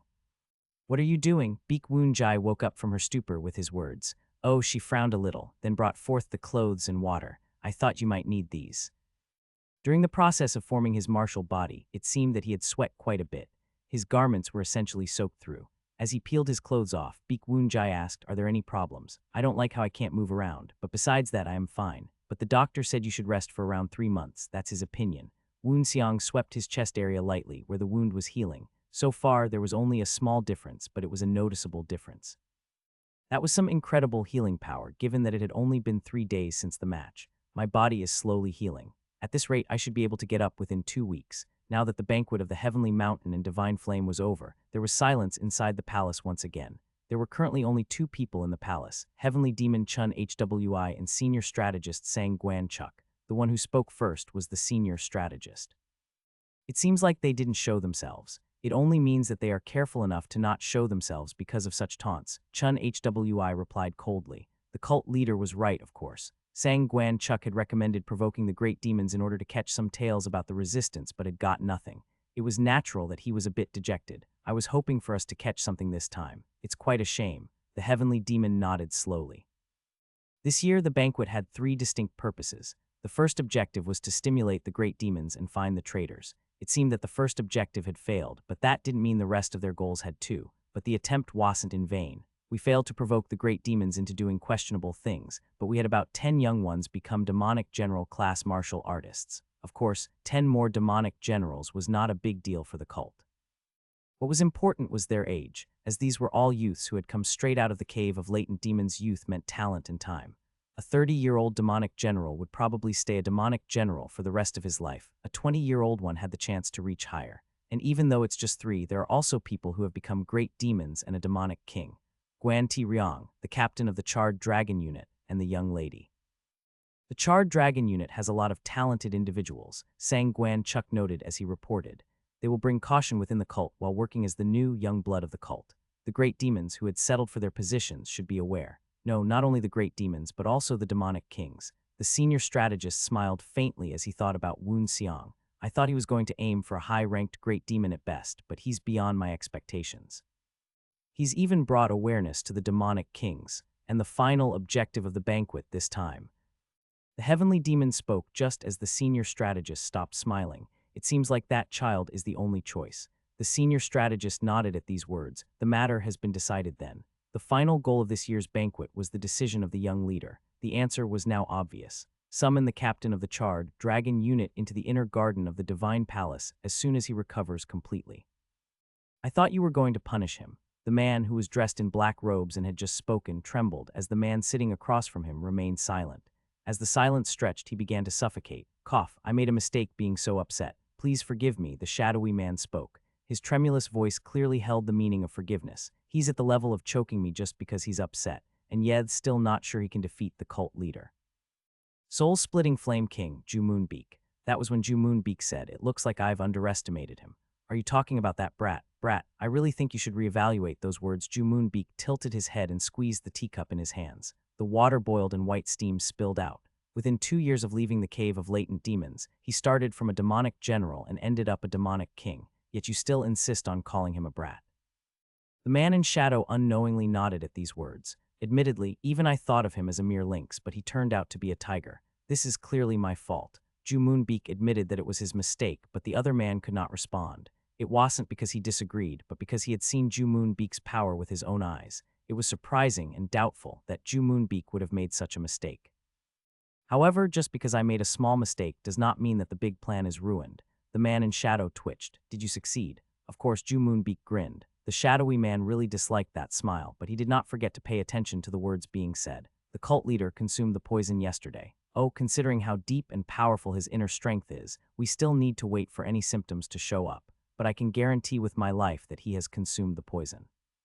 Is that so? The soul-splitting Flame King. I doubt the vice leader of the cult of the heavenly demon would make up a lie like that. The process would be faster if we gave him some more poison, but unfortunately, I don't think that will be possible. The man in shadow closed his eyes, thinking. His organization's alliance with Ju Moonbeak was built on mutual understanding, but it would take a long time to get confirmation. That was a shame. How long do you think it will take? 6 months at maximum. And within a whole year, he will barely be able to move his body. The shadowy man took a moment to think. If it wasn't for the Spearmaster 10 years ago, the big plan would have been achieved then. But it was a plan prepared for decades, so a single year shouldn't be a big deal. Do you have a problem? No, the man in black quickly shook his head at the question. I just remembered an unpleasant memory. Anyways, the shadowy man shook his head as if erasing that memory. The 2 people of the Spear Master sect were killed that day, and as long as the cult of the heavenly demon moves as planned, our big plan will be completed. Ju Moonbeak laughed. How about forgetting the unpleasant past and moving on to the future? I should do that, the man also smiled. Both of them grinned, hiding their poisonous intentions, the Spear of Gale or the Spear of the Black Dragon. Woon Xiang, who had been following after the senior strategist, suddenly stopped and looked over in confusion. Sang Guan Chuk was still facing forward and walking. Some even say it's the spear of the Black Gale. I don't follow, Woon Xiang said, chasing after the other again. The senior strategist glanced at Woon Xiang for the first time. Is it the first time you're out of the ward? It took me some time to recover. I see. Then that makes sense, Sang Guan Chuk nodded. It's what the demonic people are starting to call you. Now that Woon Xiang understood they were nicknames, he slowed down once more. Oh, it's a nickname they made because your movements on the stage look like that of a black dragon or a gust of wind. The Black Gale, I say it's quite the nickname. That said, Woon Xiang smiled unconsciously. Black Gale, I see. So it's black because of the color of the intimidation dress and Gale because of my vigorous moves. Without having looked back, the senior strategist commented, you seem pleased. It's not bad. After that, there was a period of comfortable silence. Woon Xiang took the time to look around him. It's a path with complete darkness, but the glowing marbles in the walls lead the way. Glowing marbles are supposed to be more expensive than gold, yet there are so many of them. Where the hell are we going? Woon Xiang smiled bitterly to himself, remembering how they got here. A steel door behind a monument in the Divine Palace, and a tunnel connected to it. Has it been about 15 minutes since we entered? I think I hear water flowing somewhere. Right then, the senior strategist broke the silence, as if reading his mind. Did you know that there's a lake above this tunnel? The word lake made the Woon Xiang's shoulders twitch and tremble. Just now he had indeed heard the sound of water. I was wondering what that sound of water was, so it was a lake. There's a lake at a place of such high altitude. Woon Xiang silently marveled to himself. Yes, this path was made under the lake. No need to worry that the lake might collapse on top of us. Sang Guan Chuk smiled at his little joke. Woon Xiang also smiled despite not finding it very funny, thinking it would be better to match the atmosphere. Do you know where this path leads to? The strategist asked him. Since we're in the Divine Palace, I simply assume it's somewhere inside the palace. Somewhere in the palace, the strategist snorted to himself. Somewhere in the palace, that's not wrong. After speaking, he accelerated. Following him, Woon Xiang also sped up. The Divine Palace is divided into the inner garden and the outer grounds. After saying that, the senior strategist glanced at Woon Xiang. He was speaking lightly, but he could clearly feel the boy's gaze sharpen. The great demons do not know about this. They simply presume that there's a place somewhere that the cult leader dwells. They stopped walking for the first time, and we are heading to the inner garden, continued the senior strategist. This tunnel, which is the path to where the cult leader dwells, is only known to the demonic kings. Since you are now a demonic king, there's nothing wrong for you to know about it. There was an iron gate where they had stopped, just like how there had been one at the entrance of this tunnel. Woon Xiang looked at it curiously. Do you know what this means? It means that this place is about as important as it gets. I assume only demonic kings or above are allowed, with the exception of maybe the cult leader's family members. As Woon Xiang talked, the senior strategist slowly brought them closer to the iron gate with a laugh. Exactly. What you said is all correct except one thing. The right to enter the inner garden without being a demonic king or the cult leader's family member. Do you know what that is? I cannot say I do. The moment Woon Xiang shook his head, the senior strategist knocked on the gate and then pushed it open with his hands. Cold wind blew through the gap, and some wisps of grass rushed past the two. The smell of vegetation between the gates the outside, Woon Xiang became sure that the iron gate led outside and turned toward the strategist.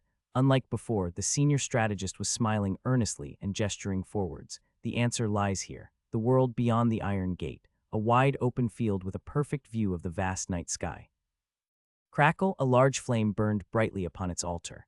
After the banquet of the heavenly mountain and divine flame, the divine flame was transferred back into the divine maiden's palace and kept away from the public eye. In front of this altar, an old woman was currently kneeling. Naturally, this old woman was the divine maiden of the cult. Within the cult, she was the person most intimate with the divine flame. Towards this flame, the divine maiden neatly bowed and began to pray. How much longer can I protect the divine flame? I was chosen as the maiden when I was 20. That was before Chun Hwi, the current heavenly demon, ascended the throne, and it has been over 40 years since then. She smiled with reminiscence, wrinkles gathering around her eyes. I remember those times. My 5 little brothers and I couldn't eat properly or wear nice clothes. If I didn't become the maiden, we probably would have ended up dead in one of the freezing winter nights. Thankfully, the divine flame chose me and my brothers were saved. All 5 of them have grown to become warriors of the cult. There is no doubt that I owe my life to the divine flame. O great divine flame, will of the first heavenly demonand, that is why I am worried, because I know that I don't have much longer to serve you.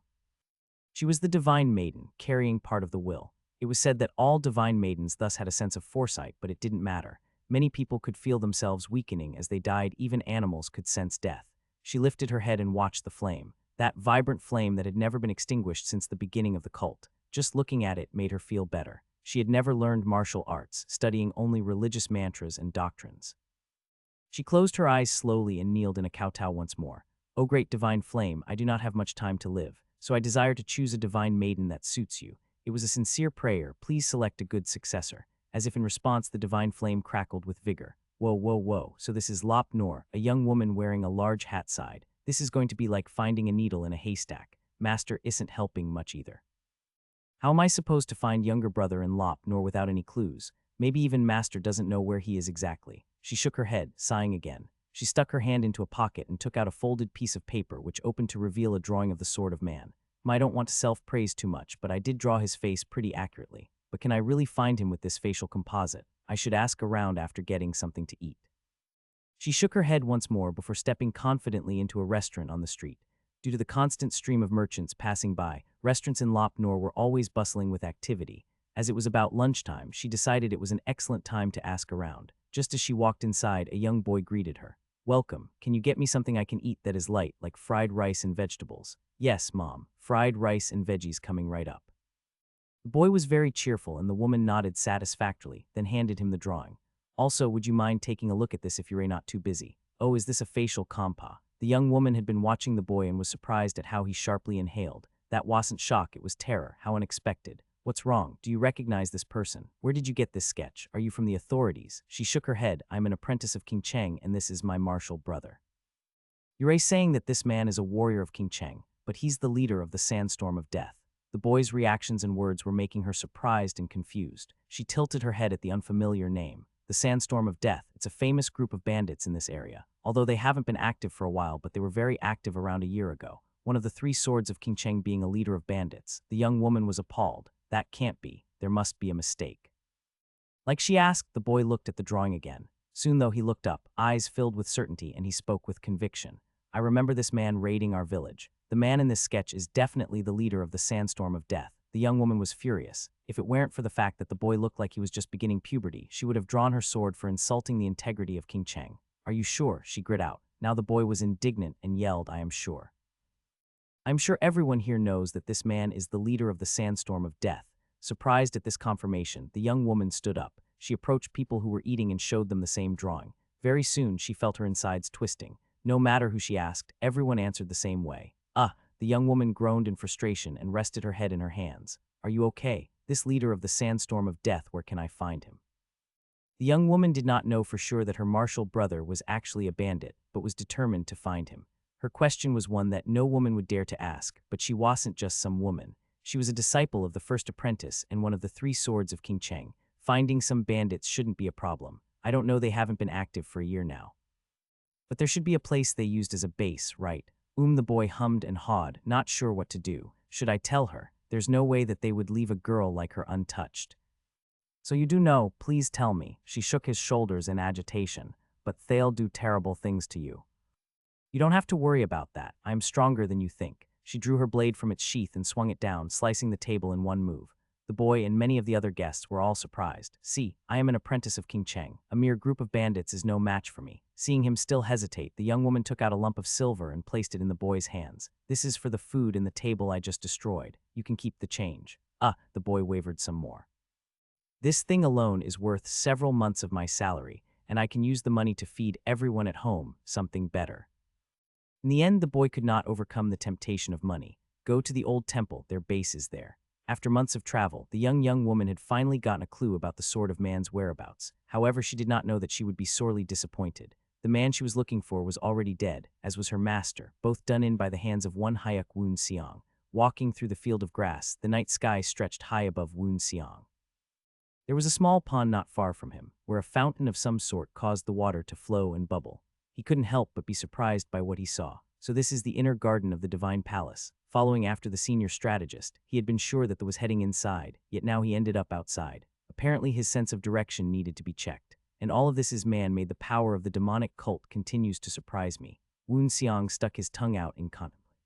The senior strategist who led him here had already closed the iron gate and left. In other words, the only one standing there was Woon Siang himself. "By the way, I did come in, but where the hell am I supposed to go now?" The only thing the senior strategist had told him was to go inside for all the answers. the exception to the only family or demonic kings and higher rule.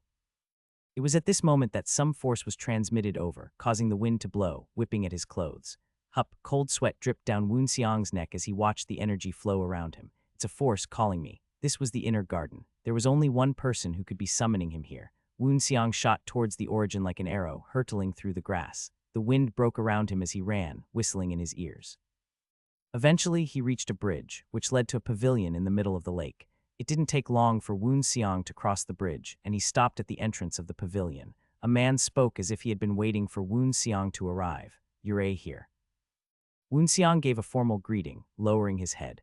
"I, Hayek Woon Xiang, present myself to the leader, the owner of the calling force and the only other person present in the inner garden." The other man was the Heavenly Demon, the cult leader of the cult of the Heavenly Demon, just as Woon Xiang had guessed. Woon Xiang had never seen Chun Hwi anywhere other than his throne before, which made this meeting a little different.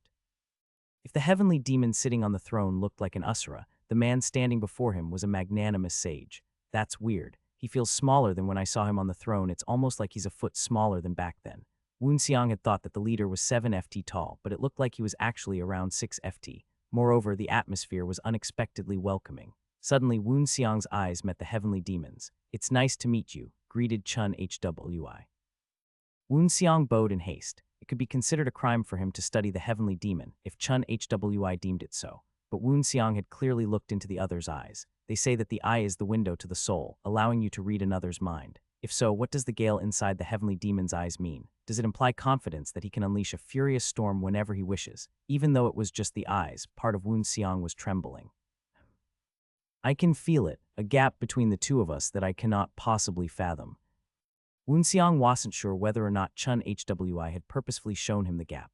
Chun Hwi spoke once more. "Come up here." "How can I dare?" Woon Xiang said, as any demonic cultivator would. Chun Hwi smiled. "No need to be polite. Your eyes tell me that's not your true nature. Come, I need a drinking companion." These words caused Woon Xiang to raise his head, so the leader was also looking into my eyes. If so, what did he see inside me? Woon Xiang was curious, but he didn't ask. Instead, he stepped onto the stairs and into the pavilion. Inside, there was a table with some cups and a bamboo container. 2 cups that are barely touched. It looks like he was preparing for me to come. As Woon Xiang ascended the stairs, Chun Hwi sat down. "Have a seat." That said, Woon Xiang quickly sat down across the table. Although it was a simple phrase, the words carried an aura of sovereignty.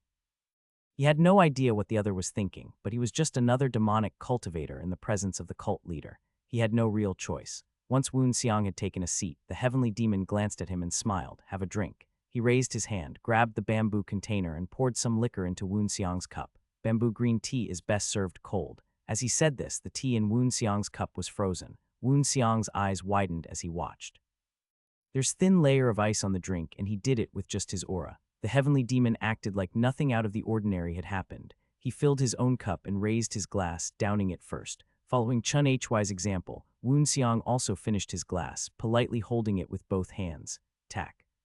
The Heavenly Demon spoke after putting down his cup. "Good, so I've heard that you've become a demonic king. A demonic king isn't a rank that one can achieve simply through luck." Woon Xiang could only stay silent. What did the Heavenly Demon want to say? He didn't have to wait long to find out. There are many in the martial world known as elite apprentices.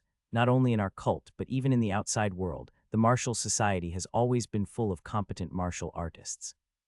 The elite apprentices are no different. The Heavenly Demon's eyes did not stray from Woon Xiang's, eyes a swirling gray. "However, the world may be vast, but I doubt anyone has achieved your level at your age." An unknown energy gushed from Chun Hwi's body, enveloping Woon Xiang. It was not an intangible force. Upon facing it, Woon Xiang felt like he was facing the Heavenly Demon that sat upon his throne. The leader's presence feels colossal, like a mountain.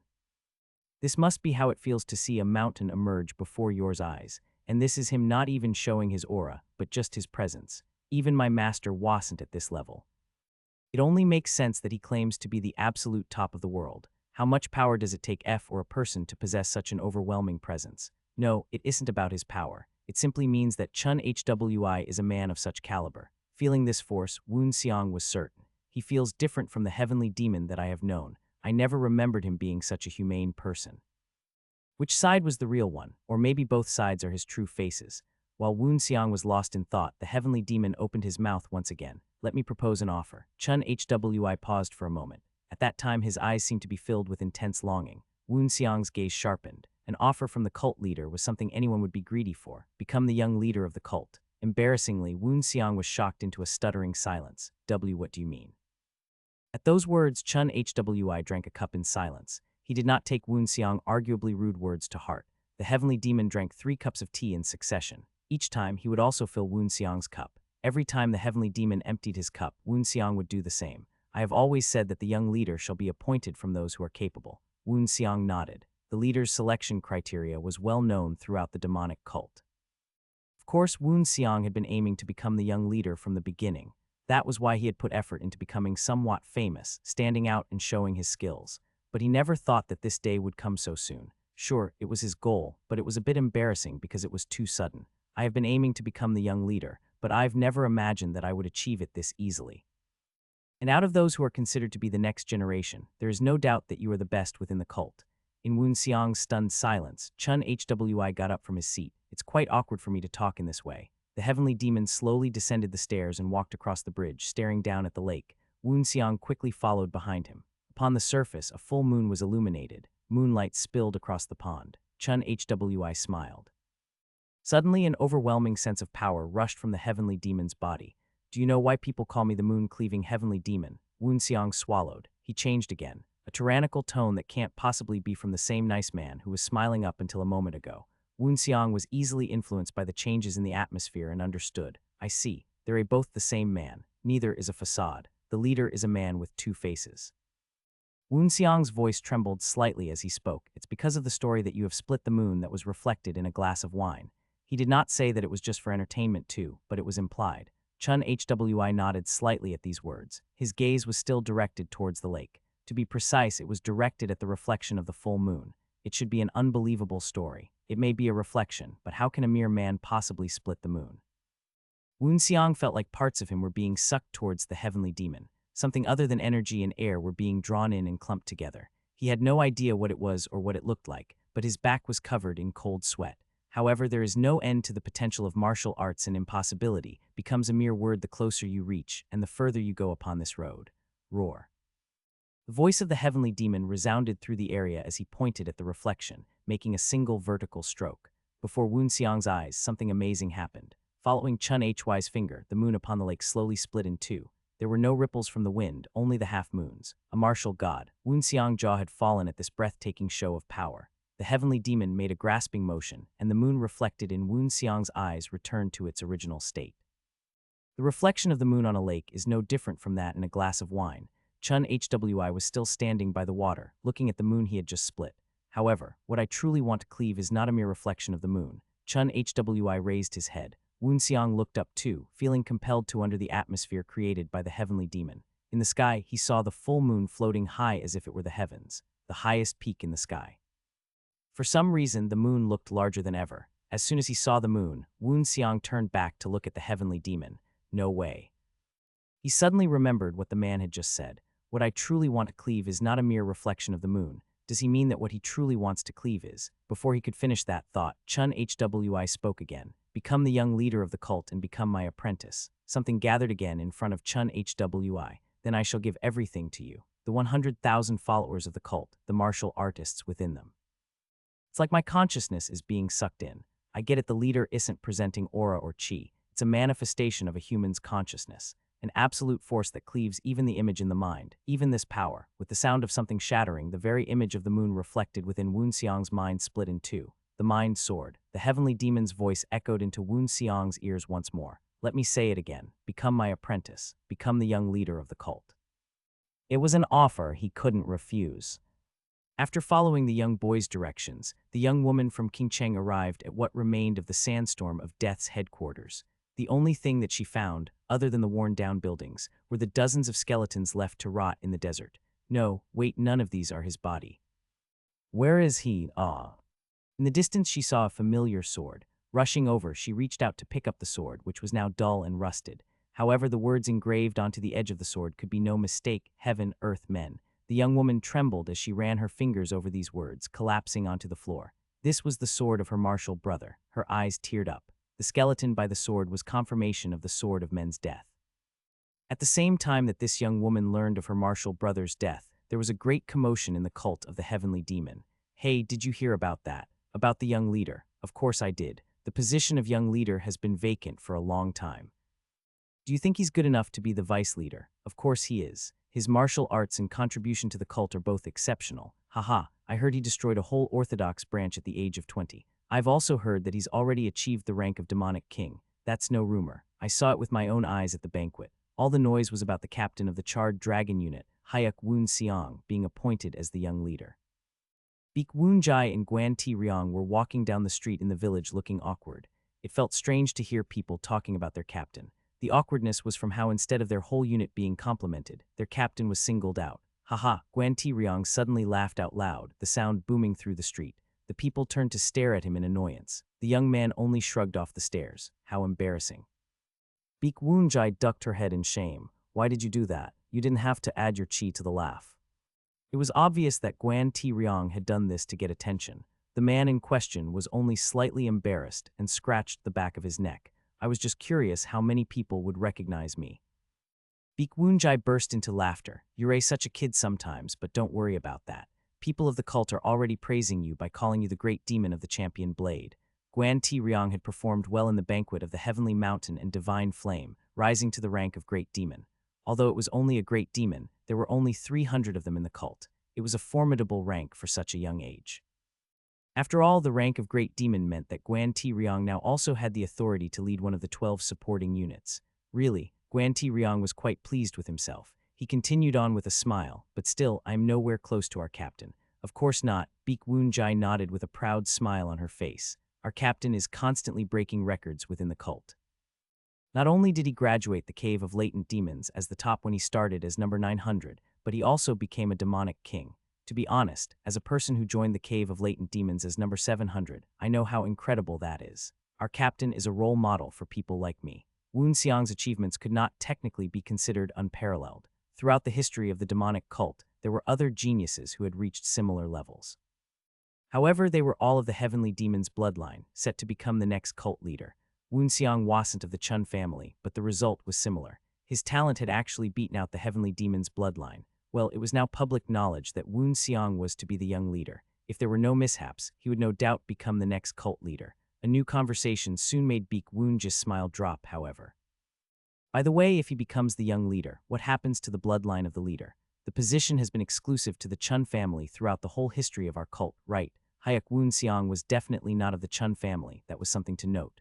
Baek Woon Jai scowled, glaring at the road ahead. Guan Ti Ryong had also heard this strand of conversation, but could only follow her in confusion. Oh, come on. There's obviously a way to get around that. I thought you already knew about it. Just because the position of cult leader stayed within the Chun family didn't mean that all of the cult leaders were actually descendants of the Chun family. Throughout the thousands years of cult history, it was impossible for no one like Woon Seong to pop up. Remember how the leader has a daughter. Just make the two get married and you retain both the martial art skills and the lineage. That was not a new idea. Marrying into the family had indeed occurred several times in the past. That makes sense. They could keep the bloodline going on with the young lady. There were thus numerous rumors about her. Perhaps she was being homeschooled. How strong must she be if her father had taught her himself? But wait, if she was so powerful, why was Woon Seong the young leader? Maybe her bloodline was defective and the heavenly demon was embarrassed of her. She wouldn't have been killed, right? If the young lady wasn't weak, had she gotten into an accident and become horribly disfigured? Or maybe her beauty was too enchanting for the public. Many people within the cult talked about her, but no one truly spoke the truth. In another area of the cult, a young woman was hurriedly making her way into the White Ape Unit's building. Having survived life and death together, this young woman was one of the few demons who knew the truth behind the hidden young lady. Dang Bua, why are you in such a hurry? How about having a drink with us? Some of her friends called out to her. Not now, I am busy. She ignored them. There was something that she had just heard and had to tell her captain immediately. Everything else could wait. She ran up the stairs, heading into the highest room in the building.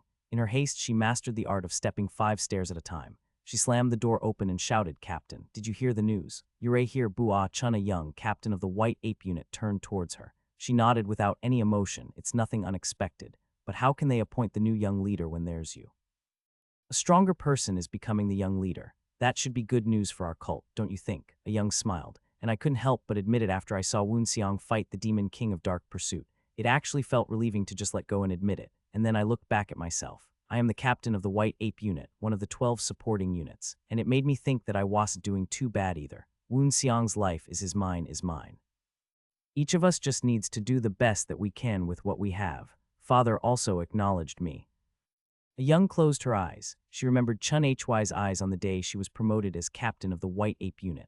While his gaze had not been one of a proud father, his eyes had also never once left her. He was the heavenly demon, but definitely also her father. He distinguished between family and work. He worried for her, but could not favor her too much. My father was still the same. Chun Young slowly opened her eyes. Dang Bu Ah stared at a Young, unconvinced.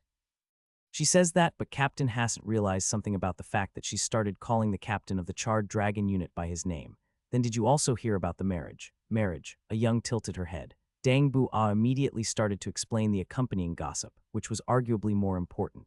You didn't know about how they are saying that you need to sleep with the young leader to continue the bloodline of your family.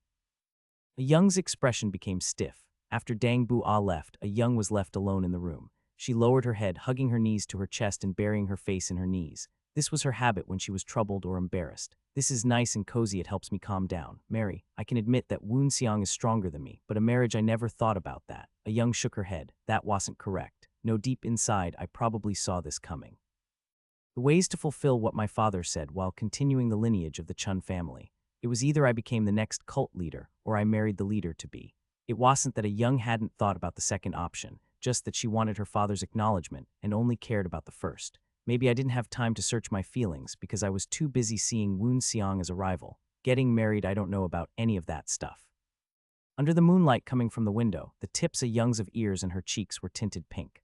Ha, the person sitting down laughed dryly. It seems like things have resulted in a strange way. I was only planning to punish him a little, but destiny is quite unpredictable. Oh, destiny and fate were unpredictable indeed. I thought he was a pesky flea, yet he grew rapidly and became part of the leader's side. This is annoying, he will get in my way. He became the young leader. Which means, even if the leader dies like how I planned, there's another person who can legitimately inherit the position.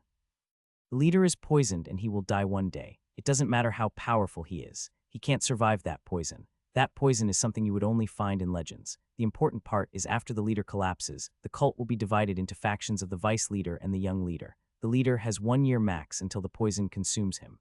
Objectively, that isn't enough time for the new young leader to build up a large faction of his own. Nevertheless, let it be small or large, they will be an obstacle to the plan of Ju Moonbeak. The man who had been sitting crushed the table in front of him with his hands. Clenching his fists, a huge plume of flame shot out from his palms, incinerating the wood. Black ashes fell onto the floor. However, I shall not let that happen. I shall burn every last one of them, if I can't make the young leader one of mine. It would be impossible to take the throne while the cult was divided. The problem had to be resolved somehow. Obviously, some weird sort of equal standing partnership was not possible. I'll just have to kill him. I'll have to hire someone powerful, like how I hired the Death Curtain. Or in the worst case, I'll have to step in myself. In the darkness, Ju Moonbeak began to move. Early in the morning of the next day, the Divine Palace was full of people. Unlike the usual meetings, most of the great demons, all 30 demonic kings, and the 10 demonic masters were in attendance today. Meetings like this were not very frequent. The presence of the top brass meant that today's meeting was about the future of the cult of the heavenly demon. Everyone who was present had a good idea about what the meeting was about. I heard that the future of the cult will be decided in today's meeting. I thought that was fairly obvious. You know, about the famous captain of the Charred Dragon unit. The great demons and demonic kings chatted amongst themselves. Then a new voice could be heard. A young leader, or so they say. Too bad I didn't get to see him at the banquet myself. I just had to be away at the time. I wonder what kind of man he is. The man who spoke looked to be 7 feet tall. It was one of the 10 demonic masters, the fist master of demonic wind demon fist King Kujong Bayuk.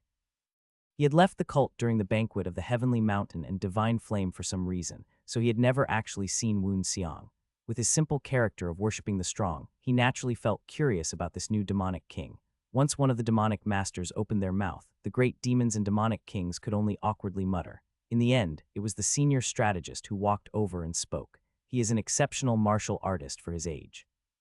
He is one of the children the leader has given special attention to. I expect he will only improve from this point forward. Oh, senior strategist, haha, it's been a while. Would you mind telling me a bit more about the new young leader? That shouldn't be a problem. Unlike the previous day, the senior strategist used more respectful words in regards to Woon Seong.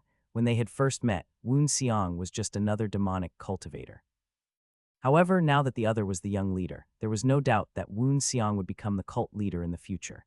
Even if Sang Guan Chuk was older and more powerful, Woon Seong's rank was now objectively higher. Is there anything else you would like to know? I'm glad you think so. After he finished speaking, the senior strategist looked in another direction. His gaze fell upon a small group of people. Soul-splitting Flame King, Jumoonbeak. Don't you think so too, Vice Leader? Are you talking about the young leader? Jumoonbeak tapped his chin, eyes carefully blank. I've heard the rumors, but the more I think about it, it just looks like I've grown too old to judge such things. I assume the leader has made a sound decision anyways. HMPH, that cunning geezer, not only does he spare his words, but it's also hard to grasp what he's thinking. On top of that, he never leaves traces of himself whenever he plans something. I need to be careful of people like him. They are the type that can backstab you with a smiling face. Exposing a weakness means an opportunity for them to take over. I'm sure that he is related to the wicked atmosphere within the cult. I am confident of it. My instincts are telling me so, but I can't act without any solid evidence. He's one of the 10 demonic masters like me and is also the vice leader of the cult. Acting without evidence would only backfire. The senior strategist lowered his gaze, keeping his thoughts to himself. At that moment, someone entered the divine palace, making their presence known. We present ourselves to the leader, cult leader. The heavenly demon had appeared. Silence swept the palace as the cult leader walked up to his throne and sat down, looking at the people gathered. Everyone's here. The heavenly demon's low but heavy voice seemed to crush the air in the room. Those who gathered instinctively lowered their heads. Jumoonbeak was no exception. It looks like he can still withstand the poison. Or maybe the poison isn't affecting him yet. With his head still lowered, Jumoonbeak glanced quickly at the heavenly demon. At this distance, his face still looks unaffected. It makes me want to jump up there right now and thoroughly inspect his face. No, it must be because he only just consumed the poison. No need to rush right now. Because of his power, we need to wait for at least 6 months for the poison to show effects. I must be patient. Raise your heads. The reason I summoned all of you today, I believe all of you are already aware of it. The people nodded to themselves. It was about the new young leader, of course. There were some murmurs of dissent among the great demons. They had seen Woon Xiang the other day. Of course, when they saw him, he had only just become a demonic king from a great demon. The heavenly demon watched the commotion in silence for a few moments. Enough. The heavenly demon waved his hand, causing a crushing pressure to silence those talking. There's no need to start a fuss about it. When he finished speaking, he tapped the arm of his chair with his finger. Tuck, tuck. As the small sound echoed and spread, shadows could be seen falling from the ceiling and opening the palace doors. Flower of the dark night. The snow covered outside was revealed. Bright sunlight shone in through the open door, illuminating a single figure. It was a man about 6 feet in height. There was no spear upon his back today, but he was dressed in his finest robes. The moment he showed up, all eyes were upon Woon Xiang. The young man in question walked into the palace, escorted by the flowers of the dark night past the cultivators. Woon Xiang had been to the divine palace several times now, but today it was different. He did not enter the palace for the same reasons as the last few times. Woon Xiang stopped in front of the stairs that lead up to the throne. On his left stood Jumoonbeak, the vice leader, and on the right was Sang Guanchuk, the senior strategist. He greeted with a formal bow. Apprentice Hyuk Woon Xiang, I present myself to the leader. His voice echoed throughout the palace. In the end, the suggestion to become the young leader was very attractive to Woon Xiang. The cult of the heavenly demon had long wanted to start war and invade Zhongyuan. This feels terrible, but it's also what I've been aiming for. Young leader of the cult, I need the power of the cult of the heavenly demon for revenge. I just need to inherit the position of the leader, and the cult will become mine. Then everything shall be ready. At the same time, it was also true that Woon Xiang had hesitated when he received such an offer. I am an apprentice of the Spear Master sect, but what if I become an apprentice of the heavenly demon? What happens if I learn the divine art of the heavenly demon? No, that's not a problem, just like all the other arts I learned until now. I just need to combine the divine arts of the heavenly demon with the arts of the Spear Master sect. It won't be easy, but I can eventually do it. The problem is my master. It's not about the martial arts. Master, will you understand me if I served under a different master? Woon Xiang slowly closed his eyes. Could he convince himself of this part? After all, the dead could not answer these questions of his. Woon Xiang. The words of his master echoed in his mind as he thought. Woon Xiang, I am sorry. Although he was troubled, Woon Xiang soon came to a conclusion as he remembered his master's final moments. Master, I will become the young leader of the divine cult. I don't care what you think. I will avenge you no matter what. Master would never want me to take the bloody path of revenge, because he was a chivalrous man. But even without the demonic training, Woon Xiang's temperament differed from the righteous Nok Yuan's. However, I have no intention of becoming chivalrous. I can never forgive the hypocrites of the orthodox sects. I don't care if I have to drench my hands in blood forever. I will achieve my revenge. That is my choice. Therefore, I will become the apprentice of the heavenly demon. Woon Xiang shook himself from his thoughts and stood up from his bow. He could feel the gaze of the heavenly demon on him. The voice of Chun Hwi boomed throughout the room. I have already decided who shall become the young leader. If anyone disagrees, speak now." No one complained. No, no one could complain. As the youngest demonic king and captain of the Charred Dragon unit, Woon Seong was the star of the younger generation. Even those who did not look kindly upon Woon Seong could not object in this situation, complaining when there was nothing to complain about. They weren't so suicidal. The heavenly demon slowly nodded, then turned his attention back towards Woon Seong. "If there is none, I shall appoint Hayek Woon Seong as the young leader. Conduct the 9 bows," he signaled to Woon Seong. This was part of the formal ceremony, honoring the founder, seniors, and new master. "First, bow thrice to the first heavenly demon, who protects us all from above." Woon Seong bowed towards the first heavenly demon, whose image was hanging behind the throne. "Next, bow thrice to the heavenly demons of past generations." Woon Seong bowed to the images hung upon the columns lining the palace. That was 6, only 3 left. "And finally, now thrice to your new master." Once again, Woon Seong went down to his knees and bowed 3 times. At the end of the bows, the heavenly demon stood up from his throne and turned his head towards the image of the first heavenly demon. "I pledge to the first heavenly demon that I shall take Hayek Woon Seong as the young leader and my apprentice, raising him to be a leading figure of our cult." The first heavenly demon was the founder of the cult, the heavenly demon worshipped by all. As a demonic cultivator, it would not be wise to break an oath under his name. Woon Seong followed the other's example. "I pledge to the first heavenly demon that I shall become the young leader of the cult, and an apprentice of the leader to become a leading figure of the cult." The oath was fulfilled under the first heavenly demon's name, watched by the great demons, demonic kings, and 10 demonic masters. Hayek Woon Seong had just officially become the young leader of the cult of the heavenly demon.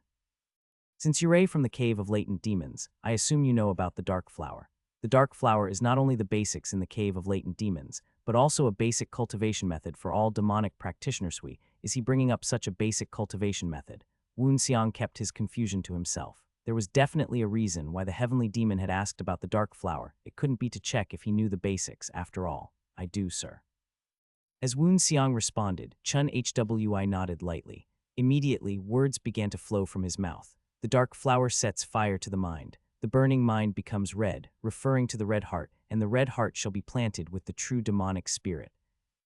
Like a thunderbolt in his head, Woon Seong felt a strange rhythm from these words that affected the chi inside of his body. Like a cotton ball soaking up water, he quickly accepted the words into his mind. "With that, the red heart shall bloom an everlasting flame."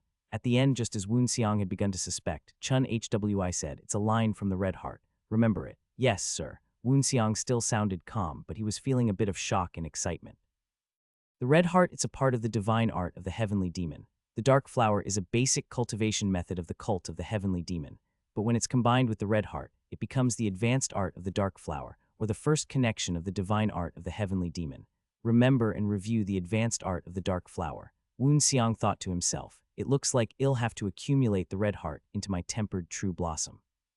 The heavenly demon walked over to where Woon Seong had been sitting attentively. "Let me show you how the chi should flow." He pressed a palm onto Woon Seong's back. "I'll inject some of my chi. Don't resist it. Relax and let it flow." The heavenly demon told Woon Seong to relax, but how could the youth do so when it felt like being smacked by a tidal wave? Guaguaguagua. Not just physically, but also mentally, Chun Hwi had begun to teach Woon Seong the day after he was appointed to the position.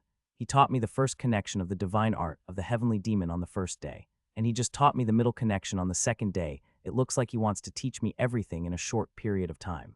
Even if so, it seems like he's rushing it a bit too much. He's barely past his 40s, why would he need to hurry?"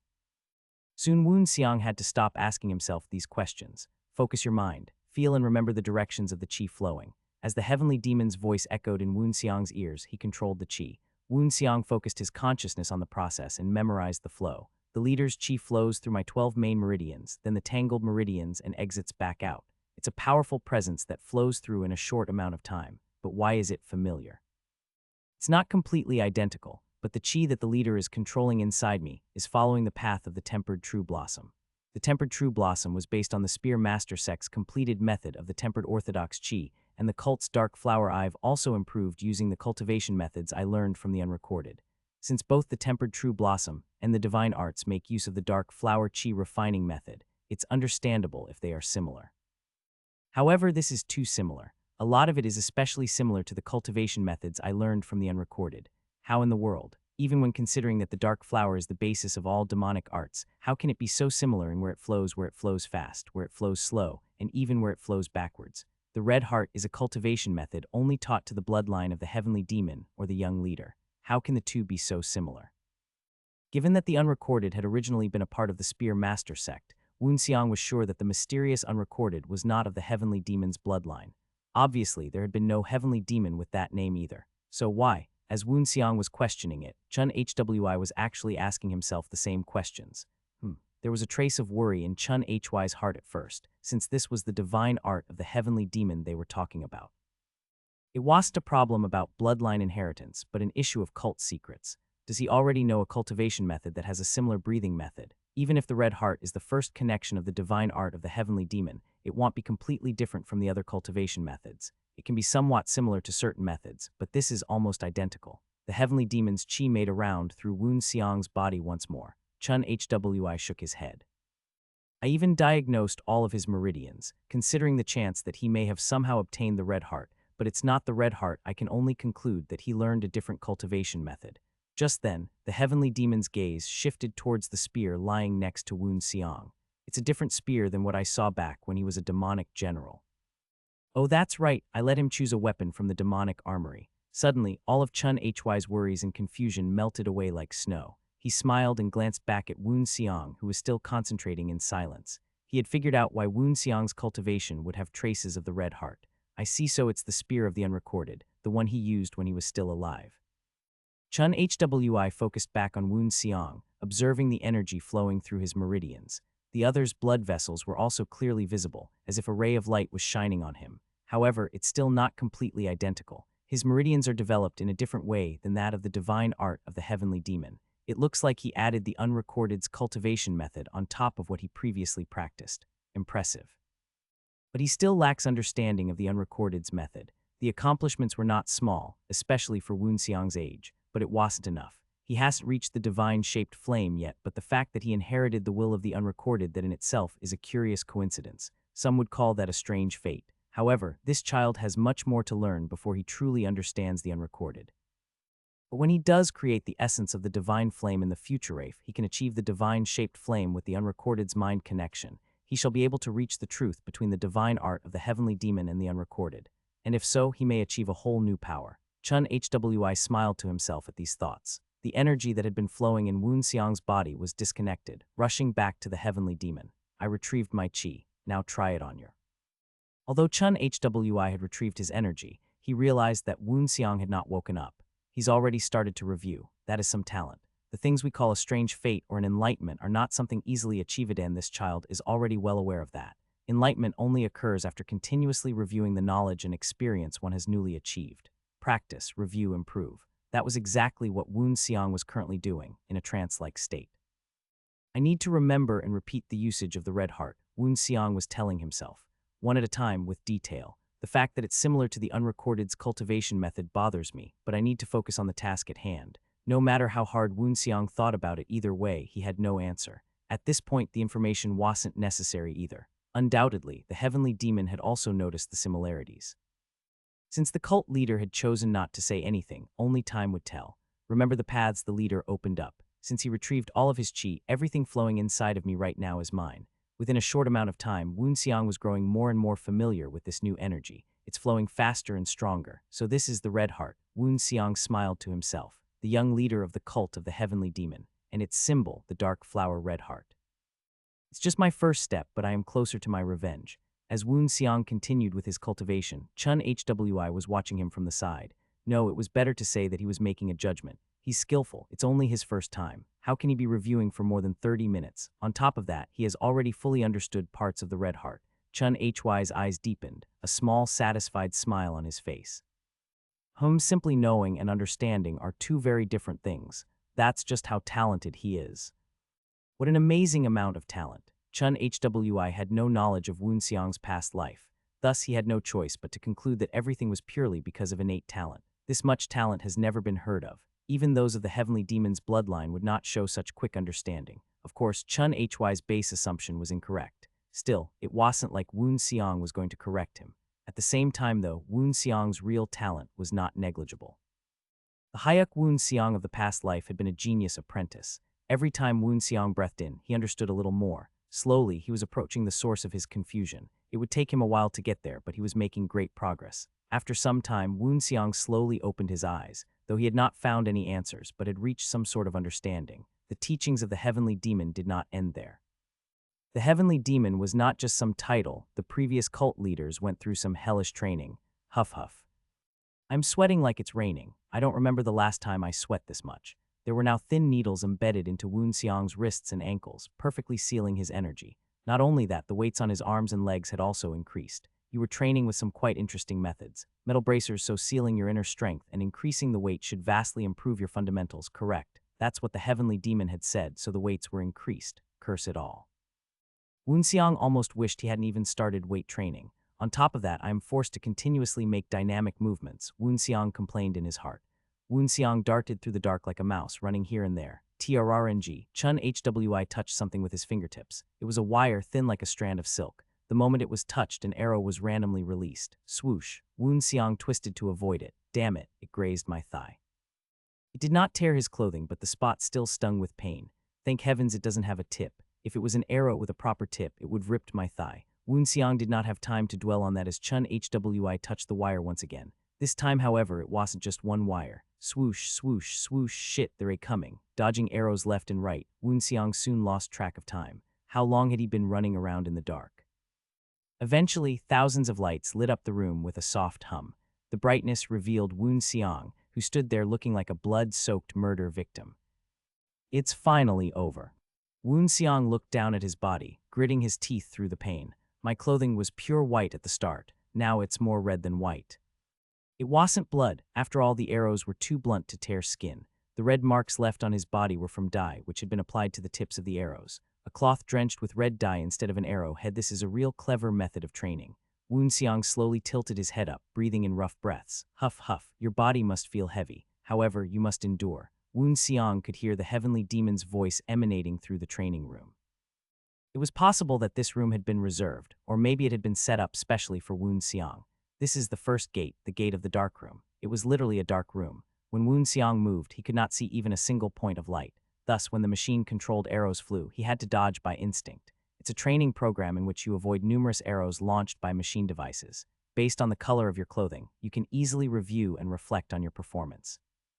Remember, when your inner strength reaches its limit, the only thing you can trust is your will to not let go of your weapon and the training you have gone through. Chun HWI talked to Woon Xiang from somewhere above. Woon Xiang nodded and went to the corner of the room. In this corner, there was a pile of white clothes which had not yet been worn. Woon Xiang picked up one of them and changed out of his current outfit. I am ready. Woon Xiang had returned to the center of the area with his fresh clothes. The heavenly demon smiled slightly, then nodded, gesturing with his hands. A wind blew and all the lights went out, welcoming back the darkness. It was time to go back to training. It was only the first gate, but it wasn't easy at all. If those arrows all had proper tips. Woon Xiang felt a chill up his spine. I would be a hedgehog. He shook his head as he gasped for breath, sweat pouring down his face. I thought I trained intensively every day, but this denies my confidence in that statement. Woon Xiang slowly closed his eyes, an experience that pushes me beyond my limit. I would love to collapse right about now, but I need to review even if I'm exhausted, because if I don't do it today, I'll make the same mistakes again tomorrow. So this is it. If those who were titled the Heavenly Demon were born only after going through dreadful training like this, then I shall face it too. I'll push through this if it's what it takes to achieve my master's revenge. Woon Xiang grit his teeth in determination. The young man heard a small sound, and when he opened his eyes, he found Chun HWI standing before him. It looks like you have surely improved. Chun HY's gaze was on Woon Xiang's clothing, which was mostly white. It's been exactly 15 days since he started his training at the first gate. His dress, which was completely soaked in red on the first day, has only been grazed in a few places. The number of hits has drastically decreased. I am constantly surprised by his attitude and spirit, how he approaches the training. I can feel the value of teaching him. Of course, Chun HWI also fleetingly wondered if Woon Xiang was satisfied with his own improvement. Chun HWI sat down next to the collapsed Woon Xiang. You're moving dynamically without the help of your chi. It's only obvious that your muscles are strained. He placed a palm on the other's back. Let me help you with that. A turbulent force rushed from the heavenly demon's body into Woon Xiang's. It flowed through Woon Xiang's muscles, relaxing and repairing them as it went. Chun HWI let his energy circulate a few times before retrieving it. He threw a small pellet at Woon Xiang like usual. Eat this. He said that this stabilizes my body and rejuvenates my energy. Woon Xiang thought, eating it. I would have collapsed by now if it wasn't for this. It's time to take out the needles too. Chun Hwi waved his hand and the silver needles drifted out of Woon Xiang's body, carried by the wind. Once the needles were removed, Woon Xiang's body immediately felt lighter than before. The chi restriction is gone. I feel much stronger than before. Chun Hwi's voice broke through Woon Xiang's momentary ecstasy. It's about time to move on to the next step. It had been about 2 weeks since the start of the training at the first gate, which focused on honing the senses. It seemed Woon Xiang was ready to move on to the second. This doesn't mean your training in the first gate is over. As before, continue the training of the first gate every day. Your skill level is only just good enough to enter the second gate. You haven't even mastered the first gate yet. Yes, sir. Also, considering your rapid pace of improvement, we will increase the difficulty of training. It was only natural that the intensity of the training matched with the speed of improvement. Not only did the number of arrows flying at Woon Xiang increase, their speed also increased. Woon Xiang groaned as he stumbled, an arrow hitting him on the thigh. The moment you sit down, you'll only become a target of more arrows. Get up, seriously. He doesn't give me a chance to get used to the training at all. Of course, Woon Xiang could only endure. Besides, training in the second gate was much more painful. Woon Xiang gripped his spear, searching his surroundings. The leader should be hiding somewhere in this maze. Did he hide his presence? No, he's not hiding. He's simply existing. It's just that I can't sense him. Just then, Woon Xiang felt a tingling sensation and unconsciously twisted away from the source. Shhhhh. Something sharp sliced through the air, tearing the fabric at his waist. I would have had a hole in my waist if I reacted any slower. Though there was no blood, Woon Xiang's hair stood on end. That was dangerous. Woon Xiang turned to look at the man who had attacked him, cold sweat still dripping down his neck. It was the cult leader, of course, who was playing with something flashing silver some distance away. It was a knife. It's a knife the size of a finger, but I was barely able to react. As soon as Chun Hwi realized that Woon Xiang was looking at the knife in his hand, he acted once more. Woon Xiang instinctively raised his spear in front of him. Ding. A small spark rose from where the knife had hit the shaft of the spear. Woon Xiang had no time to react before the knife was once more directed towards his neck. He acted on pure reflex. This time, several strands of Woon Xiang's hair were cut off as he ducked. Everything seemed to move slowly, time oozing like thick honey. Another close call. Chun Hwi gave him a split second to rest before moving once again. A hellish attack followed. Woon Xiang reacted with the white knight's spear in his hand, but was unable to touch Chun Hwi at all, just as Woon Xiang was beginning to seriously struggle. He disappeared. I am here. Woon Xiang looked up to see Chun Hwi, who was standing some distance away on the wall. I didn't know there was this big of a gap between us. I'm sure he's not giving his best, but I can't even catch his shadow. Woon Xiang was angry, though he wasn't sure at who or what. Chun Hwi's voice lightly floated into the boy's ears. If you're angry, be angry. Try harder to catch up to me. The leader's voice sounded mocking, and the smile on his face was goading.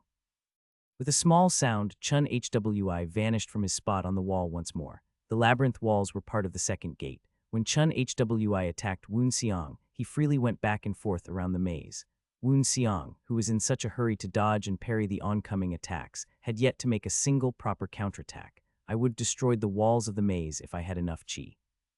But I was restricted to 10 years' worth of chi before the start of this training, so that's not an option. Huff huff, Woon Xiang searched the area, breathing heavily. Where did he go? Let's think about it. There must be a reason this training takes place after the first gate. Focus. Use the sense you trained during the first gate. From his position above Woon Xiang, Chun Hwi let himself smile. He's already starting to realize his sixth sense and use chi detection. It was then that the heavenly demon's voice echoed through the maze, coming from all directions at once. Don't let your guard down just because you can't see the enemy. They are always aiming for you. Something whistled through the air towards Woon Xiang but was met by the white knight's spear. Without pause, numerous knives came raining down. Woon Xiang twisted his body, barely avoiding them. He had no choice but to be continuously pushed back. You've gotten pretty good, praised Chun Hwi. A compliment. Woon Xiang chuckled self-deprecatingly. I'm only barely keeping up here, but I'm starting to see his movement little by little. He comforted himself. I know he's not giving me his best, but this is still exciting. My senses are reacting before my eyes can catch up. There are always signs before a human's movement. I just need to read them. Within Woon Xiang's eyes, the figure of the cult leader could be seen clearly. He stared intently at the other's movements. I can see the leader's muscles twitching, a sign of attack. Woon Xiang lifted his spear and the knife was blocked with a sharp sound. Clang, the heavenly demon seemed a little surprised. He's predicting my movements through my muscles. Oh ho, Chun Hwi almost laughed to himself, then sped up his movements. Shit, he's speeding up. He's only engaging with 10 years worth of chi too, but he's faster than a peak-level martial artist. Extremely swift movements like there is no limit. Woon Seong's head was spinning fiercely. I need to think. How do I react to attacks that come from all directions? Do I retreat? Woon Seong thought about it, but shook his head. No, my path of retreat is also within his attack range. In cases like this, I must advance. Building the habit of retreating will only result in my death. Yua. Woon Seong pressed forward, attacking wildly with his spear. His muscles twitched and energy gathered in the spear, which Woon Seong released in an all-out offensive. And then Chun Hwi used the knife to swipe at the boy. Just one, smooth movement. Guagua, there was a flash of bright light and Woon Seong was swept into the air, slamming into the opposite wall. Cough. Fortunately, there were no heavy injuries on Woon Seong's body. Just before he had hit Woon Seong, Chun Hwi had flicked his wrist to the side, changing the knife's trajectory. Still, Woon Seong could not help but be shocked. He and his all-out offensive, albeit an exhausted one, had just been swatted out of the air like a fly. That will be all. Woon Seong, who had been clutching at his chest, took this as permission to collapse. He stretched out on the floor, unable to get up. Fatigue had piled up in his body and finally spilled over his limit, so he let himself pass out. That was the first day of training in the second gate. It was one hell of a day. I think I'm going to die. Woon Seong was returning to the charred dragon house in the middle of the night one day after training. His clothes were ragged and he had slight eye bags. He scowled. I'm exhausted. It had only been about 2 months, but Woon Seong felt like the leader was rushing things. Why was the man trying to cram everything about the cult into his mind? Is he just excited that he has a young leader? Get up. The heavenly demon gave him very little time to rest, always telling him to stand up and begin again. Even considering that, the training schedules are pushed too hard, and every time I get pushed to my limits, they heal me back with all the medicine they have in the cult. I would probably be dead by now if the cult didn't force-feed me pills. Once again, Woon Seong had been surprised at the affluence of the demonic cult. They were very generous with the medicine that they offered him. Yet, even after 2 months, I have no idea why the leader is in such a hurry. There must be a reason. Suddenly, Woon Seong felt his skin tingle. A killing intent. Woon Seong turned on pure instinct. A knife passed right by his ears. If it were anyone else, it could have been considered luck. Woon Seong, though, had predicted the knife's aerial course and dodged it by a sliver. I didn't notice that knife until it was right next to me. If not for the training of the first gate, that would have killed me. Woon Seong sprang into the air, twisting and swinging with his spear. He deflected another round of small knives. That was not the end, of course. The darkness shifted, waiting for Woon Seong to make his move. Some thin streaks shot out from the reed fields, coming at Woon Seong from all sides. Glug-ugh, they were chains with knives on the ends. Woon Seong used his spear to vault into the air and pulled his own knives out, causing the chains to miss and become tangled. He lightly landed on the twisted chains. 5 chains, and the wielders must be at the ends. Lightning stitching throwing knives. His throwing knives whistled through the air, each headed straight for the end of a given chain. Catcha. One of the chains was broken with a loud snap. He stopped the knives with his chain. They're a pretty good, however. Just this was not enough to catch Woon Seong. He grabbed the White Knight's spear and swung it in an arc, aimed at the ground towards which he was falling. 2 more of them have secretly laid caltrops. There had been a trap of iron spikes sprayed with poison just waiting for Woon Seong to fall on them. His spear strike swept them into the air, allowing him to land safely on his feet. Woon Seong carefully surveyed the reed field he was standing in. He counted the number of chains in order to determine the number of people he was dealing with. There's at least 7 of them, and each one of them is heaps better than the ones that attacked me at the Valley of Thousand Spirits, an attack by assassins. Woon Seong's eyes turned dark, the words from the banquet of the heavenly mountain and divine flame echoing in his mind. Don't think this is the end of it. This ambush was a continuation of the one before it. Woon Seong's mind word. Who is targeting me? Why do they want me dead? I can probably find out after suppressing these guys. Woon Seong's mentality suddenly sharpened, becoming like that of a beast. Like this, he did not hesitate to hunt and kill.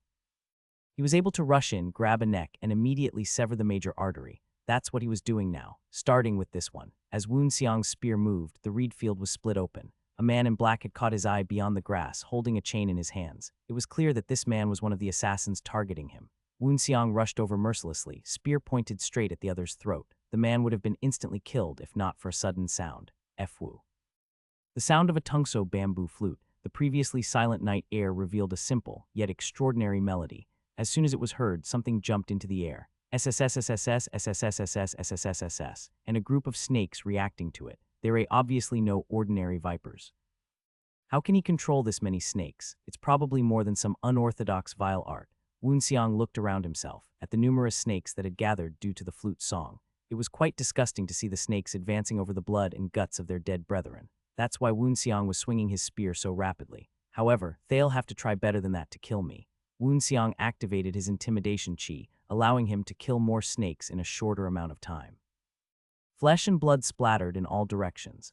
Of course, none of it hit Woon Seong at all. The training of the first gate was far more dangerous than this. Thinking about his training with Chun Hwi, this assassination attempt seemed like a child's prank. There were chains, knives, and snakes flying at him, but the situation was still the same.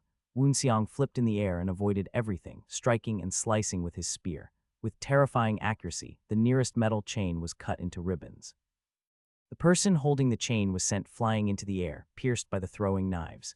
A fountain of blood rose up in the field of reeds. Phew, however, the man with the flute was not yet finished. Woon Seong turned his head towards the source of the sound. Lightning stitching throwing knives. The man with the flute had to pause and use the flute to block the knives. His playing momentarily stopped. Woon Seong did not miss this gap. He vaulted into the air and slashed towards the other man, cutting the flute cleanly in two. The man dodged the first strike, but Woon Seong's White Knight spear was still faster. Sking. As the man was split in half, hot blood pooled on the grass. Since the one controlling them died, the nearby snakes scattered, the remaining people. Woon Seong spread out his senses once more. A circular wave of energy emanated from his body, brought out and extended along the arc of his spear. He could see the shadows moving through the field. Even though two of their companions were now dead, the other assassins were circling around Woon Seong like sharks. Two chains rushed towards Woon Seong, one from above and one from below. Woon Seong leapt up and away from the chain coming from the bottom. However, the other one was still flying towards his head. He moved the White Knight spear, blocking it from above. Heave-ho! To the others, it looked like the second chain had wrapped around the White Knight spear, incapacitating it. However, reality was different. Woon Seong unclasped one of the iron rings. The iron rings he currently used were custom-made by Chun Hwi. They were twice as heavy as before. With one taken off, his strength rose dramatically. Woon Seong spun the White Knight spear, letting the oncoming chain collide with it. The person who wielded the chain was surprised at Woon Seong's sudden power-up and was dragged out of hiding. The person's four other colleagues ran over, unable to see the true situation. Boom, however, the whole reed field trembled. Once the ones who had been hiding revealed themselves, Woon Seong took the iron bracer off his left arm too. Boom, the iron ring smacked into the face of an approaching assailant, causing the man to go off flying. Stitching knives were thrown at the other three. This was a bluff. Woon Seong knew that just the knives would be unable to stop his attackers. They would, however, buy him some time. The slight moment they used to parry the knives, that's all I need. Poof, the skull of one man was crushed by Woon Seong's fist. After punching him, Woon Seong disappeared just as quickly, rushing in another direction. He reappeared right next to another assassin. Assassins were only scary when they hid. The moment they revealed themselves, their defeat was as good as confirmed. Woon Seong plummeted down and cut the person clean through, snapping to the man's spine. As the assassin fell, he flailed about and haphazardly swung his chain, accidentally slicing his own comrade's throat in the process. There's only one left. I only need one to interrogate, and I'm not going to let them kill themselves like last time. The last assassin was fleeing, realizing that this attempt failed miserably. However, Woon Seong was much faster. Having taken off 2 iron bracers, he was stronger than ever before. What's with the hurry? Woon Seong had caught up to the assassin in an instant, grabbing the other by the collar. First, take out the poison pill from his mouth.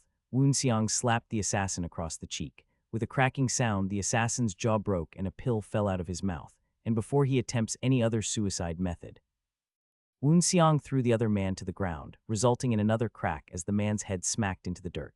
A strange scream came from the other's mouth. Yuog, who ordered you to kill me and why? Woon Seong asked ferociously, with his foot now pressed to the other man's chest. The assassin groaned, mumbling out a string of indecipherable words. Woon Seong frowned. This man, he has no tongue. What about his fingers? He doesn't have fingers either. An assassin trained and prepared to not give out information no matter what, so they used their chains by winding them around their arms. Damn it, Woon Seong trembled with anger. It looks like I'm not getting any information out of them. In one smooth motion, Woon Seong swung his spear and slit the throat of the last assassin. He had killed them all but felt wholly unsatisfied. They all failed. A man dressed in black received a report and got up, gnashing his teeth. His voice was venomous as he spat. Damn it, they weren't even able to take care of a new demonic king. Why were they so confident? The man wiggled his fingers and grabbed the sword strapped to his waist. If so, I'll have to do it myself. The man's eyes glowed sharply in the moonlight. However, the man didn't know that someone had been watching and listening to him. So an idiot made a premature move. I only tolerate him because of the deal, and he decides to act out of place. Ju Moonbeak stared into space after hearing the report. He called for someone, huffing shadow. A man covered by shadows appeared suddenly. However, Ju Moonbeak continued on casually, as if he had known the other had been there. Go, you can take care of this yourself in case it goes south. Yes, sir. At the words of the vice leader, the other man bowed his head.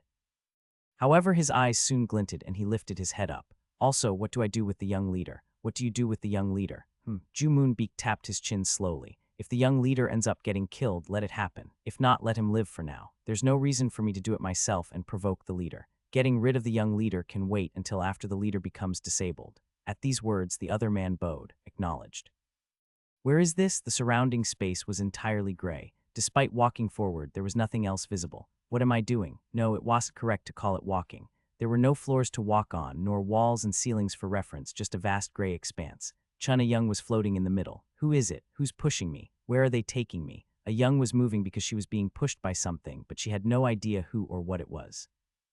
Thus, she wandered around the unknown space for a long time, being driven forward by this unknown force. How long has it been? I don't know.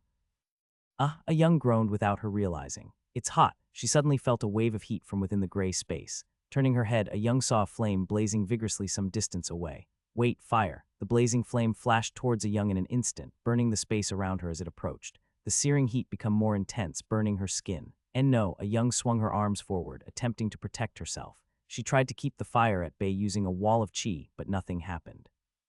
I can't draw chi from my core. As she was panicking, the intense flame consumed her, and then...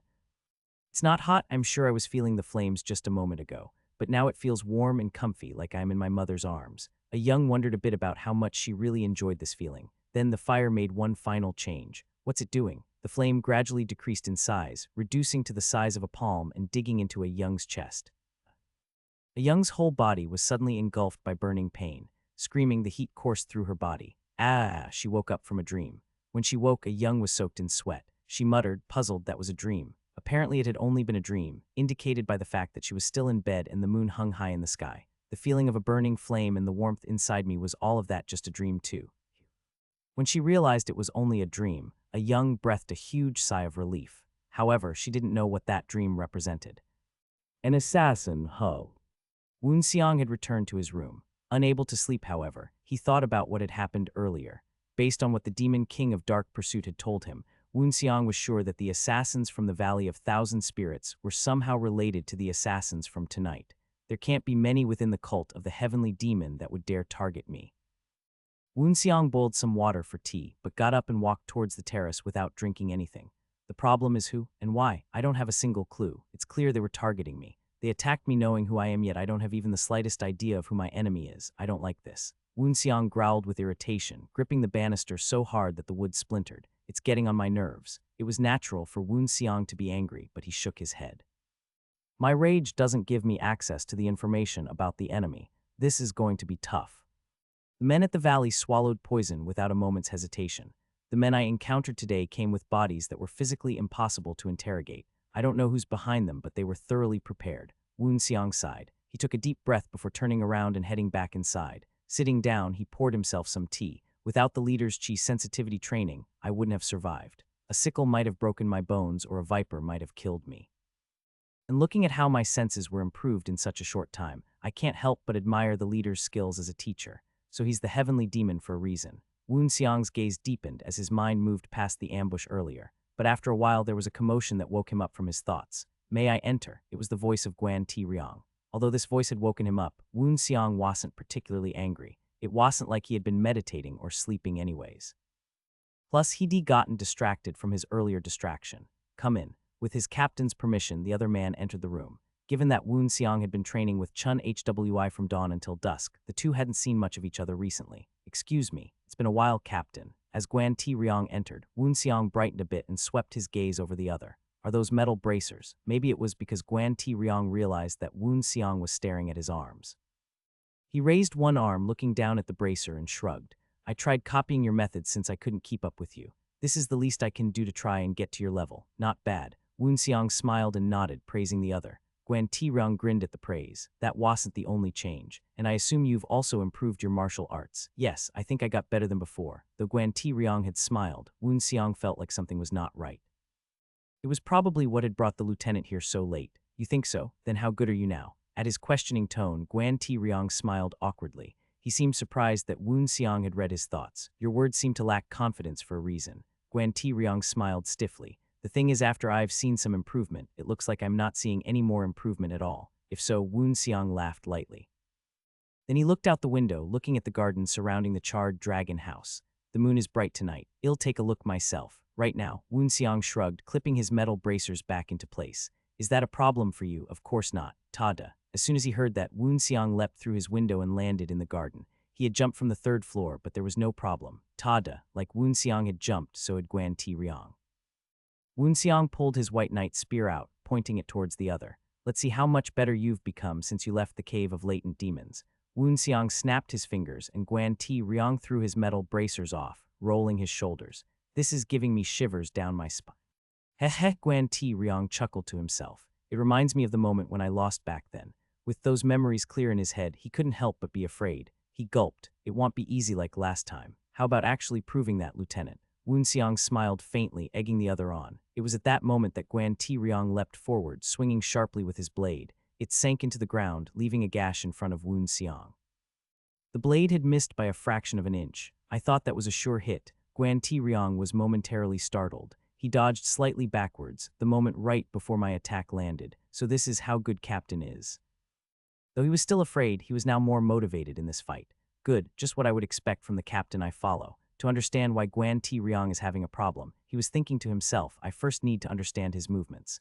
Woon Seong examined the other's movements like a hawk, observing the other's coordination and movement flow. Just like during his training, he was getting better at reading muscle movement and chi flow. I see.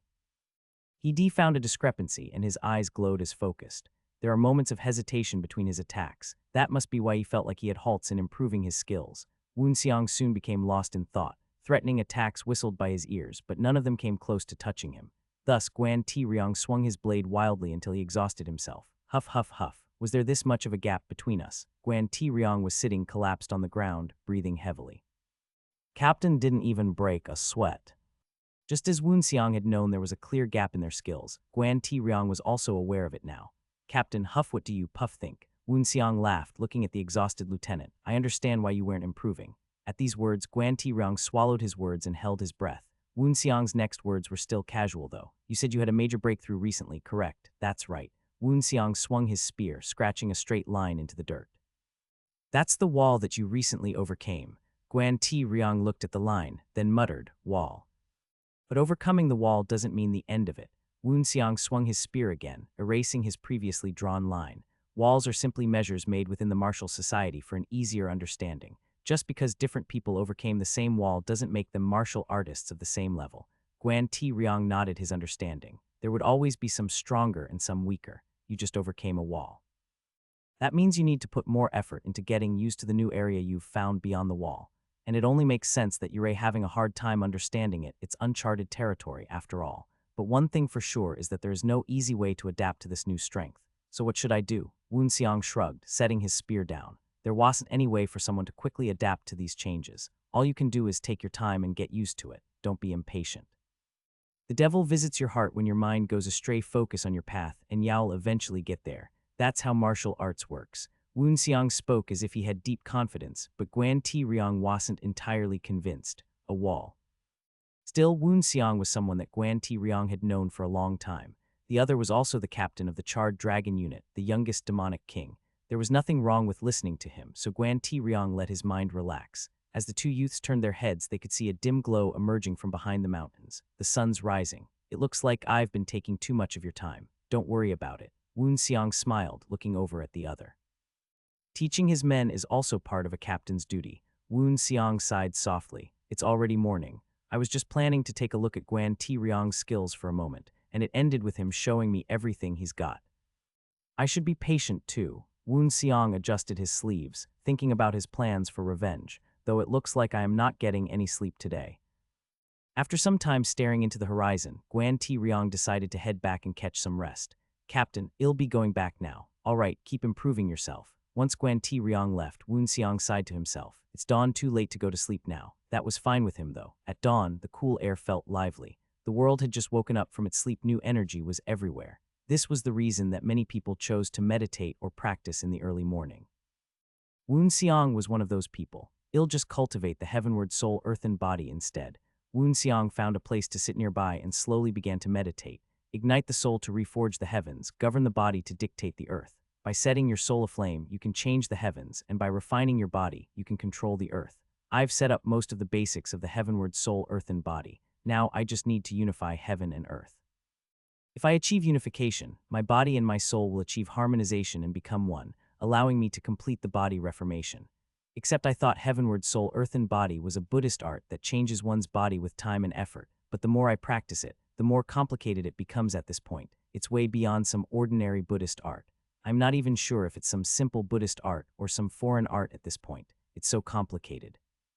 Woon Seong slowly opened his eyes, shaking his head and clicking his tongue. Despite his lack of sleep and his practice with Guan Ti Ryong, Woon Seong felt surprisingly energetic, now that that's handled. Woon Seong picked up his spear and stood up. Come out. Like a beam of light hitting his eyes, Woon Seong's senses had alerted him of someone else nearby. At first he believed that it was a passing mountain beast. However, the presence had been slowly approaching him. Woon Seong stared at the forest, thinking about his training with the heavenly demon. My senses have become sharper than they used to be because I've been practicing them lately. When nothing happened, he spoke once more. Did you hear me? I said, come out. A man in black appeared, stepping out from behind a tree. He was an adult with a beard that was about a finger's width thick. He gripped a blade in his left hand, heavy like the ones Guan Ti Ryong used. I see. So a demonic king is still a demonic king. How can't I notice when you're radiating such obvious hostility? The man only stared at Woon Seong, making the young man uncomfortable. Woon Seong did not relax in the slightest. So this is the guy who got caught in my chi detection during Heavenward Soul Earthen Body. Let me ask first, do you know who I am? How can I not? Captain of the Charred Dragon Unit, the talented one who became a demonic king at the age of 20, and also the young leader who will lead the future of the demonic cult. That sure sounded like a compliment. However, Woon Seong would be stupid if he couldn't hear the heavy sarcasm dripping from those words. He's showing obvious hostility. A man I am completely unaware of is trying so hard to kill me. Woon Seong's eyes were deep, and as he stood there silently, there was a sudden thought in head.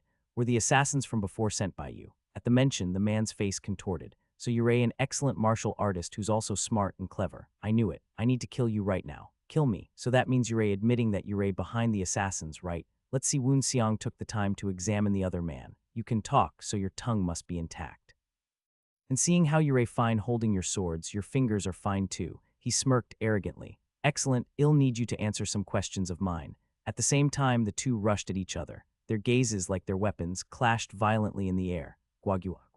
Streams of energy carved into the earth, flowing through the air. Woon Seong's arm trembled slightly from the force. This won't be easy. Standing apart from each other, the man released more of his energy, covering his blade with light. It flowed like waves and was gray as steel. However, the feeling of the chi was hard to ignore. That Kai is not demonic. You're not from our cult. Woon Seong quickly recognized a problem. How can someone not part of the cult infiltrate so deeply inside? Is that even possible? As Woon Seong stared at the other, the man answered him. Now that's another reason why you need to die. A vortex formed on the sword, blossoming like a flower and dangerous like a cannonball. Vortex blast. Woon Seong ducked his head, avoiding it. That's some horrific power. The ground is damaged as though it was hit by a tornado. Truly no ordinary attack. It's a high-speed whirlwind that sucks the opponent in and shreds them into pieces the moment they touch it. Then even a graze could be critical, but it's not a problem as long as I don't touch it. Woon Seong's back was slightly damp. Most of all, he's not the only one who has skills like that. He grabbed his spear, thinking about his next move. Art of 6 Seals. Woon Seong cleared his mind. No, I'll go with the divine spear of the ending night. Woon Seong's aura changed. His eyes became molten gold. At the new energy, the other man withdrew unconsciously. Fear. I'm facing a brat like this and I'm feeling fear. The man had not been mistaken. The fear was a natural response, as Woon Seong's aura provoked the fundamental terrors in a human. He had combined the divine spear of the ending night and intimidation chi. You can use blade aura if so. I'll just use my intimidation chi on top of my spear aura and combine the two. I should call it the intimidation spear aura, and my metal bracers. 2 thuds were heard as Woon Seong discarded 2 metal bracers, the ones on his arms. I'll start with 2 first. The enemy is powerful, not to the level of the leader, but he's stronger than the demonic king of Dark Pursuit and similar to mid-level demonic kings. Woon Seong grit his teeth. He was also a demonic king, though where he stood was unknown. It was clear that Chun Hy's training had helped him improve, but would it be enough? Divine Spear of the Ending Night, Vortex Blast. Woon Seong swung his spear just as the other man swung his blade down, the attacks rushing towards each other. A powerful wave blasted through the clearing, pushing the two farther apart. Of course, the two did not stop to rest. Attacks were hurled at each other, creating a storm of dust and chi. The earth crumbled as gashes were gouged into the dirt and plumes of dust billowed into the air. Meanwhile, Woon Seong had quickly taken the remaining 2 bracers off. Forget bracers. This is no situation for that. I'll have to give him my everything. The blast swirled through the air, tearing Woon Seong's clothes. The youth was covered in small and large wounds, but there was not much he could do but continue fighting. Divine Spear of the Ending Night. One of the paulders on his shoulder cracked apart, leaving a bloody scratch. It must be weakened after getting through the Divine Spear, yet it's still this powerful. Woon Seong stared at his opponent, annoyed. However, the Divine Spear of the Ending Night is slowly surrounding him. It's about binding the opponent with large spear movements, drowning them in a sea of spears. It's a staple art of the Spear Master sect. Now, what will you do? It could be seen that the other man was also having a difficult time. You little bastard. His spear is slowly binding me while shooting down the vortex blasts. A single wrong move would result in me being shredded by the hail of attacks. Continuing to shoot vortices won't solve the situation. I have no choice. I didn't expect doing this much against this brat. The man stopped firing his vortices. He had realized that while powerful, these attacks weren't doing any real damage to Woon Seong. Instead, in a flare of anger, he concentrated all of his strength. It was gathered onto the blade, creating a terrifying turbulence of power. This was completely different from the small tornadoes that he had been firing. The plow vortex blast of black victory. Try taking this. Woon Seong recognized the difference. It's his final move of desperation. Any momentum that he had built was swept away with this change. All right, I'll face it straight on. As if he was pulling back a bow, Woon Seong's arms tensed. At this point, Woon Seong unleashed his fastest and strongest move. Flow of the Divine Dragon, it's too late, bastard. Die, cackled the man in black. The two monstrous energies collided with each other, shaking the clearing. A plume of dirt could be seen and the forest shook. The bright light soon dissipated, revealing the conclusion. That was close. Woon Seong's spear had pierced through the other's abdomen. His spear had broken through the other man's attack. My previous experience against the Palm of Blood and Jade was really helpful, but still, I only won because my flow of the Divine Dragon was a more powerful attack than his. A second later and I would have been the one who lost. Anyways, as the winner of the situation, I just need to do what I should do. The right of the victor. Coldly, Woon Seong wiped his sweat off and pulled the spear out. Blood splattered the floor as the other man collapsed. He swung his spear once more. The man screamed in pain, barely conscious. Cug, I just cut all major tendons in your 4 limbs. Blood was pooling around his feet, but Woon Seong just swung his spear once more. Don't worry about bleeding to death. I sealed your pressure points. Now tell me, why am I your target? You idiot, the other man laughed. Do you think I will tell you that? If you don't want to, I just have to make you want to do so. I am a patient man with lots of time. Woon Seong had a way, of course, he had used it before. He used his finger to tap some points, crushed bones and squeezed muscles. As the dreadful screams began to erupt, Woon Seong quickly silenced the other. I sealed your throat. You won't be screaming anytime soon. Let me know whenever you change your mind. Woon Seong just stood there, waiting for the other to crumble. He tidied his appearance in the meantime, wiping away blood and dusting off his clothes. How long had passed? Finally, the other man gasped and pleaded, I ill speak, so please. He withstood it longer than I expected, but it looks like there's no need to wait anymore. Woon Seong nodded down at him, eyes gleaming. I am a person of the sky. There was a flash as something flew through the air and thudded into the chest of the dying man. Cug, Woon Seong raised his head in a hurry, turning towards the source. He raised his palm and blasted energy, trying to get a good look at his surroundings. In the distance, subtle movement caught his eye. It was too far for him to chase, especially within a forest. An instant death, I didn't realize it at all, and what's more surprising is that I didn't detect his existence near me at all. Realizing he had been discovered, the mysterious attacker melted into the shadows. Woon Seong grit his teeth. Damn it. So that's how things turned out, Tusk. Ju Moonbeak, who had received the report, shook his head and closed his eyes. The assassin had been overconfident in his skills, although it's still better than him staying alive and giving the young leader information. If we left him alive and the information was leaked, it would definitely have worked against us. What should I do? The reporter, who stood in the shadows, asked. The vice leader of the cult opened his eyes and clasped his fingers. That should be obvious. We'll have to ask them to send another partner. HWA Chung Mong was pretty clumsy, but allying with them was still very helpful. The other man nodded at these words. Then I shall send them a message. No, that's too dangerous. We have to send someone. You want to send a person instead. Ju Moonbeak nodded, looking the other man in the eyes as he spoke. Is there someone from the unrecorded demonic group that we can trust? At the mention of the unrecorded, the man twitched. However, he soon shook his head. There are still those who don't completely believe that you are the second advent of the unrecorded. Commanding them right now might cause them to antagonize us. The vice leader grit his teeth. If Shadow, one of the unrecorded demonic group, says so himself, I can't just ignore his words. I see. Then I'll send one of my men. You continue to persuade the unrecorded demonic group. The other man, Shadow, bowed his head. Glory to the unrecorded. The heavenly demon's training for Woon Seong only became harsher over time. SHH, SHH, SHH. A massive volley of arrows and shadow arrows that are launched between them. Training is becoming more and more difficult. SHH, SHH. But the biggest pain in the ass is the one that's less than half the size, yet faster and more powerful. The Pyeonjian short arrow. Woon Seong quickly twisted to the side. An arrow narrowly grazed his thighs and another his shoulder, though neither drew blood. He let out a sigh of relief. However, in this, the knife that's launched every time I seem to let my guard down even a little bit. The knife cut his shoulder, even though Woon Seong had dodged. It left a little trail of blood. Oops, right after the knife was an arrow. I can't dodge this one. It was lodged at an angle difficult to avoid, so Woon Seong swung his spear. Hup, the arrows were cut mid-flight, thrown to the side, broken and splintered.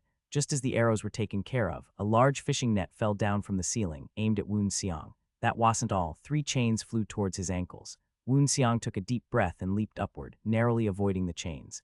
As soon as he was sure that he had avoided them, he swung his white knight spear upwards forcefully. With this, the falling net was torn apart. He landed safely on the ground as the entire room lit up with bright lights. Excellent. Chun Hwi appeared above him and smiled slightly. Change your clothes. We shall start the second gate. Throughout the training, Chun Hwi advised Woon Seong without rest. While the first gate is a training to build your senses, the second gate goes beyond simply sensing the movements of your enemy. It is about training you to read their muscles and predict their movement. Like before, Chun Hwi restricted both Woon Seong and himself to a decade of chi and attacked him with a knife. If you are against a martial artist of the same level, having better senses and being able to predict movement will put you on the advantageous side. Do not be obsessed with simply wielding your spear with all your might. You need to catch the image of the enemy and strike swiftly and deadly at the correct position. As you know, the basis of any weapon-based martial art is to find the enemy's weak spot and exploit it. If you can stand above the opponent skill-wise, it is not impossible to best a higher-level martial artist. Your breathing is important. Similarly, you must also read the opponent's breath and make them lose focus. By the end, Woon Seong was lying down, collapsed in a heap. Chun Hwi, of course, had barely broken a sweat. It's oddly amazing. None of this stuff is new to me, Woon Seong noted. By simply telling me at the exact moment I need it, not only do I understand it better, but it also makes my body learn it faster. My every muscle is learning as though it understands the meaning of each movement. As Woon Seong had noticed before, the cult leader was a kind man towards those within his circle. Woon Seong, as the only apprentice and next in line, was given extra special care and attention. On top of that, he teaches me facts that only a martial artist at his level can know. It's a level far beyond that of me in my past life or my former master. Chun Hwi was currently near the exit of the second gate. Maybe it was the lighting, but Woon Seong was unable to see what stood beyond. Under the bright backdrop, Chun Hwi stood, wreathed in a warm glow, smiling back at him. The leader's advice is very constructive and useful. To the point that I can feel that I am becoming stronger, I can become even stronger. With the leader's teachings, I feel like I have no limit to how much stronger I can become.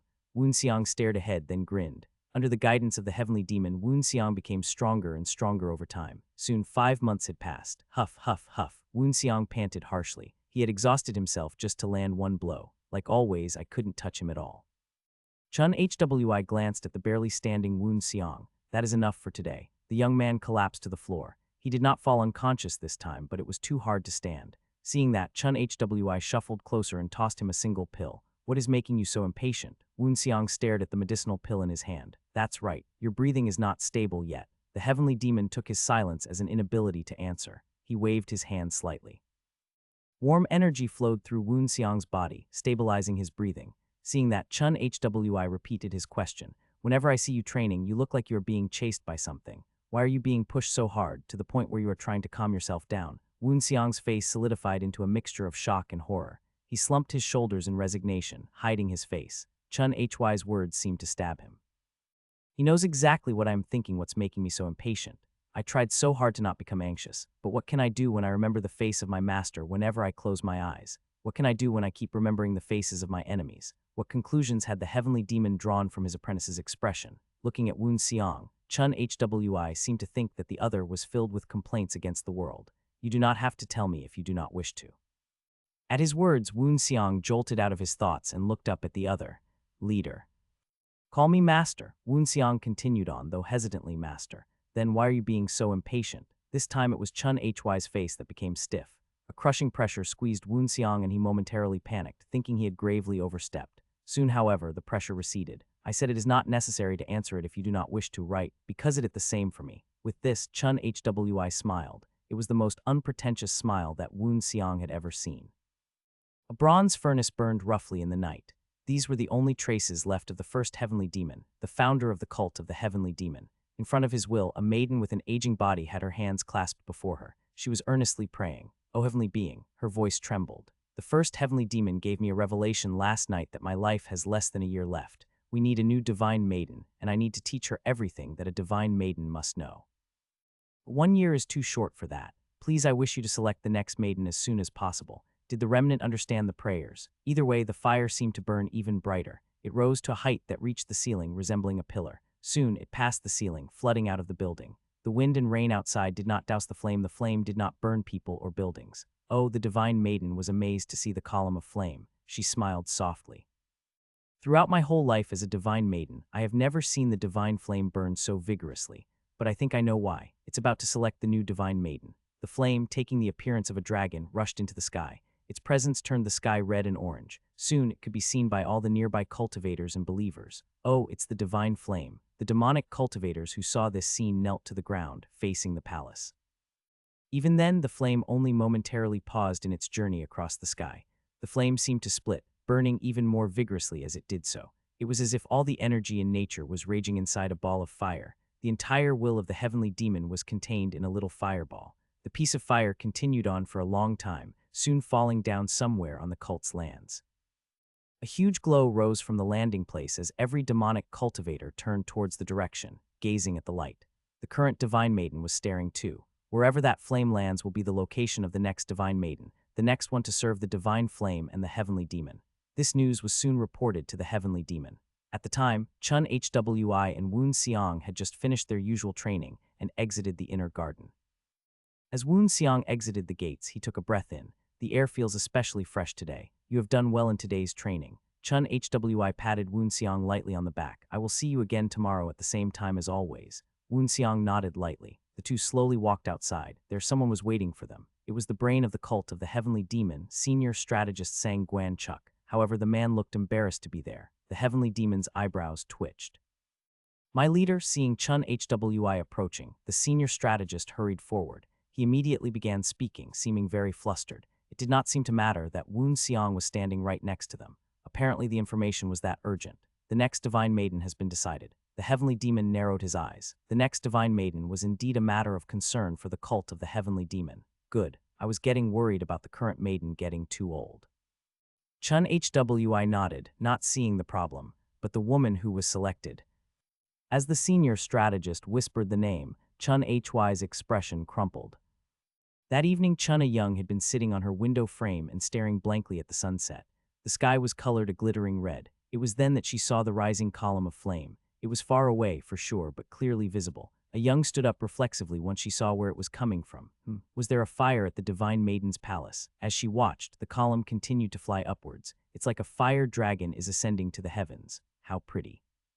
Part of the fire disappeared into the sky. Another part shot in another direction, like a meteor towards the earth. A Young stared at the sky and tilted her head in confusion. "Wait, is that thing coming towards me?" Kaya, such thoughts were not just a delusion. It looks like it's growing larger. By the time she had realized this, the ball of fire was already right in front of her. A Young flew off the window frame and quickly retreated back into her own room.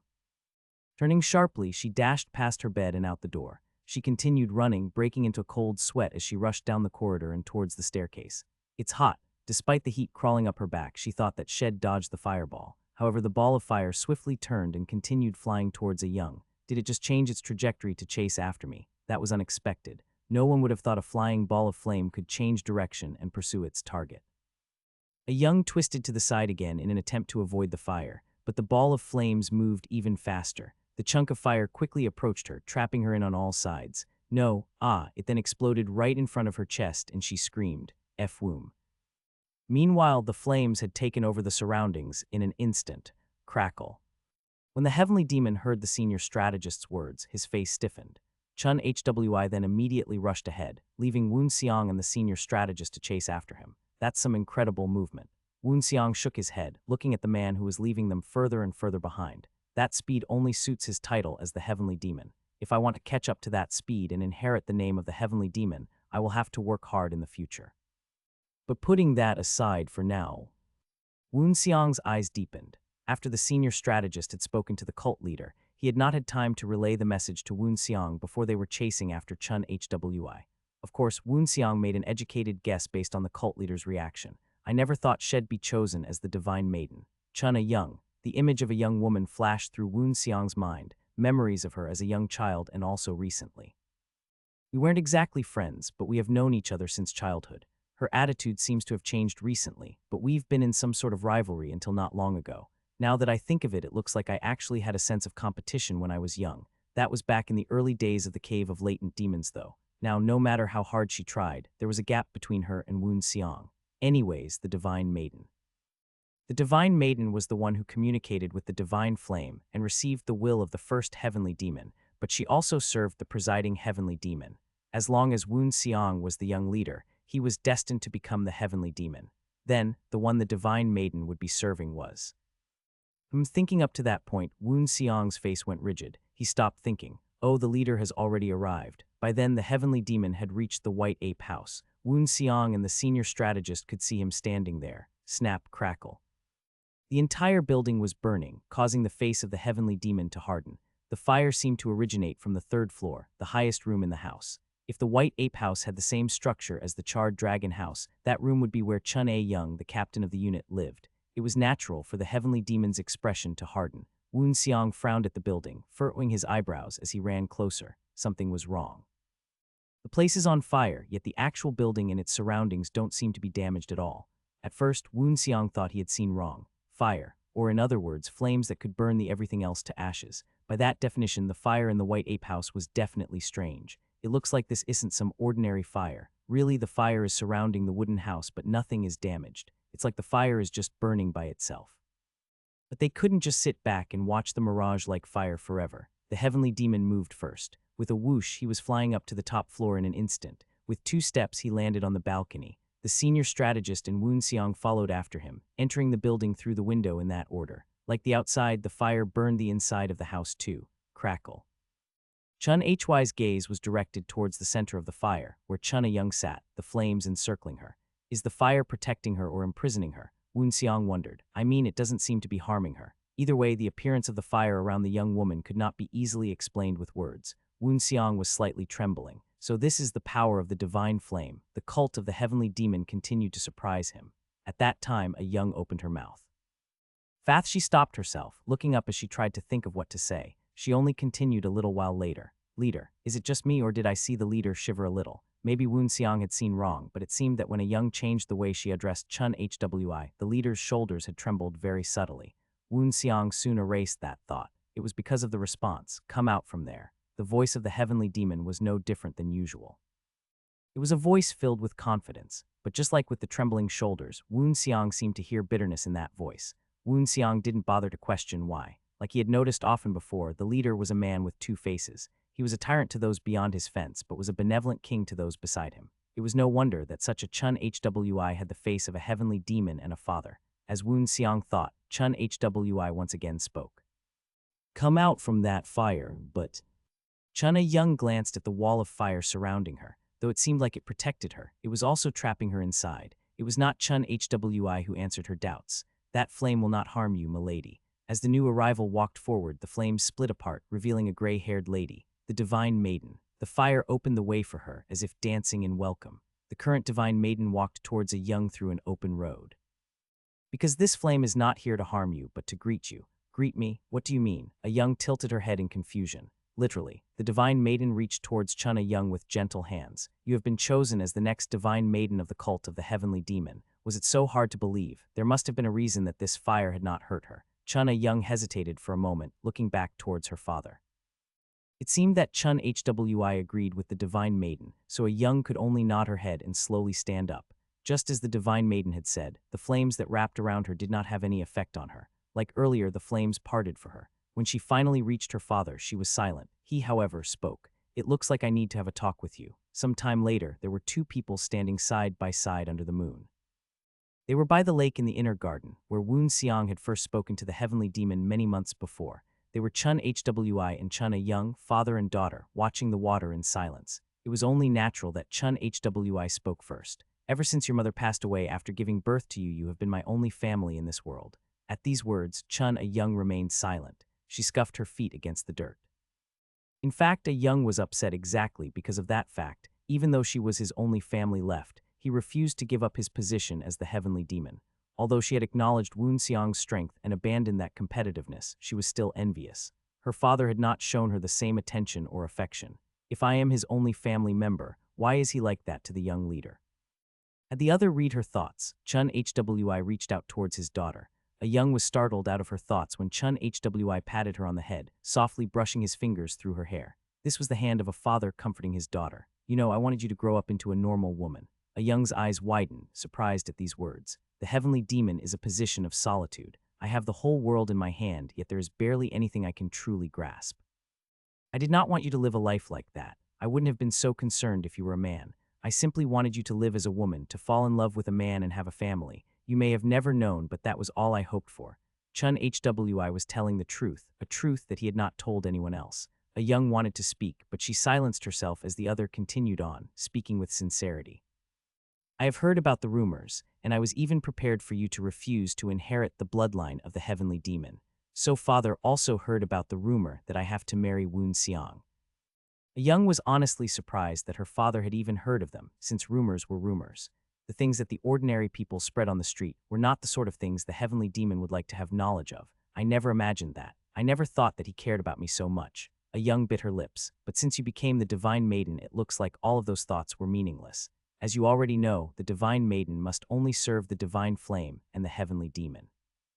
Although they could choose not to, no divine maiden in recent history had actually refused to serve the heavenly demon. This was because even if they did so, they were not allowed to start a family with a different man. Being chosen as the divine maiden meant that the option of having a normal life was eliminated. The selection could not be revoked either. The divine maiden was chosen by the divine flame, the will of the first heavenly demon. Refusing not only went against the very foundations of the cult, but it could end gruesomely.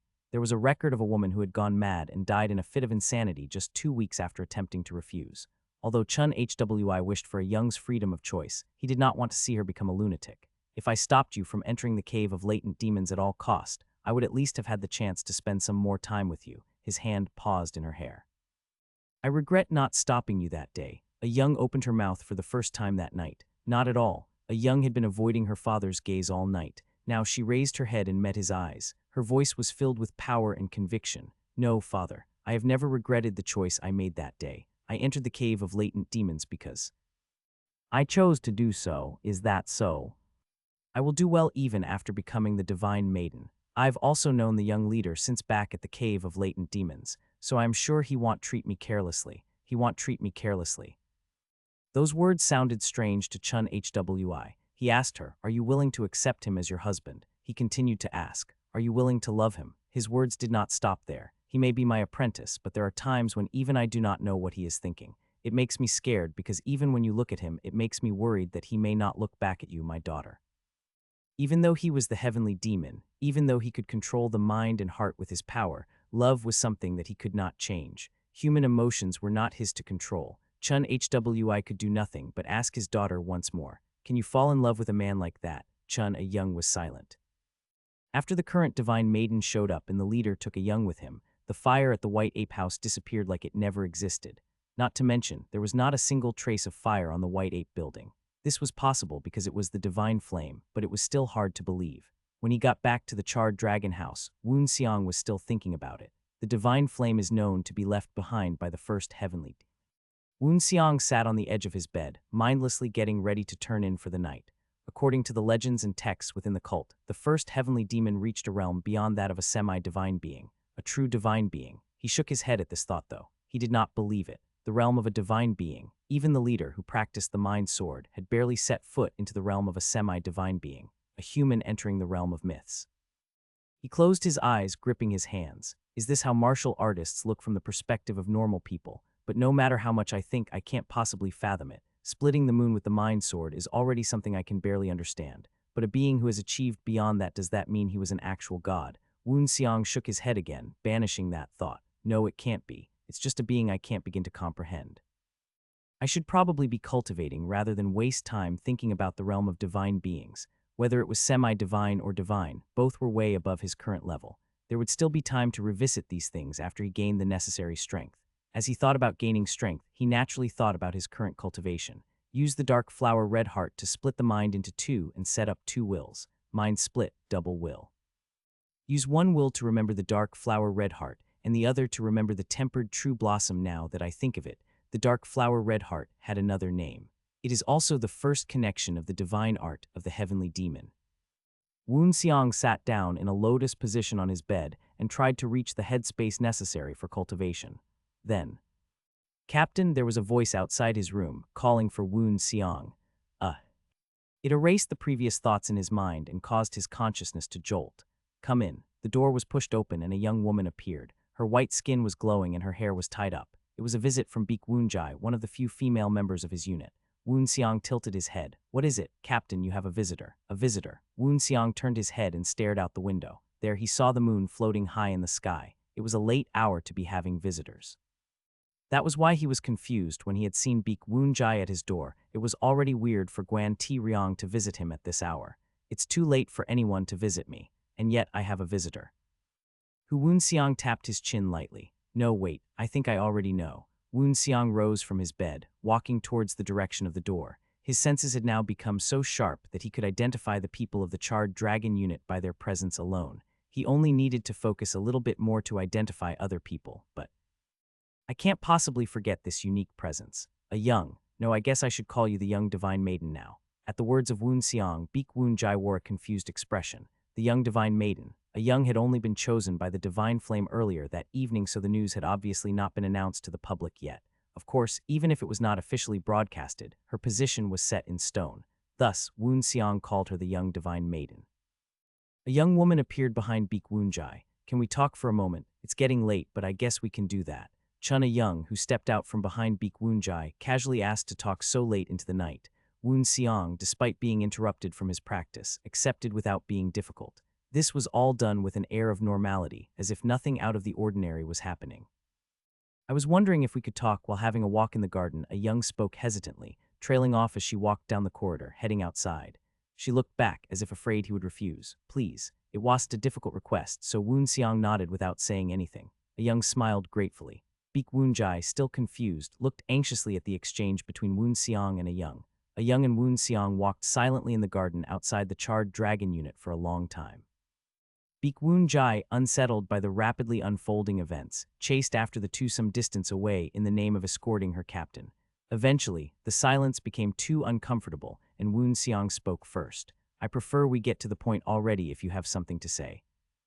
A-young stopped walking. As she had paused, Woon Seong had to stop walking too. She looked over at him. Maybe it was because of her father's words, but her face burned, her eyes shook as she looked at him. Soon, however, she calmed down. They say that I'll become the young divine maiden, which is obvious considering you've been selected by the divine flame. A-young nodded at his words. Somehow, his calm voice made her feel a bit foolish. This is all because father said things like that. A-young could only shake her head and the feeling disappeared. Do you know who and what the divine maiden serves? This time it was Woon Seong who was embarrassed. Although he had seemed calm, Woon Seong was panicking internally. He had finally realized what A-young was trying to say and her purpose here tonight. It was Chun A-young who saved him from his lack of words. The divine flame and the heavenly demon, she stated. She said it so nonchalantly that he was surprised. That can't be something for her to talk about so lightly. No matter how skilled she was, it seemed that even the daughter of the heavenly demon had a maiden's heart. That's why father asked me about how I think of you. This girl. Without him realizing it, Woon Seong's eyes widened. It seemed that A-young had viewed him as more than just a rival, even if she hadn't always known about it herself. So it made me curious about how you thought of me. At A-young's words, Woon Seong's expression softened just a bit. He closed his eyes in thought. My life is already occupied with getting revenge. Emotions like love might just be too much of a luxury for me. Moreover, there's no guarantee that I can actually achieve my revenge. My enemy isn't an individual but the whole Orthodox society. But I can't possibly explain all of this to A-young. You may not know, but there are a lot of things I have to do. I've become the young leader like I've always wanted, but I am still not confident that I can achieve my goal. It probably won't make a difference even if I become the heavenly demon. A-young was still listening to his words. She seemed to be waiting for his next words. So I can't give you the emotions you're wanting from me, because there's something else I have to focus on right now. Anything else will only come after I achieve my goal. If that actually happens, that is. A Young remained silent, processing her thoughts. Woon Seong, too, was silent. He had said everything he wanted to say. Although he not spoken directly, he considered it enough to convey his thoughts. Chuna Young was clever. She must have fully understood what he said. The silence continued. Baek Woon Jae watched all this from a distance, looking nervous. It was no problem for her to eavesdrop on the conversation. Captain. She shifted uncomfortably. A Young eventually broke the silence. I see. I understand what you're saying. That's good to hear. Woon Seong slowly closed his eyes. I feel like I've just done something terrible to the woman named Chuna Young, considering she has to live the rest of her life as the Divine Maiden. However, Chuna Young's answer was not what he had expected. She laughed lightly before saying, then let's put aside this conversation until you're done with your goals. Woon Seong nodded and turned away from her. That's right. I'm glad you wait. What? Woon Seong snapped his head towards her in surprise, but she had already disappeared. Some distance away, a Young was exiting the garden of the charred dragon house, heading towards her own building. A Young became a dot in the horizon, leaving behind only the scent of her perfume and a blankly staring Woon Seong. That wasn't what I was expecting. Woon Seong shook his head. As he walked back inside the building, he thought to himself, what the hell is she thinking? I gave her a clear sign that it isn't going to happen, yet she just puts this aside for now. His mind was spinning with all sorts of complex ideas, but he put them all on hold. I guess she is right, though. There's no end in just thinking about something. I just need to worry about it when the time comes. Woon Seong distracted himself by going back to cultivating. He resumed his earlier position. Mind split, double will. The tempered true blossom and the dark flower red heart. The circulating energy swept away any complex thoughts about the future he may have had. Soon, however, he noticed a change. Something was blooming within his blood, spreading like a wildfire. It didn't burn him at all, though it seemed to sear. Rather, the heat seemed vaguely familiar. What's happening? The power inside the tempered true blossom that I received from the unrecorded is twitching. It's like it's welcoming the changes within the dark flower red heart. Should I control it to flow normally again? Woon Seong momentarily tried to control the chi, but gave up just as quickly. No power is best left alone to flow the way it wants to. Looking at the situation, it's unlikely that some evil thing is trying to engulf me from the inside. The cultivation art must be moving towards its destined direction. Okay then, flow the way you want. Once Woon Seong freed his control, the energy from the two sides mixed into one.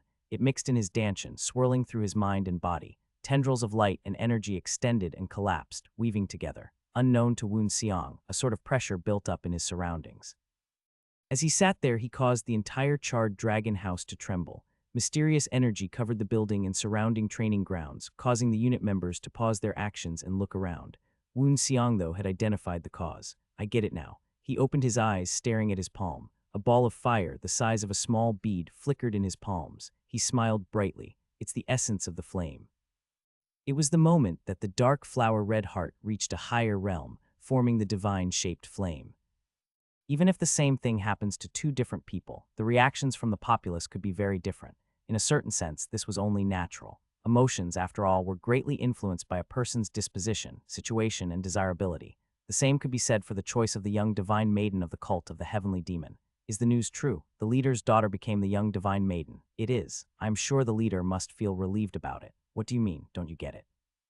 I'm talking about maintaining the bloodline of the Chun family. The young leader and the leader's daughter get married and everything becomes fine. Ah, I see. The bloodline of the heavenly demon continues and the two become a happily married couple. The roads were buzzing with the news and rumors, as people had seen the fire from the White Ape House the night before. Oh, so Chuna Young, the daughter of the leader, is the one chosen as the next divine maiden. Ju-moon Baek, who had just heard the story, smiled to himself. This is odd. This was a different reaction than what Young, his subordinate, had expected.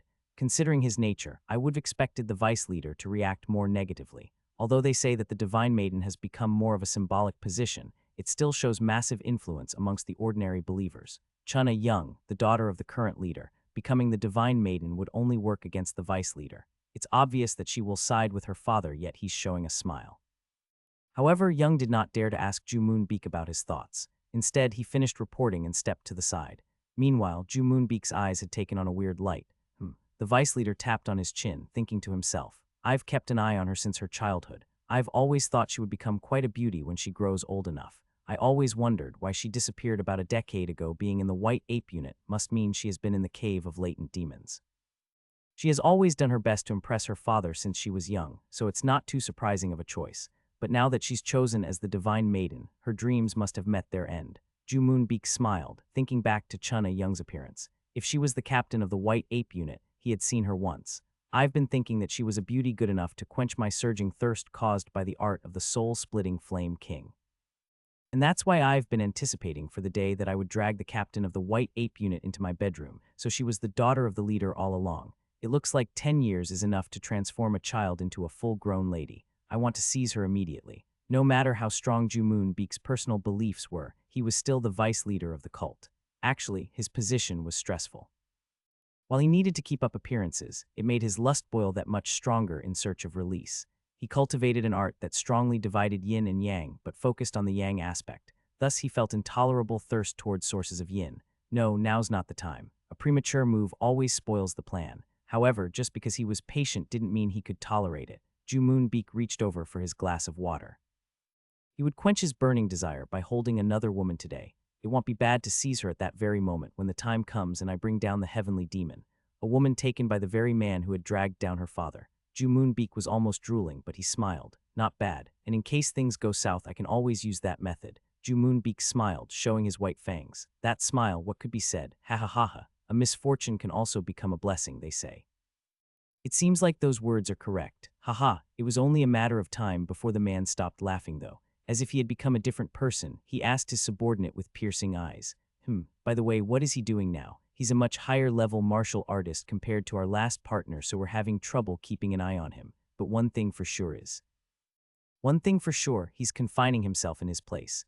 Ju Moonbeek muttered the name as if he didn't like the other very much. The demonic Emperor of Oblivion, huh? A man crouched over the figure of a woman, both panting heavily. Yuog, the woman moaned as if in pain. It was unknown whether it was from the sexual intercourse or something else. However, the appearance of the woman gradually changed, proving that the current exchange had nothing to do with passion.